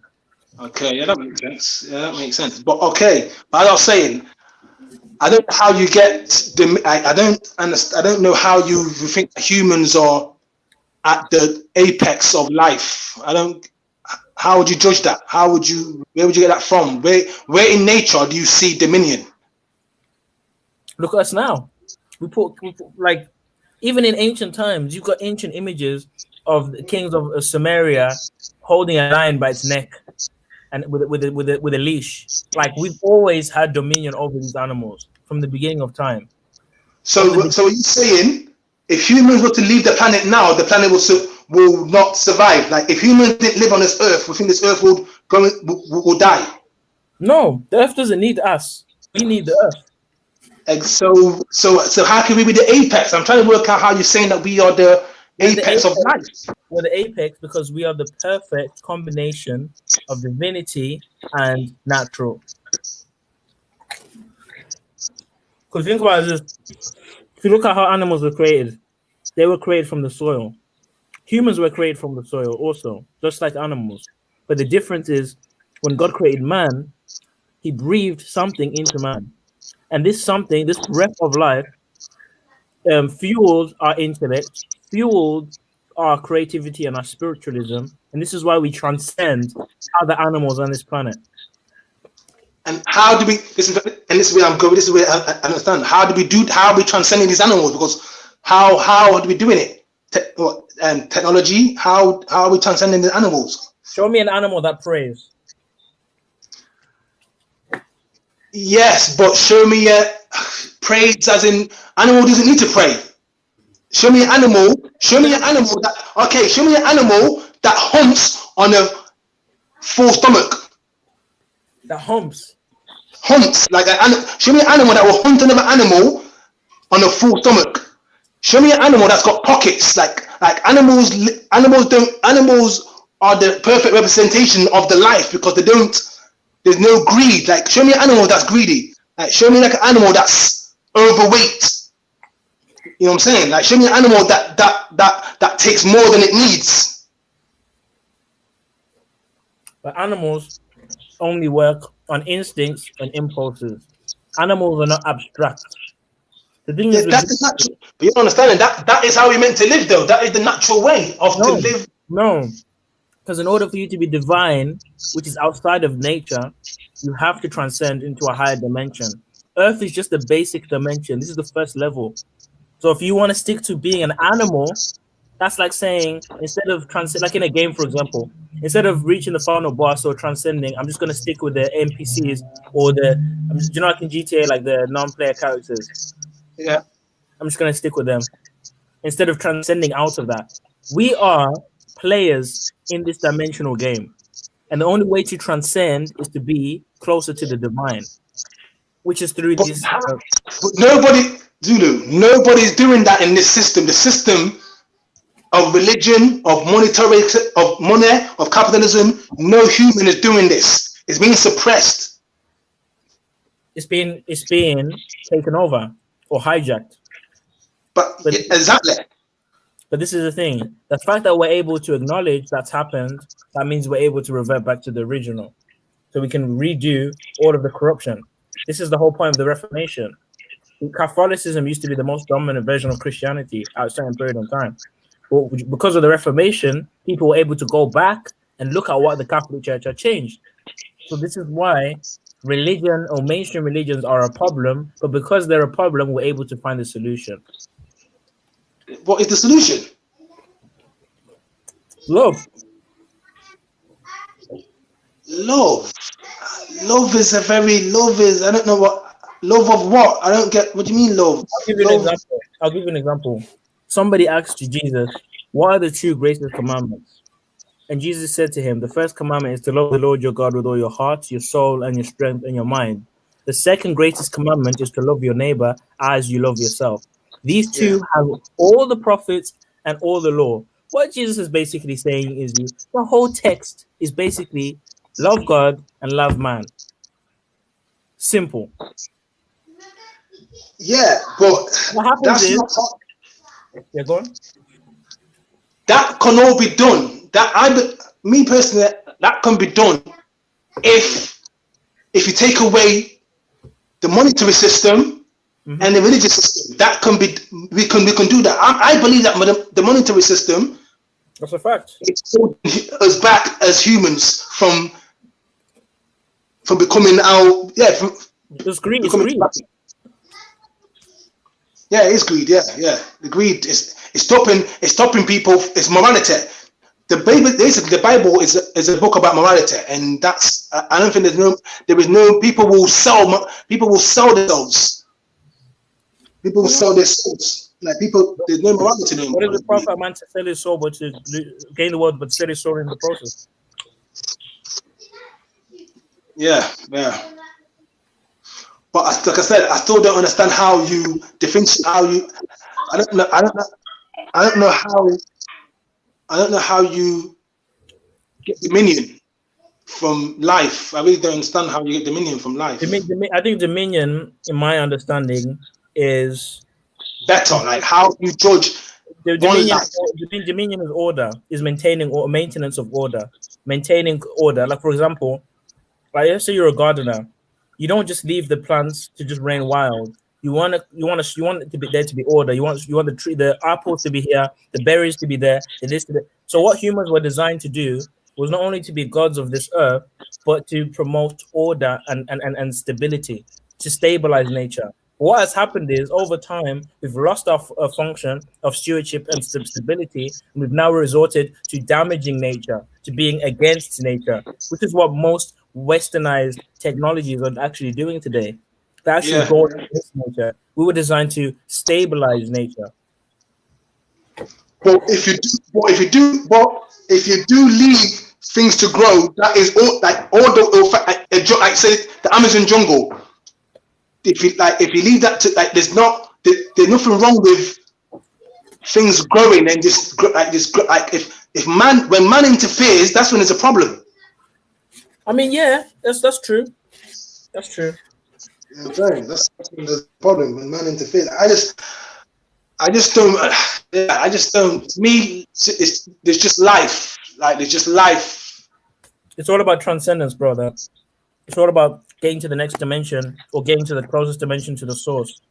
And I believe personally, the only way you can do that is by following the perfect example that has. I believe you're getting dimensions twisted. What do you think dimensions are? Dimensions are worlds or environments or realms different to ours. So, for example, no. If you Google the word dimension is size. Dimension is just size. Like when you buy a table and you got the dimensions of a table, it's just the size of the dimension is the size. So your cells inside your body are a different dimension to us because it's the size of it. Okay. You know what I'm saying? Dimensions is just size of a thing. That's what I'm saying to y'all. To your cells living inside you, they don't know that you're alive. Your cells are not aware that you are a living being walking around because of the size of them and the size of you. Like the sun to us is a different dimension to it because it's size is too big to fathom. That makes sense. That makes like an ant dimension. Yeah. No, I'm saying an ant is on the same dimension as us because we can see an ant. An ant is on. No matter how small the ant is, we can see it with our physical eye. That cells. The next dimension for us is the cells within you. What you can't even see with the naked eye. Like you need a neutron microscope to see it. That's a different dimension. To them, they're not aware that you are a living breed. To them, they are living. They're doing their thing. They've got. They're not like we're the cells to the sun, like to the body. The body that we're living in, we're the cells to that body, and to the galaxy, the Earth is the cells to the galaxy and so on. You know what I'm saying? Like it's just different sides of dimension. I mean, everything is symbiotic. Everything needs each other. We need oxygen. The plants need carbon dioxide. So we all need each other in nature. But there's also this is why I said there's no. This is why I said you can't show me dominion in nature. Like you're saying humans are the apex of the earth. I don't know how you can prove that to me. You know what I'm saying? That's all I'm like. But dominion, I don't mean in the sense of controlling. I mean dominion in the sense of stabilizing, bringing order, contributing to nature, being a part of nature. Okay, I understand that. But as humans right now, we're hindering the earth. We're making the earth a place. As humans, we're in defiance to the law of nature at this moment in time. Yeah. Instead of being according to nature. Why is that, do you think? It's because of religion, politics, colonization, all sorts of reasons. Westernization. Okay, yeah, I get that's and also the negative component is the devil. You know what I mean? This is his world. This is the devil's world right now. Yeah, this is where I jump off the bus because I don't know what you mean by the devil. The fallen angel Lucifer. But do you know this is okay. But you know Lucifer. But you know, how do I break this down? Lucifer is a representation of the physical body. You know, Lucifer is just the body. How so? Check how deep it is. Lucifer said he won't bow down to Adam because he's fire, yeah? That's in the Quran. I don't believe in the Quran. And in the Bible too. What's in the Bible? What falls in the Bible? Didn't he say it was he's fire and he's clay? So that's he's that's in the Quran. That's no way found in the Bible. So in the Bible, Lucifer didn't say that why should they bow down to him? Because he's fire. There's no story in the Bible of God telling the angels to bow down to Adam. Okay. But Lucifer got cast out of heaven. Yes, in the Bible. But the reason why Lucifer got cast down into heaven in the Bible was because Lucifer wanted to be the Most High. He made himself to want to be the Most High. Jealousy and basically dominion. Then he wanted to be the apex. And this is what I'm going to say about dominion. Why it's a problem. Life is just one life. There is no so for you to want to. Like I said, you can't be. There's no way in life. There's no way in life that you can. No one life is more important than another. You're not more important than an ant. You know what I'm saying? There's no way you can say that one life is more important than another life. You can't. All life is important to God, 100%. But we, as descendants of God, we are His children. Okay, but here's what I was saying about Lucifer. Let me ask you a question. What's more important to you? Your physical child or a phone that you created or a laptop that you created? Come on, man. Life. That's not life. Like laptops and that's not life, though. Okay, so animals are an example of a laptop or physical thing because animals are created and they're created and coded to operate how they operate. But humans have been given. You can't say that. Animals are free will. Humans are created by the image of God and therefore are descendants of God. We are literally God's descendants. You say animals are not. So you say animals are robots then? I'm not saying animals are robots. I'm saying animals have a lower mind state than humans. Yeah, they have a lower operation. Animals have a lower operation. But listen, as I was saying, yeah, Lucifer is the physical body because the flesh is what tempts man. Lucifer is actually the flesh. Because the flesh is definitely something that tempts us. But the reason why we have that flesh temptation is because we demoted ourselves to a lower dimension. We fell when we ate the fruit.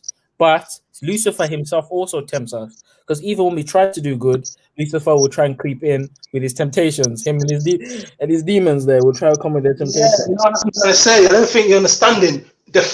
Lucifer is the body. Like Lucifer actually is the physical body, because the physical body, think about it, the physical body is the only, it perishes away. The physical body doesn't last. The physical body, check out deeply, the physical body you got from your mum. When you come out of your dad's penis as sperm, do you know that sperm doesn't die? You know that sperm doesn't die. Like you can't sperm. It does. How do you kill sperm? Sperm can die. Sperm can die when it's not in a conducive environment. If you ejaculate into midair and it lands on the floor, not very long, that sperm is gonna die because it's not in. But you make more. You can make more. The woman eggs stop at a certain age. She stops making eggs. Her eggs stop at a certain age. The sperm goes on. Men can have kids until they're dead. But the chances of impregnating a woman is much lower as you get older, because the sperm count is lower as you get older. Yeah, but I understand that. But the sperm basically is the spirit then, basically. Because the sperm gets basically the body, the egg that's in the woman, because all of us come from sperm. Even the woman comes from sperm. The body. Think about it. Even the Bible said that in the beginning, the Spirit of God was hovering above the waters. That Spirit of God, what do you think? That's not God. It doesn't say God was hovering above the waters. The Spirit of God was hovering above the waters. Let me explain something. Humans are a combination of divine origin and natural origin.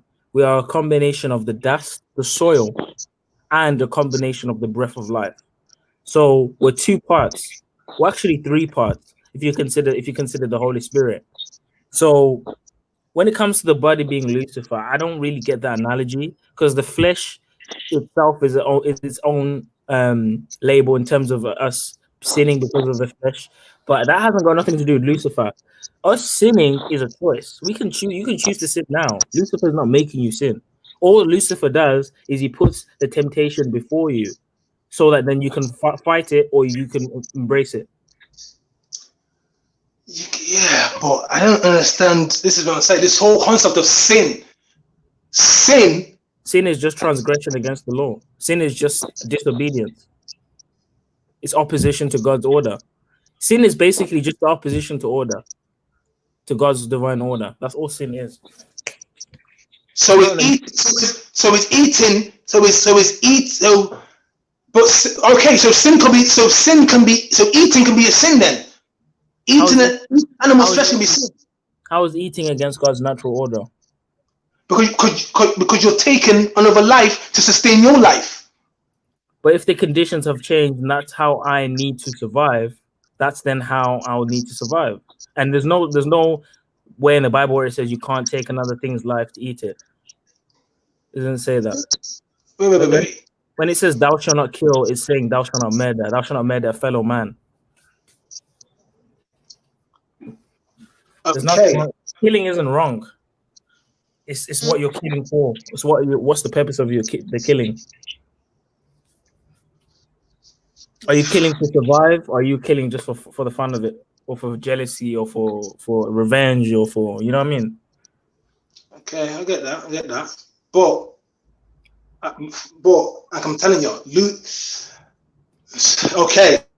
Wait, let me try and break this down, because you're saying so when Lucifer fell in the Bible, he fell into flesh. No, he fell into a low dimension, which is flesh. It has to be flesh, because matter is the lowest state of I wasn't the lowest state, but he fell because he didn't. didn't have a body. He was spirit.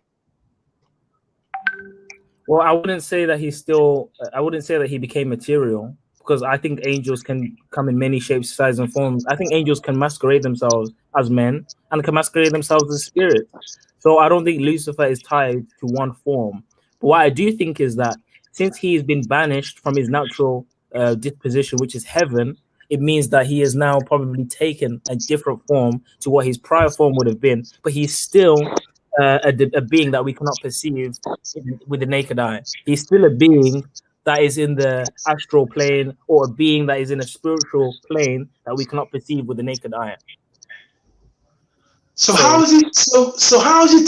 So how is he tempting people? I don't. How is he doing this tempting? He doesn't even need to do much work, dark side, because, like you said before, it's the flesh. Our desires are already there.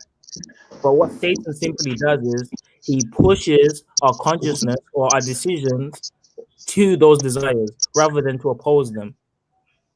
Okay, but so so imagine if this, because basically these desires are come from the system of from the environment as well. Yeah. So if the environment wasn't here for us to sin, would we ever sin? Like if we wouldn't sin.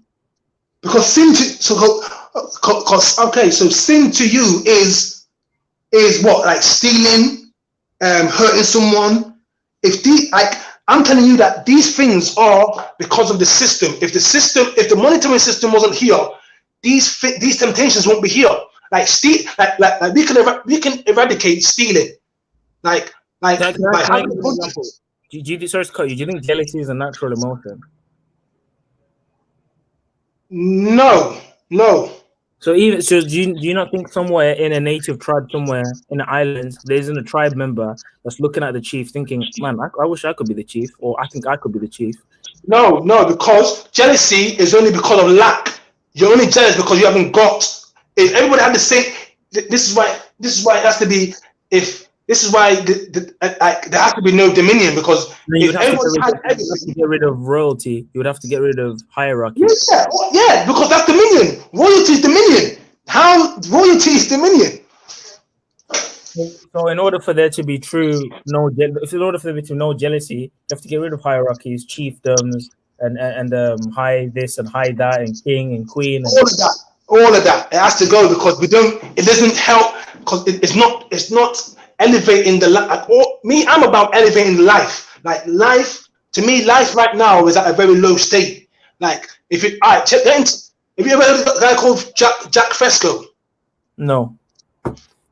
Basically, this guy is saying we've been held back about 1,000 years technologically wise. Like we should be living. There should be no reason why there should be ownership of anything. There should be no money. Like there should be no monetary system. There should be no. All of this has been created by basically man. Like man is doing this to hold back the whole entire species. Innit? Like the species of man has been held back because as in 5% of the population own 55% of the wealth. That's crazy, fam. But that's the problem. We've allowed the few to rule the many. And this, we can't say we've allowed it, because I was born 1987, bro. So I can't. Okay, yeah, we personally didn't allow it, but we still allow it now by conforming to it now. You have a decision to not conform to it now, but you still do. Yeah, but it's not. Yeah. And then you still conforming to it means whoever comes after you, they're just gonna have to deal with it because we didn't do nothing about it.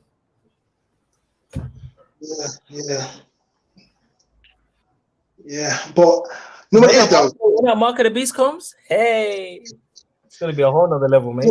Okay, and basically, do you know what it is with my thing with the religion thing? Basically, it's like it seems like it's fantasy. It's like Christians or religious people believe once you die, everything, if you so-called believe in Jesus Christ and let him to your life, you just go straight. Like it seems a bit simple. That's not biblical. You don't go straight to heaven or hell when you die. Okay. When you die, according to the book of Revelation, according to the whole Bible, there's a place called Sheol. It's simply the place where the soul rests. That's where the bottom is deep. I'm sure that's what. Yeah. That's where the souls rest and await a certain time. That time that they're resting and awaiting is the day of the Lord, which is Judgment Day. So if I was to die now, I wouldn't go to heaven or hell. I would just die. Like, if you look at many near-death experiences, they don't tell you they see heaven. They literally tell you they see a light and then they see nothing. Because that's what Sheol is. It's basically a soul sleep. We call it soul sleep. It's where you lose consciousness spiritually and physically, and it's like a coma. So what happens is, once that soul reunites with your body and you are now conscious on that day of the Lord, that's when Jesus will come back. That's when you'll be given a new body. That's when you'll be taken up into heaven. That's when you go to heaven. But you don't go to heaven when you die. That's not biblical. There's a process behind that. But check how deep all that is, yeah. This is what this guy. If you type in Sola Solari on the internet, on YouTube, he's saying this is what happens on all levels of life. Just as because the cells in you that die. When the cells in you that die, they go. If you're like, I think if you're a man, they go to the like you got like the cells become sperm cells, and into the Sheol is. On our level of life is the balls of a man, and when you ejaculate into a woman, them dead sperm cells are given life. Think about it. If you don't ejaculate, them cells that die in you and go into your balls, they stay there until you're dead. You know what I'm saying? Until you're dead. When you ejaculate into a woman, that's like you're waking the sperm cells up to get a body which is in a woman. You're getting a body which is in a woman to have a baby. So it's like the resurrection. Basically, he's saying this whole Jesus Christ narrative can be explained on our level of life, basically. I mean, God definitely. I mean, it says in the scriptures that we are the signature and the handiwork of God. So definitely you will see spiritual concepts found in nature and found in our bodies. But these individuals like Jesus and the devil, all these individuals actually exist and actually have existed for thousands of years. But what happens is you do start to see the symbologies of them correlating with nature. And that only to me proves their existence even more. When I start seeing, evidence of sin in nature, it just makes me think about the fall of Adam, and it all correlates. Why is it that some plants prick you when you touch them? There are thorns on them. Why is it some berries are poisonous? Why are there so many harmful things in nature? These things have not always been there. You understand what I'm trying to say? So there's been an environmental change. There's been a curse on earth, on humanity, that has caused all of these negative things, even within nature. You can't call that negative. You can't call. I don't know if there's negative in nature. What's the purpose of a thorn pricking you when you touch a rose? That's to stop you from picking it, because the rose is alive. That's like a mechanism for the rose to stop you from picking that rose, because the rose is alive. So what is the rose doing to me by doing that? It's stopping you from killing it. Is it not hurting me? It's stopping you from trying to hurt him. It hurts it. It's like a poison. It's like a poison from an animal. So why doesn't a pear do that? Because it's not a point. Because it hasn't evolved that kind of deterrent. Why doesn't a strawberry do that? Because it hasn't evolved that kind of deterrent. That's a deterrent to stop predators. So I would think if that is the case, then because think about it, people pick apples more than they pick roses. So if you were, that's to sustain life. So if that theory you're talking about was true, then surely the apples would have developed more to defend themselves than the roses. Because I don't know too many people picking roses to eat roses. More people are picking apples. So why haven't the apples developed? Why haven't the apples developed that? And the roses have. I can't answer that one. I understand what you're saying. It's because of the fall of man. It's because of sin. Because we've stopped being stabilitators of nature, and we've now become the lower dimension beings that have fallen into depravity. That's okay. Do you know? Do you know there's tribes in parts of the world that haven't been touched by man, like North Sentinel Island. Sentinelese Islands. Pardon? The Sentinelese Islands, yeah. How do you explain sin to them, and how would they sin? Well, even within their system, they have a moral system. They have a this is wrong and this is right, because that's been instilled in us. We have a moral compass in us naturally, avoid from religion. Without a religion, there's a natural. This is like, for example, if you look at the laws of Mayat, this is before any organized religion. They had a concept of what is wrong and right in Egypt. So that's instinctively inside you anyway. So they have their own concept of wrong and right. Yeah, I don't know. Wrong or right is very subjective in this system. I don't know how you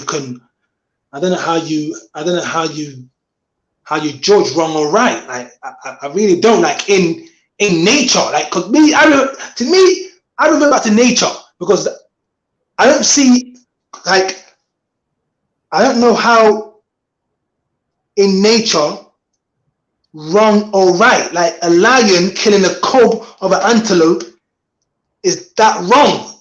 How do you sin in nature? Like, because to me, sin is because of this. All right, check it. Sin to me, yeah, is because of the system we're living in. Without this system, how would you measure sin? Because I can do wrong to others without the system. As long as I'm in this body, as long as I need something to sustain me, whether it be food, whether it be water, sex, all of these things, as long as I need something to sustain me, I will always think or consider the option to take from somebody else, or the option to sabotage, or the option. Nah, that's what I'm trying to say. This is what I'm trying to say. Not if there's abundance. What do you think? What do you think tribal warfare is, Dark Side? Tribal warfare. I'm from South Africa.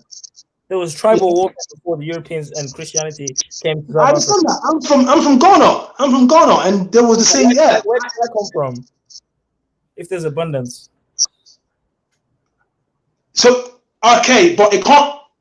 But it can't be anything other. Okay, so it can't be anything other than, it can't be sustenance. It can't be for sustenance, because there's no way two tribes have got enough food, water, and shelter to fight. Like, what would they fight for? It can't be. It can't be the sustenance of life. And that's another reason, Dark Side. People don't only fight for the body's needs. People fight because they love conflict. There's certain people on this planet, I would say even to a degree, all of us, love violence, love conflict. Most of us like watching boxing. We like watching UFC. We like watching all these contact sports. These are modern day versions of the Colosseum. There's a natural inbuilt love for conflict or violence in humanity. It's not a good thing. It's definitely a negative thing, but it's certainly there. And this also stems from our history of hunting animals with spears and bows and arrows. That's It's true. So all of these components to me show sin, show negativity. Because when you're killing something, that's the opposite of life. So we're seeing that over and over again in history since the beginning of time. This is why, in order for us to be avoid from that, we have to transcend these physical bodies that are limited. Our bodies, our physical bodies are limited. Imagine having a body you don't need to eat, or you don't need to sleep. You can't transcend this body. Sorry, you can't transcend this body while you are only in death, I believe. I don't know how you can do it. The way you can transcend this body is if you match the criteria of entering into the next stage.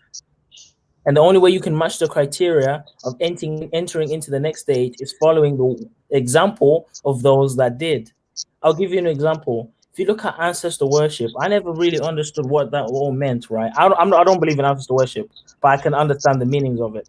When you look at what the ancient ancestors were doing when they were worshiping their ancestors, they were basically asking their ancestors for help because they believed that their ancestors had already died and gone to the next stage. So they're asking them, yo, Gramps, I know you're up there. Can you help me while I'm down here before I you know what I mean? So they were acknowledging that there's a next stage. That's why there's a whole concept of heaven and hell, even away from the Bible.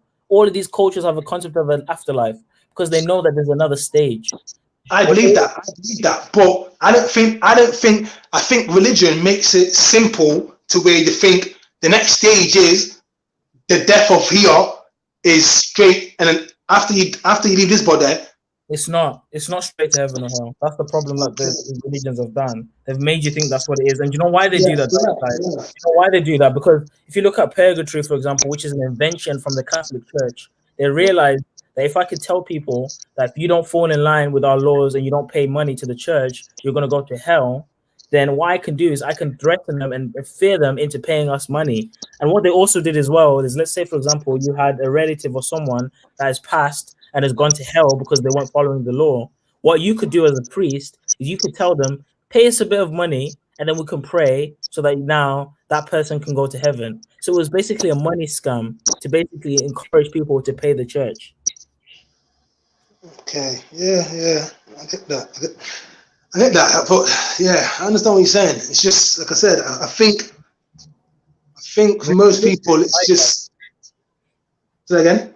Religion's been hijacked by the Satan. Definitely, that 1,000,000%, 1,000,000%. It just seems like it seems like it's nursery, like it's simple. Like, okay, I pray, I believe in Jesus, I die, and I'm in heaven. And yeah, that's a bit. It seems a bit simple. This is why I can understand a lot of people who say that they believe in evolution and like they go to that like science, because science is more. It's just more. Like they believe that it's more substance to it. Like it's got more. It's just got more. That's the problem with science is the scientific method, which is testing real time and repeatable experiments, isn't an issue. Obviously, it's limited to the instruments that are used to test the environment. But the model itself isn't a problem. What the problem is now is when theories are presented to scientific institutions and peer review organizations, and because the theory is not in line with their agendas, or they make jokes out of these individuals, that's where I have the issue with the modern day scientific community. But if there was more of a unbiased opinion when it comes to the scientific organizations, and they were able to fully analyze every theory that being presented to them fairly, then we can talk. And even if they were doing that, science is limited to the natural realm. Science cannot comprehend higher dimensions. You can get hints of it when you look at some of the radiometric datings, and you look at some of the datings in terms of like with electromagnetic field. You can get hints of it after or the higher dimensions, but you cannot fully comprehend it with natural things. You can't fully comprehend it. Even the thing with DMT, people think when you take DMT, you're going to a different dimension. The problem with that is we know that these are chemicals in the brain that give you an experience. A chemical is a physical thing. So a physical thing cannot take you out of this world. In order for you to be taken out of this world, you need to be taken out of this world with something from out of this world. So all of those DMT hallucinogens are just hallucinogens. You may be able to maybe peek into the high dimensions, just a tiny little peek, but you're not fully experiencing a higher dimension with those substances. It's still very earthly, still very natural. That's what I think. So what do you think the spirit is then? Like, so how do you think you get to? How would you explain the spirit to someone? It's like the wind. It's the unseen. You can't see it. It's like the wind. You feel the effects of the wind, but you don't see the wind. It's a feeling. You know that feeling in your chest when you're happy about something, or a feeling in your chest when you're guilty. It's a feel. It's not. That's another sense. The feel, not the taste, the touch, the sight, the feel. That's what spirit is. Okay, so I'm saying so, and listen to what I say. So another thing what religion does is that. So do you believe if you don't? So if I don't submit, so if I don't believe in Jesus Christ, I can't reach heaven, or you know what I'm saying? Like, do you believe in like that thing? Like, I understand what you're saying. So what that means, dark side, is you have Jesus Christ, or Yeshua HaMashiach, an individual that has descended from a godly form to a human form. In this human form, he's been able to meet the criteria and transcend and return back to the kingdom of heaven. God is saying is, in order for you to do what Jesus has done, you must live like this individual.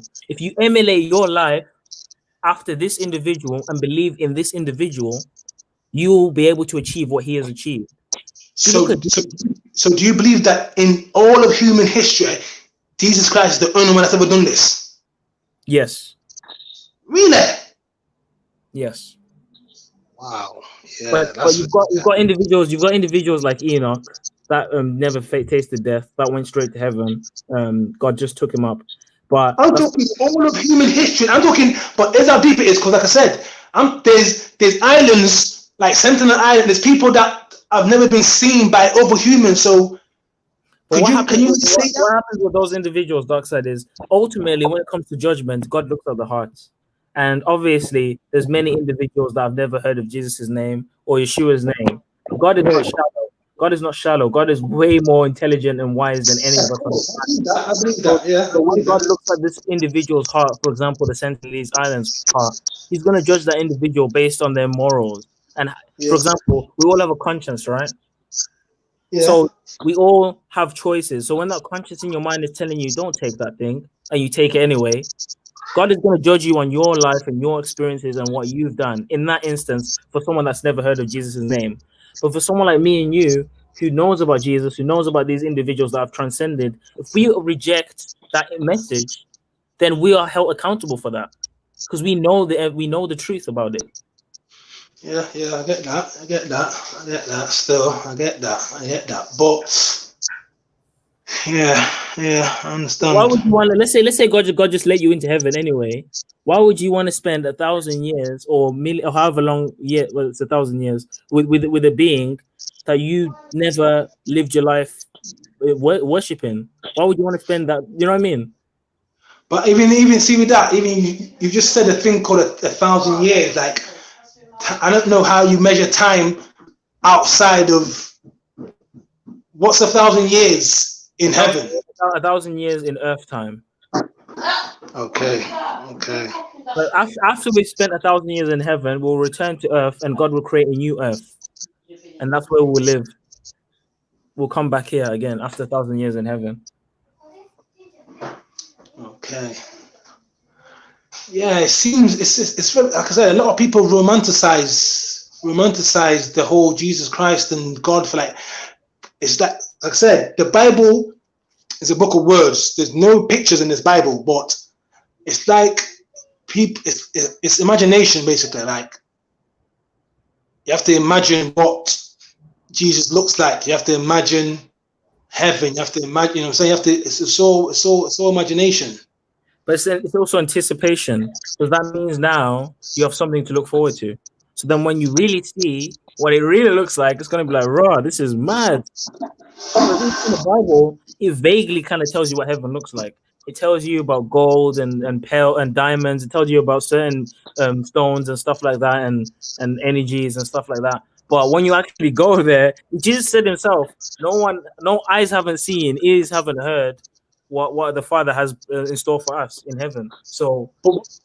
Don't you think we can have heaven on earth? We will have heaven on earth. It's called the new earth. It's after we spend time in 1,000 years in heaven.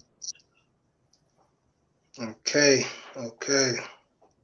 Because what basically God is going to do is we're going to spend 1,000 years with him in heaven as spirits, and then we're going to return to earth, and he's going to create earth anew, and he's going to do It's gonna make it how it should have been with Adam, and this time it's gonna work because we're gonna be the people that were saved, that chose to, you know, to be with God. Think about it like this, dark side. Every time you sin, you're basically replaying the Garden of Eden. You're basically proving to God that you would eat that fruit. Every time you sin, you're basically eating that fruit. Yeah, but people say, "Oh, why did Adam and Eve eat the fruit, man? Like, how could they have done that? That doesn't make sense." How? Why did you lie? Why did you do this? Why did you do that? You make a choice.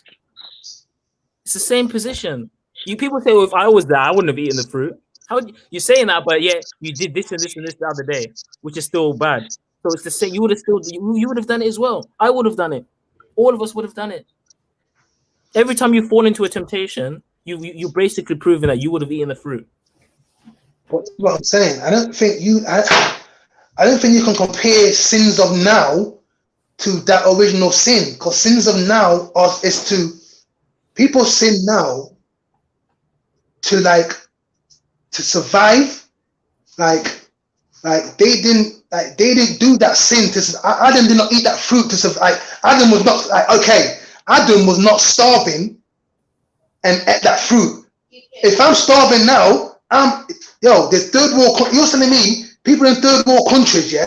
Okay, listen. There's people in third world countries, yeah, that live next door to like millionaires, billionaires. You're telling me if I'm starving and I climb over my next door neighbor's garden to get some food because I'm starving, he's a millionaire.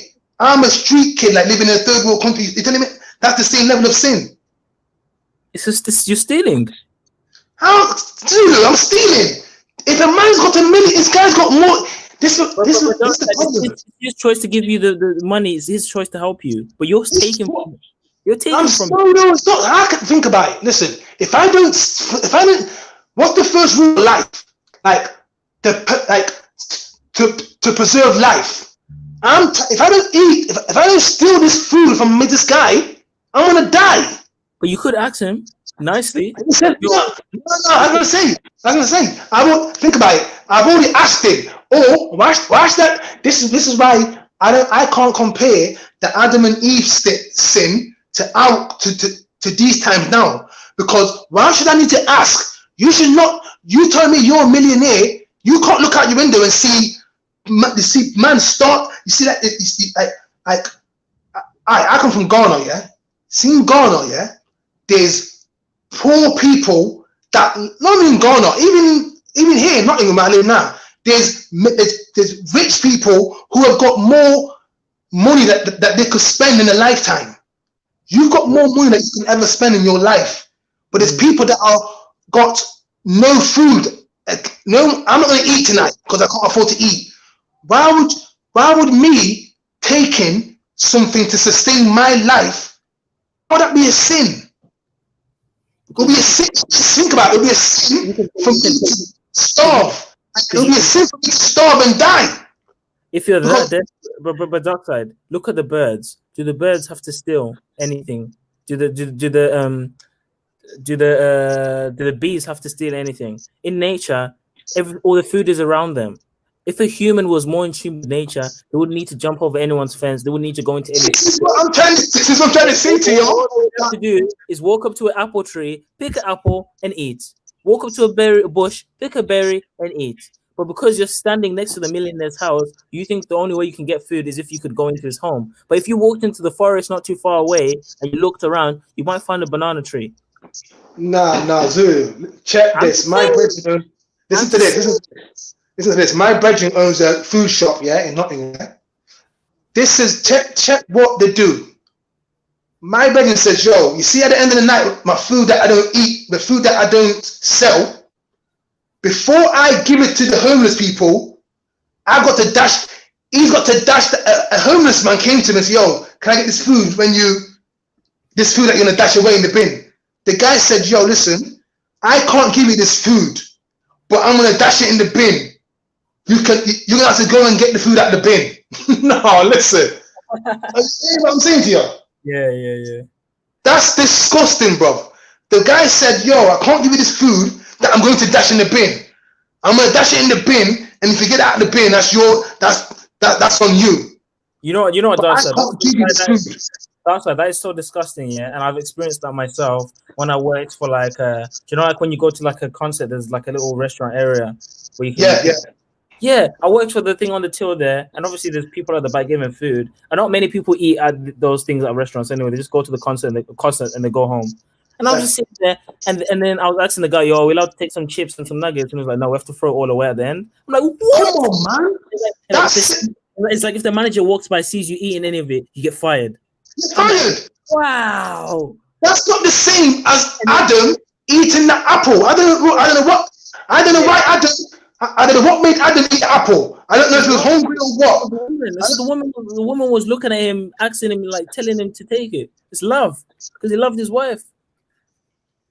Yes, so that's sin. So you're telling me if I'm hungry and I go and take from someone who's got abundance, God is going to say I'm a sinner for that.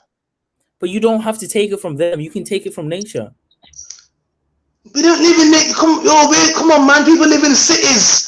There's no apple trees where I live. Why are we living in cities? We shouldn't be living in cities. That's the problem. But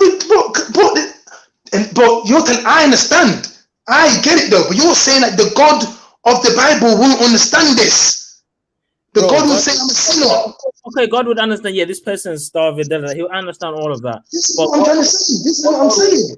But what God will also do in his wisdom, he will provide opportunities for that individual to find food in other sources. So, for example, someone might have come to that individual on that same day and said, there's an opportunity for a job.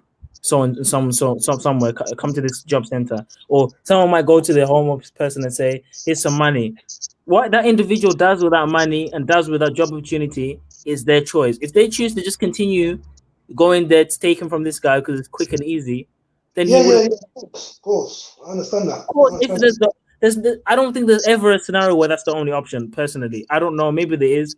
I think there's always another way. Always, like that homeless person could have literally knocked at someone's door and asked someone for something. Someone would have given it to them. But jumping over someone's fence and stealing something is crazy, bro. That's a sin, man. I don't know. I don't know if that's. Have you been to India before? Like. No, India. I haven't been to India. I've been to Africa. There's parts of India, yeah, like where there's people that are cooking food, like street people. They cook food on the road, like they cook food on the road. But there's people. How are people cooking food on the road? But there's people starving in the slums. Like it's like basically it's like the way the system's set up, yeah. And this is what and this is what I don't understand. I'm trying to, what you're saying I understand, but I'm trying to understand what sin is. I'm confused at what the word sin is, because sin, you can't tell me, for me to do something to survive is a sin. When there's, like I said, there's people who have got more than they'll ever need in a lifetime. There's no way you're telling me. Sorry to cut you. It's not the fact that you're trying to survive. It's how you're trying to survive.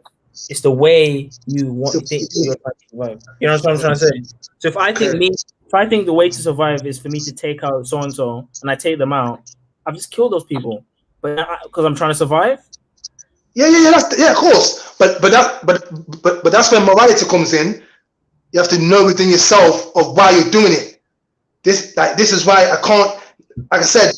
The times we're living in now, we've been compromised. I don't know if, like, I don't know what sin is no more. Like, if I'm I really don't understand what, like, you're saying that we're sinners. I don't know what's like what Adam done in the garden. I don't understand why that's sin.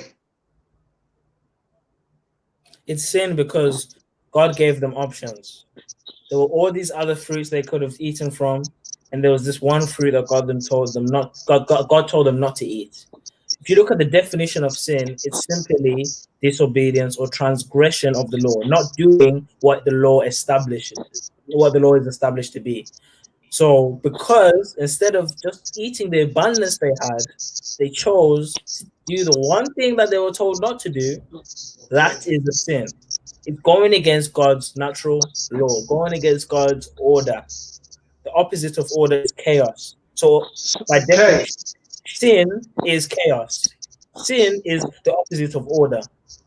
So it's breaking. So it's breaking man-made. So the laws we got now in the UK, if we break these laws, are we sinning? It depends. If those laws are the same as God's law, then yes. But if those laws are not the same as God's law, then no. Because if they make a law that I can't, for example, go to church, or I can't, for example, keep the Sabbath, then I can't follow that law because that's not God's law. So I would be going against the earth's law. And who runs the world? Satan. So technically, it's all Satan's law anyway. This earth's law. This whole physical plane is Satan. This is what I'm saying to you. This whole physical existence belongs to Satan, because you can't, because like I said, to take a life, to sustain a life, we eat animals. You're telling me animals want to die? They don't. I don't think they want to die, but I think animals understand who we are. No, you can't say they don't understand. Understand what? Do you think an animal wants to get eaten by? Do you think an animal wants to get eaten by a tiger? Of course not. No animal wants to get. No life wants to. Check this. No life wants to die. No life wants to lose its life. The only thing that matters is life. But it's part of nature. It's the natural process. It's decomposition and it's growth. Things have to decay and grow. Yeah, and check how deep it is. This is why I'm trying to tell you that animals are probably better than us humans right now. Only right now, because animals don't have pockets. Animals don't kill other animals to say, yo, I'm gonna kill a lion. Won't say I'm gonna kill the antelope now because I might be hungry in 4 hours. It does what it does for now. Some animals like killing for the joy of killing. Like what? No, they don't. Like, name me one. Please. I'll give you an example. Have you ever seen a cat killing a bird or killing a mouse? Only a pet. Only a pet. Only a pet. You think a cat is killing that thing to eat it, or you think it's killing it because it likes to kill? And check it. I'll break it down. The only a pet. A pet is an animal that's been. A pet is an animal that's been, you can say, colonized by humans. I want to see pets do that. A natural animal is not going to kill another animal for no reason other than to eat it or to protect life. Life only protects life. Only humans hunt on a full stomach. Only humans do things for no reason. In nature, animals is instinct. They do it just to sustain their life. Like animals don't farm. You know what I'm saying? Like animals don't have supermarkets. Like animals don't have slaughterhouses. We'll kill animals. How do I say it? Like we'll kill animals. I get what you're saying, but I wouldn't say that all humans do that. Because when you look at the history of humanity, like in Africa and Asia, most cultures that hunt animals only hunt animals because they want to eat. And not only that, most of them don't even be eating meat every day like we be doing. They only eat meat for special occasions like weddings, or maybe once a week, or maybe because someone's birthday. But it's culture in westernized in European culture to hunt for sport, to trophy hunt, to hunt. That's true. Like, let me get an example. Like when the Europeans went to North America, the Indians in North America, when they killed the buffalo, they used every part of that buffalo. Like, no waste. Every part, the skin, the tongue, the whole carcass will get used. Like, my problem is my problem with the thing is, I'm not saying it's wrong to kill. I'm not saying don't kill animals and that, but you've got like life is so precious, yeah, that you've got to. If you're gonna take a life, any life of any living thing, it has to be for a purpose, and you have to like you see like in parts of Tibet, yeah, when they're tilling the soil to plant stuff, they are giving praise because they're tilling that soil. They're killing life in the soil, so where they are giving praise, like they are apologizing for tilling the soil because they're killing the little life that's in that soil. Like I'm trying to say, like life is just the most important thing in life, which sounds a bit weird, but you know what I'm saying. But people don't understand that. Like people think that it's just natural, just to like people just like think like, oh, like I can like if I kill an ant, it don't mean nothing. Like say like your life is more important because of the size of the ant.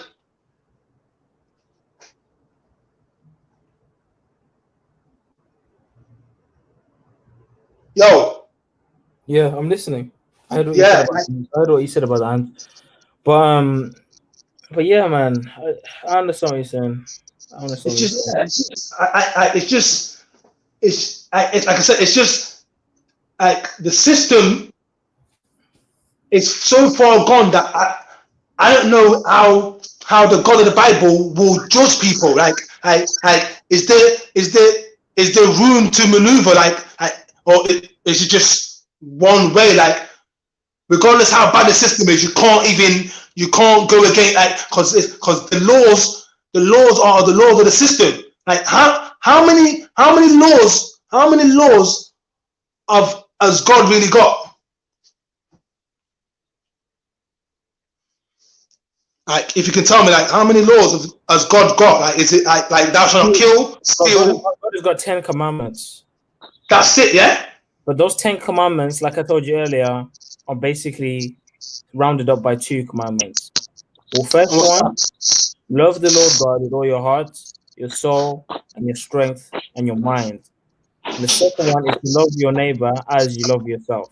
And I think a lot of people practice that though, right? Don't you think that? No, a lot of people practice the second one, but a lot of people don't practice the first one. Because there's bare agnostic atheists. There's bare people saying, you know, oh my God, and making fun of God and doing all these things and no one respecting God. And there's bare people doing all these things, bro. That's not their fault. I'm saying that's because of the. I believe, like I said, you might think I'm going mad, yeah, but I believe that's because of the environment we live in. The environment we live in has been it's competition. Like it's been compromised. Like the cities that we live in, the whole monetary system. It's like a competition. Life has become a competition, and like you can't really blame people for that. Like, it's not like this has been going on before I was born, before you was born. Like how far do you go back? How far can you go back to where it's not a competition?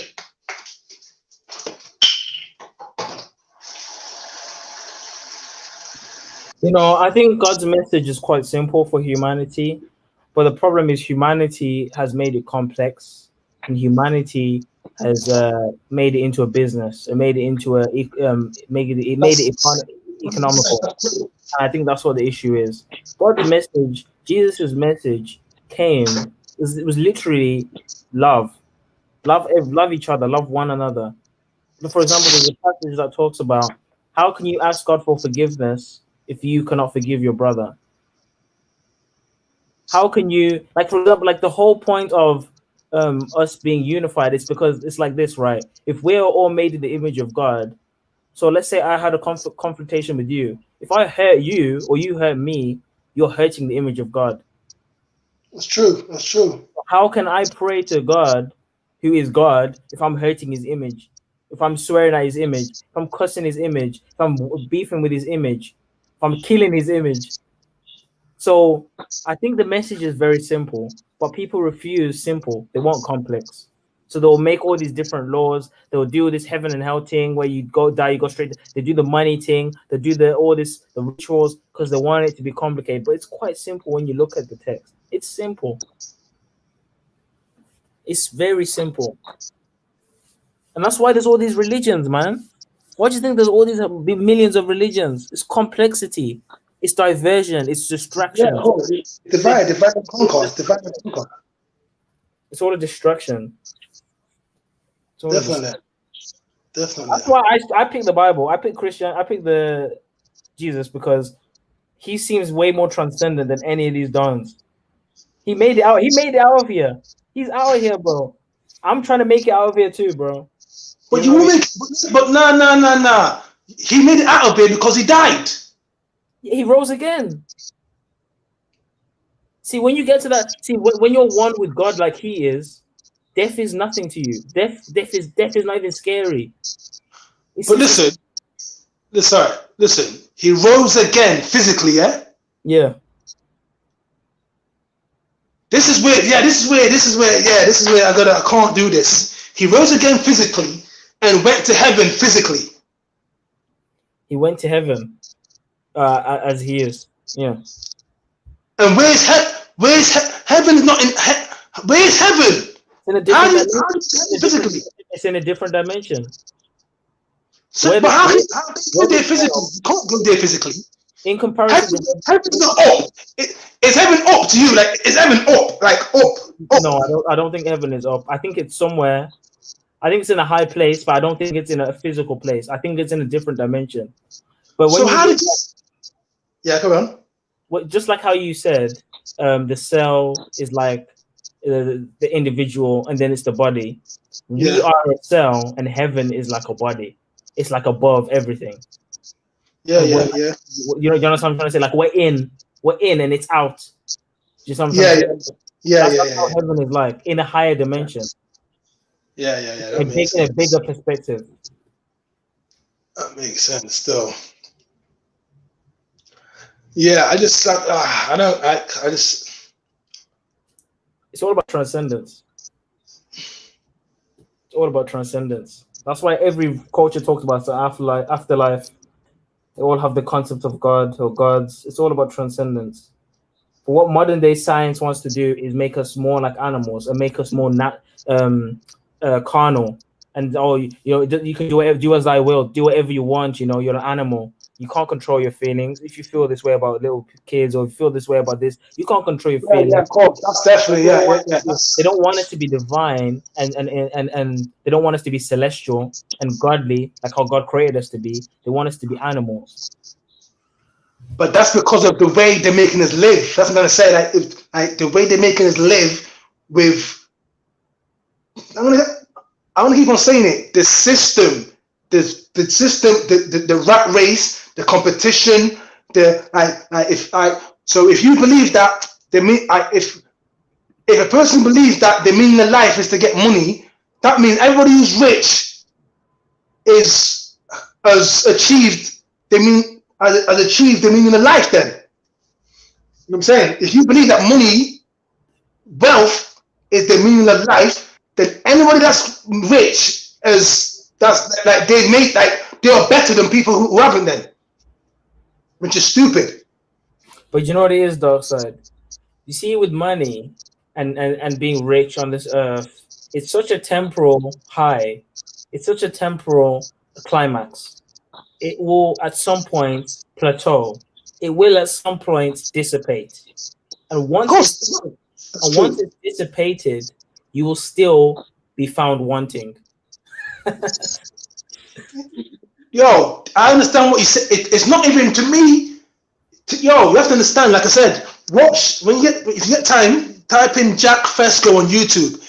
He says, "Yo, they are lying to us. Like he's saying every single person on this planet can live better than Jeff Bezos, fam. Do you know who Jeff Bezos is? Yeah." Yeah, it's the richest guy now, isn't it? He's saying every person on this planet can live better than this brother. Like, money has got nothing to do with it. They're suppressing technology. Even Heiko. Like, do you watch Heiko on Mr. Rax's channel or content Top Striker every Sunday? Heiko Ku. I've never seen Heiko. Watch Heiko every Sunday. He's saying, yo, they're using technology to suppress man. Technology is meant to be helping us get to what you're saying, transcend the body, but like that's what technology is just a tool, you know. Like trying to get us to do transhumanism. They're trying to make us like robots, like AI. This is what I'm trying to say. Yeah, this is what I say. Like technology is not negative. Like a tool is not a hammer, even a gun. A gun is not a negative thing. A gun cannot fire itself, fam. A knife cannot do anything. It's a tool. It's the person using the tool. So we can't be pissed at the tools. Like you can't like technology. It's the people. It's the way they're using it to suppress humanity. That's the problem. And I believe if technology was to get used right, I think we'll transcend religion. Basically, I think or we will become everything that you've said that God wants for us. That would happen naturally if we wasn't getting suppressed by the systems that are in place. Like we don't even need. Dark side, if that's the case, what system, what device are you using right now? The phone. Would you put your phone away forever? The phone's not. Why is the phone negative? It's not negative. The reason why I'm saying that is because when they release the chip, you have all these functions you can do with the chip. You can watch YouTube videos, you can call someone, you can check where you are, you can do all these things. When they give you the neural link, you can connect to this, you can learn a language in 10 minutes, all these wonderful features. But yet, behind that, control. So, yeah, you said, why is the phone negative? But all this thing you're talking about technology, you're contributing to it right now by having a phone. Nah, but I don't. Okay, but I don't. All right. Because they know where you are right now because you have a phone on you. If you didn't have a phone on you, they wouldn't know where you were right now. But why would? Okay. Why would? Okay. They know where I am, but what? And they can hear everything you say. Let's not forget that. Yeah, and all right. I get what you mean, but if there was no, it's because there's crime, because there's not abundant, because there's not abundance of it's because there's a crime element, because there's an element of crime. That's why they're doing this with the technology. Like if everybody had imagine everybody in the world had a phone. Like I'm talking everybody. Like the phone, all the phone is for is communication. You know, I'm only using this phone to talk to you because I can't talk to you. If the phone is all about the communication, why can you watch porn on your phone? Yeah, no, I know what you mean. Like, because of how do I put it? Because your phone is a portal. Your phone is a portal to realms of destruction. Yes, your phone can guide you when you're lost. You can communicate to people that can help you, and it can help you get by in life, day to day, well, in a city. But the phone is a gateway to multiple negative environments and temptations. Your phone is a demon. Just like how I said earlier that the devil... Nah. I don't ever agree with this. You see how the devil doesn't make you tempted. He just gives you the drive or the desire or puts it before you. The phone is basically a tool that can bring you closer to temptations and that could possibly bring you away from them. So it's a portal. Okay. So all right. Okay. So what's the difference between me watching porn or me having a threesome with two girls? It's the same. They're both wrong. It's both a sin. It's the same thing. So sex is a sin. Not sex is a sin. Fornication is a sin. What's the difference? So me having sex with so me okay. So what if so what if I this is mad. So what if I film myself having sex with my woman, then watch it? I mean, I don't think there's anything wrong with that. But dark side. The problem with that is, yeah, where's that recording gonna go? Does it get uploaded? No, just me. No, that's what I'm gonna say. If I record me and my wife having sex and we watch it together, is that same as porn? Well, I mean, I don't know. I don't know about that one. If I had sex with my wife and I recorded it, what would I be doing with that recording? What's the purpose of that recording? This is what I'm saying. There is no purpose. You're saying that the tool is the problem. The camcorder is not a problem. It's what people are doing with it. If I'm trying to tell you that record it without the cam recorder though. No. What if I paint it? What if a man paints me? What if someone paints me and my girlfriend?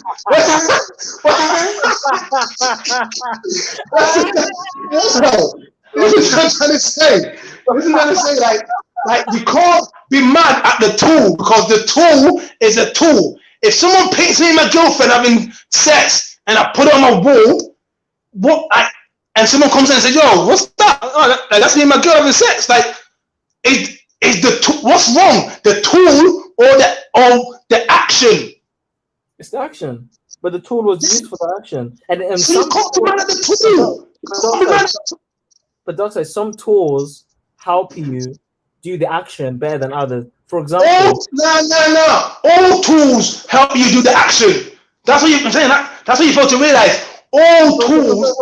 What's the purpose of a gun? The purpose of a gun is to kill life quickly. So is that not a bad tool? What's positive? There's nothing. What's positive about that? No. Okay, so what if you're walking in the jungle and you get attacked by a lion? If I walk into a jungle and I get, there's many ways to defend myself. But the quickest way to kill that threat is with a gun. The quickest way, not the best way, not the moral way. Quick. All guns do is guns take life quickly. That's all they do.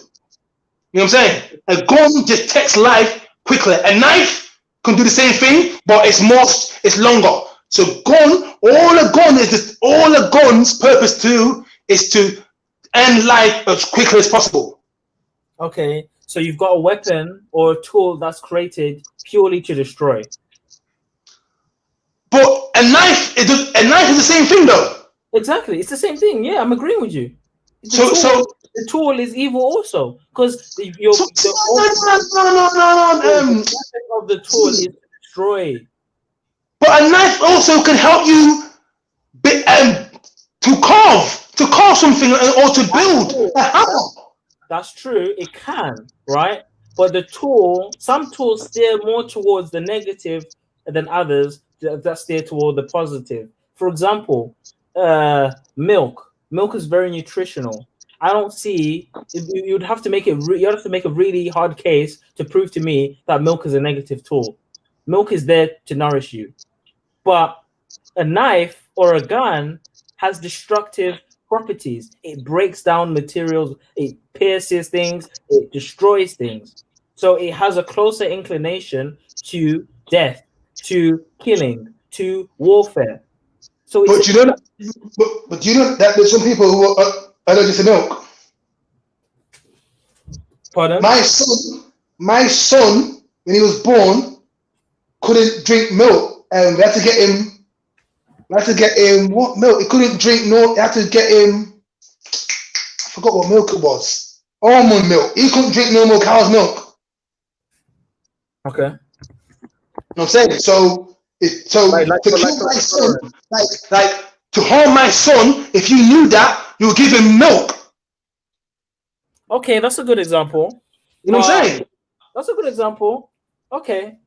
So then So it's the knowledge of what, it's the man's knowledge. Like, I'm trying to tell you, tools are just tools. It depends on what it's the not. It's what like I said, humans are divine people. So it's what you know and how to use it. It's what you know and how to use that certain tool to whether you do good or bad with it. Like, you can't blame a tool. Tell me the positive of having a nuclear bomb. Okay, not a nuclear bomb, but using nuclear things create energy, like nuclear fire station and that. I'm not talking about nuclear plant. I'm talking about a nuclear bomb. Yeah. I don't think there is one. So this is what I'm saying. Some tools are innately evil. They're created for evil actions. Same thing with the TV. A lot of people don't understand the origins of the Black Mirror or the origins of the TV, the projector, what that was invented for. About that flow. The intention of the invention should be taken into account. Yes, it may be later on used for positive things. Yes, you can use TV to watch a documentary, or we can watch TV to watch a nice thing of information. But what was that thing invented for? What was the purpose? And is there any underlying effects that this thing has? Any subliminal effects? Any damaging effects to the body? What does TV's lights, what does those LED lights do to the eyes, do to the brain? So I've heard. Negative. Even with a phone, I can use the phone to help me, but yet constantly I'm being blasted with radioactive rays from this phone. So amongst benefits, there's always going to be disadvantages or negatives, because the intention of these devices are evil. The intention of someone creating a gun is to kill somebody. Not, you can't say that. I don't know if it's to kill. I don't know if it's to kill somebody. What if it's to protect life? Yeah, but you can protect all. Yeah, but you're not protecting all life. You're protecting the life that you choose to protect. You ain't protecting all life because you're taking another thing life. You're not protecting all life. You're only protecting the ones that it's subjective. You're only protecting the ones that you want to protect, not the one that you're shooting. So to that thing that you shot, to it, you did the evil act to it. So the tools can be used for evil, mate, because that's what they were intended for, some of them. I understand. A bandage wasn't intended for evil. A bandage was intended to repair, to heal, to help heal. So you can't show me a negative thing with a bandage. But a gun is intended to kill, to penetrate. So why someone use the bandage to strangle you? Oh, come on, man. Now you're just pushing it. Nah, come on, man. That's what I'm saying. Like, you can't. Yo, trust me, I'm telling you. Listen, that you cannot say a tool is negative or positive. You can't really judge it. All right, okay. Let me put it in better terms. You cannot judge nothing that's not alive. Cannot judge. Only living things can, or better yet, you can't judge. You can only judge humans then. Well, where? You know what I'm saying? Only you can't judge inanimate objects. No, I'm not saying you should judge the gun, but I think you should take into account the possible effects of using this gun will have on you psychologically, and how it might steer you more to a negative lifestyle. For example, it says in the scriptures, if you kill by the sword, you die by the sword. You know what I mean? So if I'm walking around with a sword, killing somebody, at some point in time, someone else is going to use that thing on me. It's just a way of nature. Yeah, but like I said, this you know what it is? It's like I said, this system has created it's created its own coincidence. Like the system has become its own ecosystem. Like there is no natural. We live in cities now. There's nothing natural about cities. It's all simulations. Like cities are places where there's no there is no naturalness. It's all, yeah, like it's all been. It's like a game, basically. You can say. It's like a game living in. So you can't. And a city is a business. This is what I say. So does the God basically all I'm saying is no, I know a city is a business because you can buy a city. Does the God of the Bible understand it? Is he judging us now by the same standards as he judged, say, Adam and the people after Adam, Cain and Abel? Like how? Like are we all getting tar with the same brush? No, we have a greater responsibility because we've seen what happens when humans disobey God. We've got the example of it, the history of it. Adam and Eve had no idea what death was. They had no idea what sin was. So when they were doing what they were doing, they understood I can't go against God. They understood that, but they didn't fully understand what would happen once they ate that fruit. They don't know what's going on, right? What we're experiencing now. They're in Sheol, they're resting. They don't even know what's going on right now. But because we've seen the effects of what they did, we are judged at a higher pedestal because we know how destructive this thing can be. So when we see it, this is what I'm going to say. This is where I'm a bit confused. How long is it? Like, look at how much people have lived from Adam's sin to look how much sins happened since then. Like, you know what I'm saying? Like, yeah, but it's not gonna last forever. That's the whole point of Jesus' return. It's not gonna last forever. It's gonna stop at one point. Where is this return gonna be, Zulu? No one knows. No one knows the hour. It says it's gonna come like a thief in the night. No one knows the hour. No one knows the day, but the Father. But what we do know is when you read prophecy, and you look at the state of the world today with the COVID and all these, the New World Order, all these things happening. It's all painting a picture. These are all signs. There's signs that tell us when Yeshua is returning. And these prophecies are being fulfilled in our lifetime right now as we're speaking. Everything that's happening now, the Bible speaks about this. The pestilences, the diseases, the false Christs, the mark of the beast. All of these things are happening right now. That leads up to Yeshua's return. This is how I know he's coming back.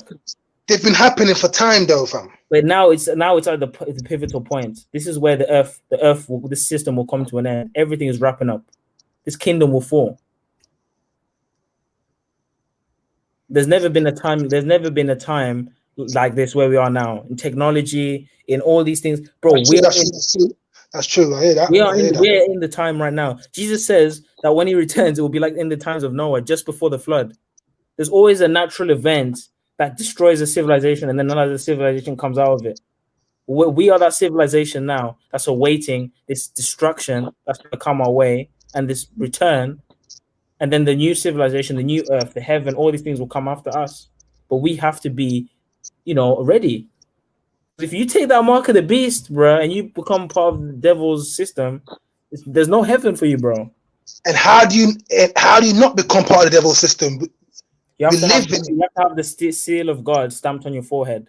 The seal of God, 777. And who stamps that on your head? Who stamps that on your head? The spirit. Once you transcend, once you awaken, once you become like Yeshua, you will be stamped with 777, and your name will be preserved in the book of life. While those that have the mark of the beast have 666, God's chosen, elected people will have 777. And those will be saved. Yeah, it seems like a very, very, very fantastic story. Yeah, you know what I'm saying? But it seems fantastical, but things are starting to, the fantasy and the natural are starting to collide, as we can see with what's going on today in time.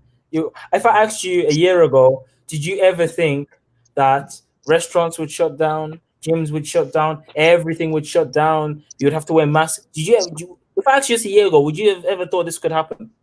Be honest. I don't even know. I don't. Changing, bro. Look what's happened this year. Look what's happened in 2020. Look at all the stuff that's happened this year. Come on. You don't understand the power of these people. Put it to bed. These people control every aspect of our life. They can do what they want, whenever they want. This is just the beginning. It's gonna get worse. It's gonna get worse. Okay, it's gonna get worse. As in, what? All right. It's already been worse. Like, how? There's people have been massacred in the past, genocide. Like this, how worse can it get? Like, you know what I'm saying? Like, how worse? Like, to me, worse. Like, bruv, like there's been whole civilizations have been destroyed.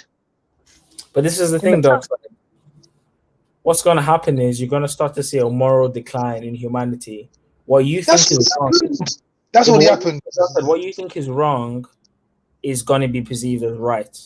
If you look at the alphabet community, I'm not going to say the name for the purposes of not getting, shut down or whatever. You know who I'm talking about when I say alphabet community. Yeah. They're adding more letters to that thing, bro. You know this. The way we think things are wrong, that's going to change worldwide.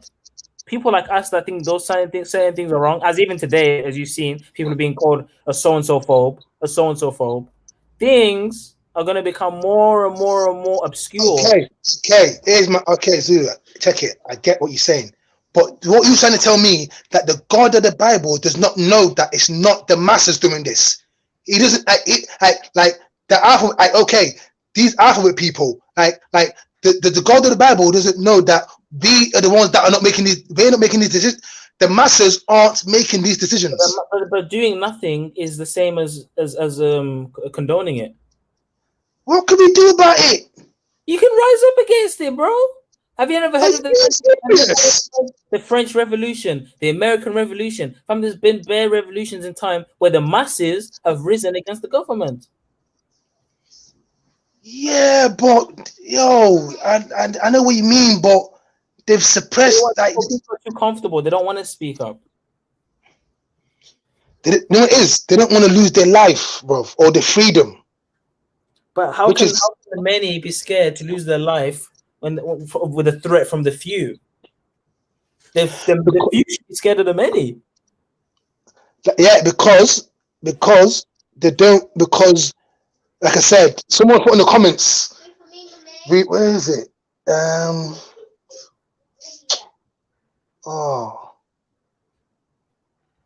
Where is it? One sec. Someone put in the comments. We live. Where is it? Cities or domestic open spaces. Prisons without, what's the word? Prisons without walls, like prisons without bars. Nobody, the masses don't believe that they're being suppressed.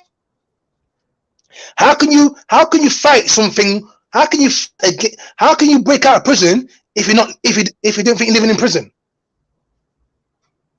Okay. You know what I'm saying? Yeah. How can a man say to you, yo, come, let's break out of here? Break out of where? Prison. What prison? There's no bars. I can go where I want. I can jump in my car and drive. I can get in the plane and go. Nobody sees. The masses don't understand that they're being oppressed. The masses don't understand. You know what I'm saying? Yeah. But once the masses you can't fight against what you don't. If there's no fight, ask the average person, yo, let's fight against the system. Once the masses truly be in line with the order of the Most High, once the masses truly love one another, like those 2 commandments, then they'll have the power to fight against the few. But because the many are happy to not love one another, are happy to denounce the Most High, this is why they are weak, and they are too weak to stand up against the few. So can't the Most High God see with his almightiness that it's the few? Why can't he just punish the few and not all of us? Because by not doing nothing and by fueling the few with money, because we pay them money, you know that, right? By us fueling them, we're basically like them. We're basically supporting them. By paying your taxes, by supporting them, you're basically the same as them. Like, who do you blame, for example? Do you blame the financer or the person, the mercenary? They're both to blame. The person paying the mercenary is just as much as to blame as the mercenary. That's true. That's true. That's true. This is why we have to transcend all of this in order to make it into the next level, or else we'll be stuck in the low dimension, waiting in Sheol. When we wake up, instead of going to heaven, we'll be going to hell, burning up in hell. I don't want to burn in hell. I don't want that.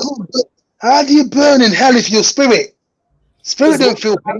Your soul is going to be destroyed. It's not going to be forever burning. Its soul is going to be destroyed. The consciousness is going to be destroyed. It's going to be the destruction of the soul. That's what the hell process is. That's why they say eternity. It doesn't mean it's going to be forever. What it means is it may take, because the soul is such a divine component of you, it may take hundreds of years to burn yours, to fully disintegrate your soul. It may take thousands of years. That's why hell is a long process. But eventually your soul will be destroyed. I don't want that. That's why I'm trying to transcend. I'm trying to follow the example of the transcendent, of the most high king, Yeshua. He made it out of here. He paved the way. He's basically like our big brother. He made out of the way so that we can make out of here too. I'm trying to follow the big bro. Oh, Sniper! Okay. Where have you been, bro? Oh shit. Yeah. Sorry, I'm on the phone. Yeah, man. I don't know. It's just I don't know, man. That was a nice conversation, Doug said, man. Yeah, no, of course. I like getting other people's views on these things. That was a damn nice conversation, man. You really made me think about a few things there as well, you know. Yeah. Same way. Like you make me think still. Like what it is, man. It's so sharp and steel, fam. Like man, and like I said again, without this technology, we couldn't be doing this. In the night, like this whole Wi-Fi, this Zoom, like this, like it's making people. It's connecting people. Like talk is cheap now. You know what I'm saying? Like we can talk to people across the world from our comfort of our houses. But then that means we don't connect physically anymore. But it's not our fault that we can't connect physically because it's not cheap to move around. It's not. They've made it expensive to move around, but it was free before that. What do you mean? What do you mean? You can walk to wherever you want to go. You only start paying once you get to border patrols, and once you want to go overseas, or once you want to fly in the air. But you can walk for free. Yeah, but come on, like for me to walk from Nottingham to London. Come on, I don't know that take. You know what I'm saying? It may take long, but it's free.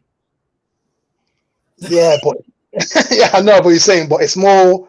I mean, you can't run. I don't know, like if you're like muscular, but you can't run. You know, you don't have to walk. You can run. Yeah, but come on, like I know what you're saying, but it's just a thing. Like I said, I've got no problem with technology. Technology in the right minds can uplift the people. I think God. I won't say God is technology. I won't say that. That's a bit mad. But I don't see the problem with technology can help us live how God wants us to live. I believe. I was, or whatever your name is. Yeah, man. I was over on the other stream. I saw what happened. What happened? I didn't know. I'm gonna have to play back. What happened? Bro, they were just on to Shani, man, unnecessarily.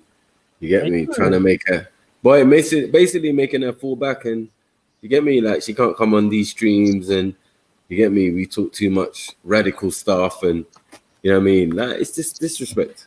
Are you serious? Big up Shani, man. Big up Shani. Oh man. my god. You get me? She didn't take them seriously. She didn't do nothing wrong. Yeah. I don't see what people have with talking. I don't see why people are it's just we're talking like we're having debates. I don't see why people are scared to have debates. It's not scared. It's like, you know, like people are trying to influence the females in their thing not to mix with non-Muslims. Okay. It's like this, and this that's is a lot of pressure to put on somebody who's just trying to do her thing, you know what I mean, and trying to live her life and that, and her only like outlet from actually doing her deen and what is important to her is these live streams. So you're taking it away. You know what I mean? This is why like I'm not gonna talk all religion in the same brush, but it's it's just mad. I don't understand why. It's just I feel like religion it causes a lot of. I'm not on separate. Like I said, I'm not on separation. I'm not on divide and conquer is what's caused this problem. Divide and conquer is what's caused this problem. And yeah, like if we can get rid of that, then I think we can be better people. I don't know. Like we can transcend. Like what Zulu. I understand what Zulu's saying. Transcendence is the one, but it's man's fault. You can't. I don't blame God for anything. I don't blame Jesus Christ. I don't blame man. Man is causing all the problems on this planet right now. Man can make this place amazing or make it hell. But yeah, man. I mean, God is inside you, bro. God is inside all of us, and you know we're very special beings. Once we start, looking in and seeking God, and yeah, man. But God didn't cause these problems, Zulu. I know that, but they blame him, dark side. They blame him all the time. That's the problem, and that's why they stay in their low dimension, because instead of working their way up, they just blame. Yeah, I actually blame you, Zulu. Not really. No, it's not your fault. You get it, like, but bro, it's just a mad thing. Like this bare stupid drama, people entertaining foolishness. Queen the hangout. No one ain't got the fanny flaps to thing. You get me? Like, don't play any of my stuff, bro. Like she's quitting the streams altogether now. Yeah, bro, it's too much. Like she went there to defend herself, and then it's all this pressure. Yeah, and all but she enjoys herself when she's here, man. Why is she quitting herself now? I know, like all the quizzes and all the good stuff, and you know what I mean. Like I don't know what they're seeing. It's like the question is, why are you man watching? Like we respect her faith here. Like no one disrespects her. She's just cool, man. I don't know why she wants to. I don't know, man. Man are cowards. That's what it is, and obviously. We got no interest in them, like these Safazis and all of that. Man, I know them from a long time, as I said before. You get me? Watch them create their little channels, you know what I mean? And now our names is in their mouth or on their panel or using man's material. Man, just better watch themselves because they know it's real shit. Like this is real life. Can't be doing them nonsense there. You get it? Disrespecting man in one breath, jumping on man panel in another breath. Like, what are you doing, man? There's too much groupthink in that religion, man. But it's too much idiotness. Like, you know what I mean? I'm seeing men over there who are over here usually, or people who are over here. You know what I mean? It's just like a madness. But like, they're not even making it like. There's no way in my heart where it's like, maybe I should be a Muslim. Because when I'm watching the actions, it just makes me not want to. Put you off, innit? Just put you off. I understand. Put you off completely. Seeing all this. And my thing is that I'm like, raw. You know, all my years, all my thing, all the Muslims I've been with, all the imams I've shaved their beard and had conversations with about the Quran and all of that. Like, bruh, when I came to Speaker School, it was all brand new. A new level of foolishness, you know what I mean? Like, I never experienced in my little more life every day, you know? Yeah. Muslims are respectful. Anyone who turned Muslim is respectful and pious and trying to do better. I don't know none of this other stuff. I ain't gonna lie, prior to the park, man, I ain't never seen like a really, really negative version of a Muslim. Right. Yeah. And if anything's doing it, they're making it. It's like, right, they're really putting man off. Like, you feel like, yeah, I don't want to do this thing. I don't want to be interested. You know what I mean? These men are in too much fit now. You get me? They just love bare drama. And no one to judge. Bunch of coke sniffing, all sorts over there. You get it? Like, man are one to talk. You get it? But they want to quickly judge our sister and that. That's mad. Facts. I mean. Sham, brother. Oh, Sham's back. Big up, Sham, man. Big up, bro. Yeah, it's fuckery, man. Like, the poor girl can't get a break, bro. Can't get a break. Man, them can't get a break. Like, what is it? What do you want from man? Do you want to be man? What I don't understand is like when like religion is between you and God. Like, what's another person? Like when we die, we leave here solo. So yeah, what is the person's deen got to do with you? Like I don't get exactly, it. Exactly. But you know, obviously, you know when other people take it up, like people who have a different ideology completely, and then they take up Christianity. Well, it's not really completely, to be honest. It just melds very well. But they bring their culture into the religion, and they don't even realize that more time they act in their culture rather than the religion. So if your religion or your culture has racism in it, yeah, it's going to be expressed through your religion. Then this becomes a problem for the rest of us who's not having it. Yeah, people need to pay. One, give Shani an apology. You get it, and keep it popping. Because like, I'm disappointed by that. It just kind of sullen my mood. You get it? Like, I'm over there watching her, and there's like 5, 6, 7 people just onto her. Like, yeah, Shani, you gotta do this. The best thing for you to do is and this and that and the other and blah blah blah. And Jedi said this and You wait till I start doing. I just tuned in for like 10 seconds. All I heard was the beta. You wait till I start doing shows, bro. Bro, I just heard the beta trying to convince her. I heard the beta telling, "Oh, just leave the hang just leave the hangout. You know, come to the private ones and trying to convince her. I'm like, whoa, there's some bad magic going on there, man. Snaky business. You get me? To do what and say what? And at the end of the day, you're convincing her to not go into a show that you used to frequent yourself. Like, and to talk about who exactly? And how's a young woman telling a big woman what she must be doing and not doing? Like, it doesn't even make sense. So much disrespect. Get me? Man. So I'm gonna make wherever she is, man. Big her up, man. Yeah, man. That's the thing. Big up Shani, man. All day, every day. Good. But you got the Freestyle Friday going on today, yeah? Yeah, man. You get it? I could have asked him. I could have done an FTK, the Cabba show. You get me? Oh, I don't know about that one, bro. They would have cried. They would have cried. That one's gonna get a lot of people angry. No, man, because it was meant to be a show anyway. Like we was meant to. I don't know if you want to do that, man. I don't know. Me and Zebeda. Yeah, I can do anything I want. That's the difference. You get me? Like, there's no restrictions on me. Like, who's gonna put restrictions on me? You must be crazy. Like, I don't conform to any of what they're talking about. Do you get it? Your deen ain't my deen. Your mainstream Islam is not mine. I'm old school. And when we go into it, we can pull up whatever details and thing, and they always know it's the truth. So they just usually leave me alone. Those who know better leave me alone. Those who don't know better keep asking stupid questions. Oh, you're a Muslim.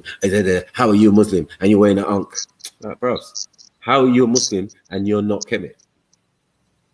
Is you're not mother of mothers, Hagar? And Hagar's an Egyptian woman, mother of Ishmael, and then Kedar, and then onto the tribe of the Quraysh, and then onto Muhammad. Boom, you're done. Get out of it. You're half Abraham and you're half Kemet. Yeah, that's it. So that's how that works. You know what I mean? But no one wants that type of deal from me because, you know, I'm dangerous.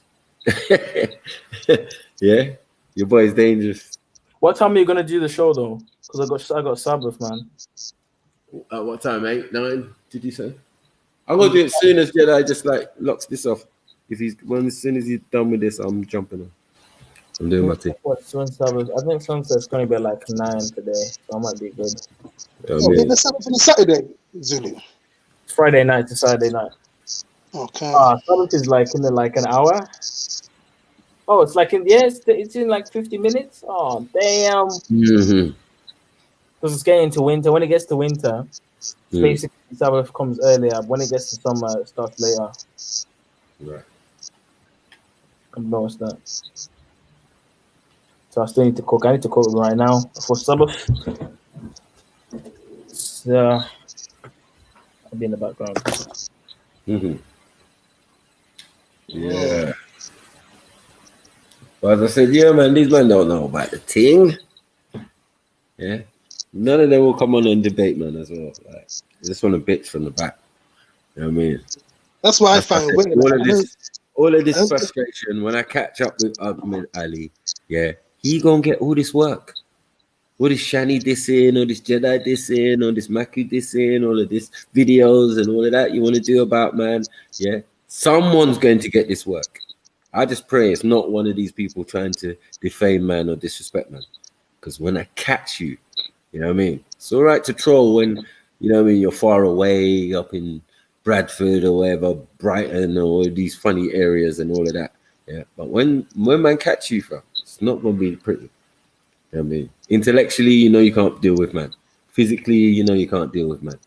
What's your point? You just want to be man. It's crazy. You can't be me, bro. You can't be a man. You can't be a black man. You cannot. Your name's not down. You're not coming in, fam. You get it? You can't just suddenly grow an afro, fam. Just allow it. You can't just suddenly take hundreds of years of oppression and colonization and all sorts of fuckery. Yeah? Oh. Extortion. Everything. Yeah, you're not going to just take that away. Like, you just want to take the good bit, the dancing, the intelligence, the, you know, giving you formula for the internet and all of this type of stuff and, you know, giving you peanut butter, traffic lights, all sorts. Yeah, building Big Ben for you and doing all them type of stuff. This is what I'm saying. This is what it is. Yeah, you want to suck up all our achievements. Yeah, cool. But then give us no credit. And then I got people here who'll be like, nah, yeah, Maku, yeah, everything's black, innit? Well, you tell me. I always say, look at what they tell you and look at it in reverse. If they say it's black, it's white. If they say it's white, it's black. Yeah, I've heard that. I've heard that saying still. I've heard that, man. You get it? So if you look at things that way, it always seems to be clearer. You know what I mean? Because I know with these people, it's double talk. I know these people are trying to repaint history, rewrite history, discover this and cover. Yeah. Of course. Pull it up. Oh, this is a bone that's going to cause us problems. Cover it up. You get it? Oh, a man is only this 1,000 years old. Yeah, because you know you found a 1,000,000-year-old bone in Africa somewhere. You get it? And that's just going to mess up your whole timeline.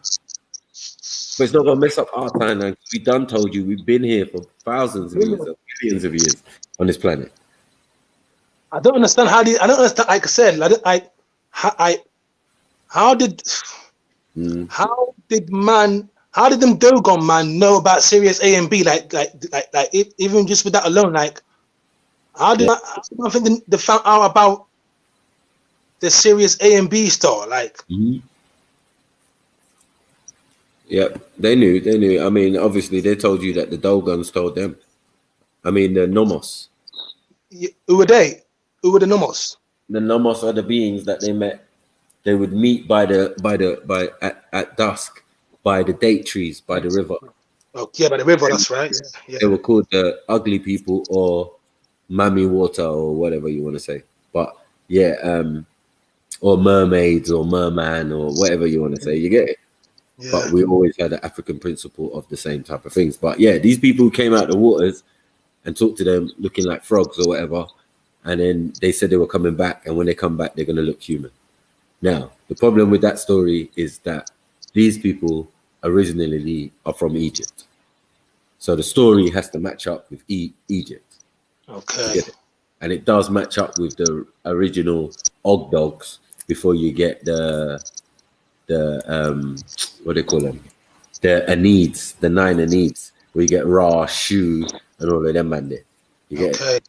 Yeah. Right. Yeah, You've got the older set with Tar, Bess, yeah, all of the Konsu, all of these ones. You know what I mean? Who are older beings, but they're called the Og dogs because they came out of the water. Okay. Because they have a theory of the water. These people came in as on inside or on the back of dolphins or whatever, and then came out the water. So there is a story that is similar in Kemet where it is probably the same story. Do you get it? Because the pyramids are aligned with Sirius. You know what I mean? Yeah. In one direction, and then Pleiades in the other direction. And that Pleiades is like the Seven Sisters, you know what I mean? Where all that Hindu stuff is from and all of that. So that's kind of significant still. I'm just astonished by like how like the technology is better when you go back. I was saying to my brethren, like, yo, technology is better when you go back. Like, even the evolution of technology, like technology is meant to go forward. Like, but when you go back, the technology is better when you. That's why, because it was more biodegradable. This is why they can't find evidence of certain tools and you know, things that we used to use. Because to make a laser, all you need is a box, a ruby, and a fashioned piece of glass, like a lens. Yeah. And a box, a wooden box. So imagine if you that disintegrates. You get it? You can take the ruby out. You can use the lens for something else. Yeah. And the box will just disintegrate into things. So now all you'll find is the remnants of a box. You get it? So they're like, how did they cut the pyramids? How did they cut this and do that and do that? Oh, because we can't find no tools. You naturally assume they must be made of metal. Interesting. Do you get it? But now you lot have laser, yeah? And you know what it takes to make a laser. Do you know what I mean? Because the ruby has certain properties in it. That's why you always see that red beam anytime they're trying to give you laser. You know what I mean? There's certain properties in the laser in the ruby, that when sunlight hits it, it changes the light in it. Yeah. So it's different from a prism. So it don't split the light like a prism does. No, what it does, the light comes in, hits the lens, becomes more concentrated, and then hits the ruby, and then the other side of the ruby is where the light thing, because energy doesn't dissipate, does it? It just changes form. So as it's going through now, it's changed from sunlight, photons, and something, whatever atoms inside the ruby has allowed it to transform to another form of energy. More concentrated. Yeah. So this is just basic. Of course. Yeah, I ain't no scientist and but this is an experiment you can do yourself, innit? Yeah, I know. I never thought of that. Yeah, of course. So it's just another example of how what you're saying. Yeah, there was tech, bro. Tech beyond tech. Yeah, our tech's so gangster. You should be able to be reaching the achievement of trying to turn yourself into pure energy, sham, and get the hell out of it. That's our ancestors. There's other ancestors who use technology to move around interdimensionally, you get me? Or from outer space into here, you get it? So there's two types of technology working here. As you said, one that is natural with the environment and nature and the science of nature, and one that is based on, as you said, tech. Yeah, technological, tech, this, that, solid matter. Do you get it? Machines. Do you understand? Yeah. So we're dealing with the spiritual or the metaphysical and the physical. You know what I mean? And we see that the beings on this planet have knowledge of the physical. We're only just starting to get into the metaphysical. Physical, that's right. Yeah. 360 degrees. Man had the whole circle covered. Right. Just one dimension. Yeah, man just wasn't looking from one dimension. Right. The whole circle. Yeah, because many ancient systems will tell you about dimensions. You go into the Hindu system, they're telling you, like, look, we travel in Vimanas, craft, different types of crafts, but some of these crafts are 4 different dimensions and interdimensional. Do you get it? So like in the dimension it's in, that's what this Vimana was made for, this dimension. Yeah. Where they've got Vimanas that are interdimensional and could go through many dimensions and many types of Vimanas. You know what I mean? That's just in the Hindu thing.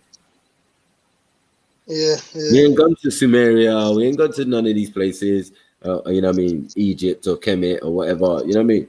We ain't gone to the Bible, Ezekiel, a wheel within a wheel, and all of that. You know what I mean? All these UFOs popping up and all of that. People popping out the sky, jumping out the sky, dropping out the sky. You get it? You can't just be jumping out the sky, dropping out the sky, flying out the sky without no tech.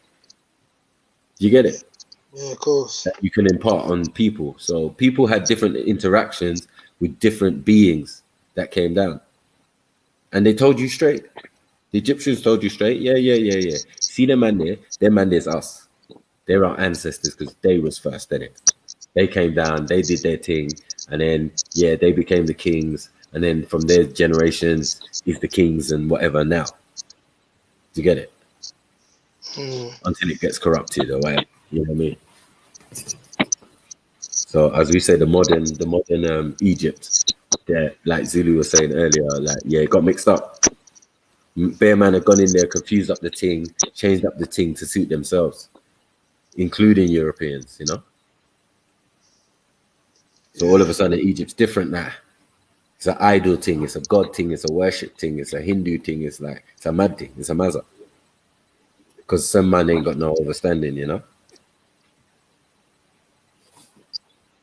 Whereas before, we knew what it was. Yeah, I hear that still. But yeah, all that heaven talk and all of that, it could get peak, bro. It could get peak for some people. Because according to the biblical, heaven is Uranus or Orion. Do you get it? So then now heaven is a place. Yeah, in the physical dimension then, because Orion is, you can see where it is. Right, you can see the belt. You can see Orion's belt. Egyptians seem to be on it, and everybody else, it seems. The Greeks, where the idea came from, or the source of the root of the word. Do you get me? Orion, Uranus, yeah, because it says heaven. You get me? So they when you look up the word, they'll tell you from the old Greek. Do you get what I'm saying? And it will say Uranus. You're like, okay. And then Uranus is Orion. So you're like, okay. They knew about star constellations, obviously, in Greece, because they studied the stars. So yeah, this is what man's saying. Heaven is there. Kemet said heaven is there. Sumerian said heaven is there. That's interesting. Do you get it? Yeah, and then some other man said heaven is somewhere else. Is what's the place? Nirvana. Yeah, for the Hindus, which is in Pleiades, which is part of the Seven Sisters. You get it? Star constellation that the Kemetans also, you know, in the pyramid have a shaft pointing in that direction. Yeah. You know what I mean? So one represents male and one represents female. Do you get it? But still kind of represent the same type of thing, because originally they're coming from Orion. You know what I mean? Because what? They would say it's all fantasy, yeah, Maku, with your Nawapian thing. I say, is it? I say, no, man, this is what the ancestors are saying. I'm reading stuff that the ancestors wrote. You get it? You know? It's the Anunnaki who's talking about they come from a planet with 3 suns. Interesting. 3 suns, 3 stars in Orion's belt, and all we need now is a planet. Is there a planet right next to these 3 suns? Yes, there is. Ooh, interesting. Do you get it? And it can't be seen by the naked eye. Ooh, interesting. Is that why the pyramids are not straight, in a straight line? Like the star constellation or Orion's belt is not in a straight line. One is off sync slightly because there is a planet circling that sun. Do you get it? Yeah.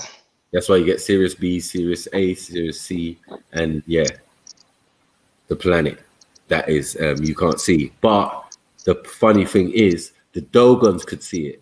The Dogons knew where it was. You know what I'm saying? Yeah. This is what I'm saying. Because the Nomos told them. Yeah, you see there's Sirius. Oh, Sirius is one of them. Is one of the star constellations of Orion's belt. It's a binary star. It's a binary star. It's one of the brightest stars in the heavens. It is. It actually looks like, when you look at Sirius in winter, the thing looks like a diamond, like it's It looks weird. Yeah. It looks like it's glistening. Like it looks proper weird still. And I've always been a guy. I always look out for Orion's belt when I'm out. I do. It's winter. Best time to see it. Like, but yeah, when it turns night, I'm like, where am I? Where am I? Where are you? Oh, there you are. Yeah. I see you. You get me? Above my yard or whatever. You get me? Some mad thing. yeah. But yeah, all of these things have relevance in it. Car, as I said, the Sumerians and the Kemet it's the same story, same people, same language. You know what I mean? What they don't really show you is the cuneiform in the Kemetan language. Do you get it? That's what they were writing before they were using pictorials, and then there was a stage where they used the pictorials and the cuneiform script. So all of these things are just going to give certain people a headache. You know what I mean? When they start looking into it, and you know what I mean? Come on, man. Hashtag bring Shani back, man. Talking about. Shani will come back, man. She will come back. I doubt she's gonna go. It's not nice, you know, the feeling of it, like, you know what I mean? Whenever watch we talk, it's like, I just come online to do my thing, you get me, and talk with my people and just chill, you get me. But all this pressure, it's just gonna make you just back off, innit? So it's like a little bit of a depression thing. Like you can make someone depressed from this fuckery. Yeah. Because that was your intention coming online, innit? Like now they're trying to make you police what grown-ass men are saying. You know, something they can't do themselves. Yeah, of course. That's amazing. Like, that's not fair. You know what I mean? If you got something to say, come say it to the man them, innit? But when the man them come reaching around on your channel, you lot stuttering and can't talk. You get me? Bare stutter mouth. So I ain't even got time. You know what I mean? You want to make fame off, man, do your best. You know what I mean? Yeah, if I see any of my content on your thing, I'm just flagging you. I'm knocking it off. You get it? No playing around. Because these men are sneaky. All they know is the computer, you know what I mean? Yeah. All they know is to hack and to troll and do. Half of these guys here was trolls. And now they're man's friends. You know what I mean?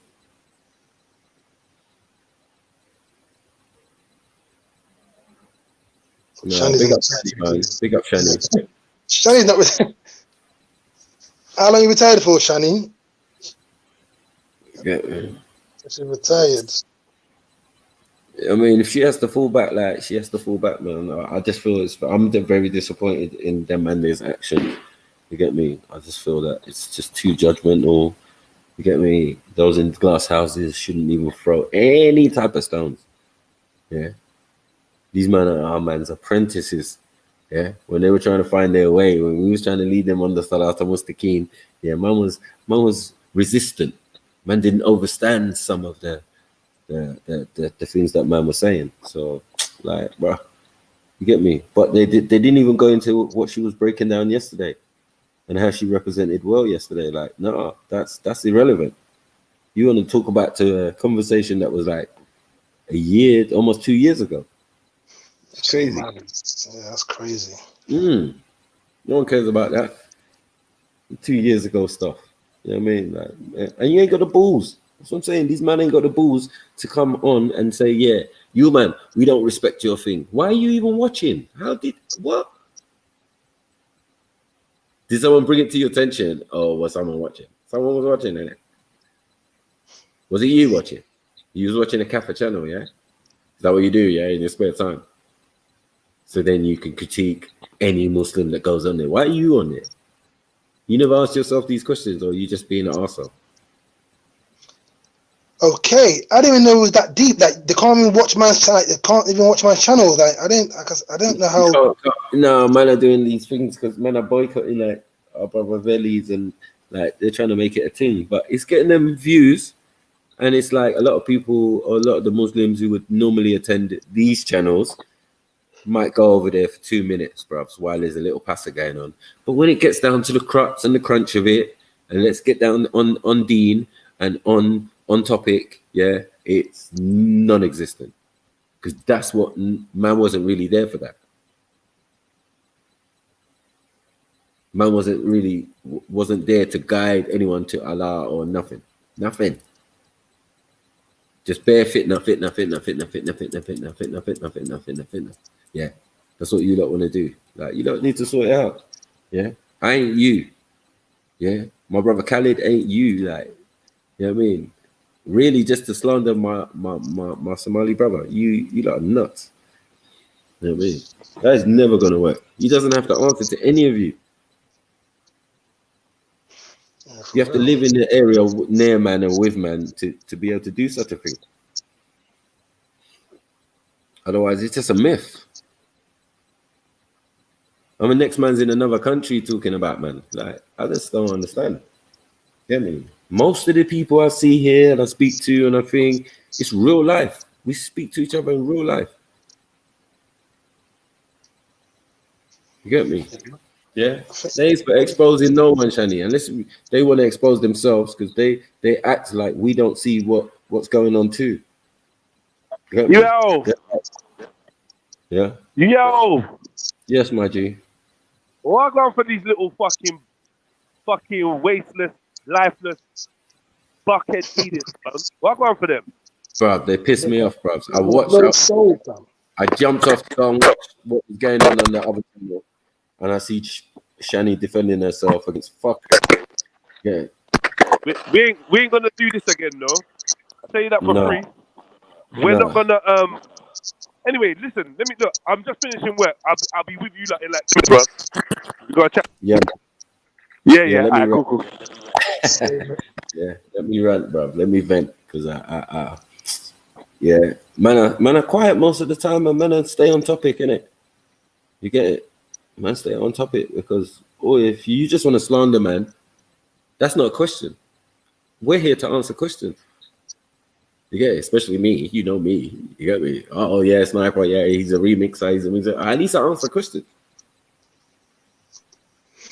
That's it. I don't understand why it's just work like that. Man are talking like, man are debating like. Man ain't slandering religion. Some things have been said, like, boy, I've come from a place where, you know, like, religions get disrespected, and I'm saying like, look, no scholar, no layman, no imam ever been steered by any of this nonsense, man. Otherwise, you would have seen them at Speaker's Corner, like. They would have just come. Now we need to address certain things. People are going on. You get it? They're disrespecting the thing. Let me give you the real verses. Let me give you the. It's not even worth it. They don't even rate it.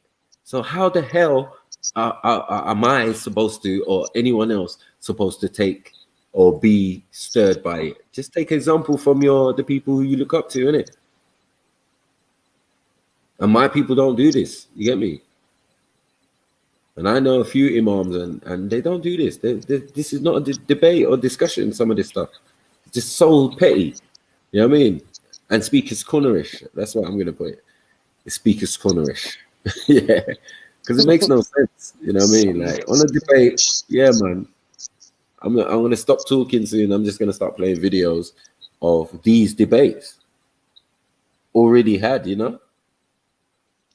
Long time dead, man have pulled verses, man have thing, man have recited in front of man and all sorts and blah, blah, blah. We've gone into it, we've discussed.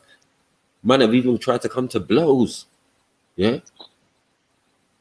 Because what I'm saying is so hurtful to a man. A man just say stuff for Allah, stuff for Allah, stuff for Allah. I'm saying, bro, how can you say stuff for Allah to everything I'm saying, bro? Like, stop that, man. And you could be wrong. What's wrong with you? Yeah? You could be wrong, like, you know what I mean? Hear me out. You know what I mean? But when they can't take the pressure, come out the bomber clock, bust the clock kitchen. Get it? Because there ain't no plating over here, bro. It's just as you say, it's a remix. Yeah. This is the most Nigerian, Jamaican, American, you get me? British, brother you ever meet in your life. Yeah, I can float. These are my spirits, man. My spirit guides and that. You get it? Yeah, I'm a Sufi, man. These are my spirit things. Like, yeah, I deal in spirits and, you know, soul. A lot of this stuff is idealistic, as in they worship man. You know, worship the man. Yeah. Most High alone. That's it. Why is it all complicated now? Why I got to listen to the next man and oh, if you didn't bring the laws of how to live, I'm not interested. If you didn't bring an example of how to live, I'm not interested. And even if I was interested, it's just another example. But I got examples in my family. I got examples in my ancestors. I got examples in my generations to last me a millennia before I start following any man. Facts. Before I follow any man, yeah, I can look at my own father and see how a great man he is. You get it? Top scientists, all sorts, aeronautical engineer, astronaut, book writer, all sorts. So I don't have to go far to say, yeah, are they intelligent black man and should I listen to them? Yes, I got them.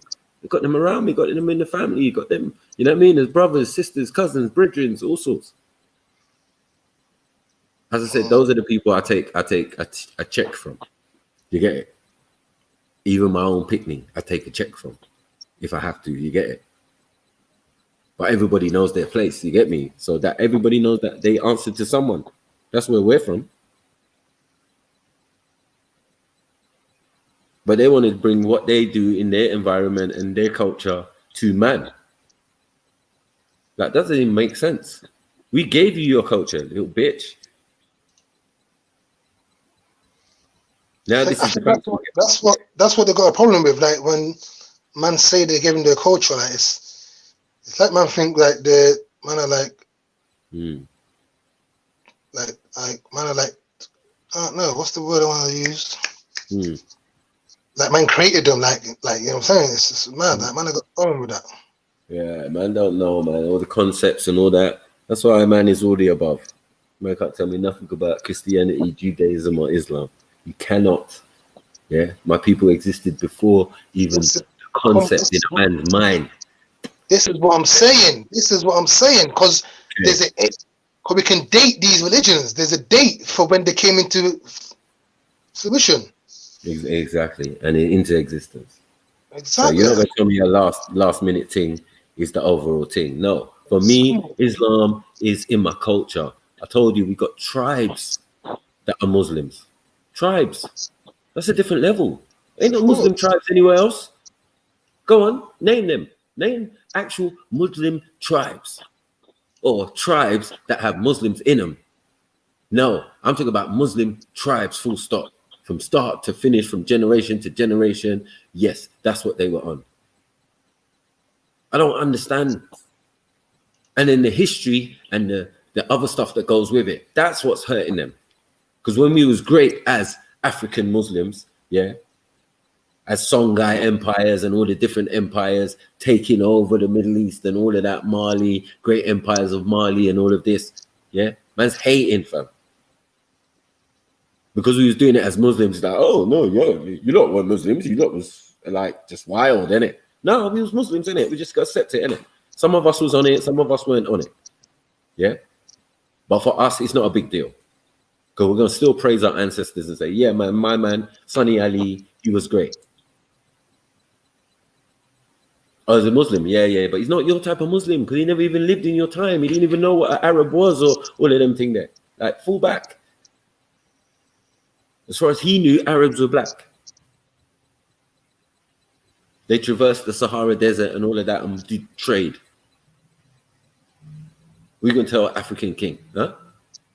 And somewhere in Timbuktu, man picked up books that are already in Arabic and all sorts. Like, don't play with us, man. Whose is it? Yours or ours? The Prophet's tribe is African. Stop it. You get it? How is he an Arab? Only that, what, man live in the desert? No, that place ain't desert like that. Yeah, I've got evidence. I can pull videos and all of that. Get me? No, they can never.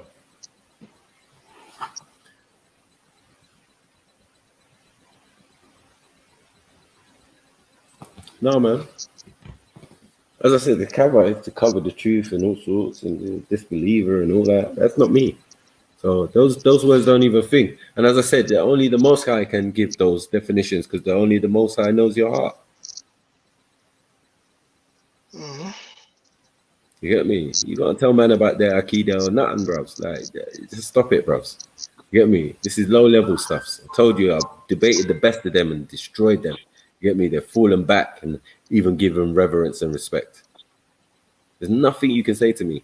You get me? Because whoever you go to, they're just gonna be pissed. He's just gonna tell you the truth. No, Maku ain't the one. He never has been. You get me? Yeah. People just want to make up stuff and all sorts and act like they can intellectually even battle, man. Doesn't even make sense. You come with your little one questions and one thing, and then when we really get to the crux of it, boom.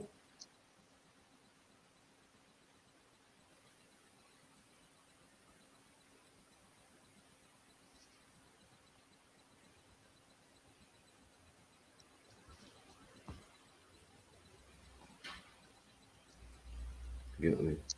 No, man. But anyway, yeah, my dad's a Sunni. It doesn't even matter, bro. Because our version of it and your version is like way off track. You cannot tell an African about his Islam or his Aqidah or nothing. Get out of it. Yeah. And yeah, when we was warring and marauding, you get me? Through the different territories of Africa as Muslims, like, what are you talking about? You thought it was you. You thought it was Arabs. No, it weren't. It was us, the African Arabs. You get me? We was doing stuffs. We was the Mansa Musas out here. Get me? We was the Abu Bakaris. We was the Abu Talas. You get me? Facts. You get me? We was the Idris dynasty. Idrisid, sorry. You get it? In Mecca. You get it? We was the Umayyads before the Abbasids and these pale Arabs came in. Like, don't do it, man. Don't do it to yourself. Yeah, and just remember that name is powerful, man. You get me? You don't even know. Every time you use it, it's like an incantation. Yeah. Unless you want to turn yourself into a kafir, I think you just need to stop saying my name. Yeah, you want to take yourself out the fold. You get me? You want to take yourself out the fold, then yeah, that's what you're gonna do. You know what I mean? But yeah, man, man's not hurt. No. Man's blessed, man. There's not many men like me who have two dads. You get it? Big man. Yeah. All right, cool. All right, yes. Yeah. Money. Yeah.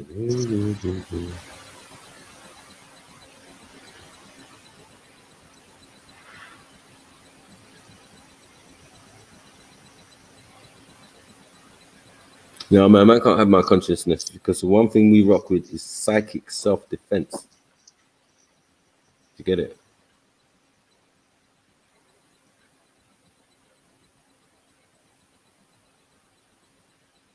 Yeah, WW, whatever, man.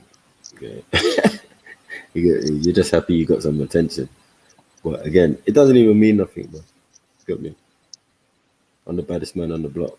You know what it is. You fakers can talk from far away. As I said, when it comes to actually getting close and being real and you know what it is, man. Who got the best trending video on YouTube? Huh? And World Star. Yeah, man. Swallow them apples, man. You get me? Absorb my handiwork, bruv. Get me? Yeah. I wonder if my parents was upset with my actions. You get it? I just wonder. The police weren't. No one weren't. Only Ahmed Ali was. He was upset a little bit. You get it? He thought he was rushed, but it wasn't. It was just my flurry. Yeah, looking like 100 hands in that.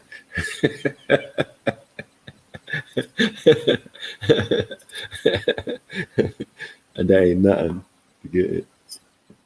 That ain't nothing. There's more to come. As I said, if there is ever a rematch or whatever, I'm going to tear this guy a new one. You get me? Just for all you cheeky sods out there, you think they can disrespect the ayah. Yeah.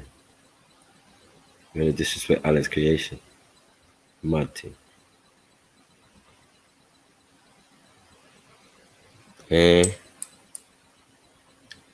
His first and only creation, eh? You don't want to disrespect it. Mad thing. And you think you're in Jannah.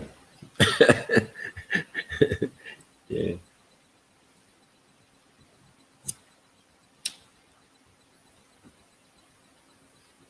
But yeah, I'll be honest, yeah, in life, yeah, I'm still yet to take an L still. So I know the day is coming when someone's gonna put me in my place and put me on my backside. But it's gonna take a greater man than anything I've seen out here so far. Get me? Definitely. Yeah, and it better be justified. Because when it's not justified, I think that's when you're supposed to lose. You get it? Nature just has its way of just telling you the truth. You get me? Yeah. So right now, nature's been telling me the truth for the longest time, and it seems I'm always been justified in my actions. So you get me? And it feels brave enough for us. But I just like to debate, man, and discuss, man. Like if you want to go with it, I'll just beat you up, man. Come on.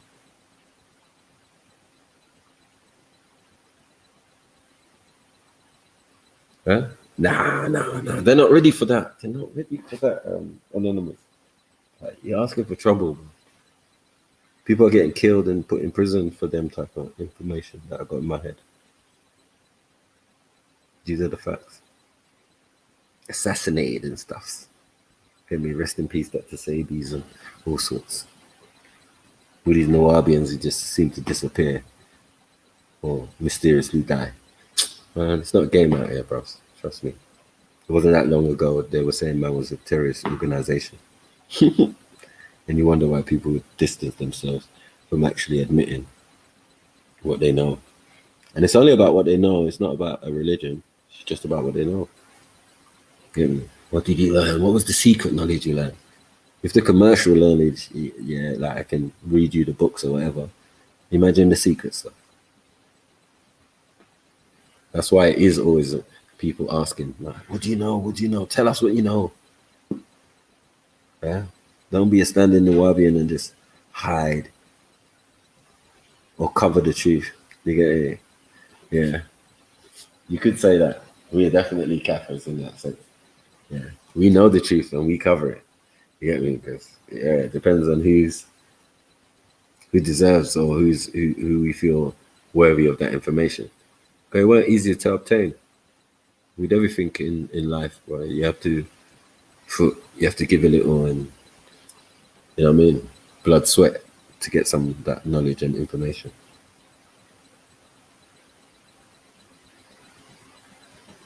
Yeah, man. He was a great teacher still. That's what I got to say.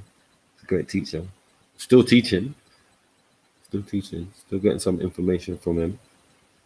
Amen. But yeah, other than that, as I said, he was the glue of all the other teachers, master teachers and that, with their information, and just made it all make sense. So your Dr. Clarks and your Dr. Barashango, rest in peace. You get it? Like there's so many of these scholars who we learned from, and that is more of the Pan-African thing that I was learning when I was young under Mama. Under Mama's tutelage. I was like, what's this Pan-African thing? I found that it's a scholar thing. It's about knowledge and that. You get it? All these top scholars for these institutes who are black and African and whatever, publishing their secret memoirs and all of that as books and that. So, yeah. he made it made sense. Yeah, most def, bro. He's definite, but no postcodes, bro. You get me? That shit's a secret. You get me? I'm not giving that. If I have to give you that information, I might have to kill you. Yeah, because boy, speak out here. But there are places in the world where certain people, high profile people, can go and seem like they're not around no more. You get? They ain't dead on it, and they just moved to another location where they ain't got the cameras and all the stuff that we got. Could be underground, could be on an island that they're not even showing us about. Who knows? I wanted to sign, but well, he has appeared and popped up in several places, even in England, by accounts. I haven't met him or seen him personally, but he sent people to me to contact me on Facebook and that. And yeah, one of my brothers actually met him. I think it was in 2019. Got a hug from him. I was like, rah, didn't you? And that's not a lie, that's certified information. But get me, my brother's here. He'll probably be on my show later. Get me if you want extra confirmation. But yeah. So let's talk about him being locked up. It's interesting. Because that's just defaming. Another defaming. It's the name. Get me? When you look up the name's not in jail. They're just going to tell you AKA. And no one does that. No one sends people to jail on an AKA. Doesn't make sense. You get me? They're going to send you to jail on your original name. Not what people think you're called. That makes no sense. And that name is like the name of your son and that. Disrespect. Who's dead? Sorry, by the way. So it's a mockery. You're going to call a man his son's name. It's crazy.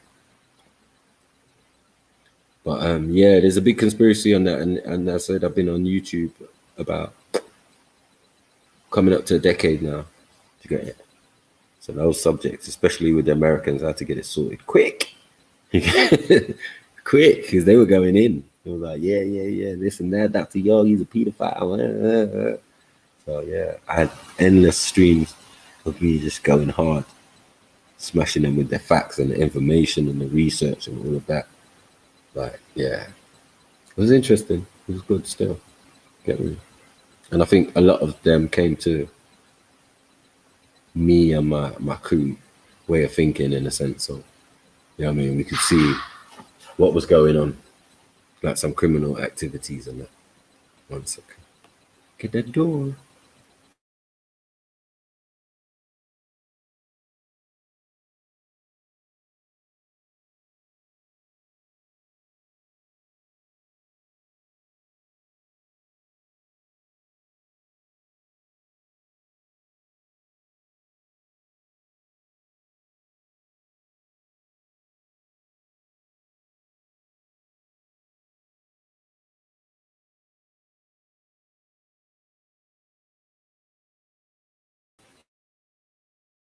So, but yeah, what's this?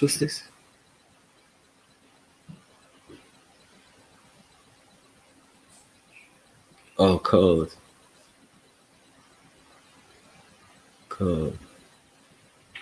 Big up, man. Or Vindi or Vendi. You get me? As they say, Rahubat. But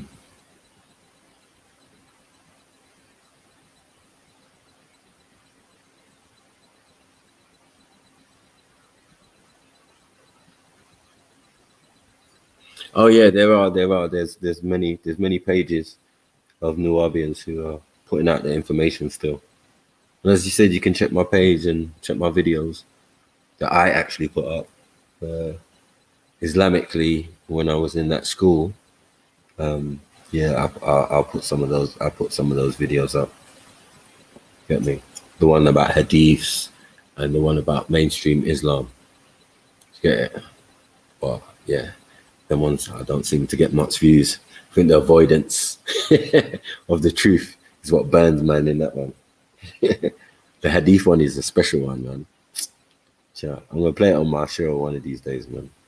Get me to give man some schooling. But as I said, I've got the Kaaba video queued up, so get me. You can see if I'm chatting crap or I'm just being disrespecting the deen and disrespecting the. Nah. We're not doing that. I mean, this thing was certified, you know what I mean? Man allowed man to move the thing. You get me? All sides agreed that it could be moved. And it seemed to be a perfect location. Being that that's the center of the planet. Also, in that spot, you have zero gravity. Yeah, somebody explain that shit to me.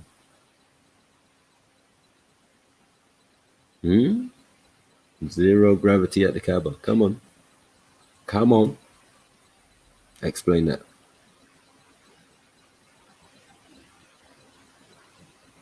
Come on, man. Pre-Google, man. We didn't deal with no Google back in the day. Books. I still got a whole bookshelf. Books. You get me? I'm from that generation. You don't tell me about Google.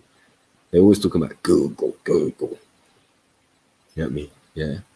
That's what Dr. York did. That was amazing. He put books together, or study books that were like Google, basically, where someone's done all the research for you. Like, you can't wrong that. I don't think anyone out here could wrong that. Whether you can go through it, analyze it, and find any faults in it, which I doubt. And as King Gold attested, a lot of the time when people hear me speak, you know, as I say, my voice is Dalil. My words are Dalil. You can look up anything I say, and you start to see that it's based on some truth. Some things will be hidden from the internet, obviously, over time.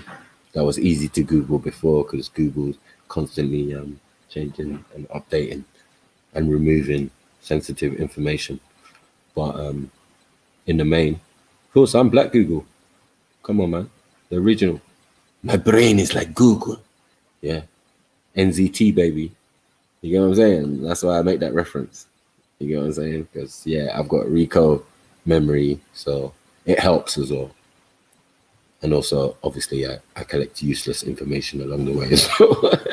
Because obviously, every information I collect is not necessarily true. So I have to do the deciphering and breaking down and saying, yeah, what is credible and not credible. You know what I mean? So, yeah, man. Those were the days, man. Good old days. Bringing facts and info. You get it. But, yeah, man, I'm going to peace out and go and do some work. And then, yeah, Freestyle Friday, you guys catch me. Get me in Nubian Sniper TV. I'll be there in about an hour. You get it? So, yeah, make sure you tune in. And on this channel, make sure you like, comment, and subscribe. Big up Jeds, Zulu. You know what it is. But the boy Snipes is out for the minute. But, yeah, if you want to continue this conversation, you can definitely, when I come back on in a little while, yeah, we can talk about it.